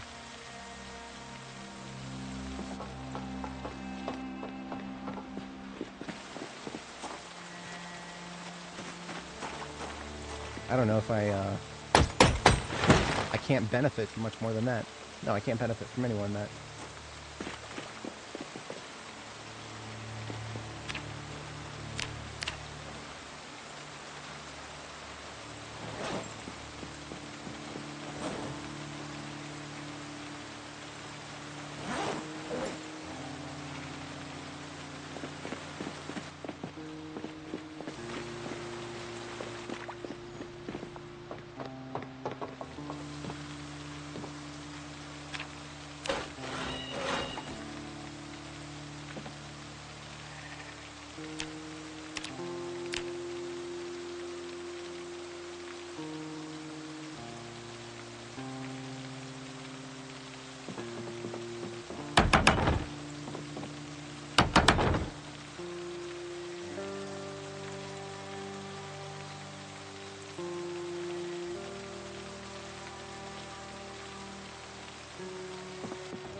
There's a small possibility that I might lose my kale. If I go back to Riverside, the kale could be rotten, and that would have happened because it got to the blooming phase. I've already been nailed by that once. Kale has a very brief blooming phase, If you want kale seeds, you got to pay close attention to it, because yeah, I don't have a timer on it. It just said weeks last time, but it's been now a week and a half that we've been gone. Or sorry, check our note here.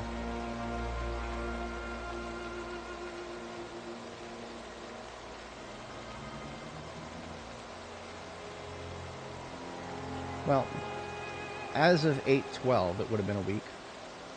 It is now 8/14, so we are over by 2 days, and we will be over by 3 by the time I'm back.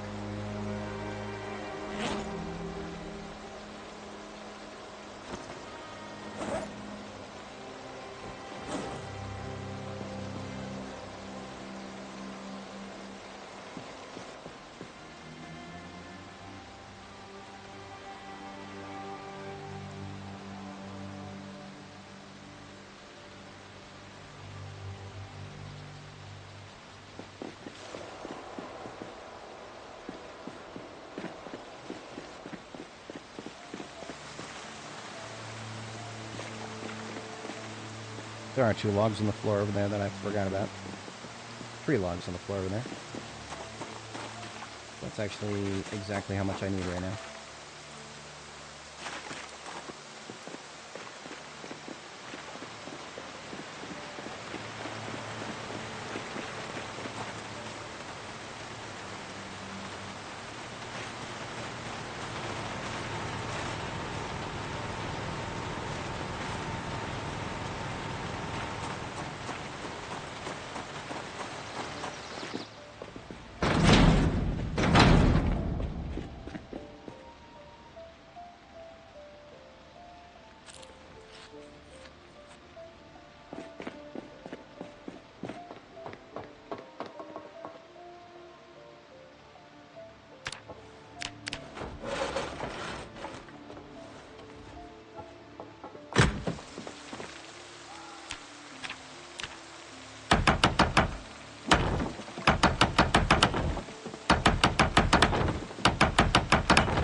That was incorrect.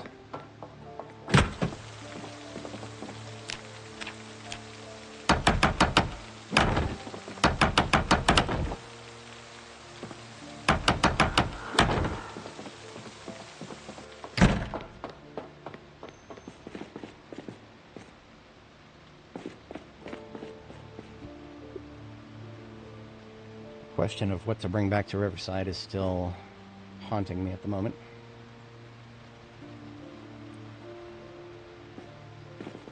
Just feels wrong to be going back with only 62 encumbrance of stuff.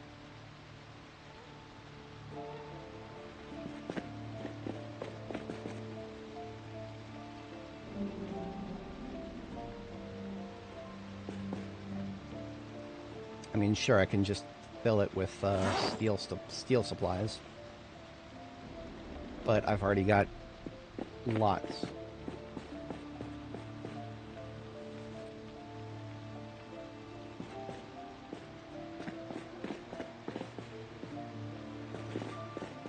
Paint? I mean, hardly.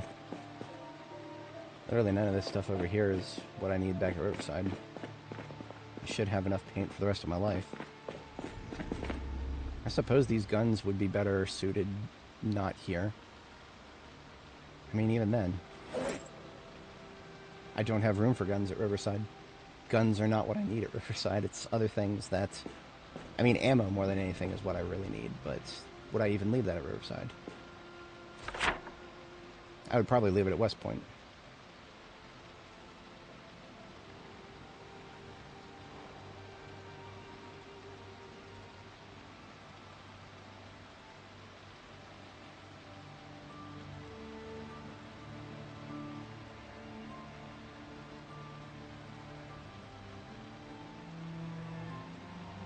I could do worse than a survey. We will survey tomorrow.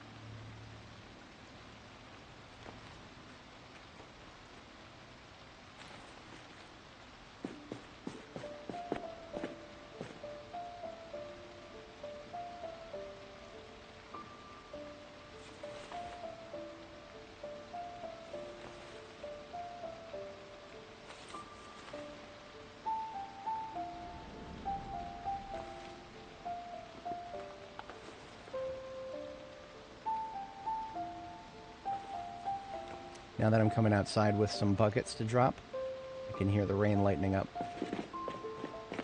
Always how it happens.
We got a bucket with a little bit of bleach in it.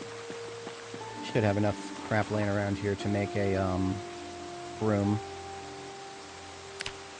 Yeah, just a bundle of twigs and some twine. And then we can spend the evening washing things up overnight. If I am going to be spending time here, I will not be living in filth and squalor. There will be a pretty floor to look at. Well, as pretty as gravel can get.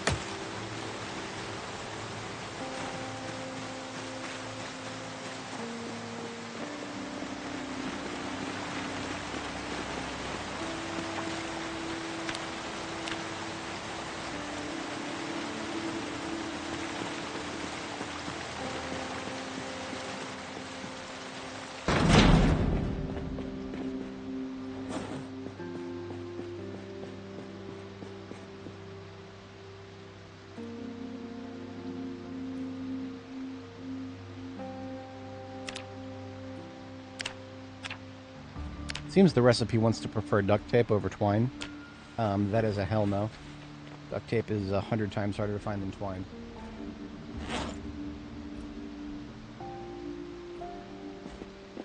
Alright. It's already bedtime. We'll start this cleanup operation after we get a sleep in.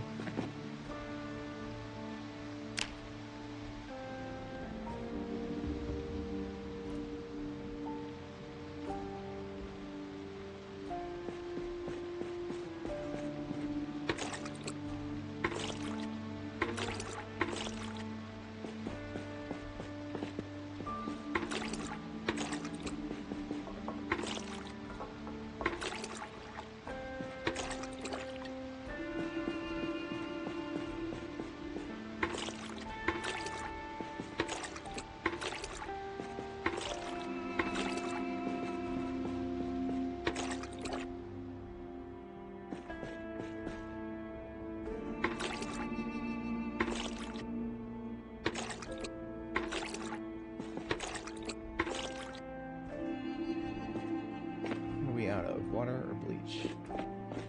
Oh, we're out of stains. Good.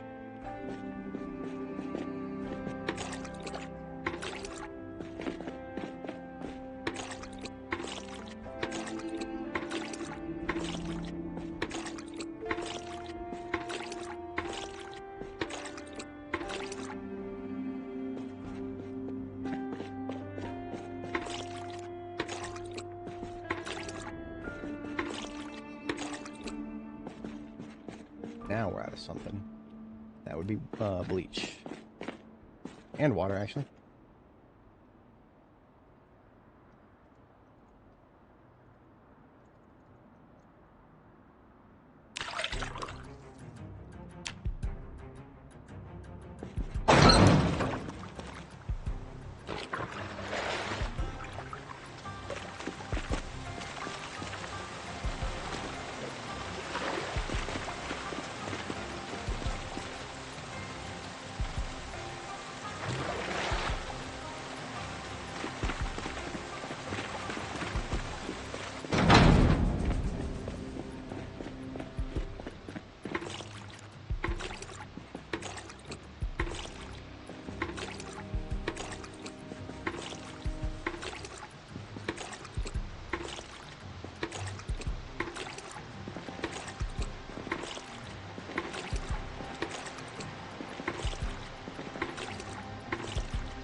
It needs forklifts.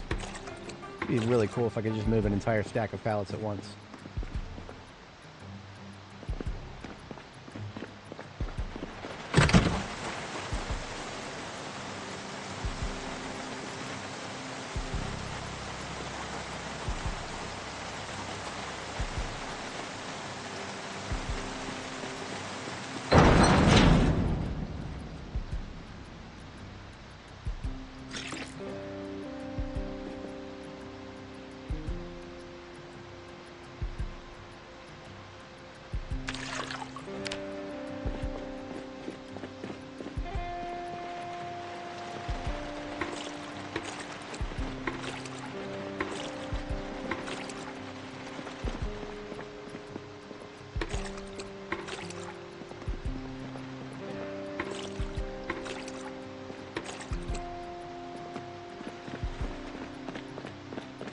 Okay, that looked good.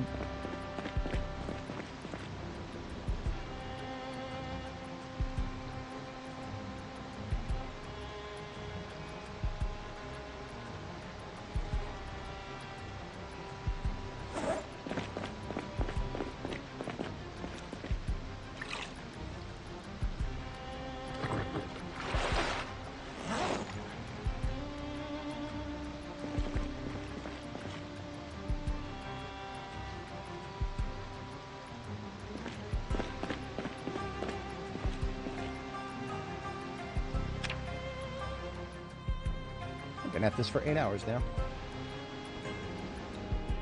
So I think what I'm going to do, I think I'm going to handle my logistic operation that I talked about. We're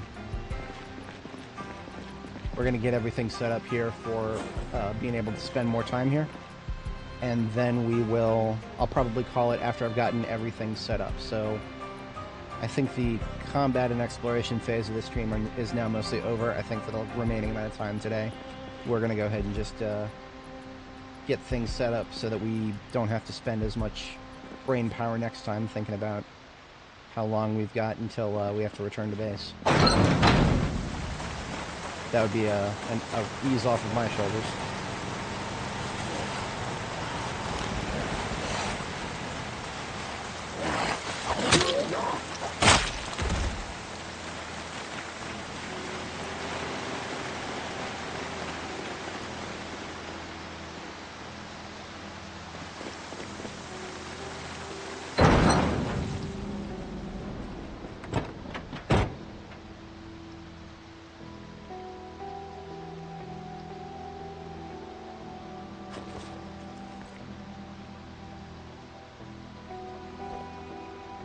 I think I am going to go ahead and leave the weapons that are in my ambulance. I'm going to go ahead and leave them here.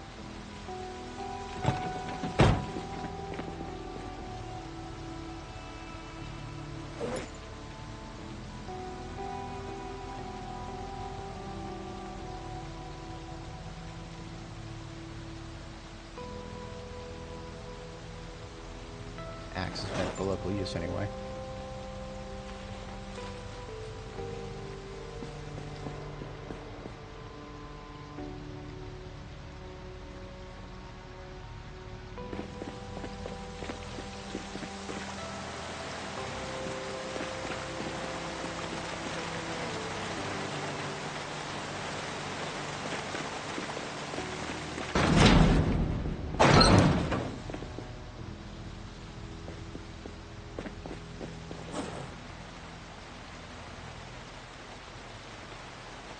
Now, I'm leaving my bomb kit here. That means I am committing to come back here. I cannot just get distracted and start doing something else.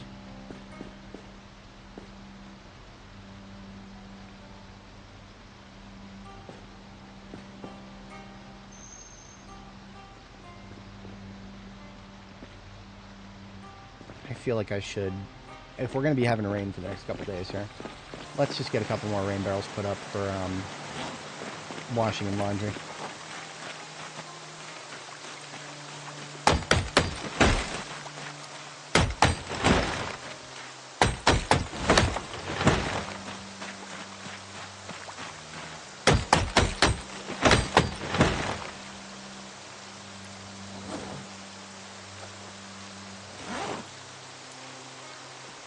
Four logs will equal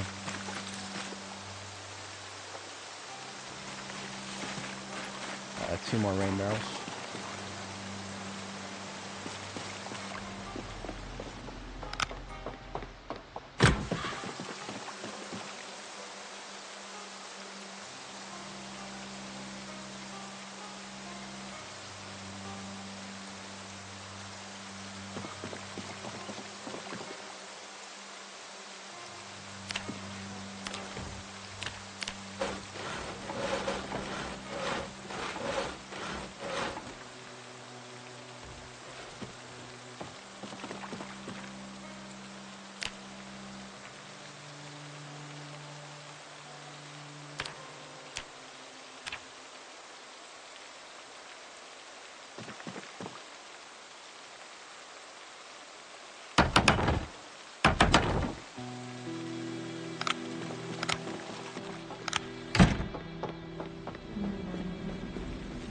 I'm not going to do a laundry machine down here. I have made an executive decision against it. There's just not a good placement spot for it now that I've gotten dug in the way I have. Okay, so, because I am committed to Irvington now, the ammo that's in my trunk currently is going to stay here. We are only going to take what we need for self-defense.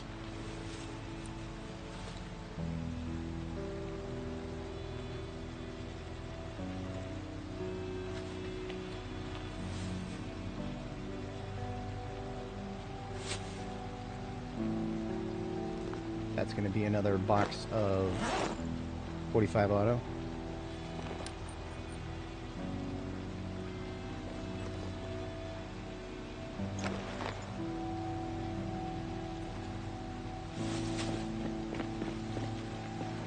Hey Hassan, good morning.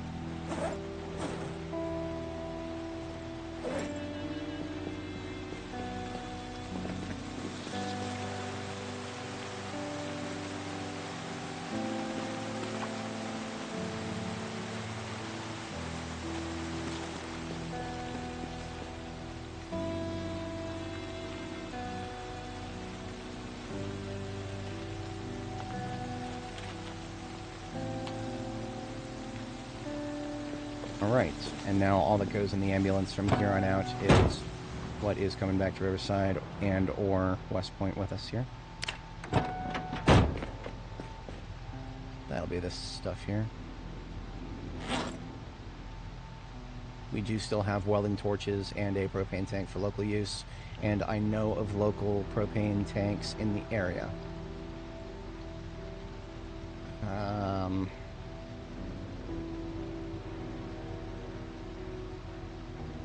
Let's just do the safe thing and leave 4 welding torches behind.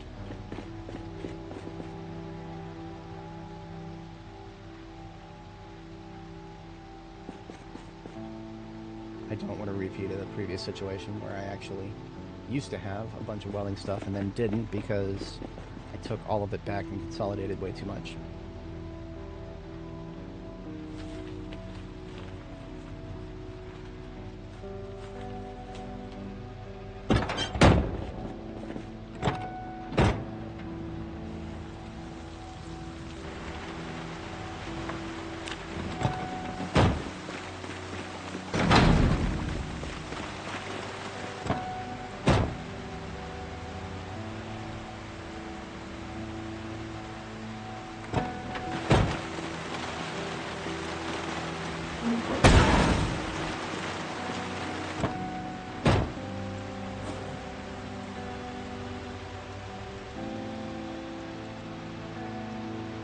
I should take food.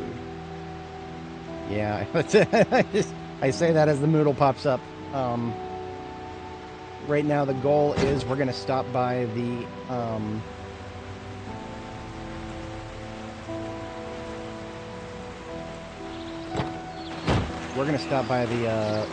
military surplus store. We're going to loot it in its entirety, and then we're going to go straight back to Riverside from there.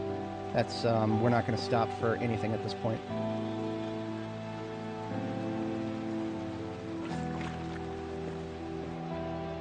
I will subsist on jerky for the time being.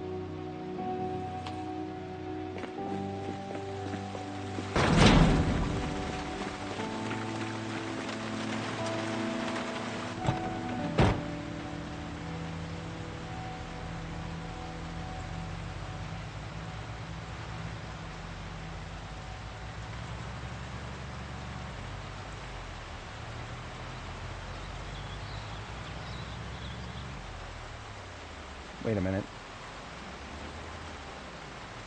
If I'm going to do the military surplus area, I'm going to need more than the weapons that I have on me.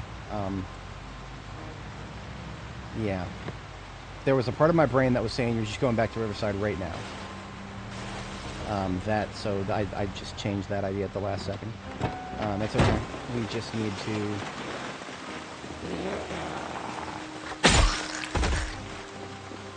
We actually have plenty of ammo. If 80-45 auto rounds isn't enough, then I've used my guns too much.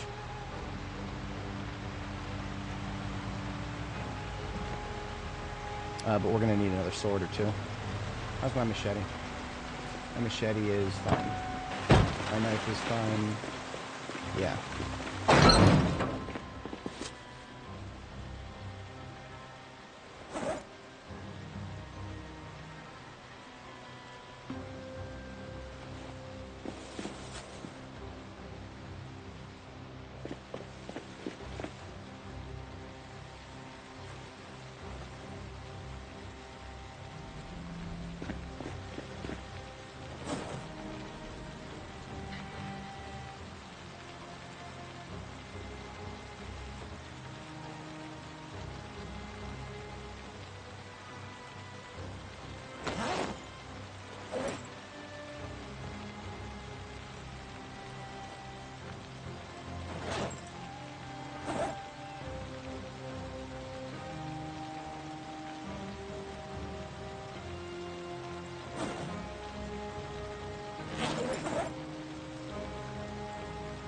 We're going to use the bomb.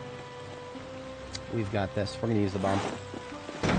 If we need to. I mean, if we don't, it won't cost us very much at all in terms of encumbrance to carry this around. It'll cost us basically nothing.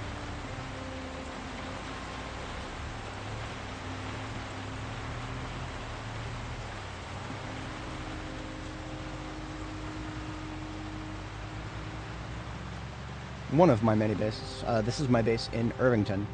We are doing Irvington before we go to the military research facility because Irvington is going to take a lot less effort to get into. I mean, we're already in it. So, But then once I finish Irvington, I can decide how to move my ammo stockpiles to the correct place in order to take the research facility.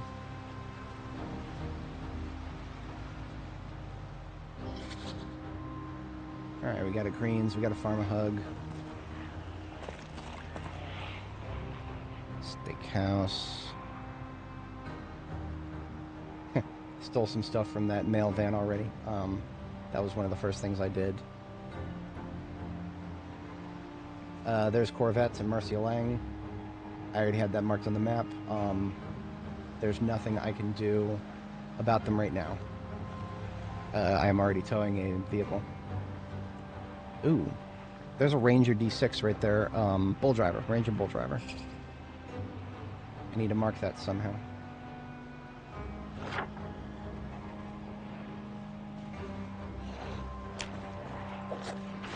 Just got something on there, that's all.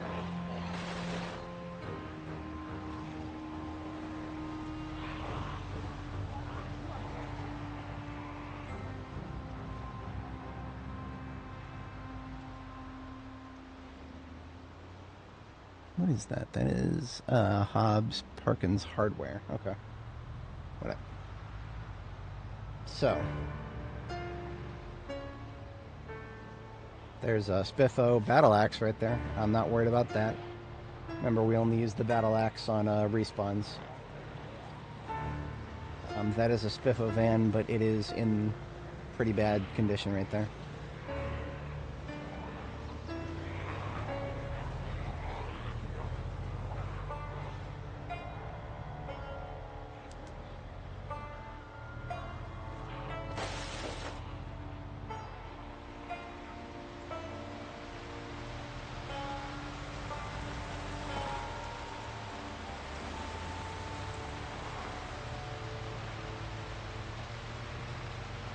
So our destination is now basically here. We're going to need to drop the... Shit. I'm surprised I didn't take more damage from that. We're going to need to drop the trailer somewhere safe. And by somewhere safe, I mean... Wow, look at how big this field is. There's no trees here. What? There's no trees and no bushes here? I'm gonna exploit the hell out of this. Absolutely. Shamelessly. We've got our bombing site, boys. This is where we're gonna bomb the zombies. We're gonna use this tree stump right here as a point of reference. So, remote aerosol bomb. Unpack. Arm and set on this tree right here. And just to help differentiate it, in case I get a little disoriented because everything out here looks the same, I'm going to put a stump or a log on the ground. And I'm going to use 3D placement to make it stick out a little bit.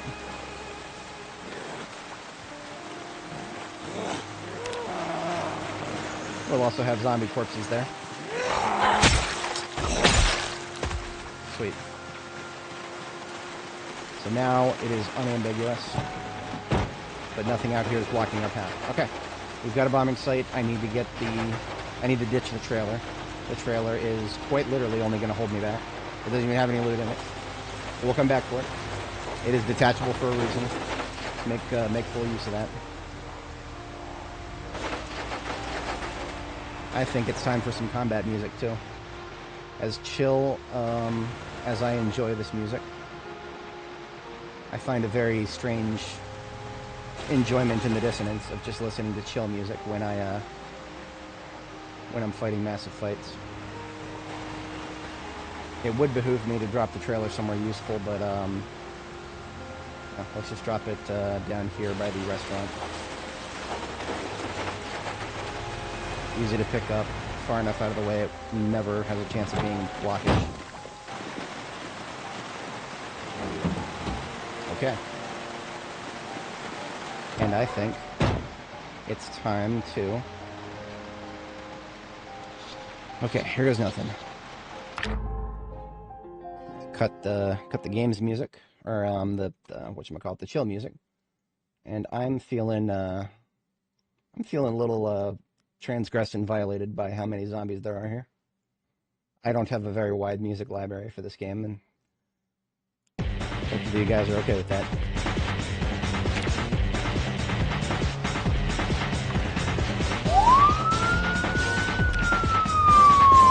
If I was smart, I wouldn't be doing this with the ambulance, but I'm not smart.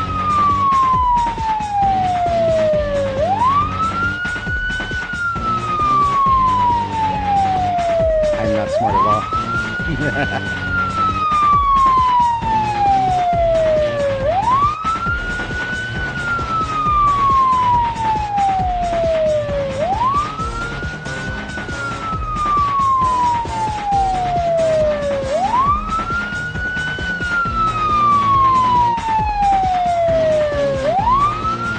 Through there. I ain't taking no hits for that.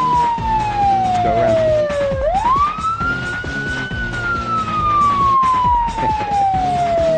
I hate doing this with a vehicle that I care about. This is why I like to have a fire truck.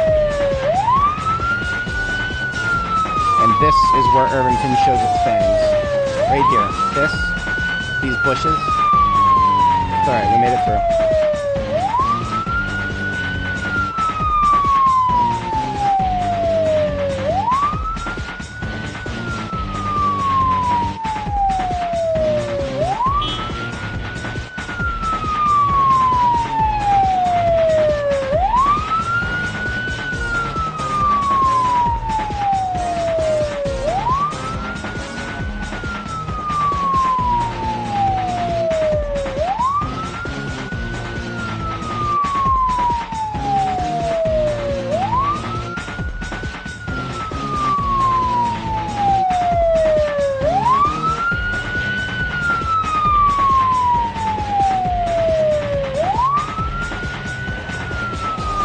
Get away with that because of all the slow ones. Oh, I didn't get away with that. 15 it is. This road is not a chance, not a chance. We're going around, like all the way around. Same route we just went. We've got to pull in from a wide berth if we want to get this place.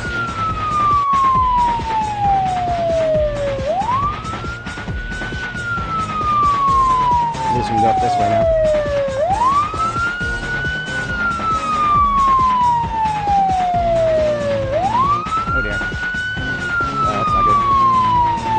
Nope.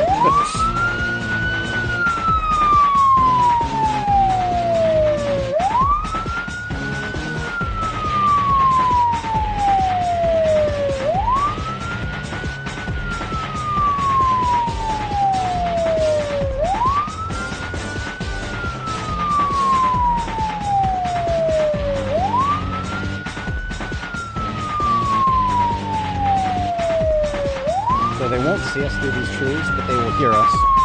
Got that siren going, nice and steady.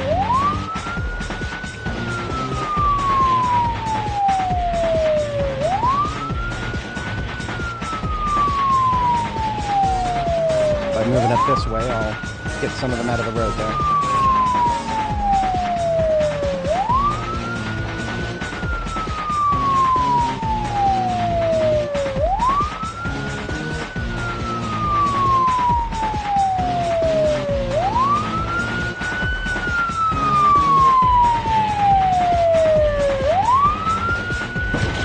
Oh shit. Well, so much for not getting any blood in the ambulance. Somehow I didn't take any damage from that. I'm not even going to question it.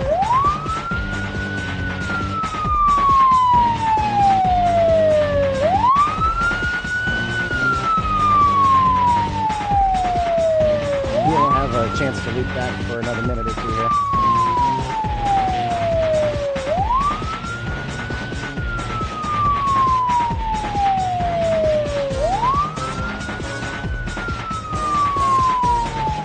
Alright, I'm going to go a little faster. See if I can't loop back the road yet.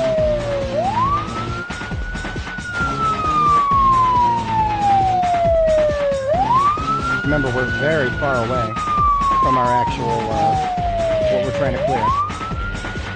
I think we're going to manage. I think we're going to manage. We're going to manage. We got the auditory attention of a good fair chunk of them, and we do have enough ammo with us. We can handle 50 or so leftovers. All right, time for cruise control, and it's time for some sheepdogging.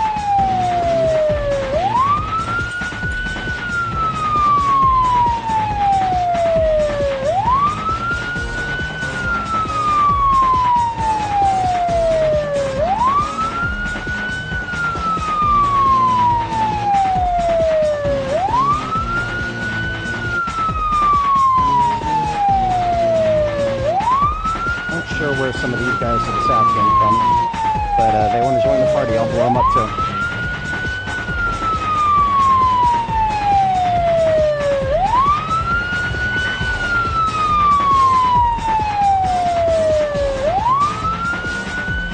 This is so much easier based on the thanks to the open terrain out here.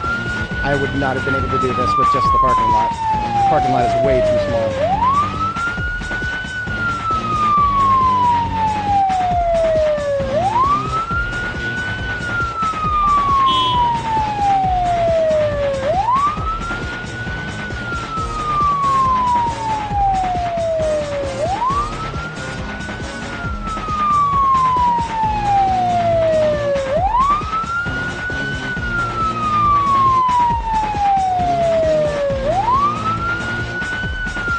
Once we get everybody from across the tree line here, we can start actually circling them.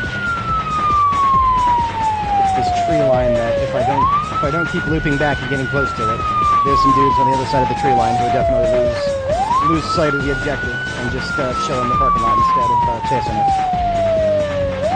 We're already getting them blobbed up anyway. It's a bit early for that. If we start blobbing them up here, the blob will lose shape by the time we get to our destination.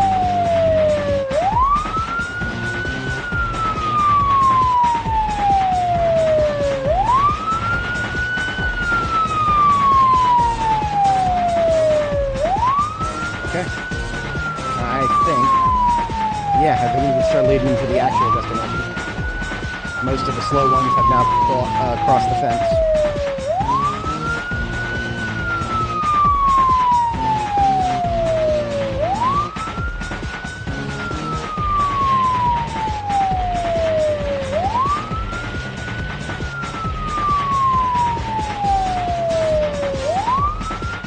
You know, something I could do.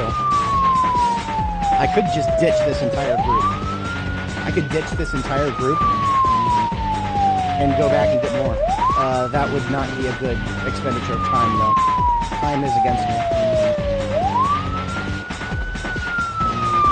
I'm just speaking in terms of if I wanted to get the absolute most kills possible with a single bomb, I could do that. Yeah. Alright, so our bomb is placed on this tile right here. You can even see it if I get close. You see the bomb? That is what we need to detonate. And I predict we're going to be able to kill most of who's on us right now. We've just got to wait for the slow ones to join the party. All these guys back here. I patiently waited for them to come over that tree line, which they have now.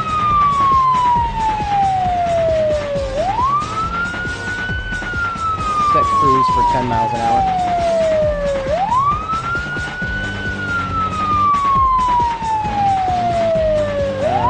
Bump to 15 for this guy. Nah, we're good.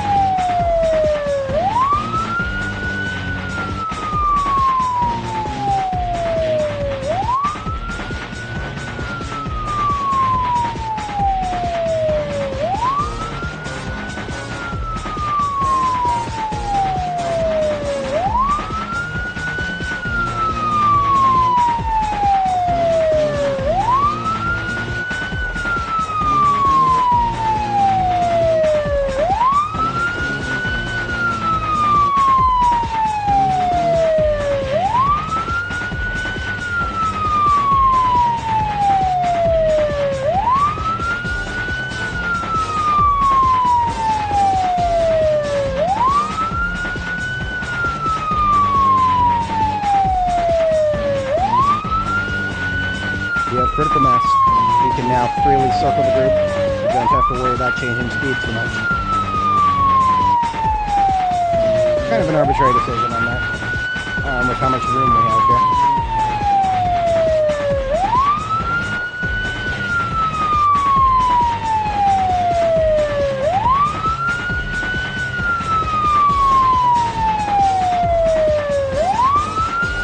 There are the slow ones over there to the right. I'm not really worried about them.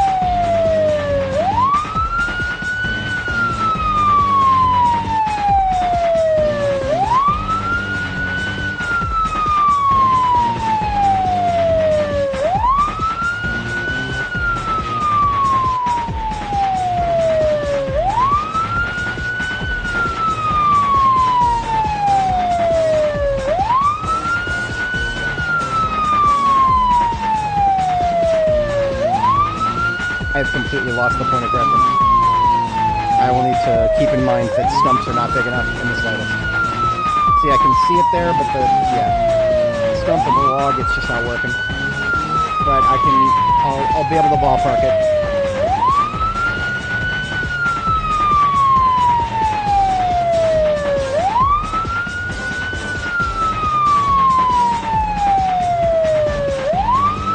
Light tap.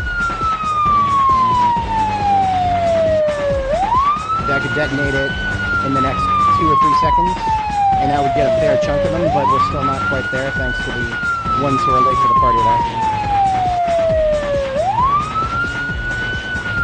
We're getting a fairly substantial group there that are all late to the party here. Damn it. There's also these guys with the... Okay, so here I'm going to do a thing. This is dangerous. I don't usually recommend this. Take off cruise control here. Got him. That was it was a guy with a duffel bag. I don't think the duffel bag's gonna have anything in it, but just in case.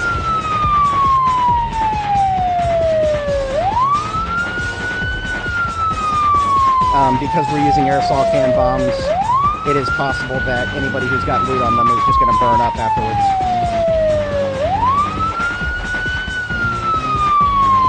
Alright, where's my target? I've lost it completely. I mean, we've got as critical mass as we're going to get. They've collapsed very tightly. I just need a glimpse.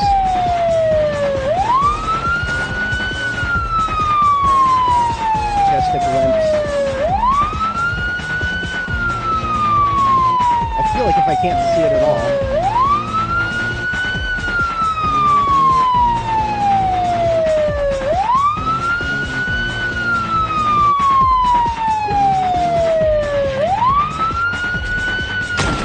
Got him.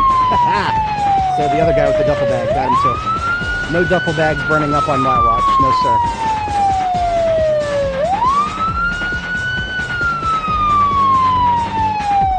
There it is. Okay, I've got sight of the target again.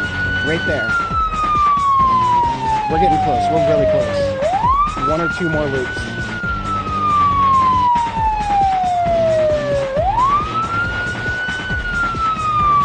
Keeping my mouse on the target as we move.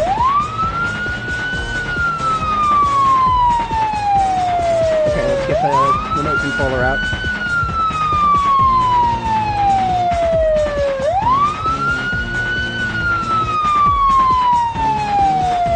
One more pass. UI collapse. There it goes.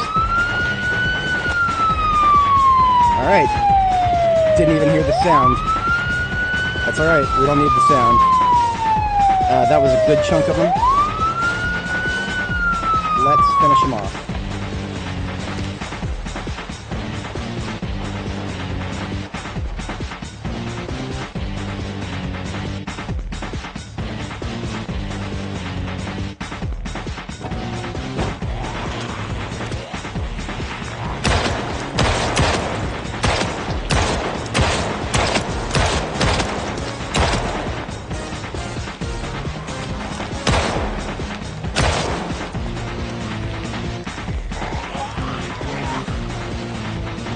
I don't want to fight too many of the burning ones at once. Which is now all of them. Amazing that the rain decided to stop now of all times.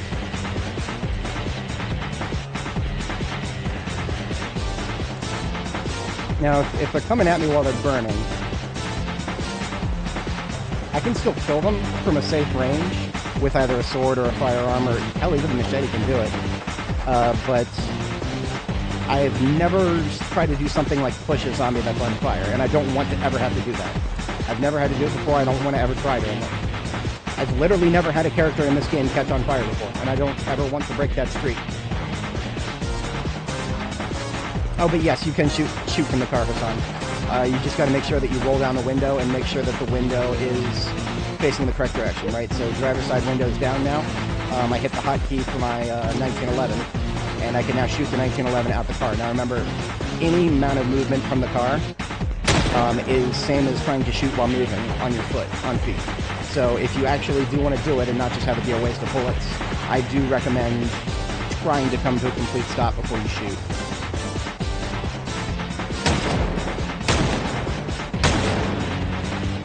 And if you choose to reload while driving, you will not be able to steer while reloading. Kind of an odd thing, but it makes sense. That actually lines up with me in real life. I can do two-handed tasks while driving if it's a short thing. But I'll have to use my knee to hold the wheel in place. That should mean that I'm not able to brake, though. I can always freely brake when I do that. I don't know what the game's on about that. If you try to reload, the game won't let you brake for some reason.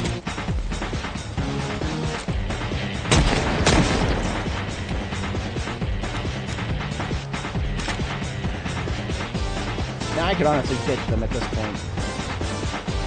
I could, but I kind of want to finish what I started here.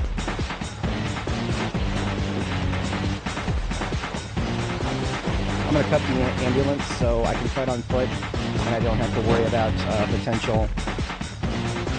potentially losing the ambulance if too many of them get stuck on it. Some of these guys are already done burning to death. You'll see some of them just keel over and die for no apparent reason. That will be burning to death.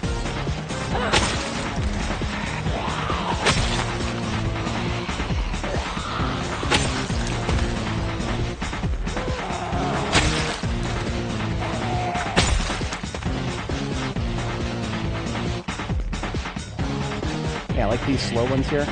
I'm not going into the fire to fight them. They can, we'll see if they ever get to me. But we don't have a lot of time left to do that, to be fighting out here. We need to loot, and then we need to get on the road. I prefer not to be driving in the dark for too long if I don't have to.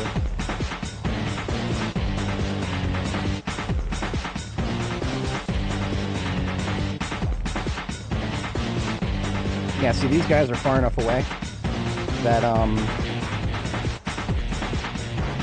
of course, these are not duffel bags that actually have loot in them. I just wanted them. They're the cool looking ones. Oh, I got the different color schemas. I got both of them. Oh, and this guy was a survivor zombie. I didn't even know that there was one out here. It was a survivor zombie with Carpentry 5. And that's the only level 5 that he had. But yeah, I was saying that we got the two different color schemes. The cyan and pink and cyan. Great. I saw one zombie with an axe on her back. I don't think I see it sticking out anywhere here. No, we're done here.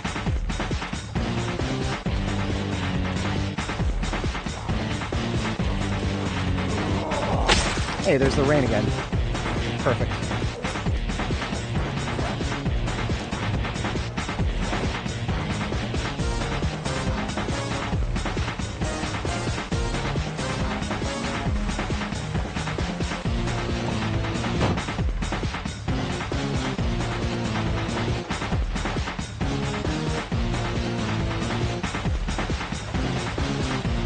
Now, I'm not turning off the combat music yet, because that might not have been all of the ones that we needed to kill to get access to the building we're trying to get to. So, yeah, we'll see how that plays out. We definitely got a huge chunk of them, but there's a lot here, like a lot. Yeah, see, there's some that got stuck back there, but otherwise, I think we might be good. I'll need to do a perimeter check.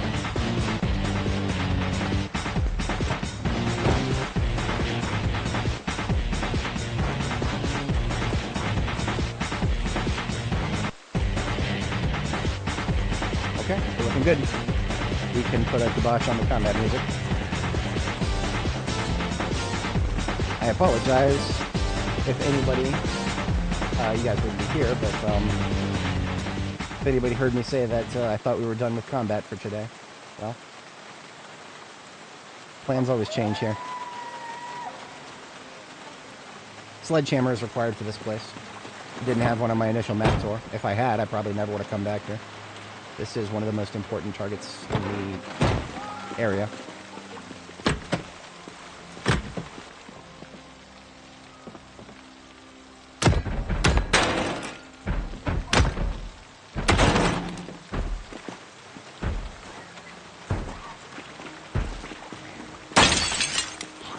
I don't understand.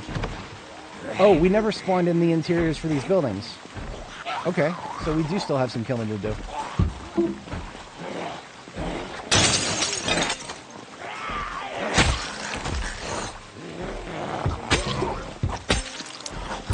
We got muscle strain. We got muscle strain from the sledgehammering. That was a silly mistake on my part.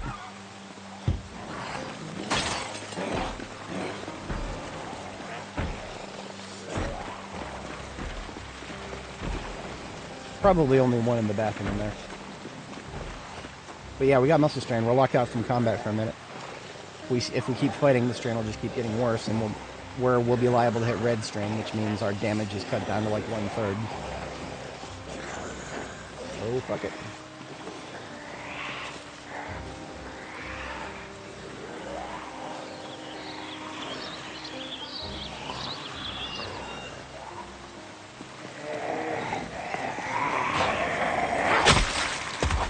Alright, I think we're clear now. So there's this comic book shop here. Come on now. Should have a somebody with a witch and a wizard hat. One of those we found on Annie. It was a fluke though. It was a stroke of luck that we found one. There it is.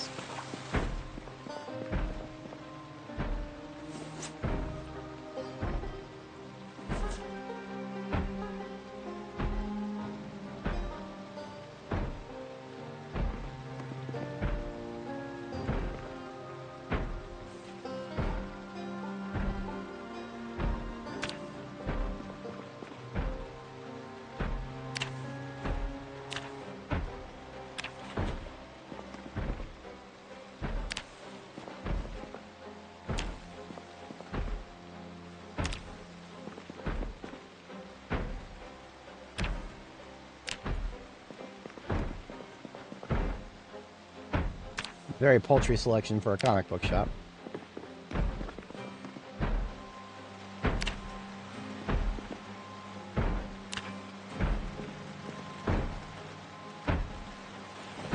Even though it doesn't match, we're absolutely wearing this for a bit.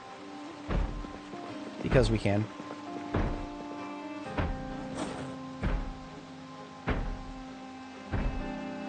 And I can't wear the robe. Unfortunately, the robe blocks the Alice belt. Which is kind of bullshit. Kind of bullshit. You can always put an Alice belt and suspenders over something like that. Wouldn't be very comfortable. But whatever. Don't be fooled by these shelves. They do have things on them. These red shelves, for some reason, don't actually change their appearance when stuff is on them.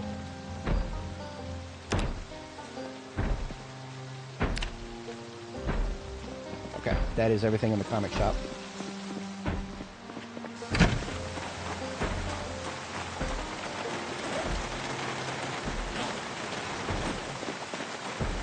I literally don't need any of these books here, so they get left behind.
Put away the sledgehammer here.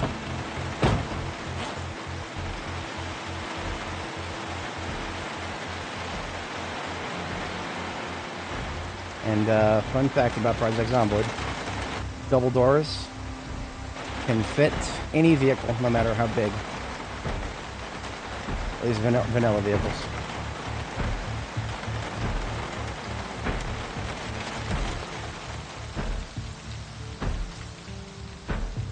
So yeah, you can load stuff directly into the... Damn it, I didn't park far enough back. There we go. Now I can get in and out while the vehicle is actually blocking the entrance. So there's only one way in and out now.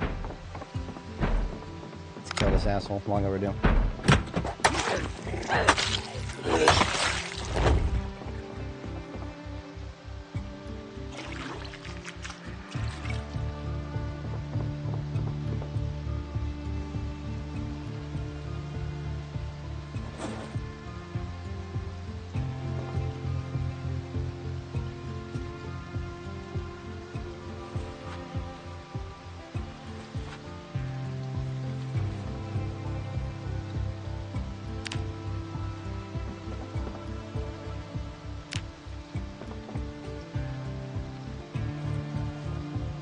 One of the first times I've ever seen a military backpack on the shelf like this. That's cool. Very, very rare to see that. Military backpacks, whenever I get them, I almost always get them from zombies.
I am playing with Apocalypse settings, yes.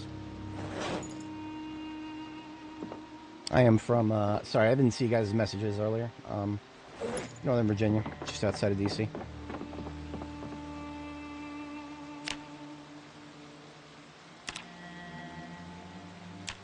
The, only thing different from Apocalypse that we're playing is, I've made a, texture change to a couple things. My backpack, for example, and the Alice kit. I just changed the backpack from green to black, and the Alice kit from green to teal to match my... Look at that, there's two Alice packs. That's a desert camo and another forest camo. So there's 3 military backpacks from this place. A lot more than I was expecting to see in a surplus store.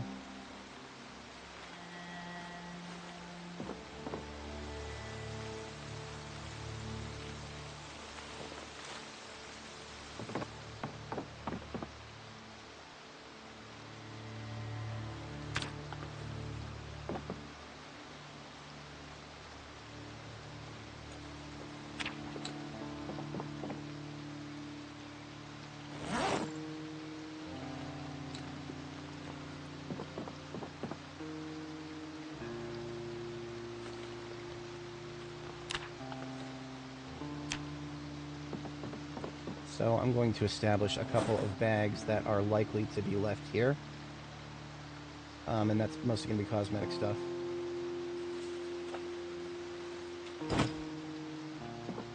So muscle strain is an early game problem. Muscle strain, if you just kind of subtract all of the other factors about it and think about just what causes it. What causes it is being low level in a skill of a particular type. Doesn't really matter whether it's a weapon skill or even just a crafting skill.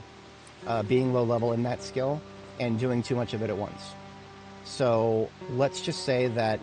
okay, so the really easy way to get around it is to choose a starter skill that gives you a +3 bonus to it. Well, the only option for that right now is Construction Worker. Our character build is linked in the description. It's for our previous character, Annie Mae, but we're playing the same build here on Nora. The selection of traits is basically to make us really good at short blunt from the outset. Being a construction worker gives us a +3, so that we start at level 3. If you you look at part 1 in this character series, play this in the description, you'll see that I almost never get muscle strain. If I ever do, it is extremely brief. Well, that's partially because I pick my fights. I don't go nuts with fighting too much early game, and when I start fighting like hardcore, I do it. I build up to it, if that makes sense. This backpack is going to be hand carried. I'll leave it on the floor. This flag is coming home with us for sure. But yeah, muscle strain is if you just got to think about it as punishment for being too low level and doing something too much. So there's other things you can do too. I mean, like right now, just my loadout is I switch back and forth between guns and swords. At low level, you can do something similar with different types of weapons, where you switch back and forth between them.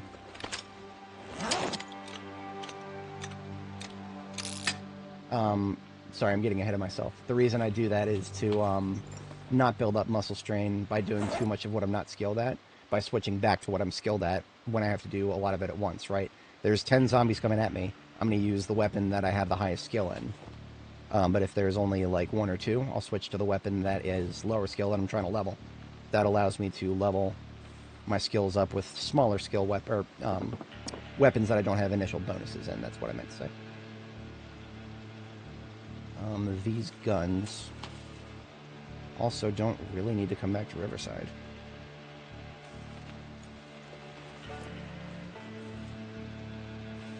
It's the ammo that I care about most. And the comics and whatnot. Ammo can go straight into the trunk. DE pistol is actually rare enough. I'm going to go ahead and take that back with me.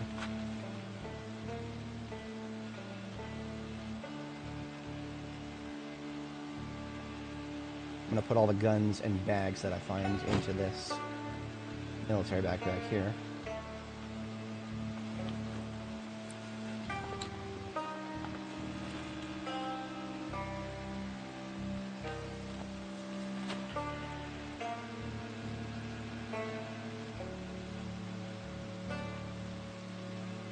I don't expect to find too many more guns, actually.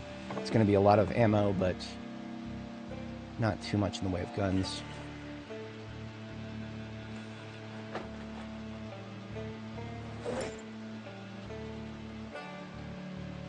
This is already at 25. It's going to become difficult to pick it back up again if I'm too heavy. Right. Strength is a factor, right? But skill is one of the factors that probably is the most contributory.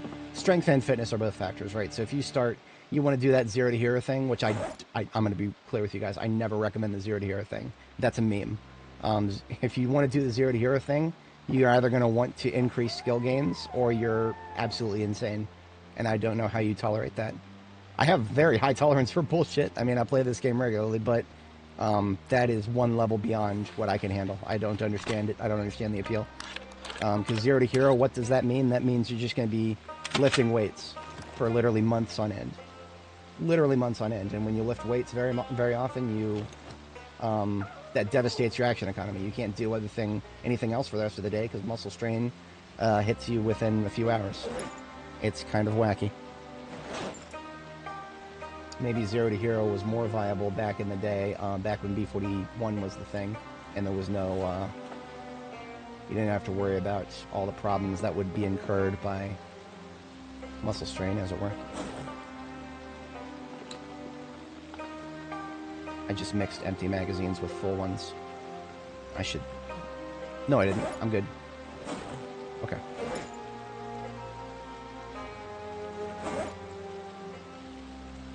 Loose ammo can go in there.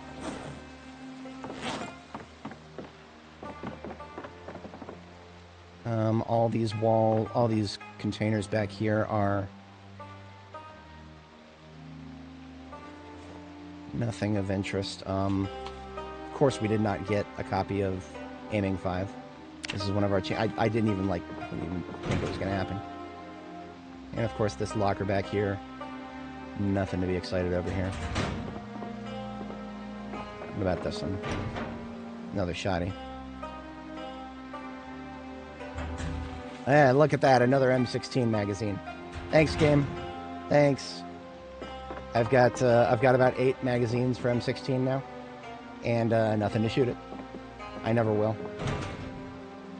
I am quite convinced at this point that I will never find an M16 on this character, unless they actually do spawn on zombies at the research facility.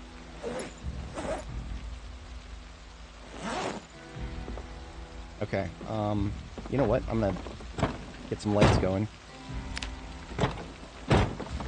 Better than nothing.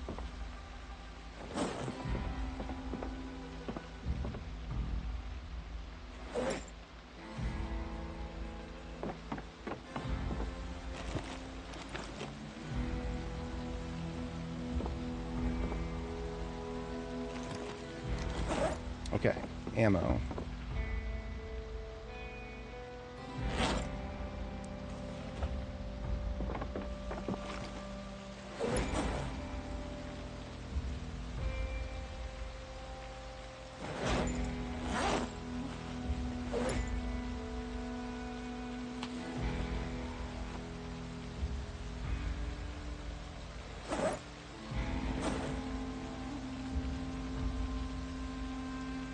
I suppose I shouldn't fret. I can fit loose ammo directly in my backpack. That's fine.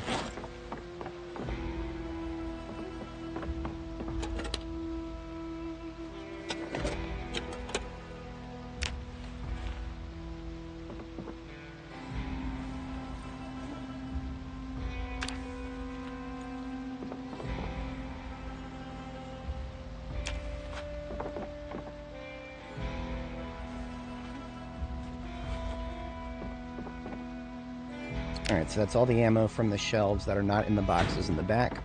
So what we do now is stand in front of these boxes in the back and see if we can pack any cartons together.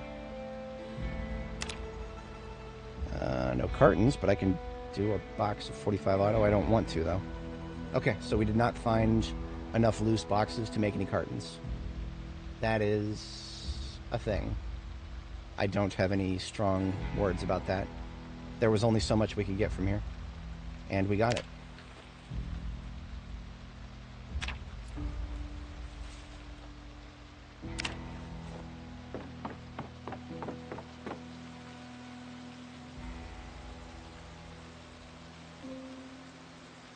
Looks like we are going to run out of room.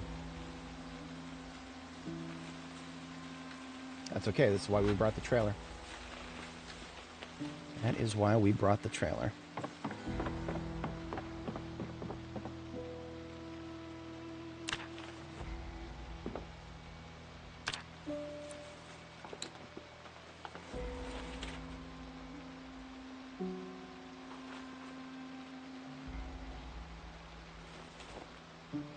Nothing left back here except cartons.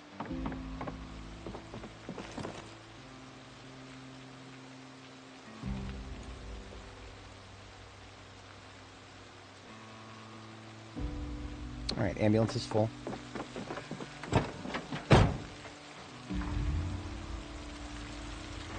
Now we go pick up the trailer that we left behind earlier because we needed to keep it out of the way. There may be some Zed down here.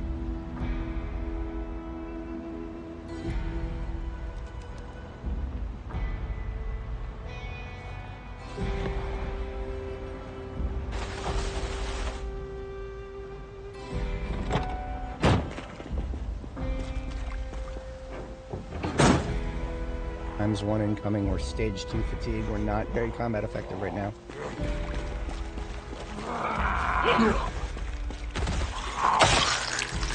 We push him down, we are, but that's a dice roll.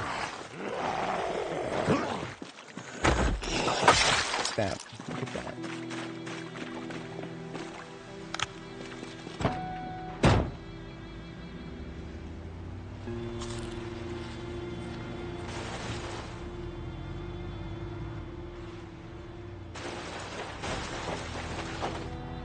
I'm going to have to assume that either or both of those Zeds are going to make it to us.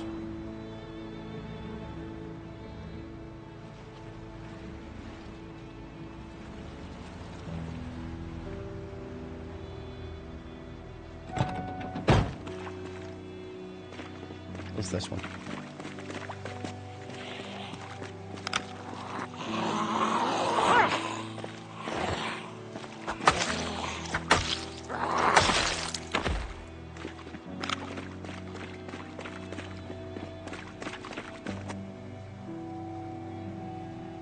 Cartons, I'll go directly into the trunks now that the, well, actually cartons and boxes.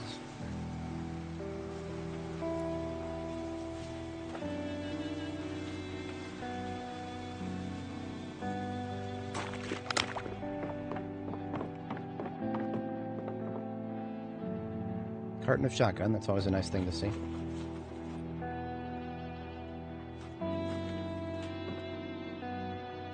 Alright, that's all the cartons. And that is everything that I wanted out of this place.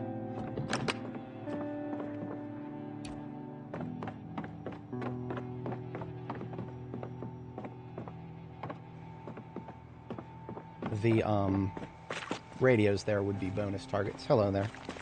I had a feeling that the other one was going to make it here.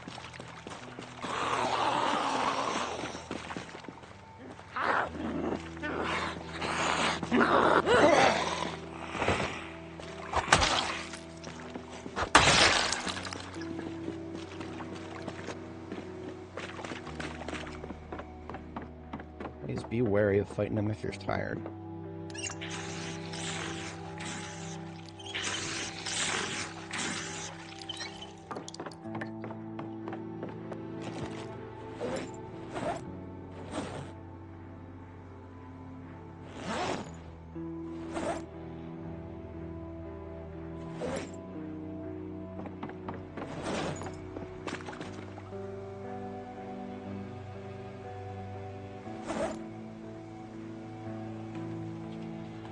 Okay, now that all cartons are loaded up, all boxes of ammo and all cartons of ammo are loaded up, now I can think about putting low priority stuff in.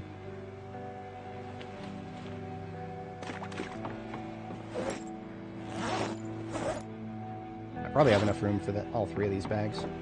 A lot of them would be left here.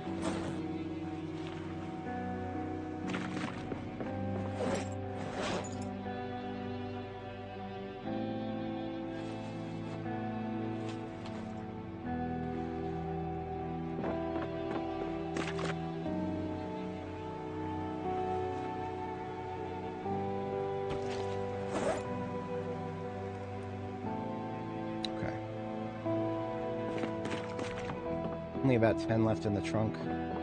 That's not enough for one of those radios. That is enough to clear a little bit of space in my main backpack, and then I can fit the radios.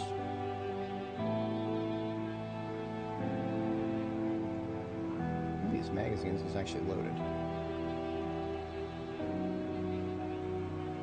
Now this is really gamey, but one of the things you can do in the current build of the game is just load all magazines, all of them, all the time, because right now magazines that are loaded, their weight doesn't change, so putting bullets into magazines is actually just making bullets free carry weight. But I'm not interested in exploiting that, because I know that I'll get reliant on it and habituate myself towards something that's not a good idea to.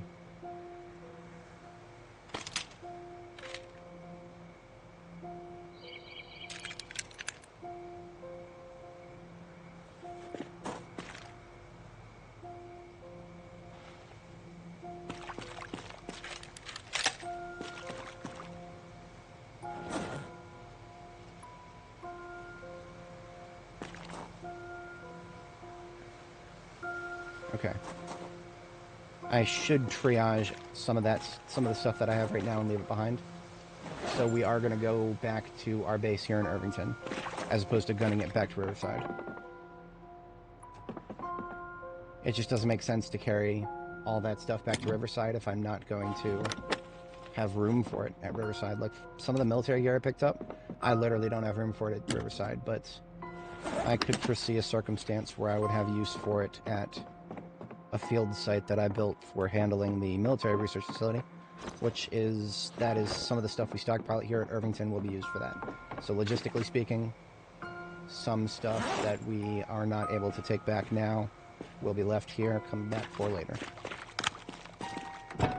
Even though we are now at the edge of the map, and therefore it would be a struggle to come back here and make use of anything we leave on this side of the map. Just because I've never seen it before. I am curious what's in this. Comics, Knox News. How to use generators. Neat. None of these magazines are ones that I've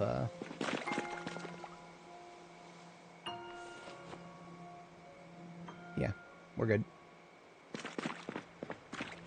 Technically speaking, there is one magazine that I would very much like to find. It is one of the cheapskate John ones, and it is the one that teaches you how to make pipe bombs. I've never found it. Don't think I ever will find it.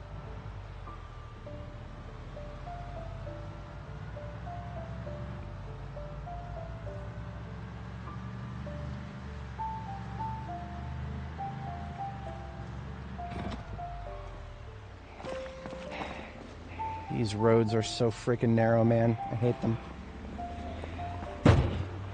I hate everything. We're good. No damage yet.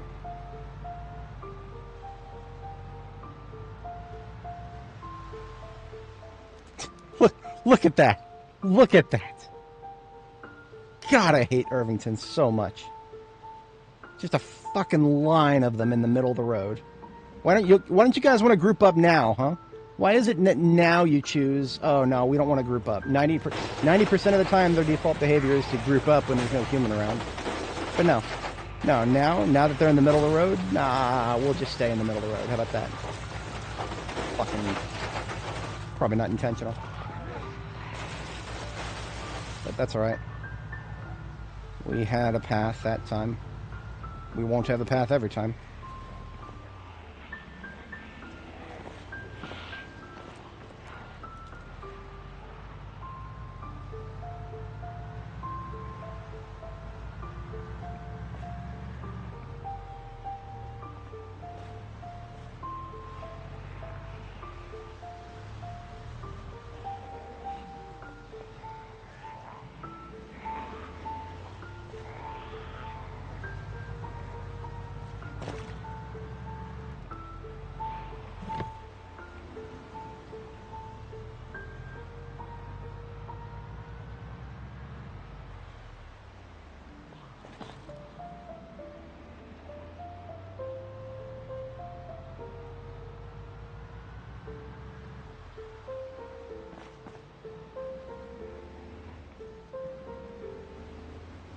We're not going as far out of our way as it seems.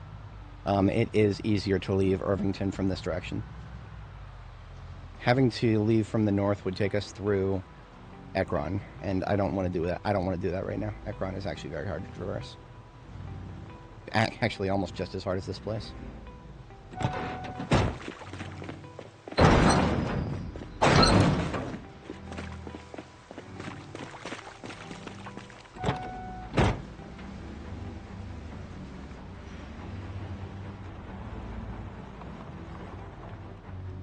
And I'm going to need the 4 lights, so we're going to fire up the generator.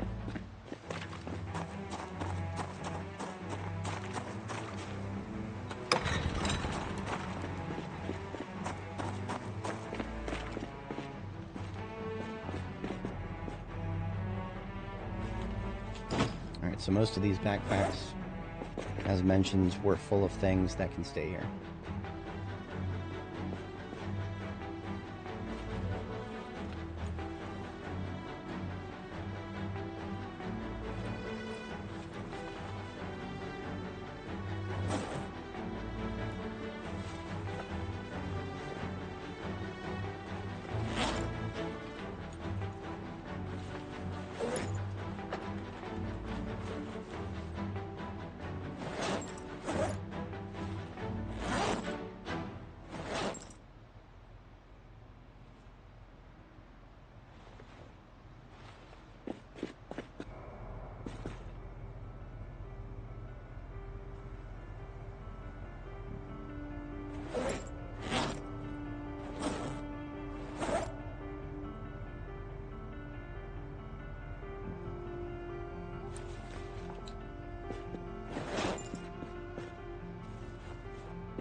need to have the engine running right now.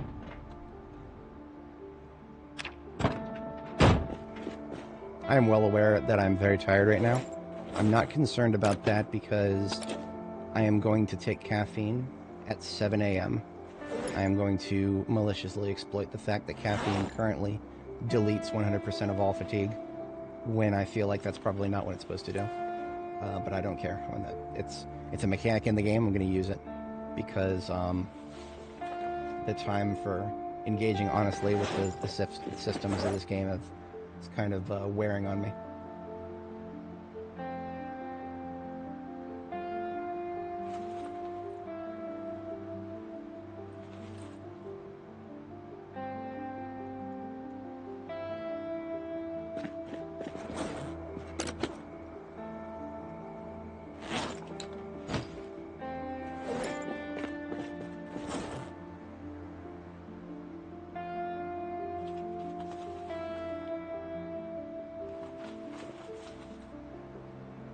I have never seen a SWAT helmet before. That is one thing that is completely new to me. That's coming back with me for sure.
Yeah, we're really close to some more cartons, but not quite there.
Perfect. That's the trailer basically filled with stuff that does go back to Riverside, no questions asked.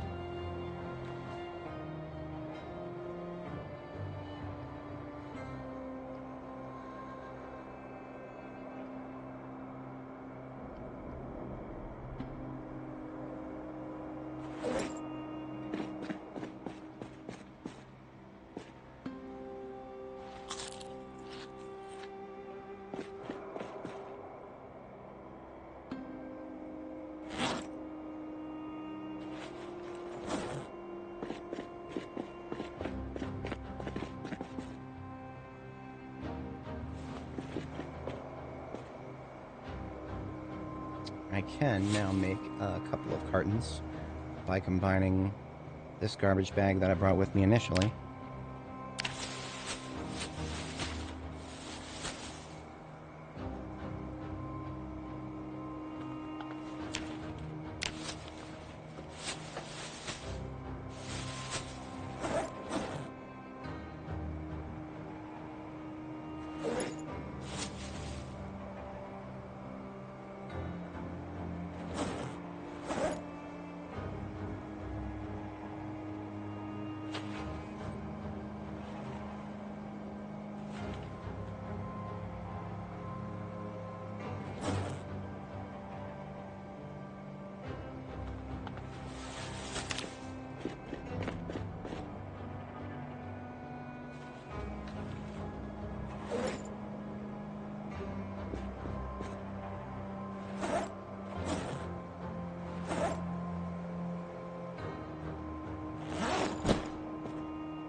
I think that's about it.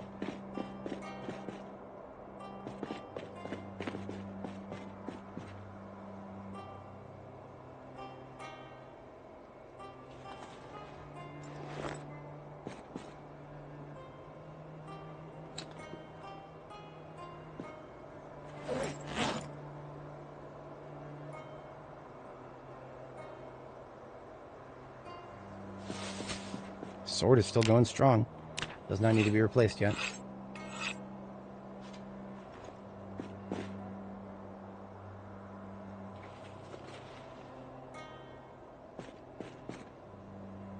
So that still leaves me with about 15 encumbrance to work with. To take back to Riverside with me. I don't think there's anything else. Definitely nothing coming to mind.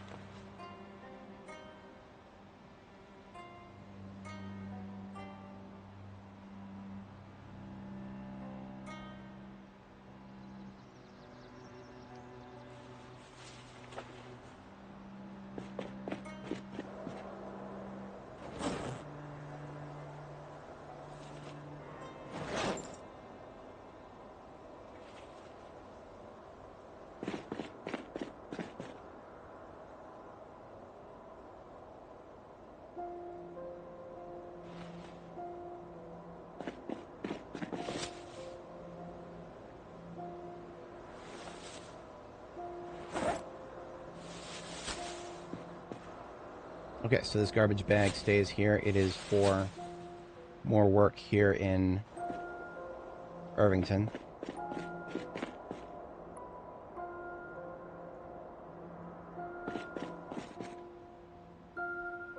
Okay, I'm overthinking it. We're going to be driving home through fog, and I'm going to absolutely hate that, but it is what it is. We're just going to deal with that. I'm not going to let the fog stop me today. Not today, Satan. It's going to suck. Might run into some rabbits. Not going to be able to stop that, though, am I? Okay, let's make sure we don't run out of water on the way. Not today, Satan.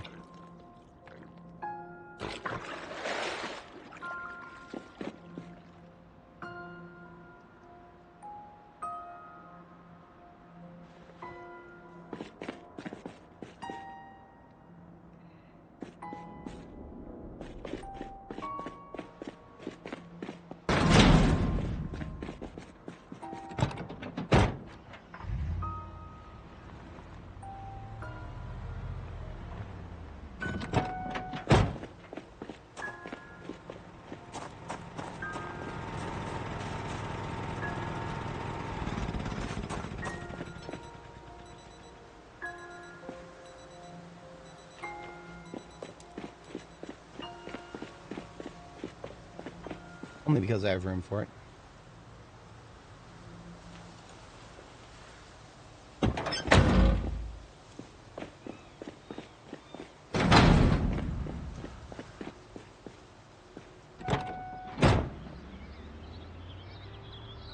I think our order of operations, based on where we're at right now, optimal route is going to be West Point and then Riverside. We'll probably end up dropping off cartons of ammo. Woo-wee! Good thing I got good brakes on this thing.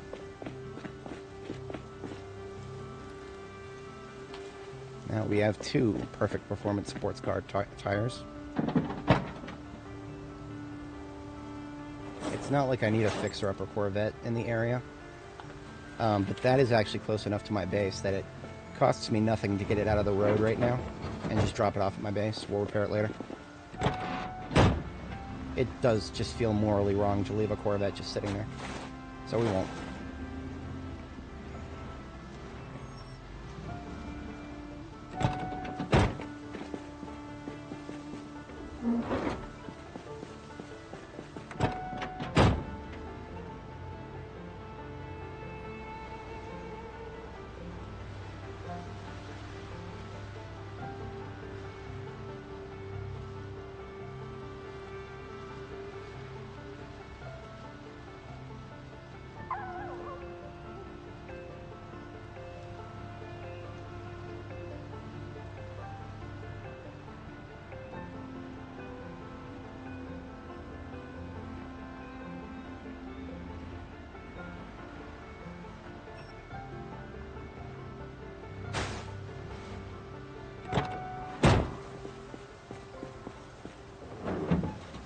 Not my best parking job, but not bad.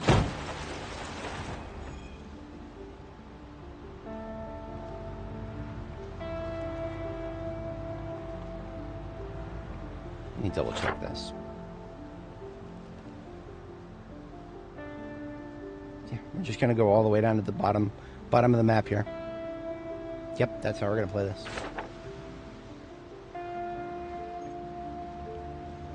And then we're going to go straight through Muldrow. Not the best of ideas, but we'll manage. 31 West is annoying, but it'll work.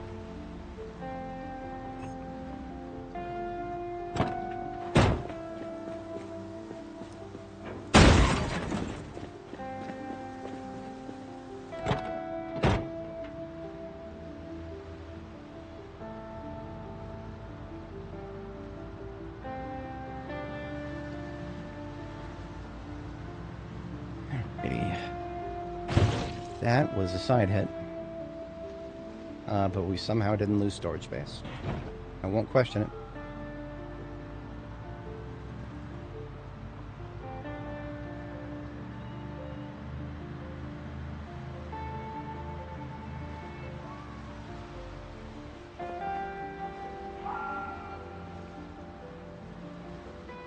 How are there people on the floor all the way?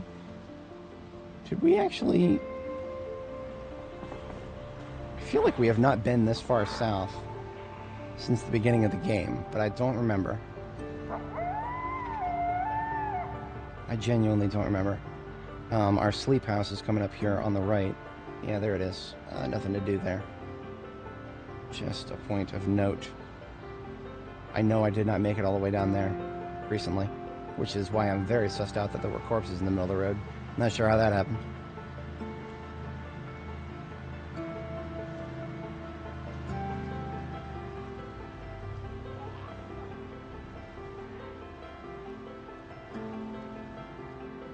Walking corpses in the middle of the road, I do understand. Having driven down here at the beginning of the game, any zombies who chased us into the road and then got stuck there will still be there now. Because it's not like there's anybody else left on the planet to distract them otherwise. They seem to be quite at home in the middle of the road now.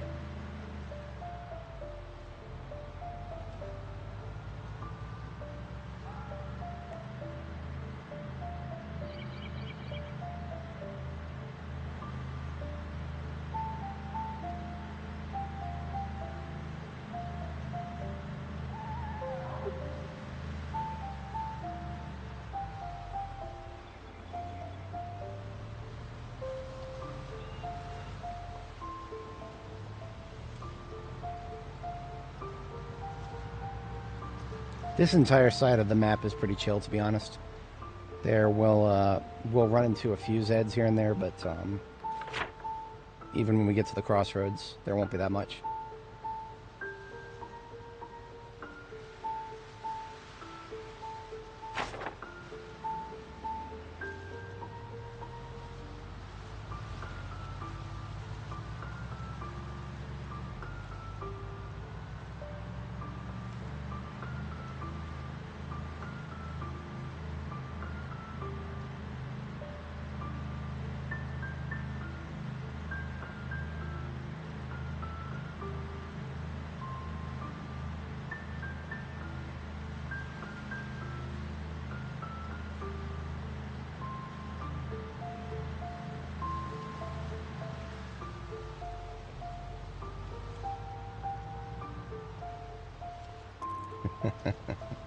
Trees are still very deadly to me.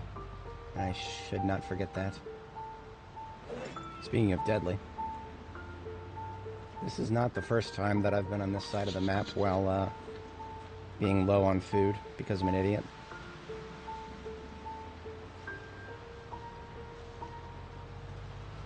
That's alright, I suppose. It's not going to take us that much effort to get to Muldrow from here.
That is a road we could take, but don't need to.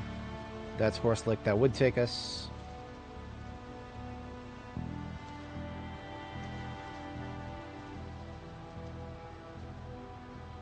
We could get to Rosewood from there. And then go through the middle of the map to get to Riverside. That would be that would be about equal to going to West Point from here. Like, honestly, from where we're sitting right now, it would take us equal amounts of time to get to West Point and Riverside. Difference being, Riverside needs...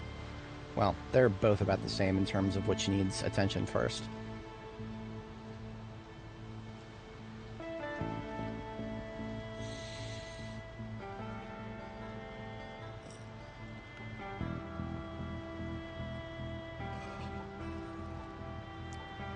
However, I think it is going to need to be West Point because we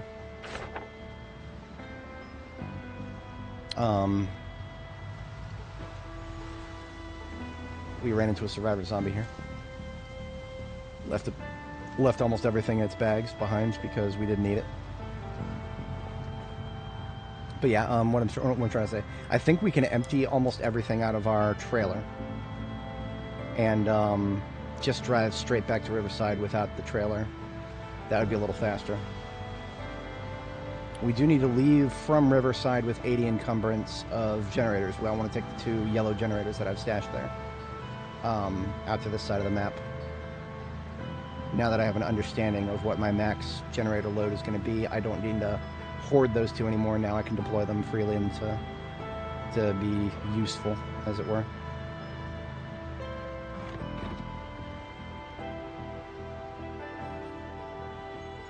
There is a freezer there. I don't think I need it. No, I don't need it.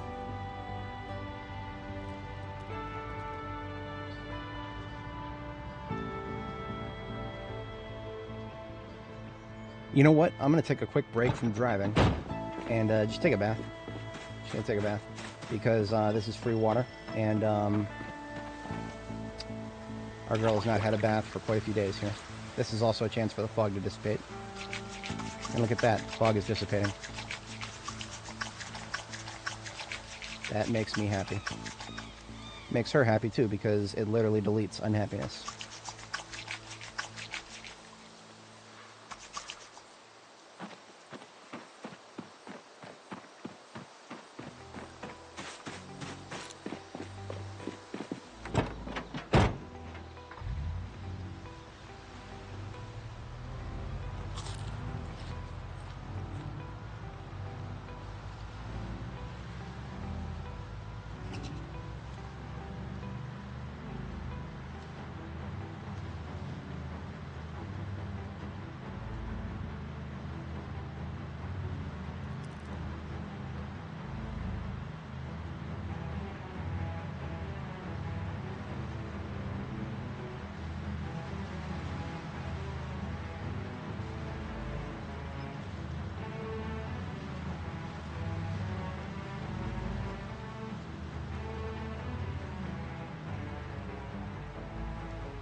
You can see the placement of the trees is starting to become a little bit irregular.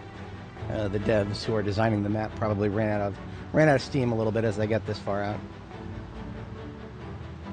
Not very often that you see a whatchamacallit, deciduous forest like this just switch straight to evergreen for no apparent reason. Not saying it doesn't happen, I'm just saying it on both sides of a road like this. It's almost as if somebody's copy pasta hand went a little bit too far. And then they never went back and took another look at it, but that's okay. So we already did explore what's beyond that road that leads off to the map, off the edge of the map, and there's nothing. 100% of nothing. It's the road just comes to a complete dead end.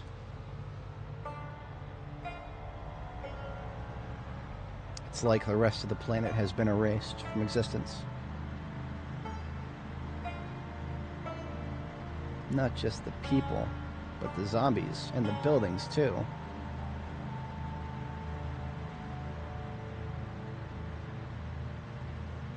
I hate them.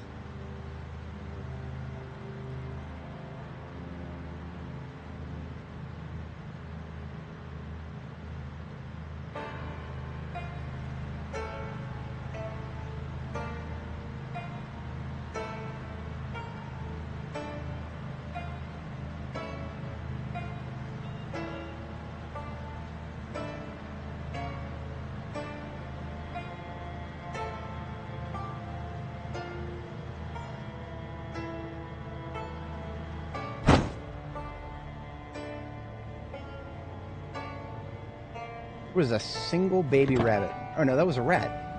How did a rat get in the middle of the road here? That's actually interesting. Rats in this game don't usually spawn for no reason. A rat in the middle of the road right here tells me that there's actually a POI somewhere nearby.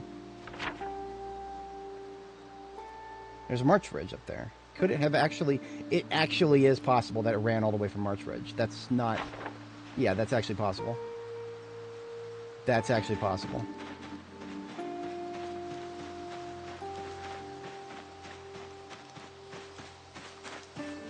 I'm just curious how easy or difficult it would be to get to March Ridge from this direction. I've never tried.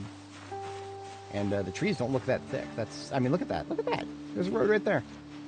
That is... That's very interesting, because I've always been under the impression there's really only one realistic way in and out of March Ridge. But this is barely 20 IRL minutes of woodwork to create a very straight, drivable path straight into the back of March Ridge. That's very interesting. That is very interesting. I am going to mark this on the map. That rat did me a favor. That rat did me a big favor.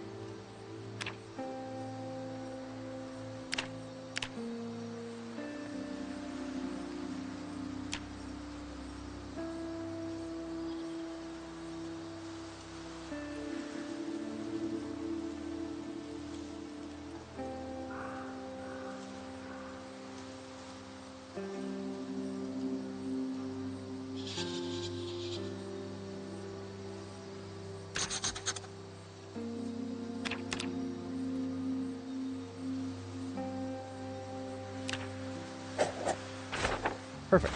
So I'll just leave that as a question, an open question. Honestly, that is an easier ingress to March Ridge than going in through the main entrance. The main entrance is crawling with zombies. Always has been. Always will be. So that's interesting. Thanks, Rat. Thanks for stopping me, piquing my curiosity. We have fun here. That is that right there. That's in the spirit of Nora the Explorer right there.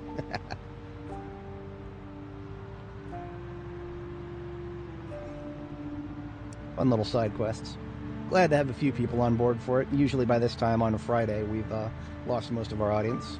We're at 15 live viewers right now. Shout out to you folks. Friday nights are usually the nights that, well, Friday mornings, pretty big on YouTube, but Friday nights are usually everybody's out by then. So that's, we could take the road up that way. That would lead us to the main entrance to March Ridge. Not interested in that right now. Especially now that I know the side entrance.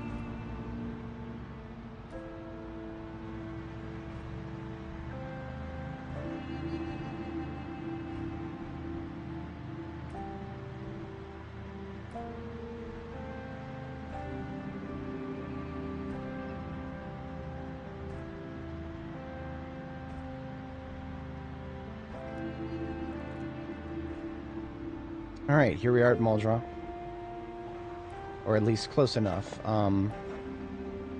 Yeah, I see the roadblock there, and I think that we're there, but not quite. I actually cleared the roadblock next to the gas station. So we're not quite there yet. But seeing these roadblocks tells me... well, actually, no. We have to go through the cloverleaf first.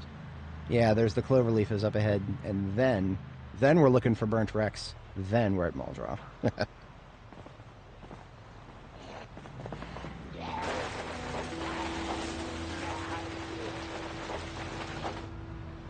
Someday I feel like I need to get out and kill everybody here. I feel like today's not that day. If I were to kill all of the burnt Rex here, I would actually probably want to have a container to put all the metal in instead of just leaving it on the floor. There is a point where the game starts getting unstable if you leave too many things in one area on the floor. And we actually hit that point on our previous character. And it was because of Burnt Rex, because we started, yeah, this is when we were at Jericho Base with Annie, if anybody is familiar. We would weld apart a bunch of cars in Louisville as we found them, and then just bring all the metal and then dump it on the parking lot out of Jericho.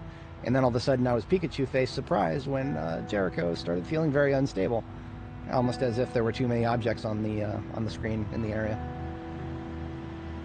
But that problem was solved. We just put it into containers. If I were to try to clear that load of burned Rex there, absolutely would want to put some of the crap into a crate. You know, I never did hit the elementary school here. And I don't think I ever will. There's no chance that we're going to find Aiming 5 or Longblade 5 in it. If we were... Now, there are other level 5 books that I could quote-unquote use. But honestly, at this point, I'm just gonna go to LSU at some point for the rest of the level 5s that I'm missing that are not Aiming and Longblade, because those don't spawn at LSU. I know, I checked. It's also tiresome. So here we are at Muldraugh.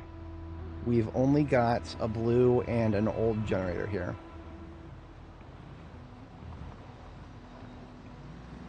Because everything else has been moved to West Point. I did not leave anything in any of the vehicles, I don't think. I'm going to double check that. And this would be something I would do. I absolutely would leave something in a vehicle that I absent-mindedly designate as a defense vehicle.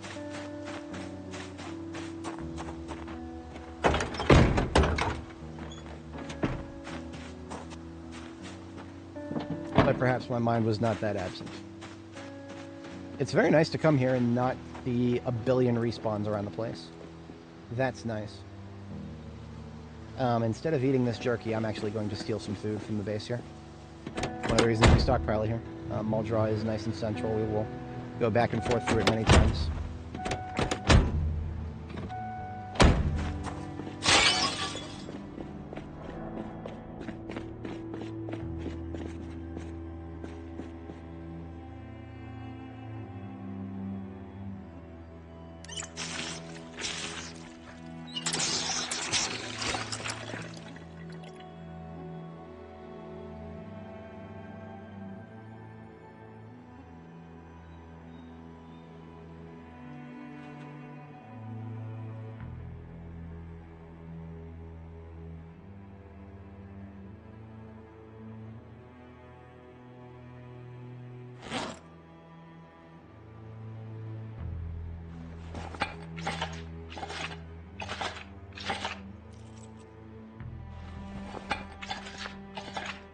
Am I making a salad out of canned food? Maybe I am. What are you going to do about it? You going to stop me? You're going to have to try harder.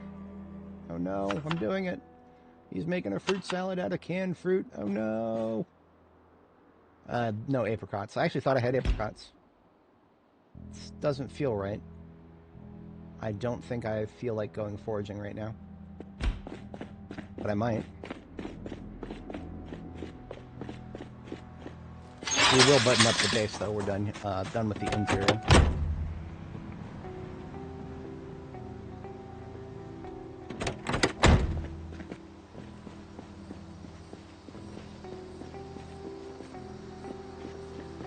And there's some zombies. Of course there are. How about we remove you? Anything within spitting distance of one of my bases is unacceptable.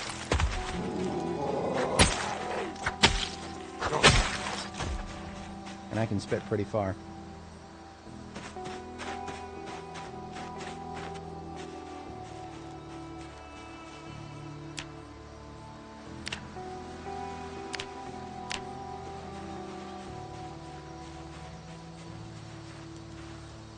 Look at that. I go out looking for fruit, and I instantly find oranges.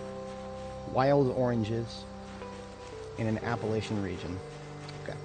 Okay, game. Whatever you say. We do have a lot of watermelon to use up, so these oranges will serve us well.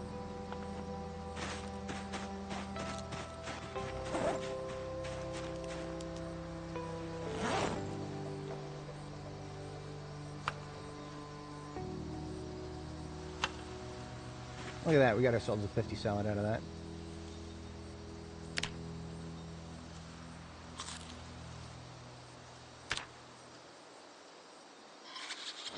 And some leftovers.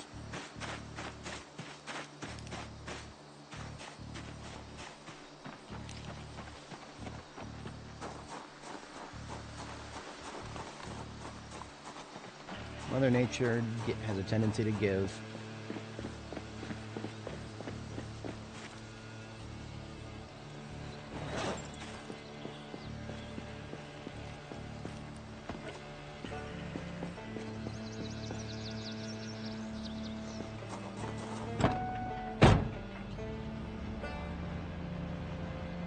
Nothing needs to be left here because everything that I would leave here is a waypoint item. You know, I feel like I checked the apartment up here. This is something I should have checked forever ago to make sure that I actually cleared it. I used the apartment up here as a staging ground. Before, I was supposed to take Mashed and Fatco. So I do still have a couple things here, but it's not... No, none of this is consequential. Okay. I couldn't remember if I had checked, so... Diligence, due diligence.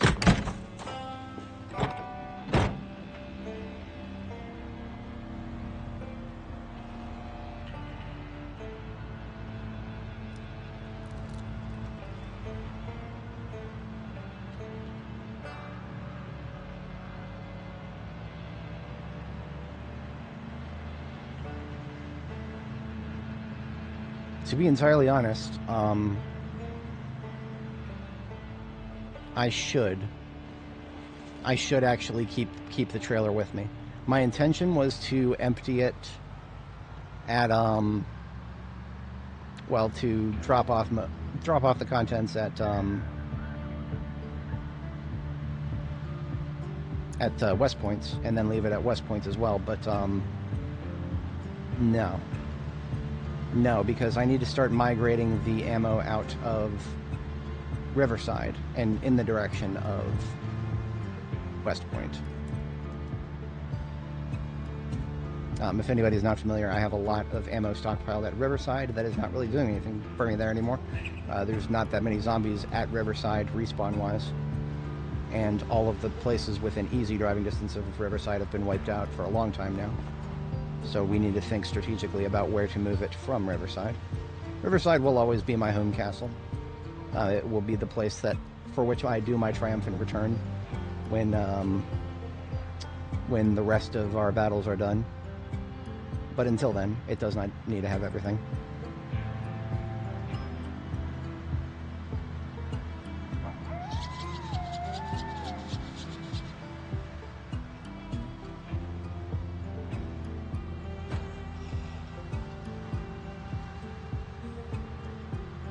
I left a red generator at the crossroads there. I will keep that in mind. Red generators, technically speaking, are one of the most common, but you just need to factor in the ones that are much harder to get, like the ones at the military checkpoints. We will find like half a dozen of them when we hit Louisville checkpoint, but that's also the Louisville checkpoint. I love that I can do this now.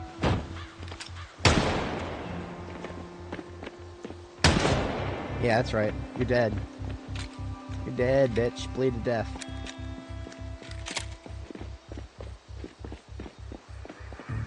Yes, I am literally happy that I can completely wipe out their families now, as opposed to leaving a couple of them alive. Because even if there's just one left, they will still find a way to come back into the middle of the road. See, that's why I thought, when I hit that rat earlier, I thought it was a rabbit.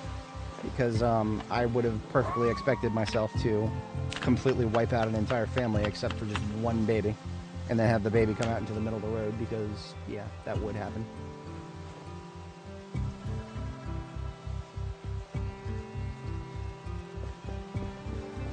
In case any of them are left. As a warning to their kin. This is 42. We only play 42 here. It says it in the stream title. We play B42 Apocalypse. All default settings. The only mods are a texture mod that we made it ourselves here on stream. Just a simple little texture mod to make our gear match when the best in slot stuff doesn't have the correct colors. We make it have the correct colors. I don't let the video game to tell me what to do too much. And here we are at West Point. There be the North Road. Let's see how bad these generators are. I'm gonna laugh really hard if one of them is still glitched out. I'm gonna laugh really hard if that's the case.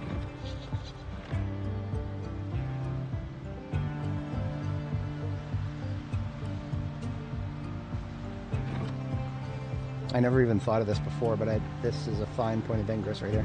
Now that I got the gate open. So we do actually have 2 yellow generators right here, but it does not make sense to use them. Move the ones here towards Irvington when I'm going to be going to Riverside anyway. I can pick up the 2 yellow ones that are still up there, assuming they are. Oh, shit. What if those 2 yellow generators right there are the 2 from Riverside? I don't think they are. I would do that, unfortunately. Now, if that is the case, there are others in Riverside that I know of that I could take. Alright, trailer backed in front of the ammo stockpile crates. And promptly unbacked because I'm an idiot. There we go.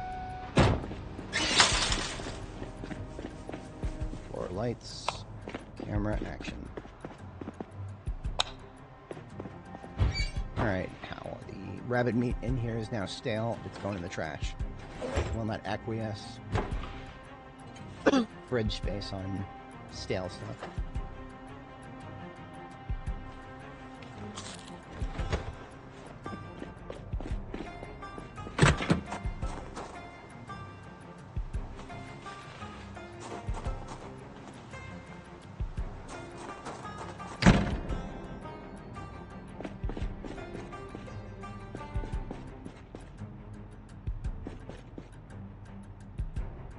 Okay, can access all the ammo crates from here.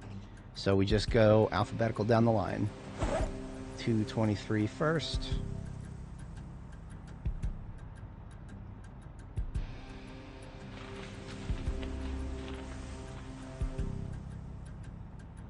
.308 next. No carton of that. 38 special next. No loose boxes of that. 44 Magnum next. 45 Auto next. I feel like I should hold on to some of those loose boxes.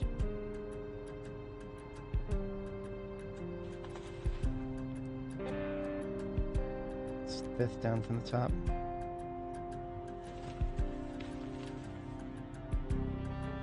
Yeah, 45 Auto is currently my most commonly used cartridge, so I'm going to hold on to those 5 boxes there. Just those 5 boxes.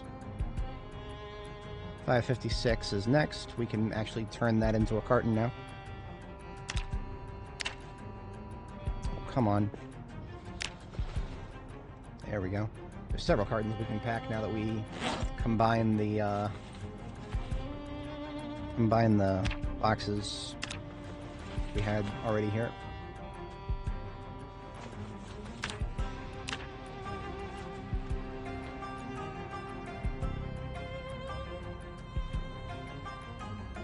Perfect. 9mm and shotgun left.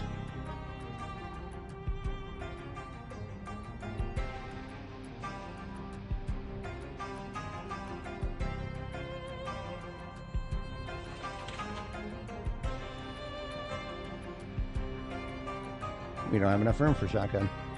Lol. That is okay. I am perfectly okay with having more shotgun than a single box has room for. We are at 11 shotgun boxes out of 12. Very close, alas.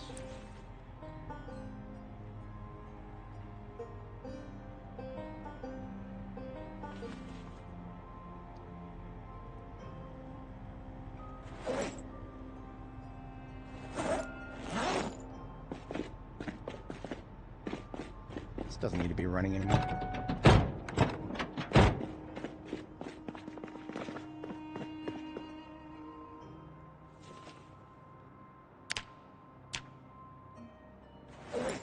Yes, that was a trash can full of nothing but rabbit meat, because that is how many rabbits we run into here.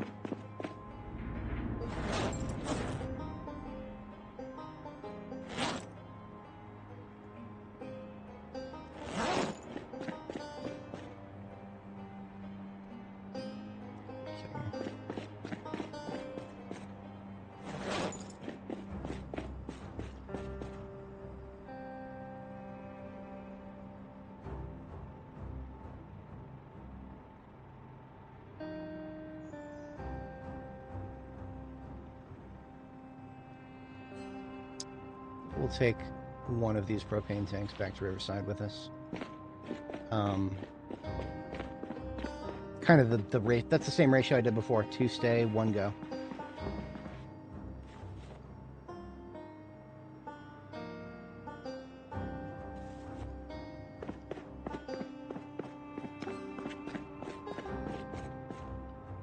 The iron pipes stay here. That was this was their destination, because iron pipes are for building things out of metal, and there is not much metal building that I need to do in anywhere near the Riverside area. The whole point of bringing them back here was to leave them here to go in the direction of Louisville in the future.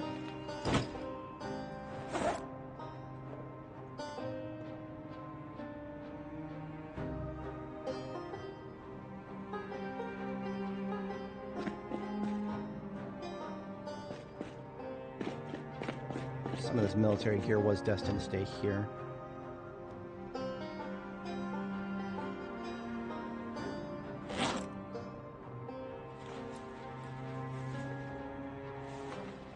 Almost forgot that I actually had a bin for clothing like that, but now I actually do have a washing machine here. Oops.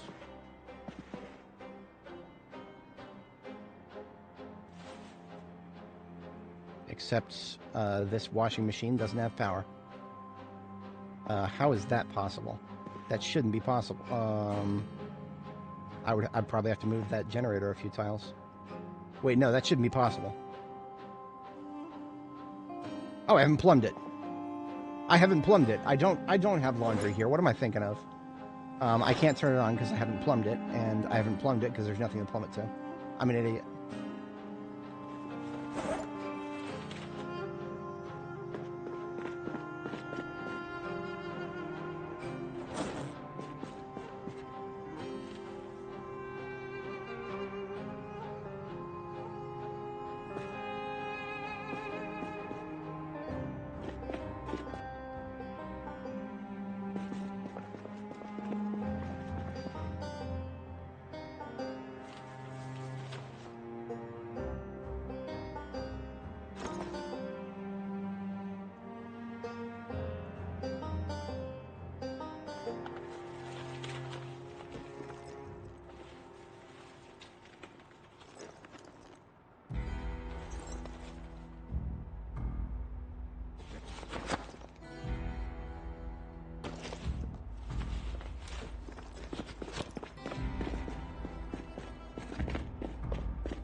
Yeah, I'm gonna leave all the welding rods here except for one.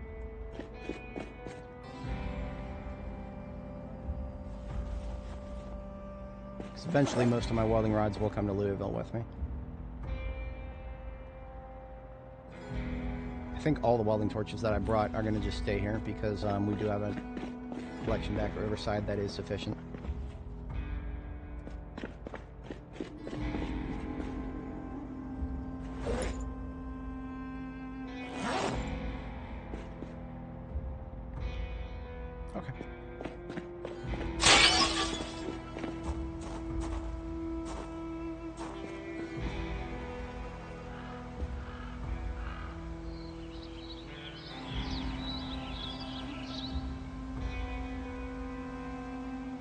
Alright, let's get the generators that are here fixed up.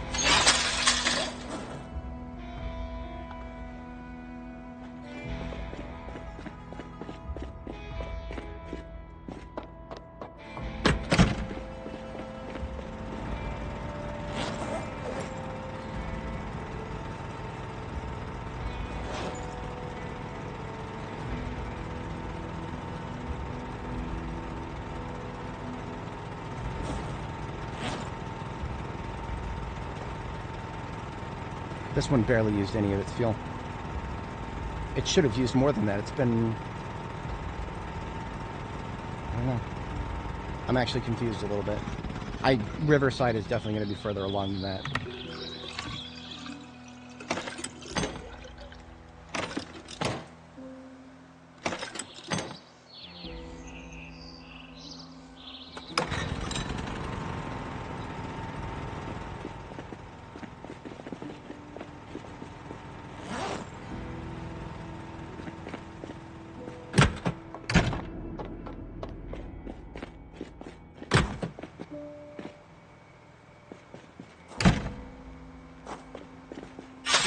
We're going to fill up while we're here.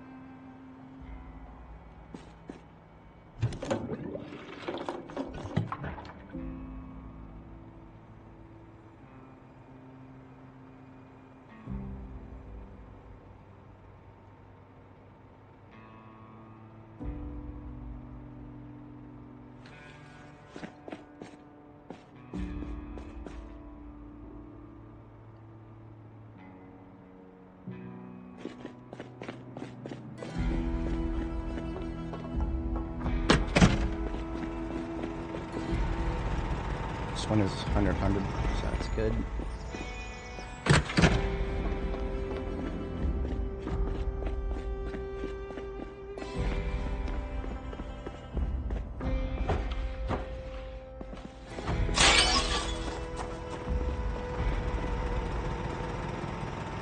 Oh, okay. This one used up more fuel. So what I said about there being a weird issue about fuel consumption for generators that are both in the same area definitely seems to be holding true. There is something going on with that, and I don't know the full rules behind it, because last time it was the other generator instead of this one. But now it's this one, so whatever. Don't really care. I am operating under the assumption that they're functioning like they're supposed to, and I'm making it back to get them fixed and refueled long before it becomes a problem.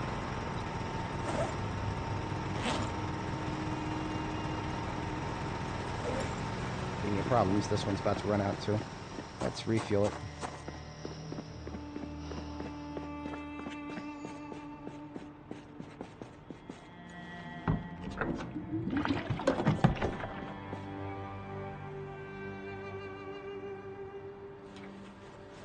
We're actually clear to go. We're going to probably sleep here. Probably. We're definitely going to sleep here. Well, see, this one here was the worst one off was 53. I don't know what to make of that. I feel like the ones in Riverside could be a lot worse.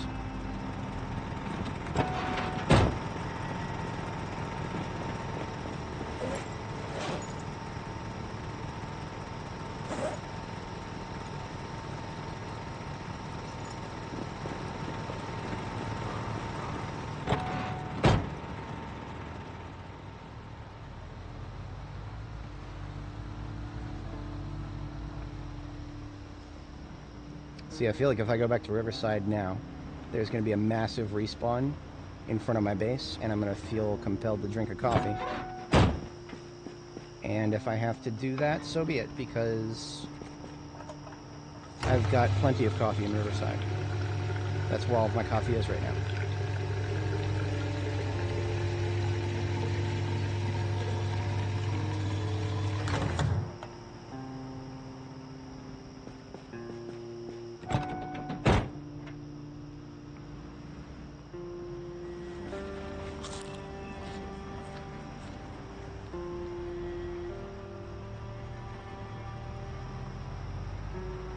I will need to get some perishable food from this place.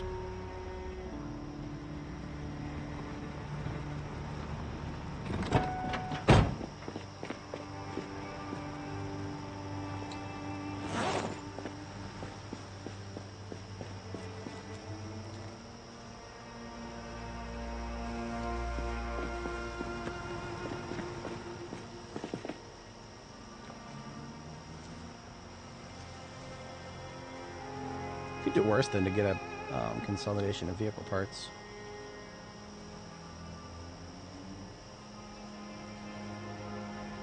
I don't know. No, we're fine.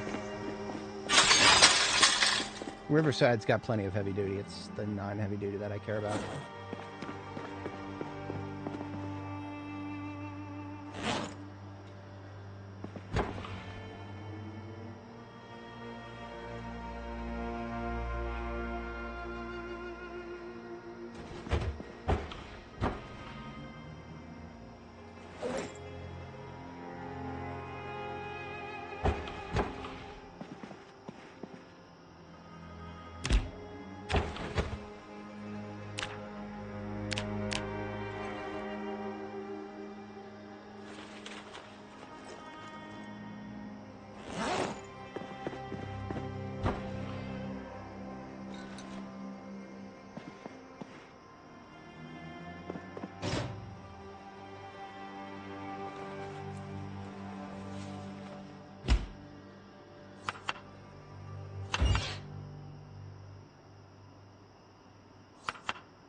We ended up making a salad instead of a fruit salad again. I can't help it. It's the first thing in the list, so that's what I end up clicking on way too often. That's okay though, because we can put regular oranges into regular salads. I didn't know that.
That was one case where we actually made use of the leftovers.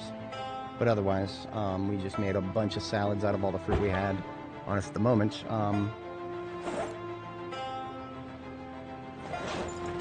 I'm going to carry all those with me because fruit salads do not last long.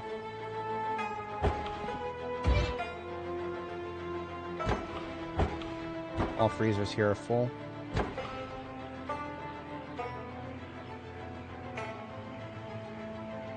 I don't know how long pumpkins last if you keep them fridged. So let's cook them up.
I don't have tolerance for leftover eggs. Leftover potatoes are not as bad.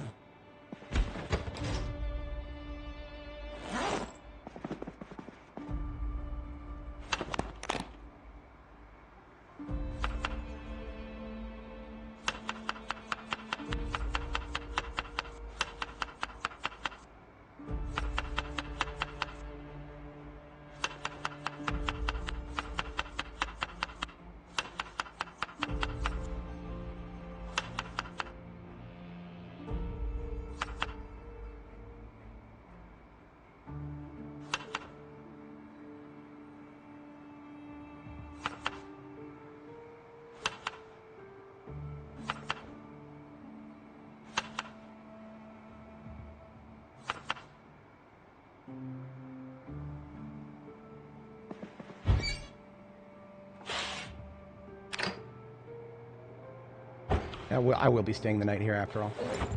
So that's fine. We do have the fridge space for it.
Wasn't expecting to actually be able to get all of the floor here cleaned up, but that's how the cards fell.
Veda's a little bit vicious because I have managed to get the floor clean at my outpost in I should not have left this door open, I'm an idiot.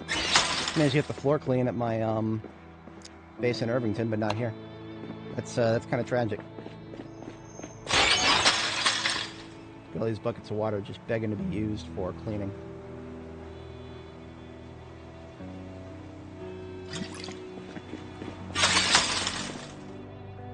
I already had bleach set aside for this very occasion. Just needed to find the right niche, and here we're at it.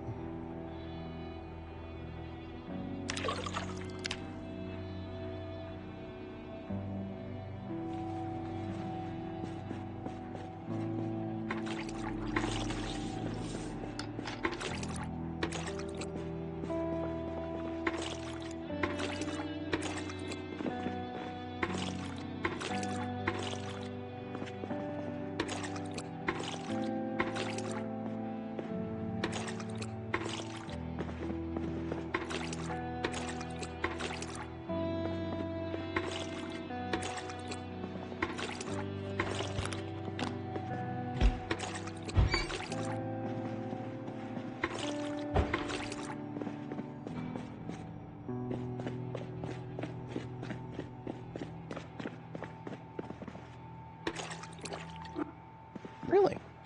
I guess now that multiplayer is out, there's no incentive. There was, I suppose, a small incentive to do 41. Back in the days when that was the only way to do multiplayer. You had your, I put 100 players into Project Zomboid, and then clickbait. It gets millions of views. I find it very cheesy, but it gets millions of views.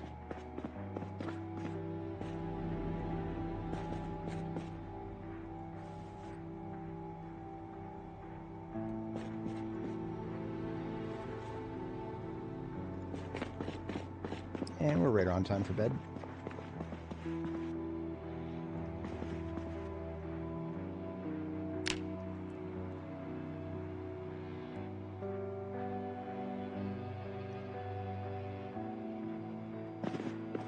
Alright, lights off. And I have made the executive call that it will be Riverside that we collapse the refrigeration for.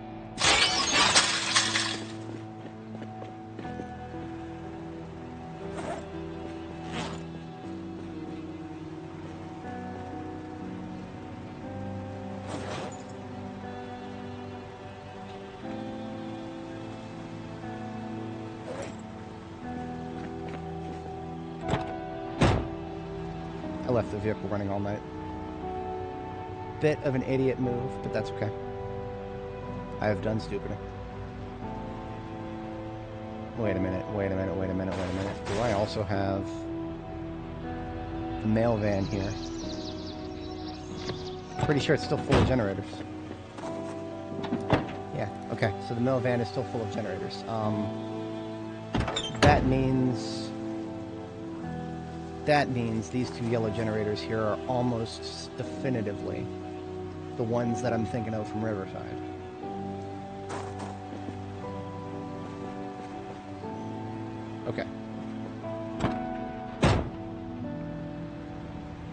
that doesn't mean anything. I still want to...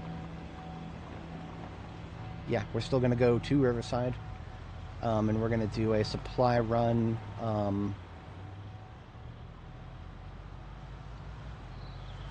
Yeah, okay.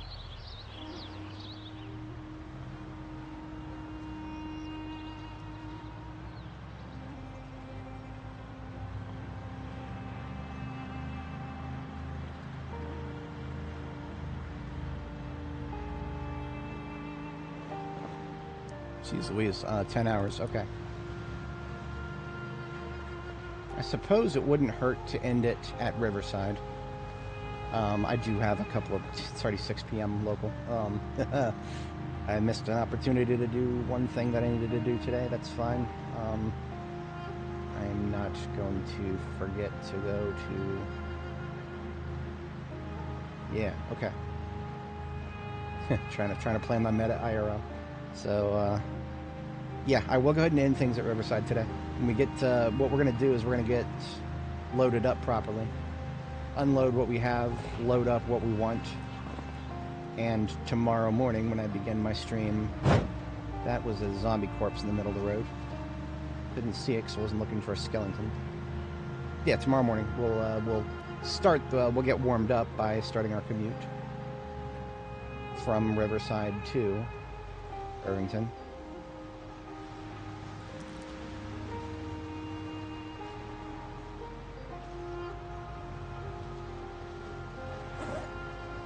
I'm an absolute moron.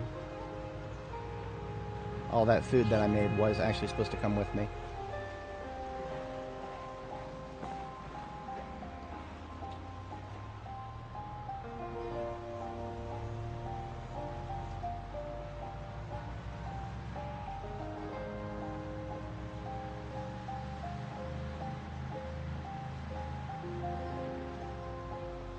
Someday I do need to actually clean this road up. I actually really need to clean that road up.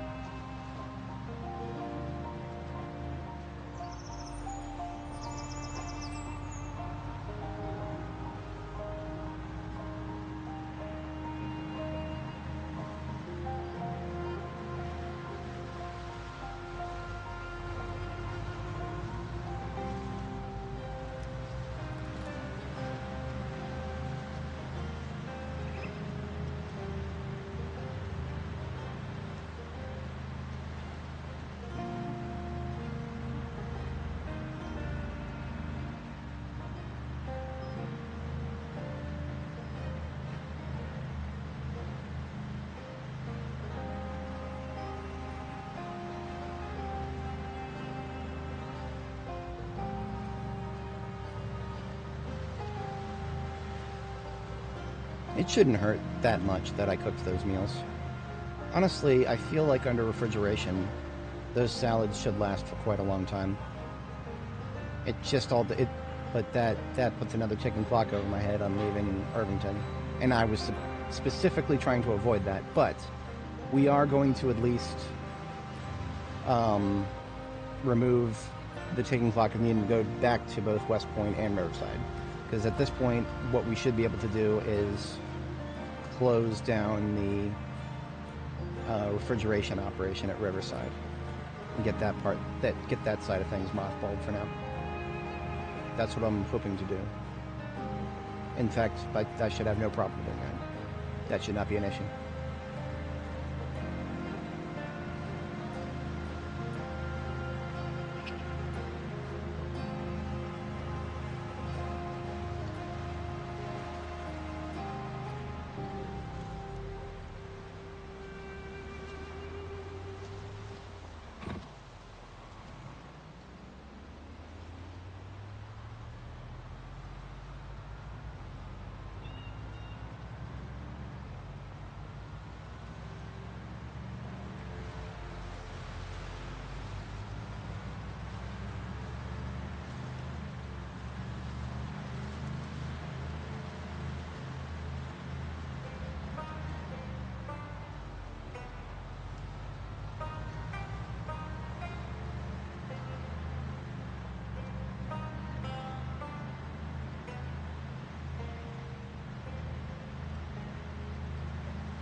Now the perishables that I'm about to take to Irvington are probably going to stay there throughout our assault on the military research facility.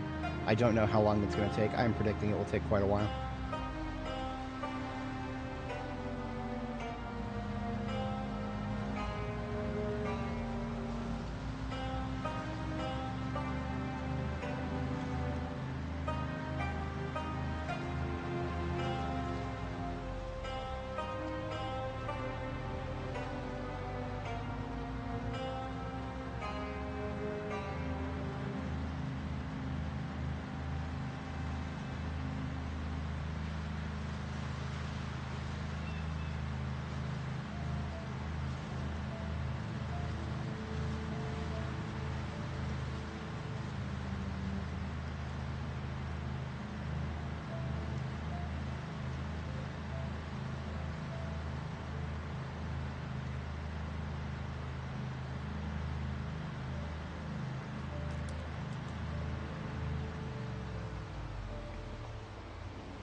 Back to Riverside we are. Taking the south road on the way in. That is not the road I took on the way out. So any respawns on this road won't have reached it just yet.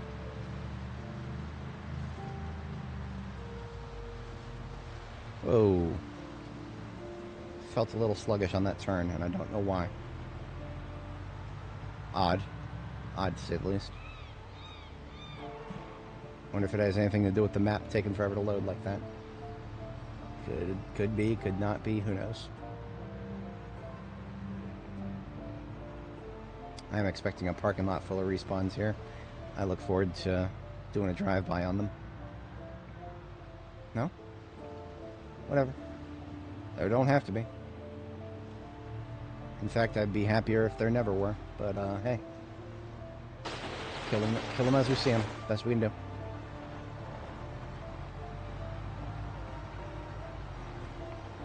So we still don't have blooming kale.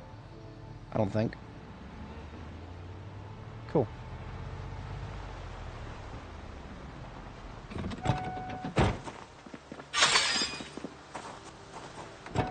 Moment of truth, I've never tried taking one of these trailers indoors before.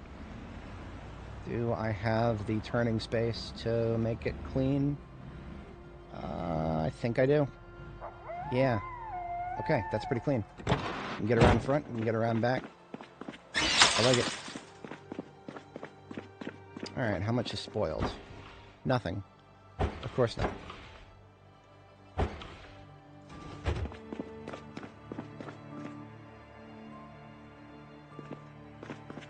Oh, that's right, I've got 3 freezers here. How could I forget? I've got 3 freezers here.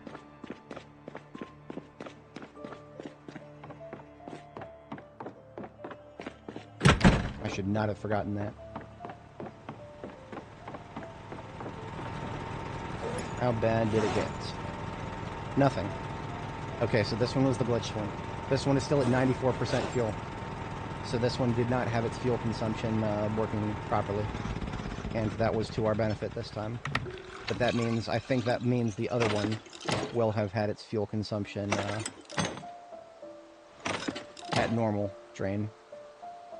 So there's one generator taken care of.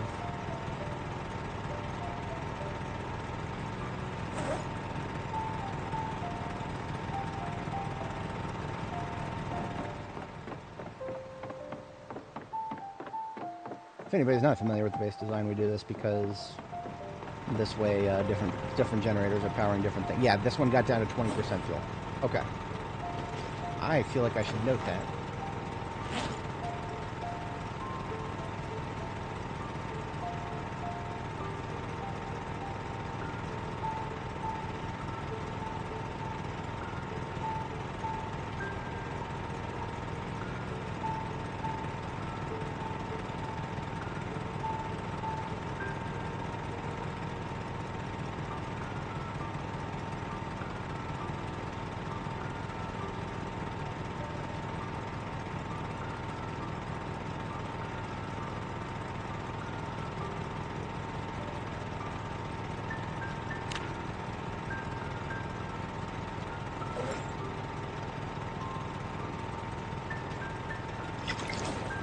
I'm curious if I actually failed to refuel this one adequately last time.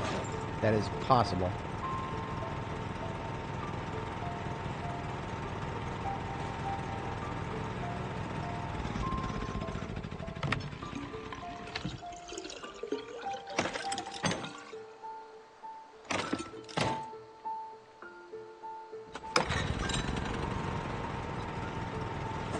So in a fair world, if everything was functioning as it's supposed to,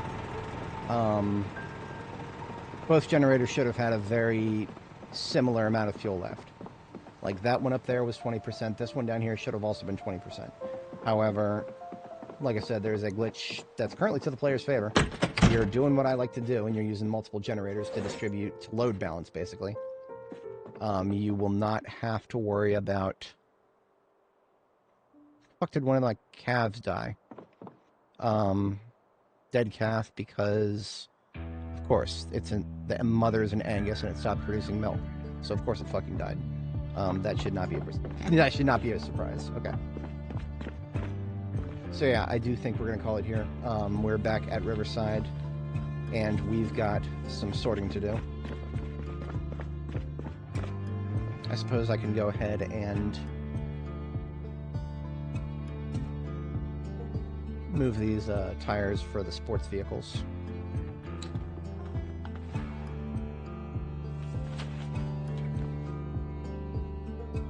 We'll put those slates out of the way here.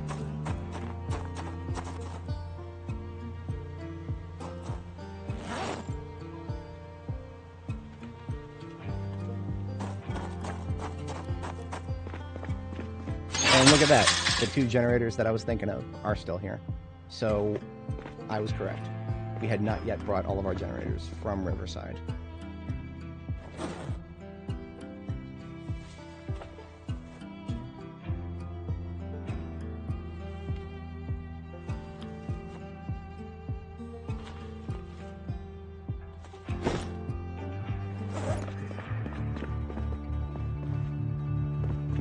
This is probably going to be enough to fill up the comic book box. In fact, it definitely is.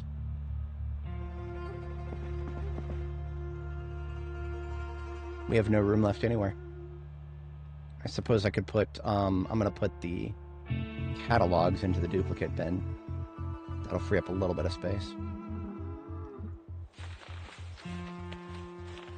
You know what? I don't care about the dead calf. The mother failed to feed it. She can watch it fucking rot.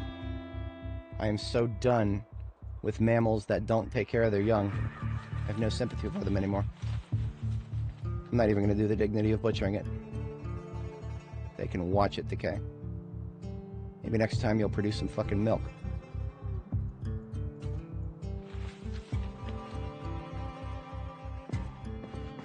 This might sound brutal, and it probably is, but yeah.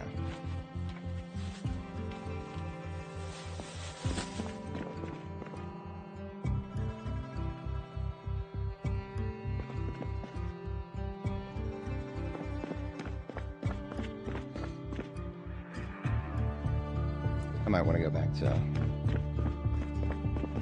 full teal. We'll see.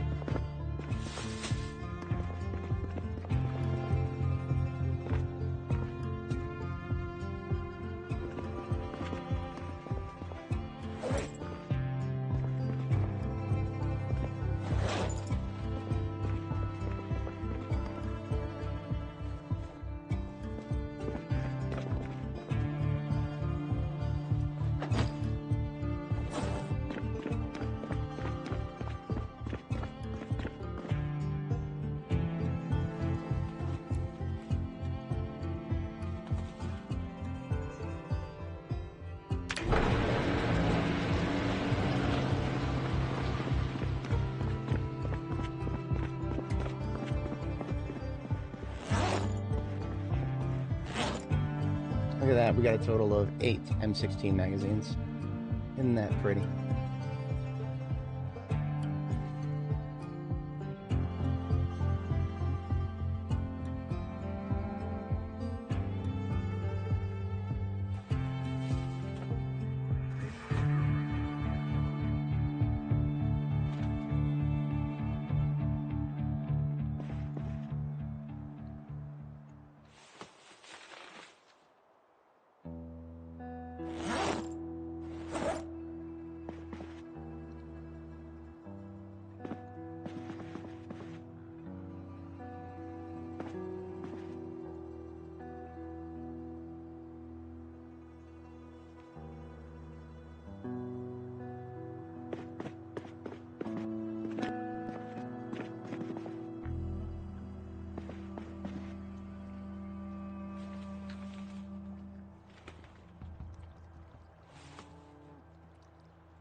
I'm gonna have to sleep on my decision as to what we're gonna do about the stuff that's here.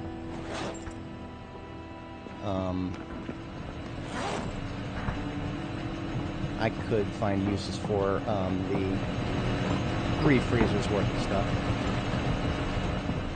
I would need to bring a chest freezer with me to make that happen, and that would be pushing it. That would be pushing it. So I'm gonna think of that. I'm gonna think about that. I'm gonna sleep on it, come back tomorrow with a fresh perspective, and we'll decide what comes with us and what stays. Thankfully, now we have this trailer. At long last, we have a trailer, so the amount that we're going to be forced into saying has to stay is going to be a lot less, and that's great.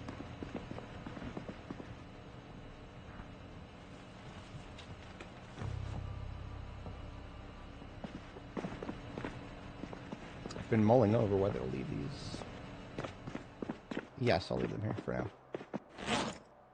So whatever happens to these pistols is also what's going to happen to the rest of the ammo here, so I might as well consolidate them together.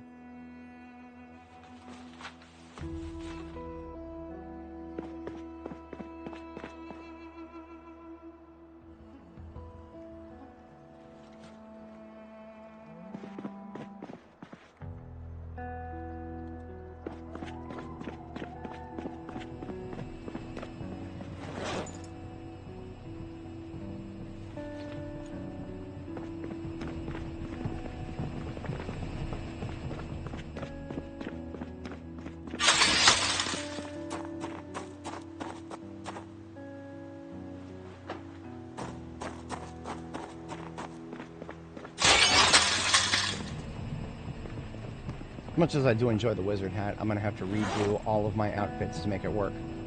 So we're going to just keep in mind that we have the wizard hat. Place it right here. I'm going to turn it into a decoration on the lamp.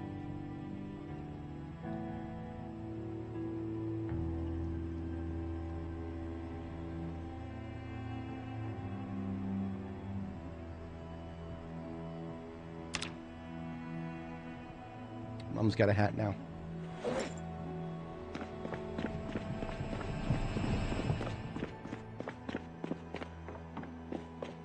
Also, if I am going to be here for a short time, let's on-turn the light generator.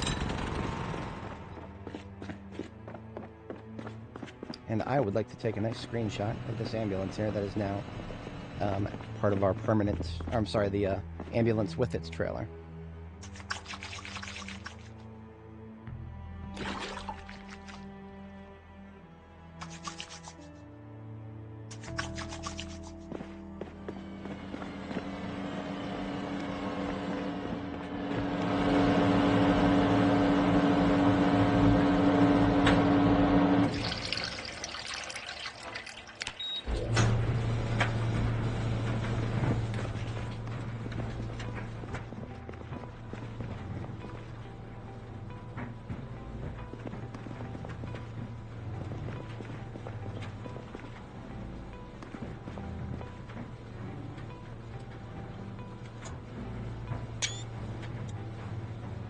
Sweet. I would say we've done good things here today. Got our screenshots there. Clothes are tumbling in the dryer. And so at the beginning of next stream, I need to decide what is going to be coming with us to Irvington. Whatever is not used during the Irvington operations will be brought back in the direction of this way to be staged for the assault on the military research facility. Hopes of maybe finding an M16. I'm mostly doing it for the experience. I've never done it before. I'd like to do it. These generators are guaranteed to be coming with us, so I'm going to go ahead and put them in the vehicle now.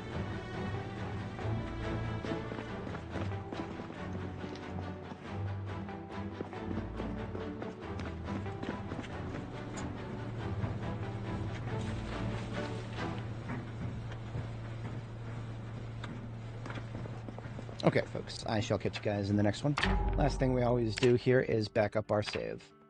So if I go here to my Zomboid folder, see users, Sonarbraze, Zomboid, go to my saves, go to Apocalypse, sort it by date modified. There's the most recent one. We're just going to Control-C, copy that whole folder. Go up a few layers to my backups folder here. You can put that wherever you want. Want it the same name, and I'm going to give this one a big ol', this is 35, right? Yeah, we're 35. Part 35 of Nora the Explorer's journey through B42. Paste that whole folder. We are up to 1 gigabyte. Our saves are exactly 1 gigabyte now, across 396,000 files. Chunky to say the least. Alright, folks, I'll catch you guys in the next one. Peace out.